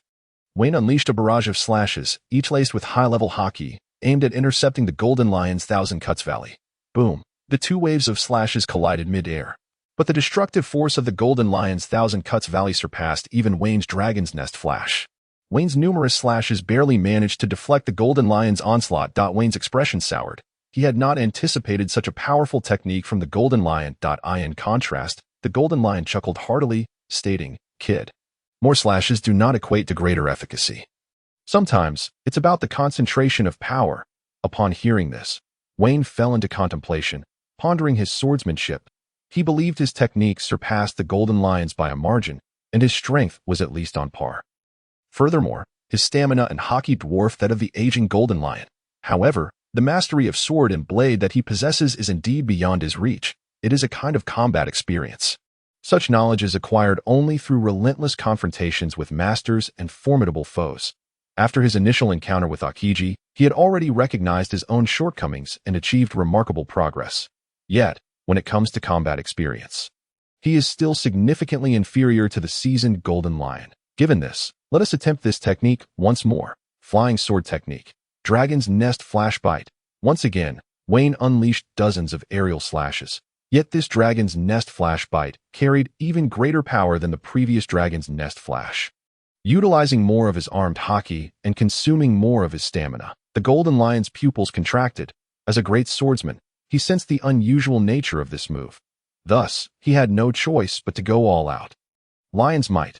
Thousand Cuts Valley. The Golden Lion wielded fierce sword energy, sending it hurtling towards Vayne. However, Vayne's technique surpassed the previous one by more than a mere increment, even after shattering the Thousand Cuts Valley. Residual sword energy surged towards the Golden Lion. If skill is insufficient, then I shall overcome with sheer force. This was Vayne's current mindset. Compared to the Golden Lion, his stamina was more abundant, and his armed Haki was stronger, providing him with confidence. Lion's Might. Domain of the Royal. Realizing the dire situation, the Golden Lion hastily manipulated the surrounding terrain, causing the ground to convulse and form several stone blocks resembling lion heads, which intercepted Vayne's slashes. The battle between the two continued unabated, stretching from sunrise to noon. On the first day, Vayne utilized his swordsmanship to obliterate all mountains on this island and severed one of the Golden Lion's hands. On the second day, their clash persisted, but compared to before, the competition between the Golden Lion and Vayne had transformed into a pure swordsmanship duel, apart from using the Thunder Fruit to float in the air. Vayne refrained from employing any other fruit abilities. However, in contrast to the Golden Lion, Vayne's swordsmanship exhibited a grand and sweeping momentum, while all damage inflicted by the Golden Lion was thwarted by Vayne's armed Haki armor. Conversely, Vayne left several gruesome wounds on the Golden Lion's body. On the third day, even with Vayne's stamina, it became challenging to maintain his armed Haki throughout his entire body. He began to employ localized armed Haki to defend key areas, resulting in several new wounds on his body. However, compared to Vayne, the Golden Lion's condition was undoubtedly far more dire. Over the past 3 days, Vayne had inflicted dozens of varying wounds upon him, and the Golden Lion's Haki had further diminished, occasionally failing to withstand Vayne's slashes. One cannot help but say that time is indeed a merciless blade. Vayne gazed at the Golden Lion before him, a hint of pity flickering in his eyes. That a formidable warrior like the Golden Lion, who was undoubtedly one of the pinnacle existences on the seas 2 decades ago, it was no wonder he dared to challenge the Navy headquarters single-handedly. To be fair, Vayne felt that the Golden Lion's strength today was certainly inferior to his own and lacked the pressure that Aokiji had exerted on him half a year prior. After all, his current strength had improved significantly since then. Yet, even with a slight advantage over the Golden Lion, Vayne recognized that the opponent before him was undeniably formidable. Whenever Vayne pushed the Golden Lion to the brink, this old lion would counter with an unexpected technique. and any minor opening on Vayne's part would be swiftly seized by him. Nevertheless, this is where it ends. Vayne glanced at the golden line before him. The battle had progressed to this stage, and both sides had revealed most of their cards. However, it was evident that the golden line's stamina was no longer comparable to Vayne's, and Vayne had gleaned what he desired from the golden lion. Combat experience. Throughout 3 days of life and death struggle, Vayne's combat experience had soared, and his mastery over his own strength had further enhanced. How infuriating. What kind of gaze is that? Although the golden lion could not comprehend Vayne's words, he seemed to perceive a trace of compassion in Vayne's eyes, which wounded the pride of this once arrogant figure. I am the golden lion. With a mighty sweep of his hand, the golden lion hurled an island towards Vayne once more. Vayne's gaze sharpened. At such a distance, the attack from the island would not only target him, but would also encompass the golden lion. He planning for a mutual demise. Vayne's eyes narrowed as he attempted to see through the golden lion's intentions, but ultimately decided against taking the risk. After all, it was merely a matter of slicing through another island. Vayne assessed his stamina, concluding that he still had just over half remaining, making it a trivial task to slice through an island. Just then, the island suddenly veered aside, revealing a vast expanse of seawater contained within it. In an instant, the water surged forth, enveloping Vayne, who seemed caught off guard, staring wide-eyed at the golden lion. A fruit user? I can even manipulate seawater. No matter how strong you are, the sensation of suffocation and powerlessness in the sea is unbearable, isn't it? The golden lion's laughter abruptly ceased as he noticed that Vayne appeared entirely untroubled by the seawater. Instead, Vayne gazed at him calmly, as if regarding a fool. In truth, Vayne had long since discovered that he was no longer afraid of seawater. Thus, he did not anticipate the golden lion's trick. However, after 3 days of battle, drenched in sweat, a bath in seawater seemed a delightful choice. Meanwhile, the golden lion wore a face of disbelief, as the situation before him completely shattered his understanding. The golden lion cautiously floated closer to the seawater, gingerly extending his right index finger to truly feel if this was indeed seawater. At that moment, Vayne struck. As the golden lion's finger dipped into the water, Vayne's body erupted with purple lightning. And the seawater served as an excellent conductor, delivering a powerful shock to the golden lion. Boom! The golden lion gritted his teeth against the excruciating pain and numbness, yanking his hand from the water. His once golden hair, cascading behind him, was instantly transformed into a frizzy mess, and even his bodily reactions lagged by a moment.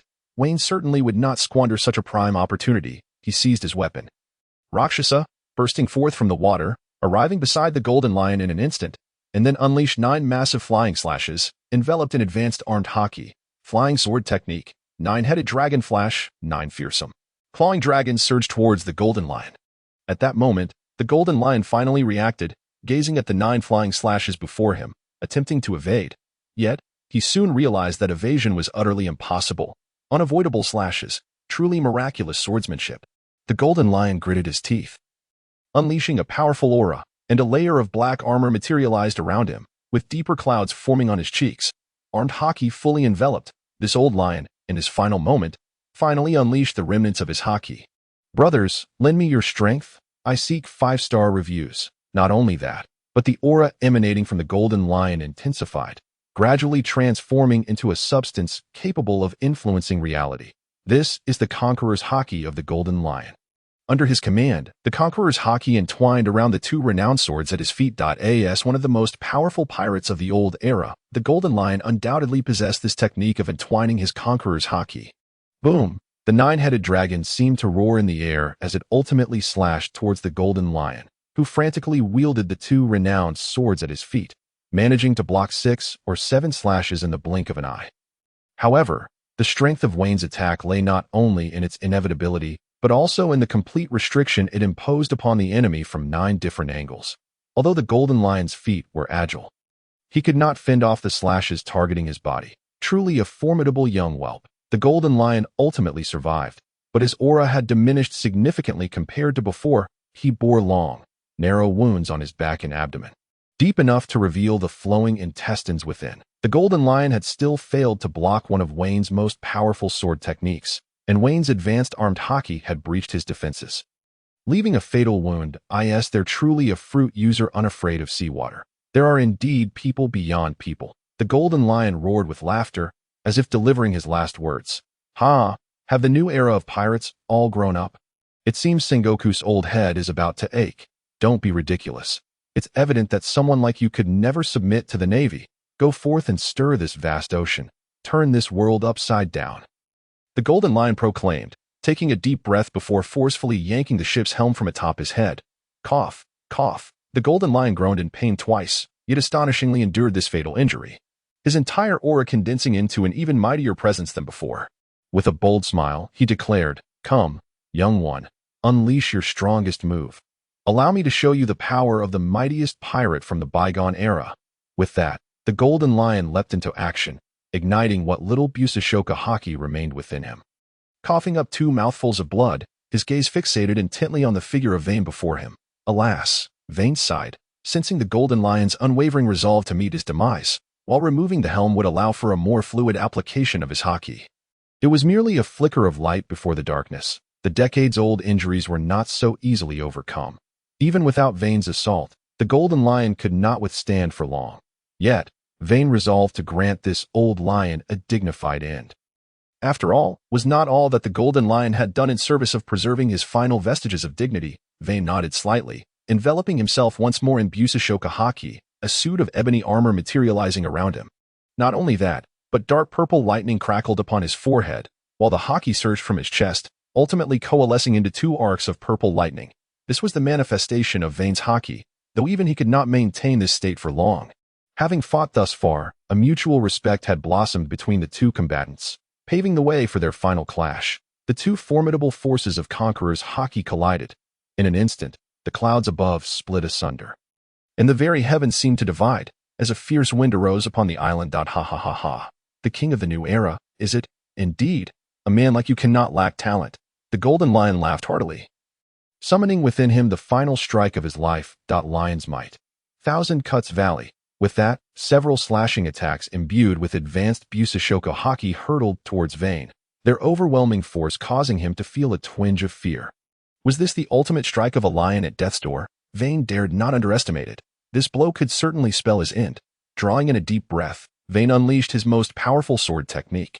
Skyward Sword Technique. Celestial Dragon Flash. This technique was the pinnacle of Vayne's aerial swordsmanship, divided into 2 segments. The first segment created a stream of air, capable of both defensive maneuvers and drawing enemies within its grasp, while the second unleashed a devastating sword energy, capable of shattering any foe in its path. The Thousand Cuts Valley of the Golden Lion met the Celestial Dragon Flash in a titanic clash. Under the influence of Vayne's air current, 2 sword energies were successfully deflected. However, a singular slashing attack, moving with astonishing speed, aimed directly at Vayne's chest. Cough. Vayne let out a muffled groan as the Golden Lion's strike, though momentarily mitigated by his Busashoka Haki armor, ultimately shattered the lightning barrier at his chest, landing a blow upon his body. Internal destruction. In that instant, Vayne comprehended the technique employed by the Golden Lion. A high-level application of Busashoka Haki known in Wano as flowing cherry blossoms, capable of penetrating the surface of objects to reach their core, inflicting greater devastation. Beneath the might of this strike, Vayne's form plummeted from the sky, crashing into the ground and creating a massive crater. Lord Vayne, Vayne. The onlookers below, including Solomon and others, cried out in alarm, rushing to ascertain Vayne's condition. Meanwhile, the Golden Lion, having unleashed that final strike of Thousand Cuts Valley, found his Busashoka Haki waning to a mere whisper. Observing Vayne's 2-segment Celestial Dragon Flash, he chose to cease his struggles, opening his arms as he uttered his final words. The new era is truly exhilarating. With an inevitable slash, Vayne's attack cut through the Golden Lion's Haki, cleaving his body in twain. The light of life faded from the Golden Lion's eyes, and his broken form fell from the sky. Boom! This battle was not merely a confrontation between Vayne and the Golden Lion. It symbolized the clash between the pirates of the new era and those of the old. The outcome of Vayne's victory over the Golden Lion unequivocally heralded the arrival of the new era. Boom! The entire island trembled violently as the floating islands, no longer upheld by the Golden Lion's power, threatened to crash down. Vayne, having crawled from the crater, glanced at those around him, then touched the wound upon his chest, letting out a pained groan. This injury would likely take a considerable time to heal. The sudden tremor left Vayne with no time to explain the unfolding situation. He cast a glance at the bound ship doctor, Indigo, and the gorilla, Scarlito. He then addressed Solomon and the others, instructing, "Take these 2 to the City of Freedom. I have matters to attend to and shall return shortly. Vay, Solomon began, but before he could finish, Vayne transformed into a bolt of lightning, soaring into the distance. Time offered no room for Solomon's hesitation, as he witnessed Vayne open a great black door in midair, tossing Indigo and Scarlito inside before stepping through himself. Returning to the City of Freedom. Meanwhile, Vayne dove into the jungle where the golden lion had fallen, determined to locate the lion's remains. Such a formidable being should not sink into the depths of the sea with the island. At last, as the island neared the surface of the ocean, Vayne spotted the golden lion's bisected corpse, the upper half ensnared in the branches of a tree, while the lower half lay upon the ground. Vayne seized the two halves of the golden lion's body, preparing to depart. Vayne exclaimed, startled, for he noticed an unusual fruit with peculiar patterns beneath a fruit tree not far from the golden lion's remains. With no time for contemplation, he pocketed the fruit and transformed into lightning, ascending into the sky. Boom! The three floating islands controlled by the golden lion, a large island and two smaller ones, finally crashed into the ocean's surface with great force. Vayne should feel fortunate that these floating islands were a considerable distance from the City of Freedom, for had they been directly overhead, the vibrant city would have been utterly devastated. Nonetheless, the tsunami generated by the island's descent inundated much of the surrounding architecture. Fortunately, the townsfolk had taken shelter in advance, resulting in no casualties. Vayne returned to the City of Freedom, bearing the golden lion's remains. Long live Lord Vayne. The City of Freedom endures. Oh, in the square, Vayne beheld the jubilant celebration of the townsfolk, a smile of contentment gracing his lips. Yet soon, that smile faded, as the crowd turned their attention toward him, pressing closer. Sensing the impending situation, Vayne swiftly transformed into lightning and departed the square area. That was close. Back within the castle, Vayne exhaled in relief, only to be met with the eager gazes of his subordinates. They understood well the implications of the fallen islands. The demise of a superhuman power meant the disappearance of its abilities, leading to the inevitable descent of the islands. This signified that Vayne had slain the golden lion. B-Boss, Lord Vayne. The excitement among the officers was palpable, and Vayne, noticing the wound upon his chest, addressed Robin. Robin, please fetch me some medicine and bandages. I need to tend to this injury. Robin obediently made her way to the infirmary, while the remaining officers brimming with excitement. Among them, Kuro and Galio were the most animated. Kuro clenched his fists, his voice trembling as he exclaimed, Boss, you killed the golden lion. Vayne simply replied, his tone devoid of joy or sorrow. Kuro, however, grew more animated, mistakenly believing Vayne had not grasped the significance of his words. Boss, that was the golden lion, the equal of Roger and Whitebeard 2 decades ago, a legendary pirate. Vayne frowned, retorting, why are you so worked up? It's not like you did it. Besides, winning is quite normal. Isn't it? Had I lost, you would have sunk to the depths. Beside him, Golia chimed in, indeed, isn't it perfectly normal for Lord Vayne to have defeated the golden lion? After all, Lord Vayne is the strongest in the world. Solomon, standing nearby, appeared less animated, yet as Vayne's chief strategist, he contemplatively remarked, Vayne, this is certainly no trivial matter. If we manage to leverage this, our influence and power will undoubtedly ascend to new heights. Vayne pondered for a moment before responding. Then make the necessary arrangements, but do not go overboard. He was indifferent to the idea of using the fame garnered from stepping upon the Golden Lion's legacy for further publicity. After all, he had legitimately defeated the Golden Lion in a fiercely contested battle. What harm could there be in a little promotion? At that moment, Robin approached, cradling a medical kit to tend to Vayne's wounds. Vayne retrieved an apple, savoring both the delicacy and the attention of the beautiful Robin, while scrutinizing the fruit in his hand. It was a devil fruit, a fruit adorned with peculiar cloud-like patterns. If Vayne's deductions were correct, this was indeed the float fruit, a veritable anomaly among the paramecia-type fruits. Boss, what is that? The onlookers inquired, their curiosity piqued by the devil fruit Vayne held, with a gentle smile. Vayne replied, this is the legacy left by that old rascal, the golden lion. Float fruit, float fruit. The crowd gasped in astonishment, fully aware of the significance of such a fruit. This was the source of the golden lion's title. The Sky Admiral. In the boundless seas, the float fruit is among the most formidable, granting the power of flight to its user as well as the ability to levitate objects. Vayne stored the fruit away, stating, do not think too much about it. One cannot consume more than one fruit at a time, and I have already conceived a plan for its use. Luck? Vayne mused, as he retrieved the lucky coin from his pocket. It shimmered with a golden luster, though its brilliance seemed somewhat diminished compared to before. The lucky coin promised to afford its bearer a certain degree of fortune. However, all things in the universe are bound by fate, and luck exists in a delicate balance. The good fortune bestowed by the coin could just as easily herald misfortune. Misfortune and fortune, Vayne contemplated, recalling the recent encounter with a band of relatively powerful yet obscure pirates, only to be targeted by the long-missing golden lion. For those lacking strength, such events could indeed be deemed misfortune. However, overcoming this misfortune might yield a stroke of good luck, exemplified by the acquisition of these two formidable devil fruits. What is the casualty report from the city? By noon the following day, after 3 days and nights of battle, Vayne finally awoke to hear the reports from his subordinates. The sudden assault by the Golden Lion had wreaked considerable havoc upon Free City. Robin, holding a document, spoke gravely. Boss, the Golden Lion's attack resulted in the destruction of over 1,000 buildings, the majority of which were obliterated by the tsunami caused by the falling islands. Additionally, there were 87 civilian fatalities. After a brief pause, Robin continued, furthermore, there were 13 casualties among the Freedom counterattack team. Vayne, upon hearing this, reflected on the grim discovery he had made upon arriving at Floating Island. The bodies of those 300 team members, all slain by the Golden Lion and his pirate crew.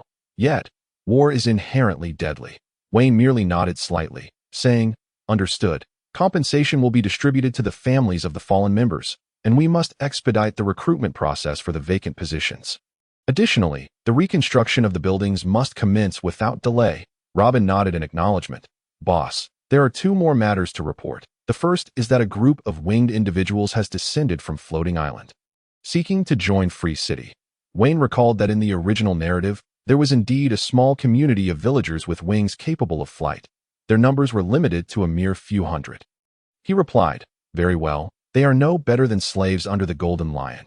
Incorporate them into Free City. Robin diligently noted this, then added, there is one more matter requiring your decision. The 3 islands that fell with the Golden Lion are in close proximity. We have sent scouts to investigate, and the islands possess potential for new urban development. Vayne contemplated, recalling the numerous valuable resources on those islands, particularly the precious IQ. Agreed. Those 3 islands shall also fall under the jurisdiction of Free City. By the way, bring Indigo here. Indigo, the ship's doctor who had developed IQ, was regarded as a genius scientist. Having finally defeated the Golden Lion, Vayne was determined to maximize the utilization of the legacy he left behind. He was particularly intrigued by IQ. Before long, Indigo was brought before Vayne, bound tightly. Given his formidable combat prowess, it was understandable. In the original tale, he had wielded a chemical bomb that resembled a devil fruit ability. However, upon closer inspection, Vayne discovered it was merely a manifestation of his medical expertise. Vayne placed the 2 renowned swords of the Golden Lion upon the table, addressing Indigo. The Golden Lion is dead. I have taken an interest in your medical skills. If you agree to work under my command, I will spare your life. Indigo gestured towards the ropes binding him. After a moment's consideration, Vayne instructed his subordinates to untie him. After all, with Vayne present, Indigo posed no threat. Indigo began to dance about in a frenzy, and Vayne furrowed his brow, perplexed by the man's antics. Stop your theatrics. I know you can speak. State your demands plainly. Indigo paused, his expression shifting to one of sorrow as he replied, you have killed Lord Golden Lion. I can never serve you. Just end my life. Vayne nodded, replying, very well, let us proceed with your execution. With that, several of his subordinates brandished their firearms, prepared to carry out the order. Nanny, this is not how the story unfolds. Indigo's face turned pale, as he had anticipated that Vayne would first attempt to persuade him. Instead, the situation was starkly direct. After all, skilled physicians were exceedingly valuable in this world, particularly one of Indigo's caliber. Vayne's intention was to intimidate him. He understood that Indigo had enjoyed a favorable relationship with the Golden Lion, who, it should be noted, treated his acknowledged comrades well. Hence, compelling Indigo to pledge his loyalty outright would be a daunting task. Vayne spoke again. As you know, it was the Golden Lion who instigated this conflict. And those who choose the life of a pirate must have anticipated such a fate. The old rascal dying at my hands is hardly a disgrace to his legacy. It is far better than meeting his end at the hands of some upstart with a straw hat. Vayne then laid out his conditions. Therefore, do not use this as an excuse. Here is the deal. serve me in Free City for 3 years, and after that, you are free to go wherever you wish. You may continue your research on IQ here." At that moment, a voice echoed within Wayne's mind. Upon hearing it, Wayne paused. "Of course, in return, I have some inquiries regarding medical practices that I would like to discuss with you." Ding, detecting that the host's medical skills are advanced, 1000-2000, while Indigo's medical expertise is at a master level. Task medical advancement initiated. Host, please take note. Medical advancement. As a future pinnacle of humanity, how can one tolerate their medical skills stagnating at an advanced level? The host must seek guidance from the master-level Dr. Indigo to elevate their skills to mastery within a year. Upon completion, a reward of 2,000 to 20,000 life points will be issued, contingent upon the host's performance. Startled by the sudden task, Wayne resolved to further extract value from the ship's doctor. Based on his previous experience with the shipwright, the rewards for such tasks were unlikely to be meager. Indigo, taken aback, declared, "I can agree to your terms, but I have one condition. I want the body of Captain Golden Lion."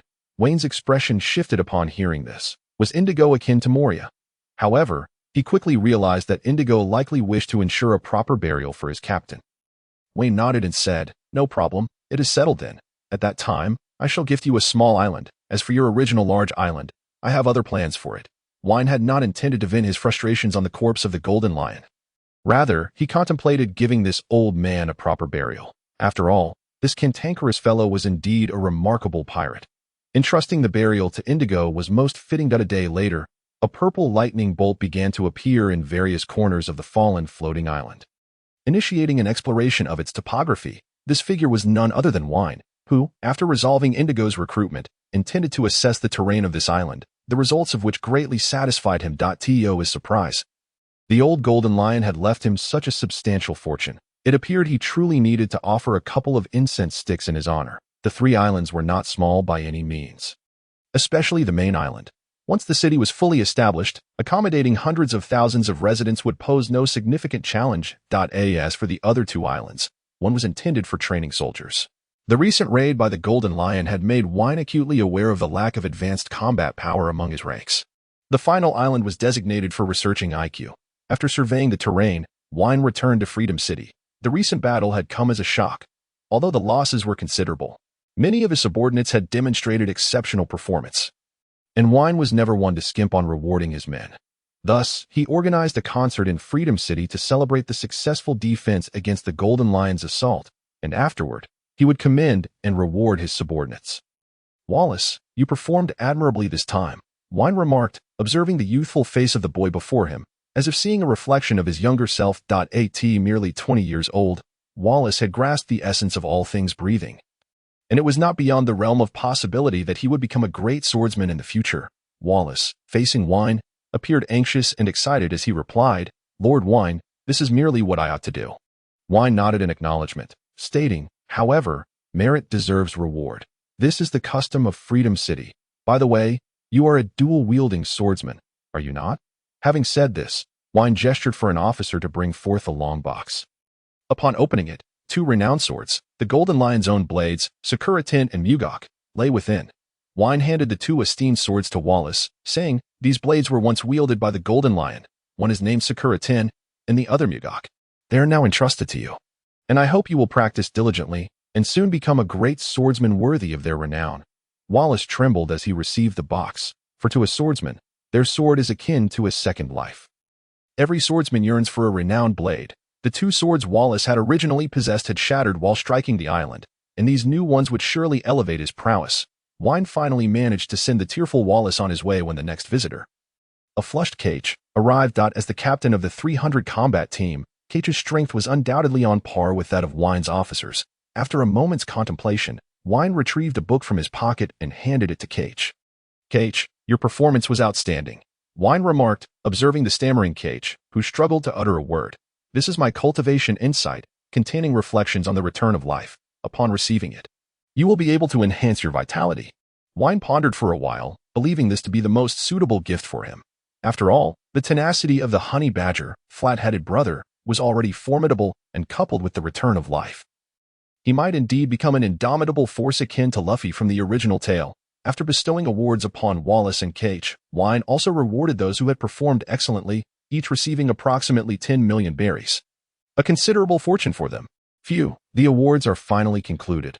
Vayne exhaled deeply, lighting a cigar for himself and offering one to Solomon. He then continued, as for Dressrosa. At that moment, Vayne's expression shifted as he addressed the officers below. Quickly, halt the counterattack of the guard team and disperse the citizens. A formidable presence approaches. In Vayne's observation of the surroundings, he sensed a powerful life force entering Freedom City, accompanied by an imposing aura that suggested the individual was likely his equal. Solomon, hearing this, changed his demeanor, aware that his observation range was not as extensive as Vayne's. Nevertheless, he promptly organized personnel to evacuate the citizens. Watching the returning citizens, Vayne closed his eyes and grumbled, "These fellows.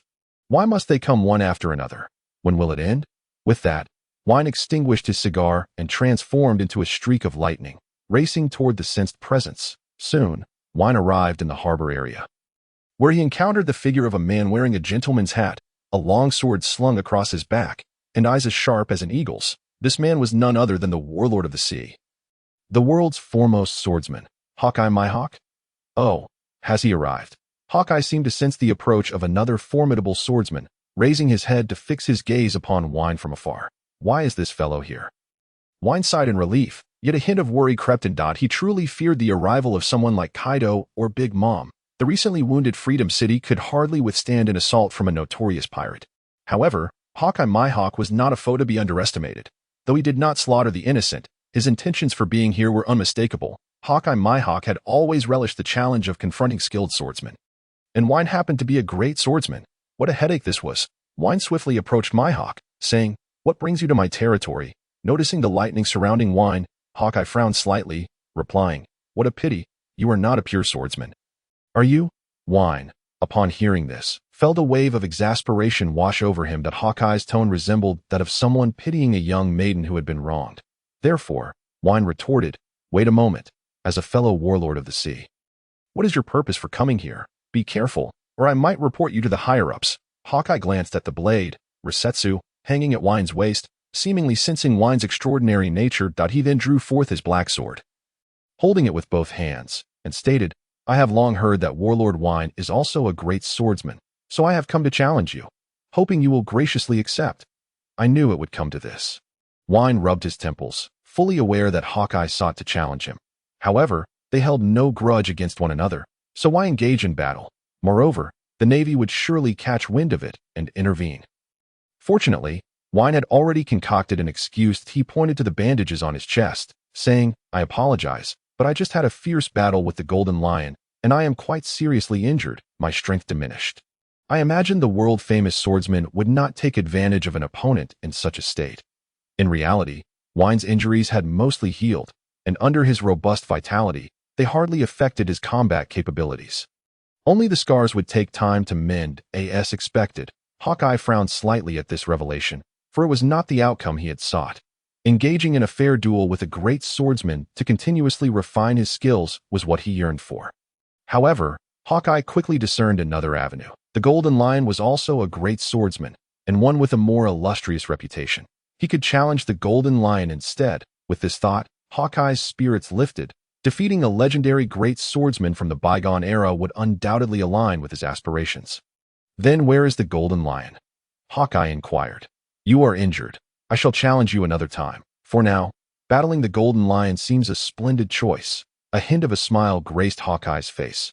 He had not anticipated encountering two great swordsmen in one encounter. What an unexpected delight.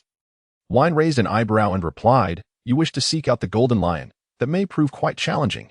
Hawkeye furrowed his brow, looking at Vayne and asking, "What do you mean?" Vayne pointed to the ground, stating, "He has been buried." Buried. Initially, Hawkeye struggled to grasp the meaning, but soon his mouth fell agape in astonishment as he exclaimed, "So, you killed the Golden Lion?" Hawkeye's tone turned serious. He was well aware of the Golden Lion's reputation as one of the most powerful figures among pirates 20 years ago. Although he had not appeared in public for quite some time, he would hardly be considered weak. At this point, Hawkeye's gaze intensified as he regarded Vayne, recognizing that this indicated Vayne's swordsmanship was undoubtedly formidable. Hawkeye glanced at the bandages adorning Vayne's body, furrowing his brow as he remarked, "I can wait until you've healed to fight." Vayne raised an eyebrow, for he had discerned that Hawkeye was indeed a swordsman obsessed with his craft. It was clear to him that unless they engaged in combat, he would not depart. Thus, he inquired, "Is it absolutely necessary to fight?" Hawkeye nodded and replied, "It is indeed unavoidable." Upon hearing this, Vayne shrugged, drew the Resetsu from his side, and remarked, "In that case, how about a brief sparring session? After all, I am still nursing an injury." Hawkeye contemplated for a moment and said, "That suits me perfectly. We can engage in earnest once you have fully recovered." Vayne then proposed, "Let us settle this with a single strike. I shall unleash one slash, and if you can evade it or parry without injury, you shall be the victor." Hawkeye furrowed his brow, finding this arrangement somewhat inequitable. However, considering Vayne's injuries, it seemed reasonable enough, and he responded, "Very well, let it be so." With that, Hawkeye retreated several meters, a distance well suited for a duel between swordsmen.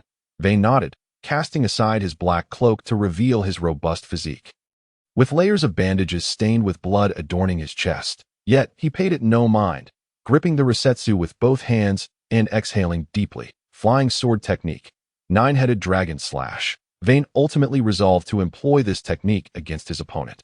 Although its power was lesser than the heavenly soaring dragon slash, it was far more difficult to evade, and its finesse made it particularly apt for a decisive engagement. Before long, 9 vividly lifelike oriental dragons surged forth from Vayne's Resetsu.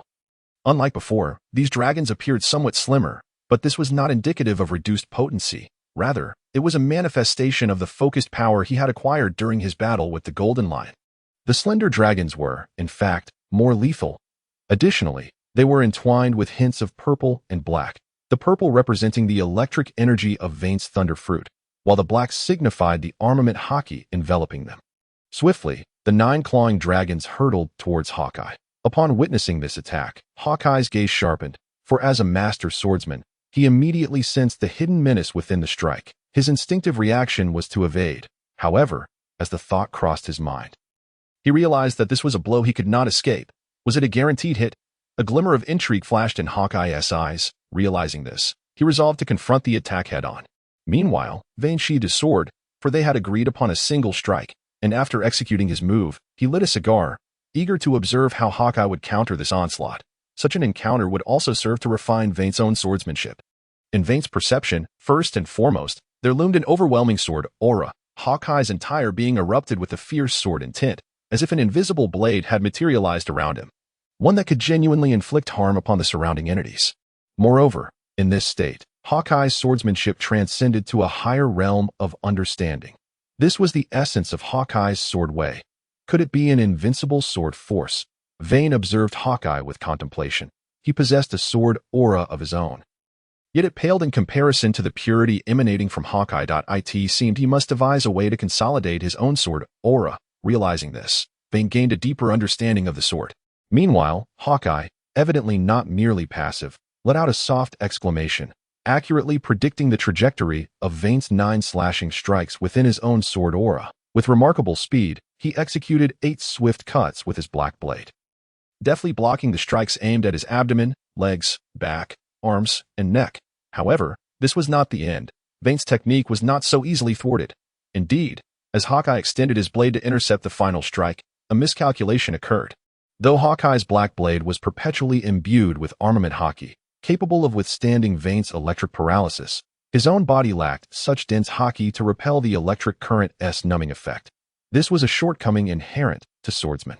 Their reserves of Haki often fell short compared to those of physical fighters. Consequently, they would concentrate the majority of their Haki on their weapons to maximize destructive power, and Hawkeye was no exception.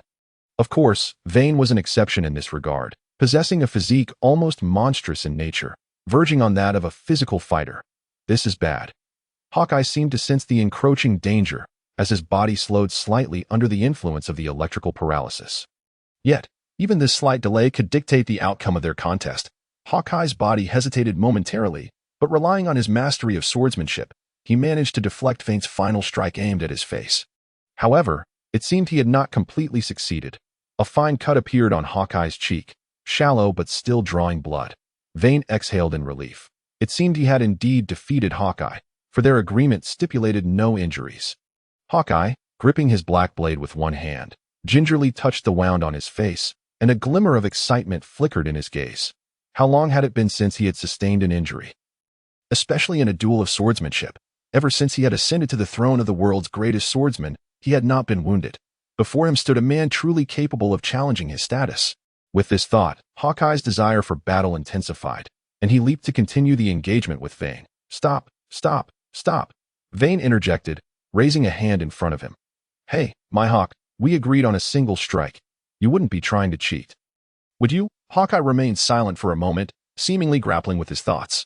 Taking advantage of the pause, Vayne added fuel to the fire. Besides, I am still an injured party. Let us save it for another time. Hawkeye nodded, conceding. In that case, you have won this bout? The throne of the world's greatest swordsman. Vayne was taken aback, exclaiming, Whoa, whoa, whoa, don't say such things. I merely won by technicality. Besides, you didn't even initiate an attack. This match doesn't count. Let us just consider it a friendly spar. With that, Vayne produced a cigar and tossed it to Hawkeye, saying, Give this a try. It's a fine product. Hawkeye frowned, replying, I don't smoke. Cigars are no different. Vayne rolled his eyes and retorted, Just smoke it. What else with all the fuss? Big man. Reluctantly, Hawkeye accepted, and Vayne lit it for him. After taking a puff, Hawkeye's eyes lit up in surprise at the delightful flavor of the cigar. Indeed, this is exceptional. Vayne's cigars were drawn from the system, and it would not be an exaggeration to declare them the best in the world. Thus, the two found a rock and began conversing idly. As their dialogue unfolded, Vayne discovered that beneath Hawkeye's aloof exterior lay a not-so-malevolent disposition. He simply appeared overly proud. The common term for such a personality is tsundere. Vayne considered his own swordsmanship commendable. Particularly, the techniques he had acquired from the system had been refined to a level that could rival even Hawkeye's unnamed sword techniques. However, Hawkeye's status as the world's greatest swordsman stemmed from his unwavering dedication to the sword. Unlike other high-ranking warriors, Hawkeye possessed only pure swordsmanship, and he had perfected it to the pinnacle of excellence. Of course, should Hawkeye desire to grow stronger, it would be a simple matter. Find a capable devil fruit and develop it to enhance his abilities. Yet, he held disdain for such pursuits. Upon first meeting Vayne, his immediate remark was, It's a pity you're not a pure swordsman. Indeed, Hawkeye aspired to be a true swordsman. Vayne estimated that Hawkeye's swordsmanship might very well reach the peak of the 8th tier. Or perhaps even the 9th. Regardless, in a straightforward confrontation, Vayne was likely not Hawkeye's match purely in swordsmanship. Yet, should a serious battle ensue, with Vayne unleashing all his abilities, it was doubtful that Hawkeye could stand against him. As they continued their conversation, Hawkeye inquired about the Resetsu at Vayne's waist. Is that a cursed blade? In a moment of inspiration, Vayne unsheathed the Resetsu, channeling his armament Haki into it for a full 2 to 3 minutes. Until the blade emitted a soft hum, akin to a satiated child. A flicker of surprise crossed Hawkeye's eyes as he remarked, a sword that can actively absorb Haki, if you nourish it with Haki over time. It could very well transform into a black blade. At that point, you might find yourself with an additional supreme blade. A glimmer of pride flashed in Vayne's eyes, but then he recalled that the Resetsu seemed to embody the dreams of a certain man, one whose ambition was to conquer the very Hawkeye before him. This indicated that he would eventually face Hawkeye in a proper duel. However, that time was not now. Vayne contemplated, for when the time for their duel arrived, he desired to defeat Hawkeye with swordsmanship alone. Additionally, Vayne mused that, given Hawkeye's title as the world's greatest swordsman, he likely possessed insights into the craft of forging swords as well. Thus, Vayne asked, Do you know of any skilled blacksmiths? Just as Hawkeye was about to respond. A gust of cold wind swept through, and snowflakes began to fall from the sky. Vayne then suggested, Let us hold off on that discussion for now. Since we're here, how about a soak in the hot springs? Come, I'll treat you to a relaxing bath. I shall not proclaim that the hot springs of Tang Island are the best in the world, but to assert that they are the finest along the Grand Line is undoubtedly accurate. That said, does it mean that swords can indeed evolve even after their forging? The two basked in the red wine hot spring, indulging in fruits whilst engaging in jovial conversation, thoroughly enjoying the moment. Across from them, Mihawk responded, Indeed, a sword master of formidable stature can infuse their swords with their own aura, nurturing them into black blades, thus elevating them to a new echelon. The supreme blade I wield, known as the Supreme Great Sword Knight, is a product of my 7 years of nurturing, for a true swordsman cannot lack such spirit. Vayne pondered thoughtfully. This indeed provided him with a novel perspective. After all, his mission as a swordsmith was to forge a supreme blade of his own through diligent effort. Perhaps nurturing it with Haki could be part of that process. He resolved to seek an opportunity to try it. Wine held a considerable confidence in the quality of his Haki, convinced that he might cultivate a black blade within a few months. Mihawk poured himself a glass of red wine, downing it in one go. Then remarked, I once studied sword forging for a time, traveling to Wayno, where the finest masters of the craft reside. If you have an interest, perhaps you should venture there. You might glean some valuable insights. Wine nodded, indeed considering such an endeavor, though he was aware of the formidable boss Kaido lurking in that region. Nonetheless, he replied, I will certainly pay a visit if the opportunity arises. With that, Wine retrieved 2 apples from the fruit platter, offering one to Mihawk, saying, Do try this, it is a splendid delicacy, sourced from Water 7. Mihawk took a bite, the crispness resounding, his eyes lighting up as he exclaimed, Do send me 2 saplings as well. I would like to cultivate my own apple trees. Wine paused, then remembered that this fellow had a side gig as a farmer, and replied, Very well, I shall bring you 2 saplings tomorrow. Thus, the two continued to enjoy their time in the private hot springs of Tang Island, sipping wine, snacking on fruits, and exchanging insights on swordsmanship. After their discourse, Wine felt his understanding of swordplay had indeed deepened. Mihawk, upon hearing Wine's assertion that a swordsman's techniques must bear resounding names, such as 3,000 worlds, or 108 troubles wind, or none shall survive my blade, remarked, Look how impressive that sounds. Unlike you, who, if unknown, might be mistaken for merely performing a basic attack. Mihawk appeared contemplative, seemingly convinced that possessing a grand name could elevate one's swordsmanship. He thought to himself, I shall certainly give it a try next time. As the wine flowed, Wine observed Mihawk, who was becoming somewhat inebriated, pondering. Had he forgotten something? Meanwhile, on Star Island, in the City of Freedom, Solomon and the other officers wore expressions of vigilance, as if perpetually anticipating an impending foe. The following day, on Tang Island, Wine watched as Mihawk boarded a small vessel resembling a coffin, bidding him farewell. Mihawk, travel safely. I shall not accompany you. Mihawk's face bore a hint of the previous night's intoxication, as he lit a cigar and said, You are a fine man. I shall visit for drinks sometime. And do not forget our swordsmanship sparring. Wine waved his hand, saying, Drinks are always welcome. Sparring can wait. Thus, under Wine's gaze, Mihawk's boat, laden with an abundance of wine, a case of cigars, and 2 uprooted apple saplings, departed from Tang Island at last. He has left. Wine observed the retreating figure of Mihawk, wiping non-existent sweat from his brow, before returning to the castle in the City of Freedom. Upon entering, Wine was startled to see his comrades sporting dark circles under their eyes. Clearly having endured a sleepless night, he inquired, Good heavens, what troubles you all? Solomon, upon seeing Wine, was momentarily taken aback, then anxiously asked, What transpired? Did we defeat the enemy? Wine, momentarily stunned, suddenly recalled his revelry with Mihawk, and feeling somewhat guilty, responded, Ahem, naturally. You ought to consider who I am. After a night of fierce combat with him, I managed to repel him. The officers collectively sighed in relief, though Solomon regarded Wine with skepticism, knowing his friend well enough to discern that if a true battle had occurred, it would not have unfolded in such a manner, especially given Wine's vibrant demeanor. Thus, Solomon queried, Really? Wine sensed the situation was growing precarious and contemplated making a hasty exit when, through his Haki, he detected yet another formidable presence arriving on the island. Although the life force was less potent than Mihawk's, it seemed significantly stronger than Solomon's. That Wine's expression grew serious as he declared, Another has arrived? All officers, prepare yourselves. Just then, Wine furrowed his brow, for the aura felt oddly familiar. He retrieved a small cloth pouch from his pocket, containing a diary and a slightly yellowed life card, which was now drifting towards the direction of that aura. Caesar, he has returned. Wine hastily addressed the surrounding officers. Ahem, you have all toiled through the night. Return and rest. By the way, for the next few days, seal off Tang Island. No guests are permitted. With that, Wine grasped Solomon's hand and said, Let us go, open the door. We are heading to the beach. Solomon, sensing Wine's palpable excitement, began to speculate. He then utilized his ability to open a door, and the two stepped through together on a secluded beach. A door materialized, through which Wine and Solomon emerged. Wine gazed ahead at a figure, momentarily overcome with emotion. It was a man clad in denim, towering at around 2 meters, carrying a backpack, with short brown hair naturally styled into a slicked-back look. This man was none other than Theodore Caesar, designated as number 02 of the Dawn organization. Boss, Caesar exclaimed upon spotting Wine, Unable to contain his excitement, Wayne approached and delivered a playful punch, saying, "You rascal. You finally know how to return. One might think you had defected." Nearby, Solomon surveyed the surroundings and remarked, "It's rather convenient to discuss matters here." Wayne nodded, saying, "Come, let us head to Tang Island.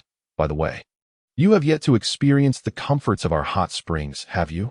Thus, the three, under Solomon's guidance, returned to Tang Island. In the indoor hot springs, enveloped in a cloud of steam, the trio reclined in the natural waters, comfortably enjoying fruits and engaging in conversation.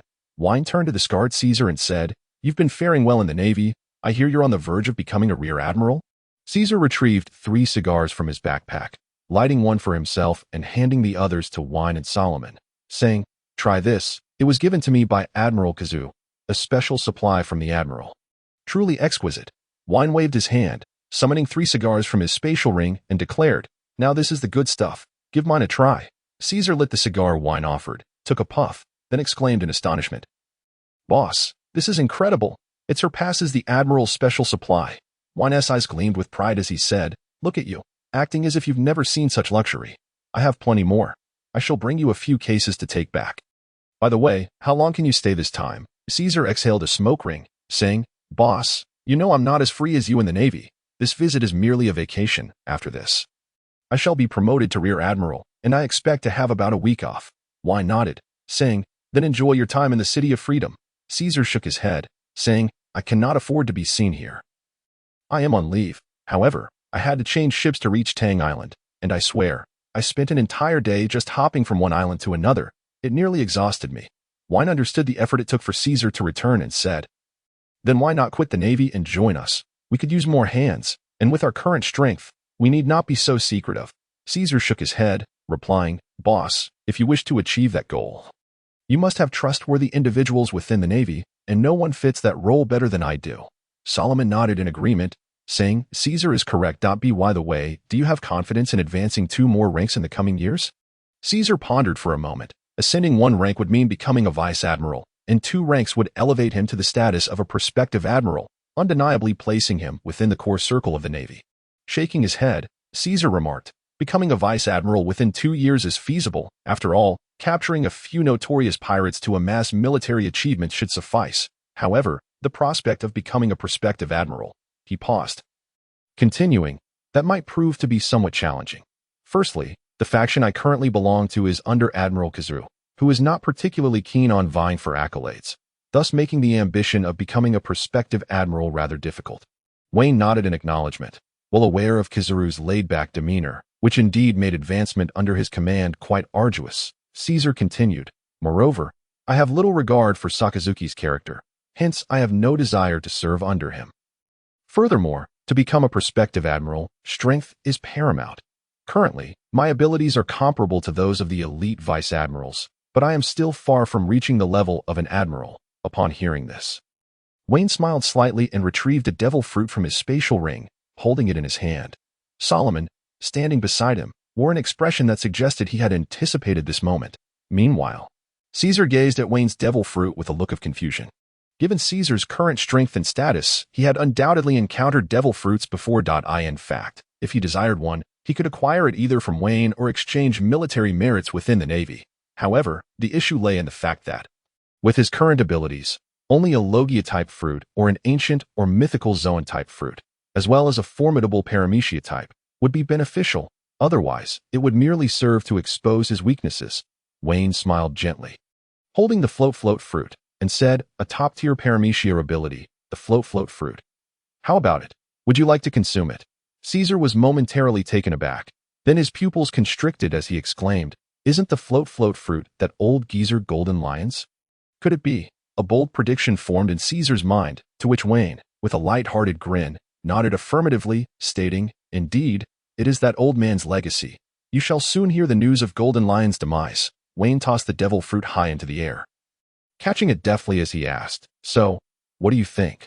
Would you like to eat it? Just call me Daddy, and it's yours." Caesar playfully punched Wayne, then took hold of the float fruit, saying, "Boss, I shall not hold back then."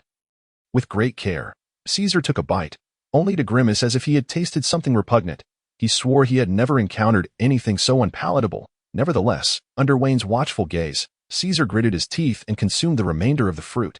Barely a moment after finishing, Caesar's face flushed crimson as he struggled to transition from the deeper waters to the shallows, akin to a drowning man. It wasn't until the warm spring water reached his waist that he felt some relief. Wayne, witnessing this, chuckled. It seems our swimming champion has turned into a landlubber. In their small trio, Caesar had always been the best swimmer. Yet, Caesar replied nonchalantly, now that I can fly, who needs to swim? Wayne raised an eyebrow, inquiring, so, how does it feel? Want to test your abilities? Caesar nodded and gradually lifted off the ground. Initially, he found it challenging to control his newfound powers, resulting in a few erratic laps around the room before he gradually mastered his movements. Descending from the air, he then reached out and touched an apple, which, under his command, flew precisely into Wayne's hand. Wayne took a bite of the apple and asked, how does it feel? Caesar extended his hands, examining his body closely, and exclaimed, it feels incredible. From this day forth, I shall be a man who soars through the skies. Aha! Solomon, rising from the shallows, lit a cigar and asked, so, little Caesar, do you now possess the confidence to become an admiral? Caesar smiled lightly. Of course, once the current 3 admirals retire, I shall ascend to the rank of admiral without delay.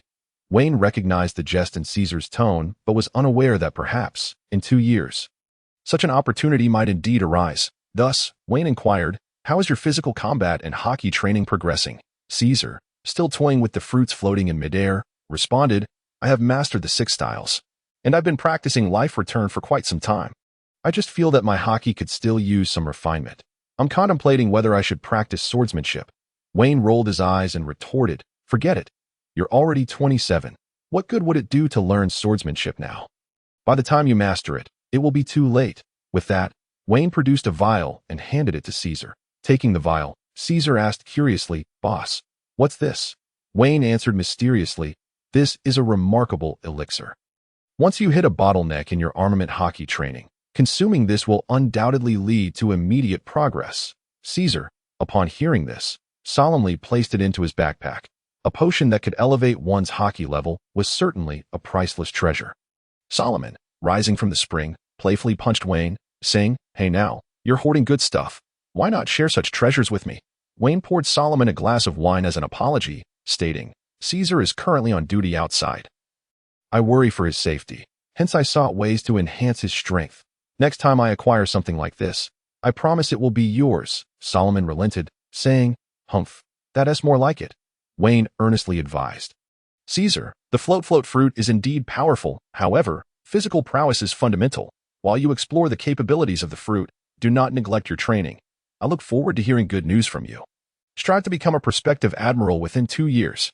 Caesar nodded vigorously, understanding the effort Wayne had invested in him, and he was determined not to let Wayne's efforts go to waste. Suddenly, Solomon sprang from the hot spring, kicking Wayne playfully. Enough of this serious talk. Let us indulge in some merriment. I've finally got a couple of days to rest, and it's been ages since the 3 of us have gathered together. Let us share a few drinks. Wayne, equally excited, stood up and exclaimed, 2 drinks. That's nothing. I have an entire warehouse of fine wine. Tonight, we shall drink until we drop. Thus, after enjoying the hot springs, the trio returned to Star Island, where Wayne personally prepared several dishes in the castle's living room. And the 3 brothers drank merrily through the night. The following morning, Wayne awoke with a slight headache, kicking Solomon awake beside him. However, Caesar, unaccustomed to drinking due to his naval duties, had succumbed to the effects of alcohol and had collapsed long before dawn. After waking Solomon, Wayne decided to step outside for some fresh air, leaving Solomon to rouse Caesar.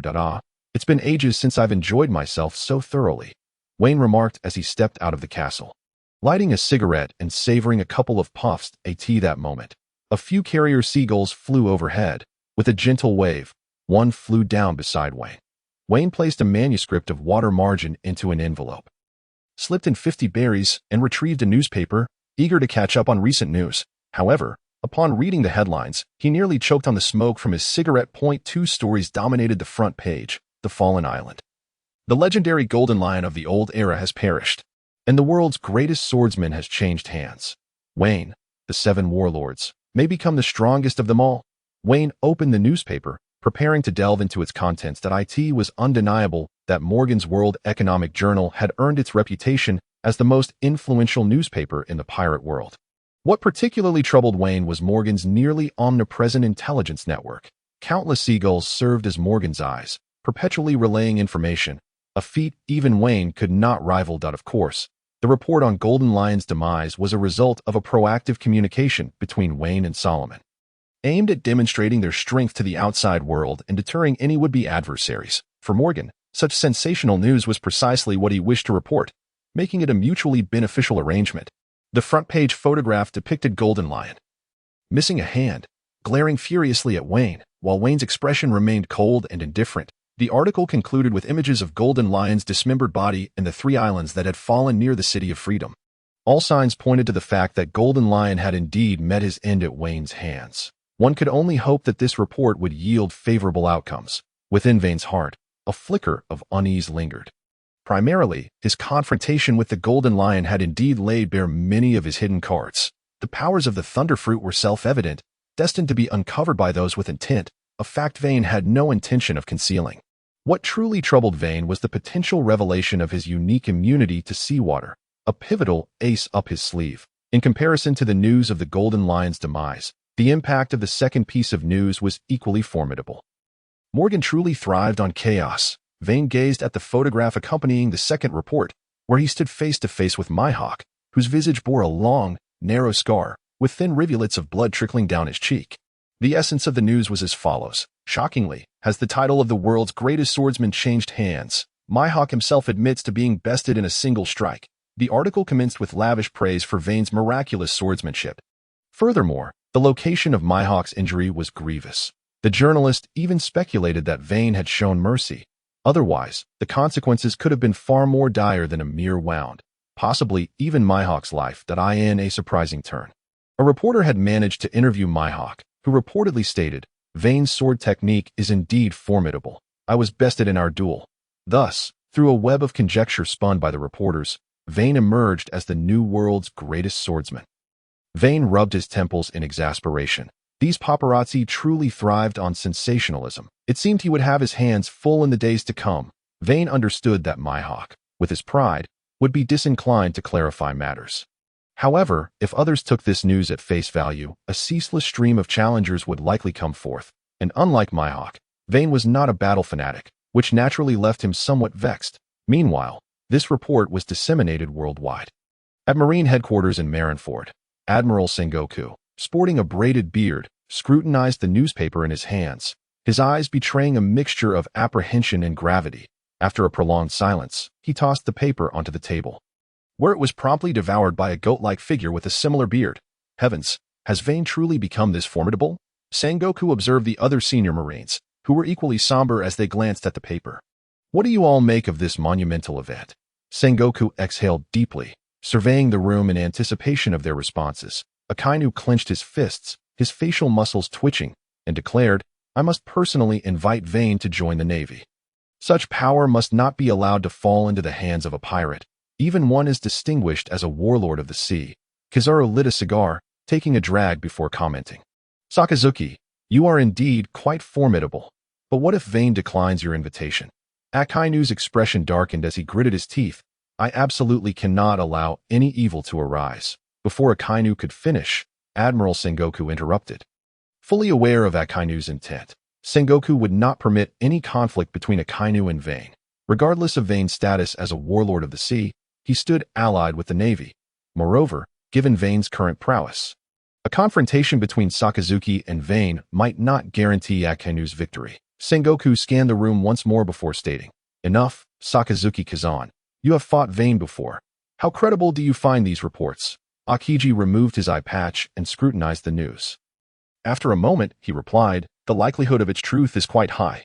I faced Vayne half a year ago, and even then, he possessed the strength of a high-tier swordsman. His swordsmanship is exceptionally profound."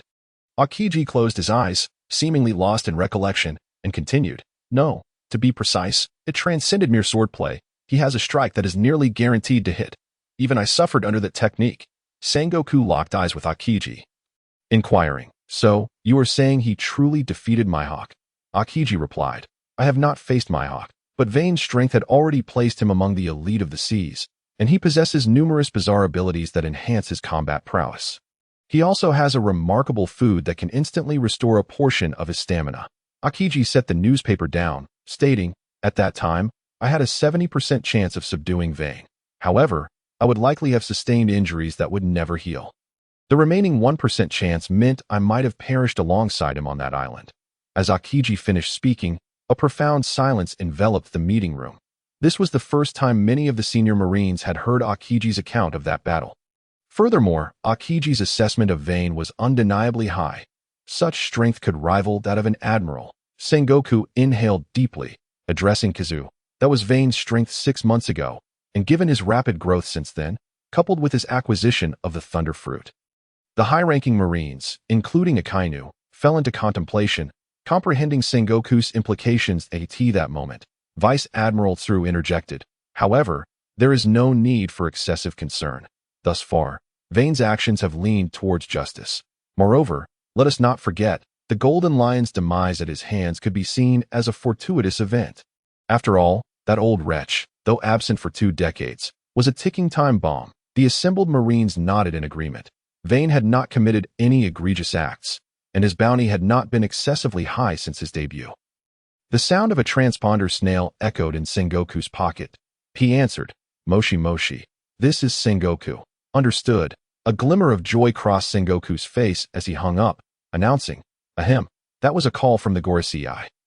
The room fell silent, as all present understood that, regardless of their discussions, they ultimately had to heed the orders of the world government. Thus, their deliberations were rendered moot. The key factor lay in the Gorosei's stance.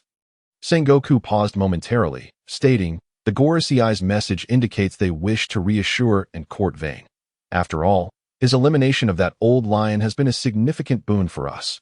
Furthermore, the Gorosei expressed that the celestial dragons hope Vayne will perform at Mariawa." The commanders visibly relaxed at this news. They were genuinely concerned that the Gorosei might push Vayne into opposition, lest the 4 emperors of the New World transform into 5. Just then, a loud snoring interrupted the atmosphere. The officers turned to see Marine hero Garp snoring away, having dozed off with his head resting on the table throughout the meeting. That Sengoku's forehead twitched in irritation as he tossed a piece of sunbae to disrupt Garp's slumber.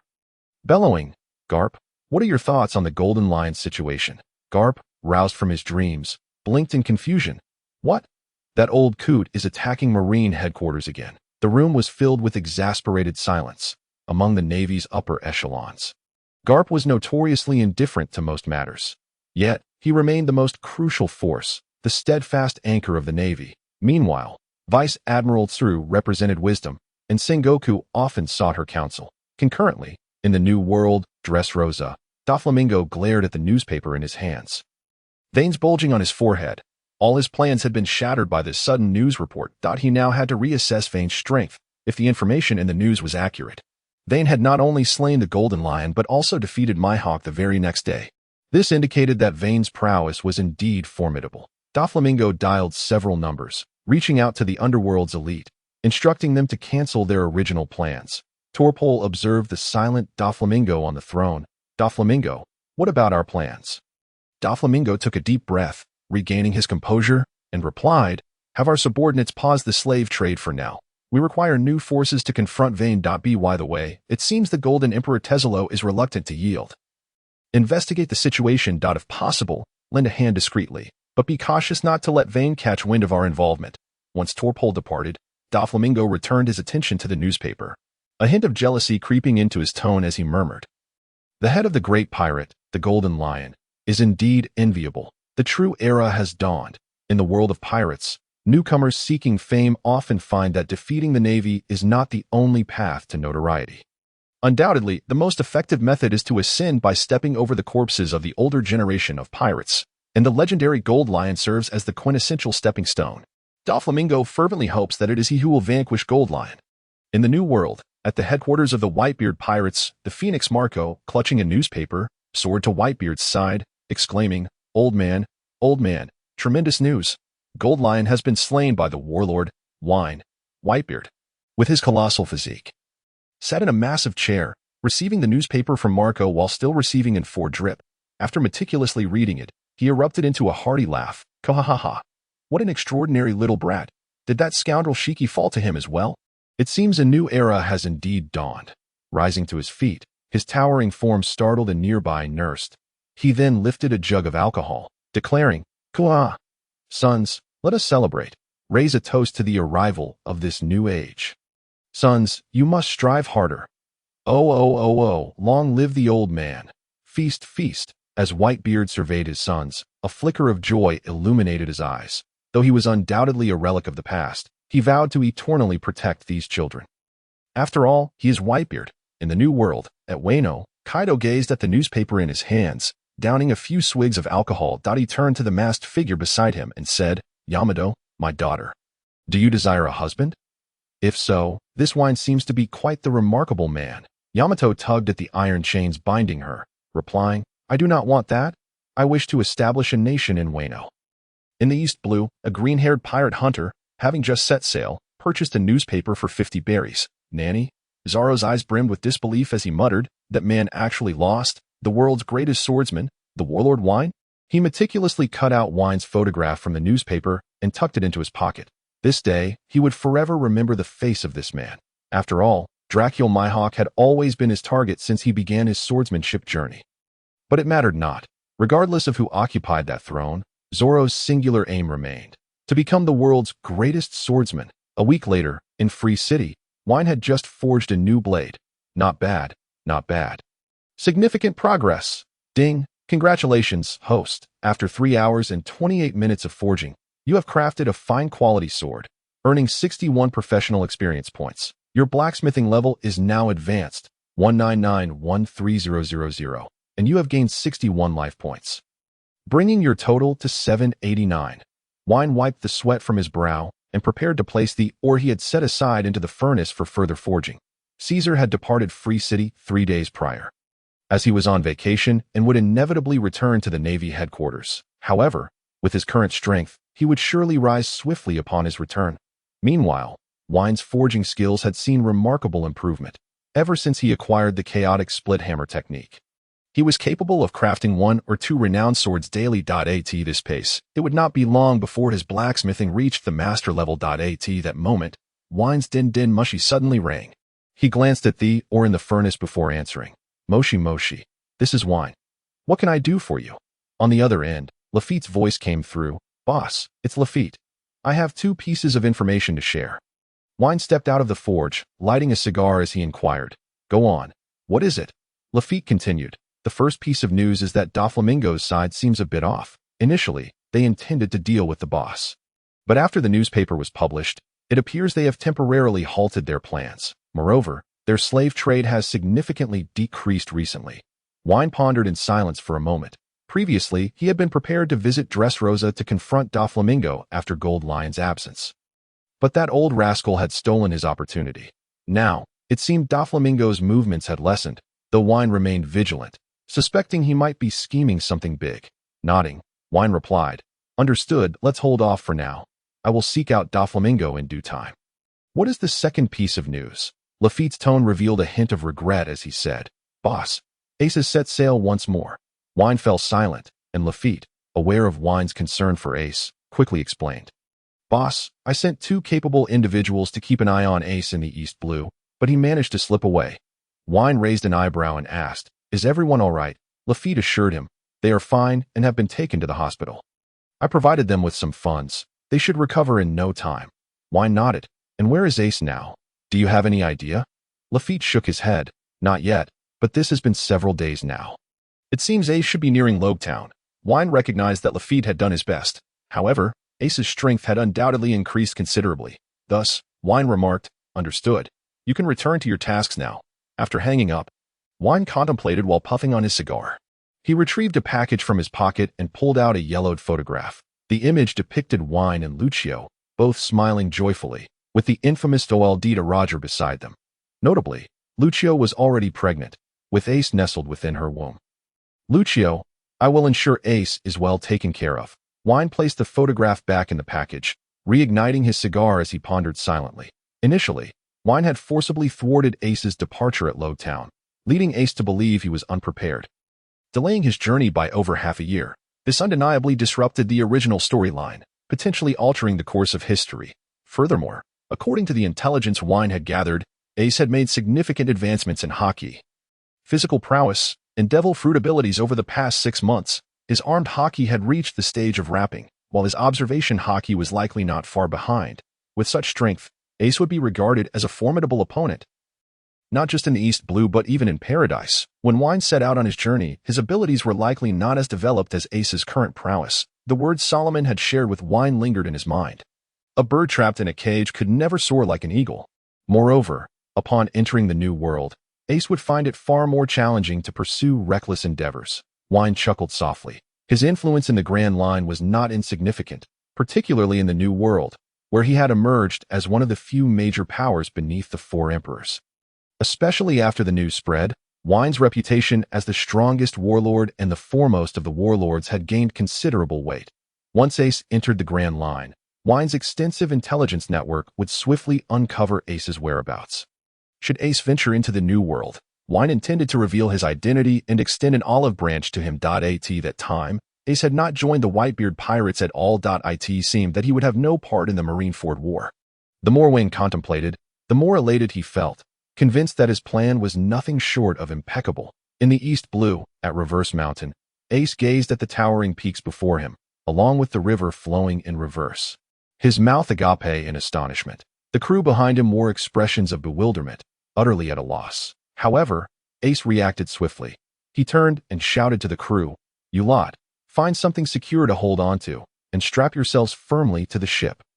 The crew hastily secured themselves with ropes. Meanwhile, Ace looked longingly at the magnificent reverse river, his eyes sparkling with excitement as he declared, "The Grand Line, here I come." With a thunderous crash, the Ace pirates anchored solidly upon the sea. Successfully arriving at the Grand Line, just as Ace marveled at the surroundings, an elderly man leaped onto his ship. The newcomer was none other than Kuroko.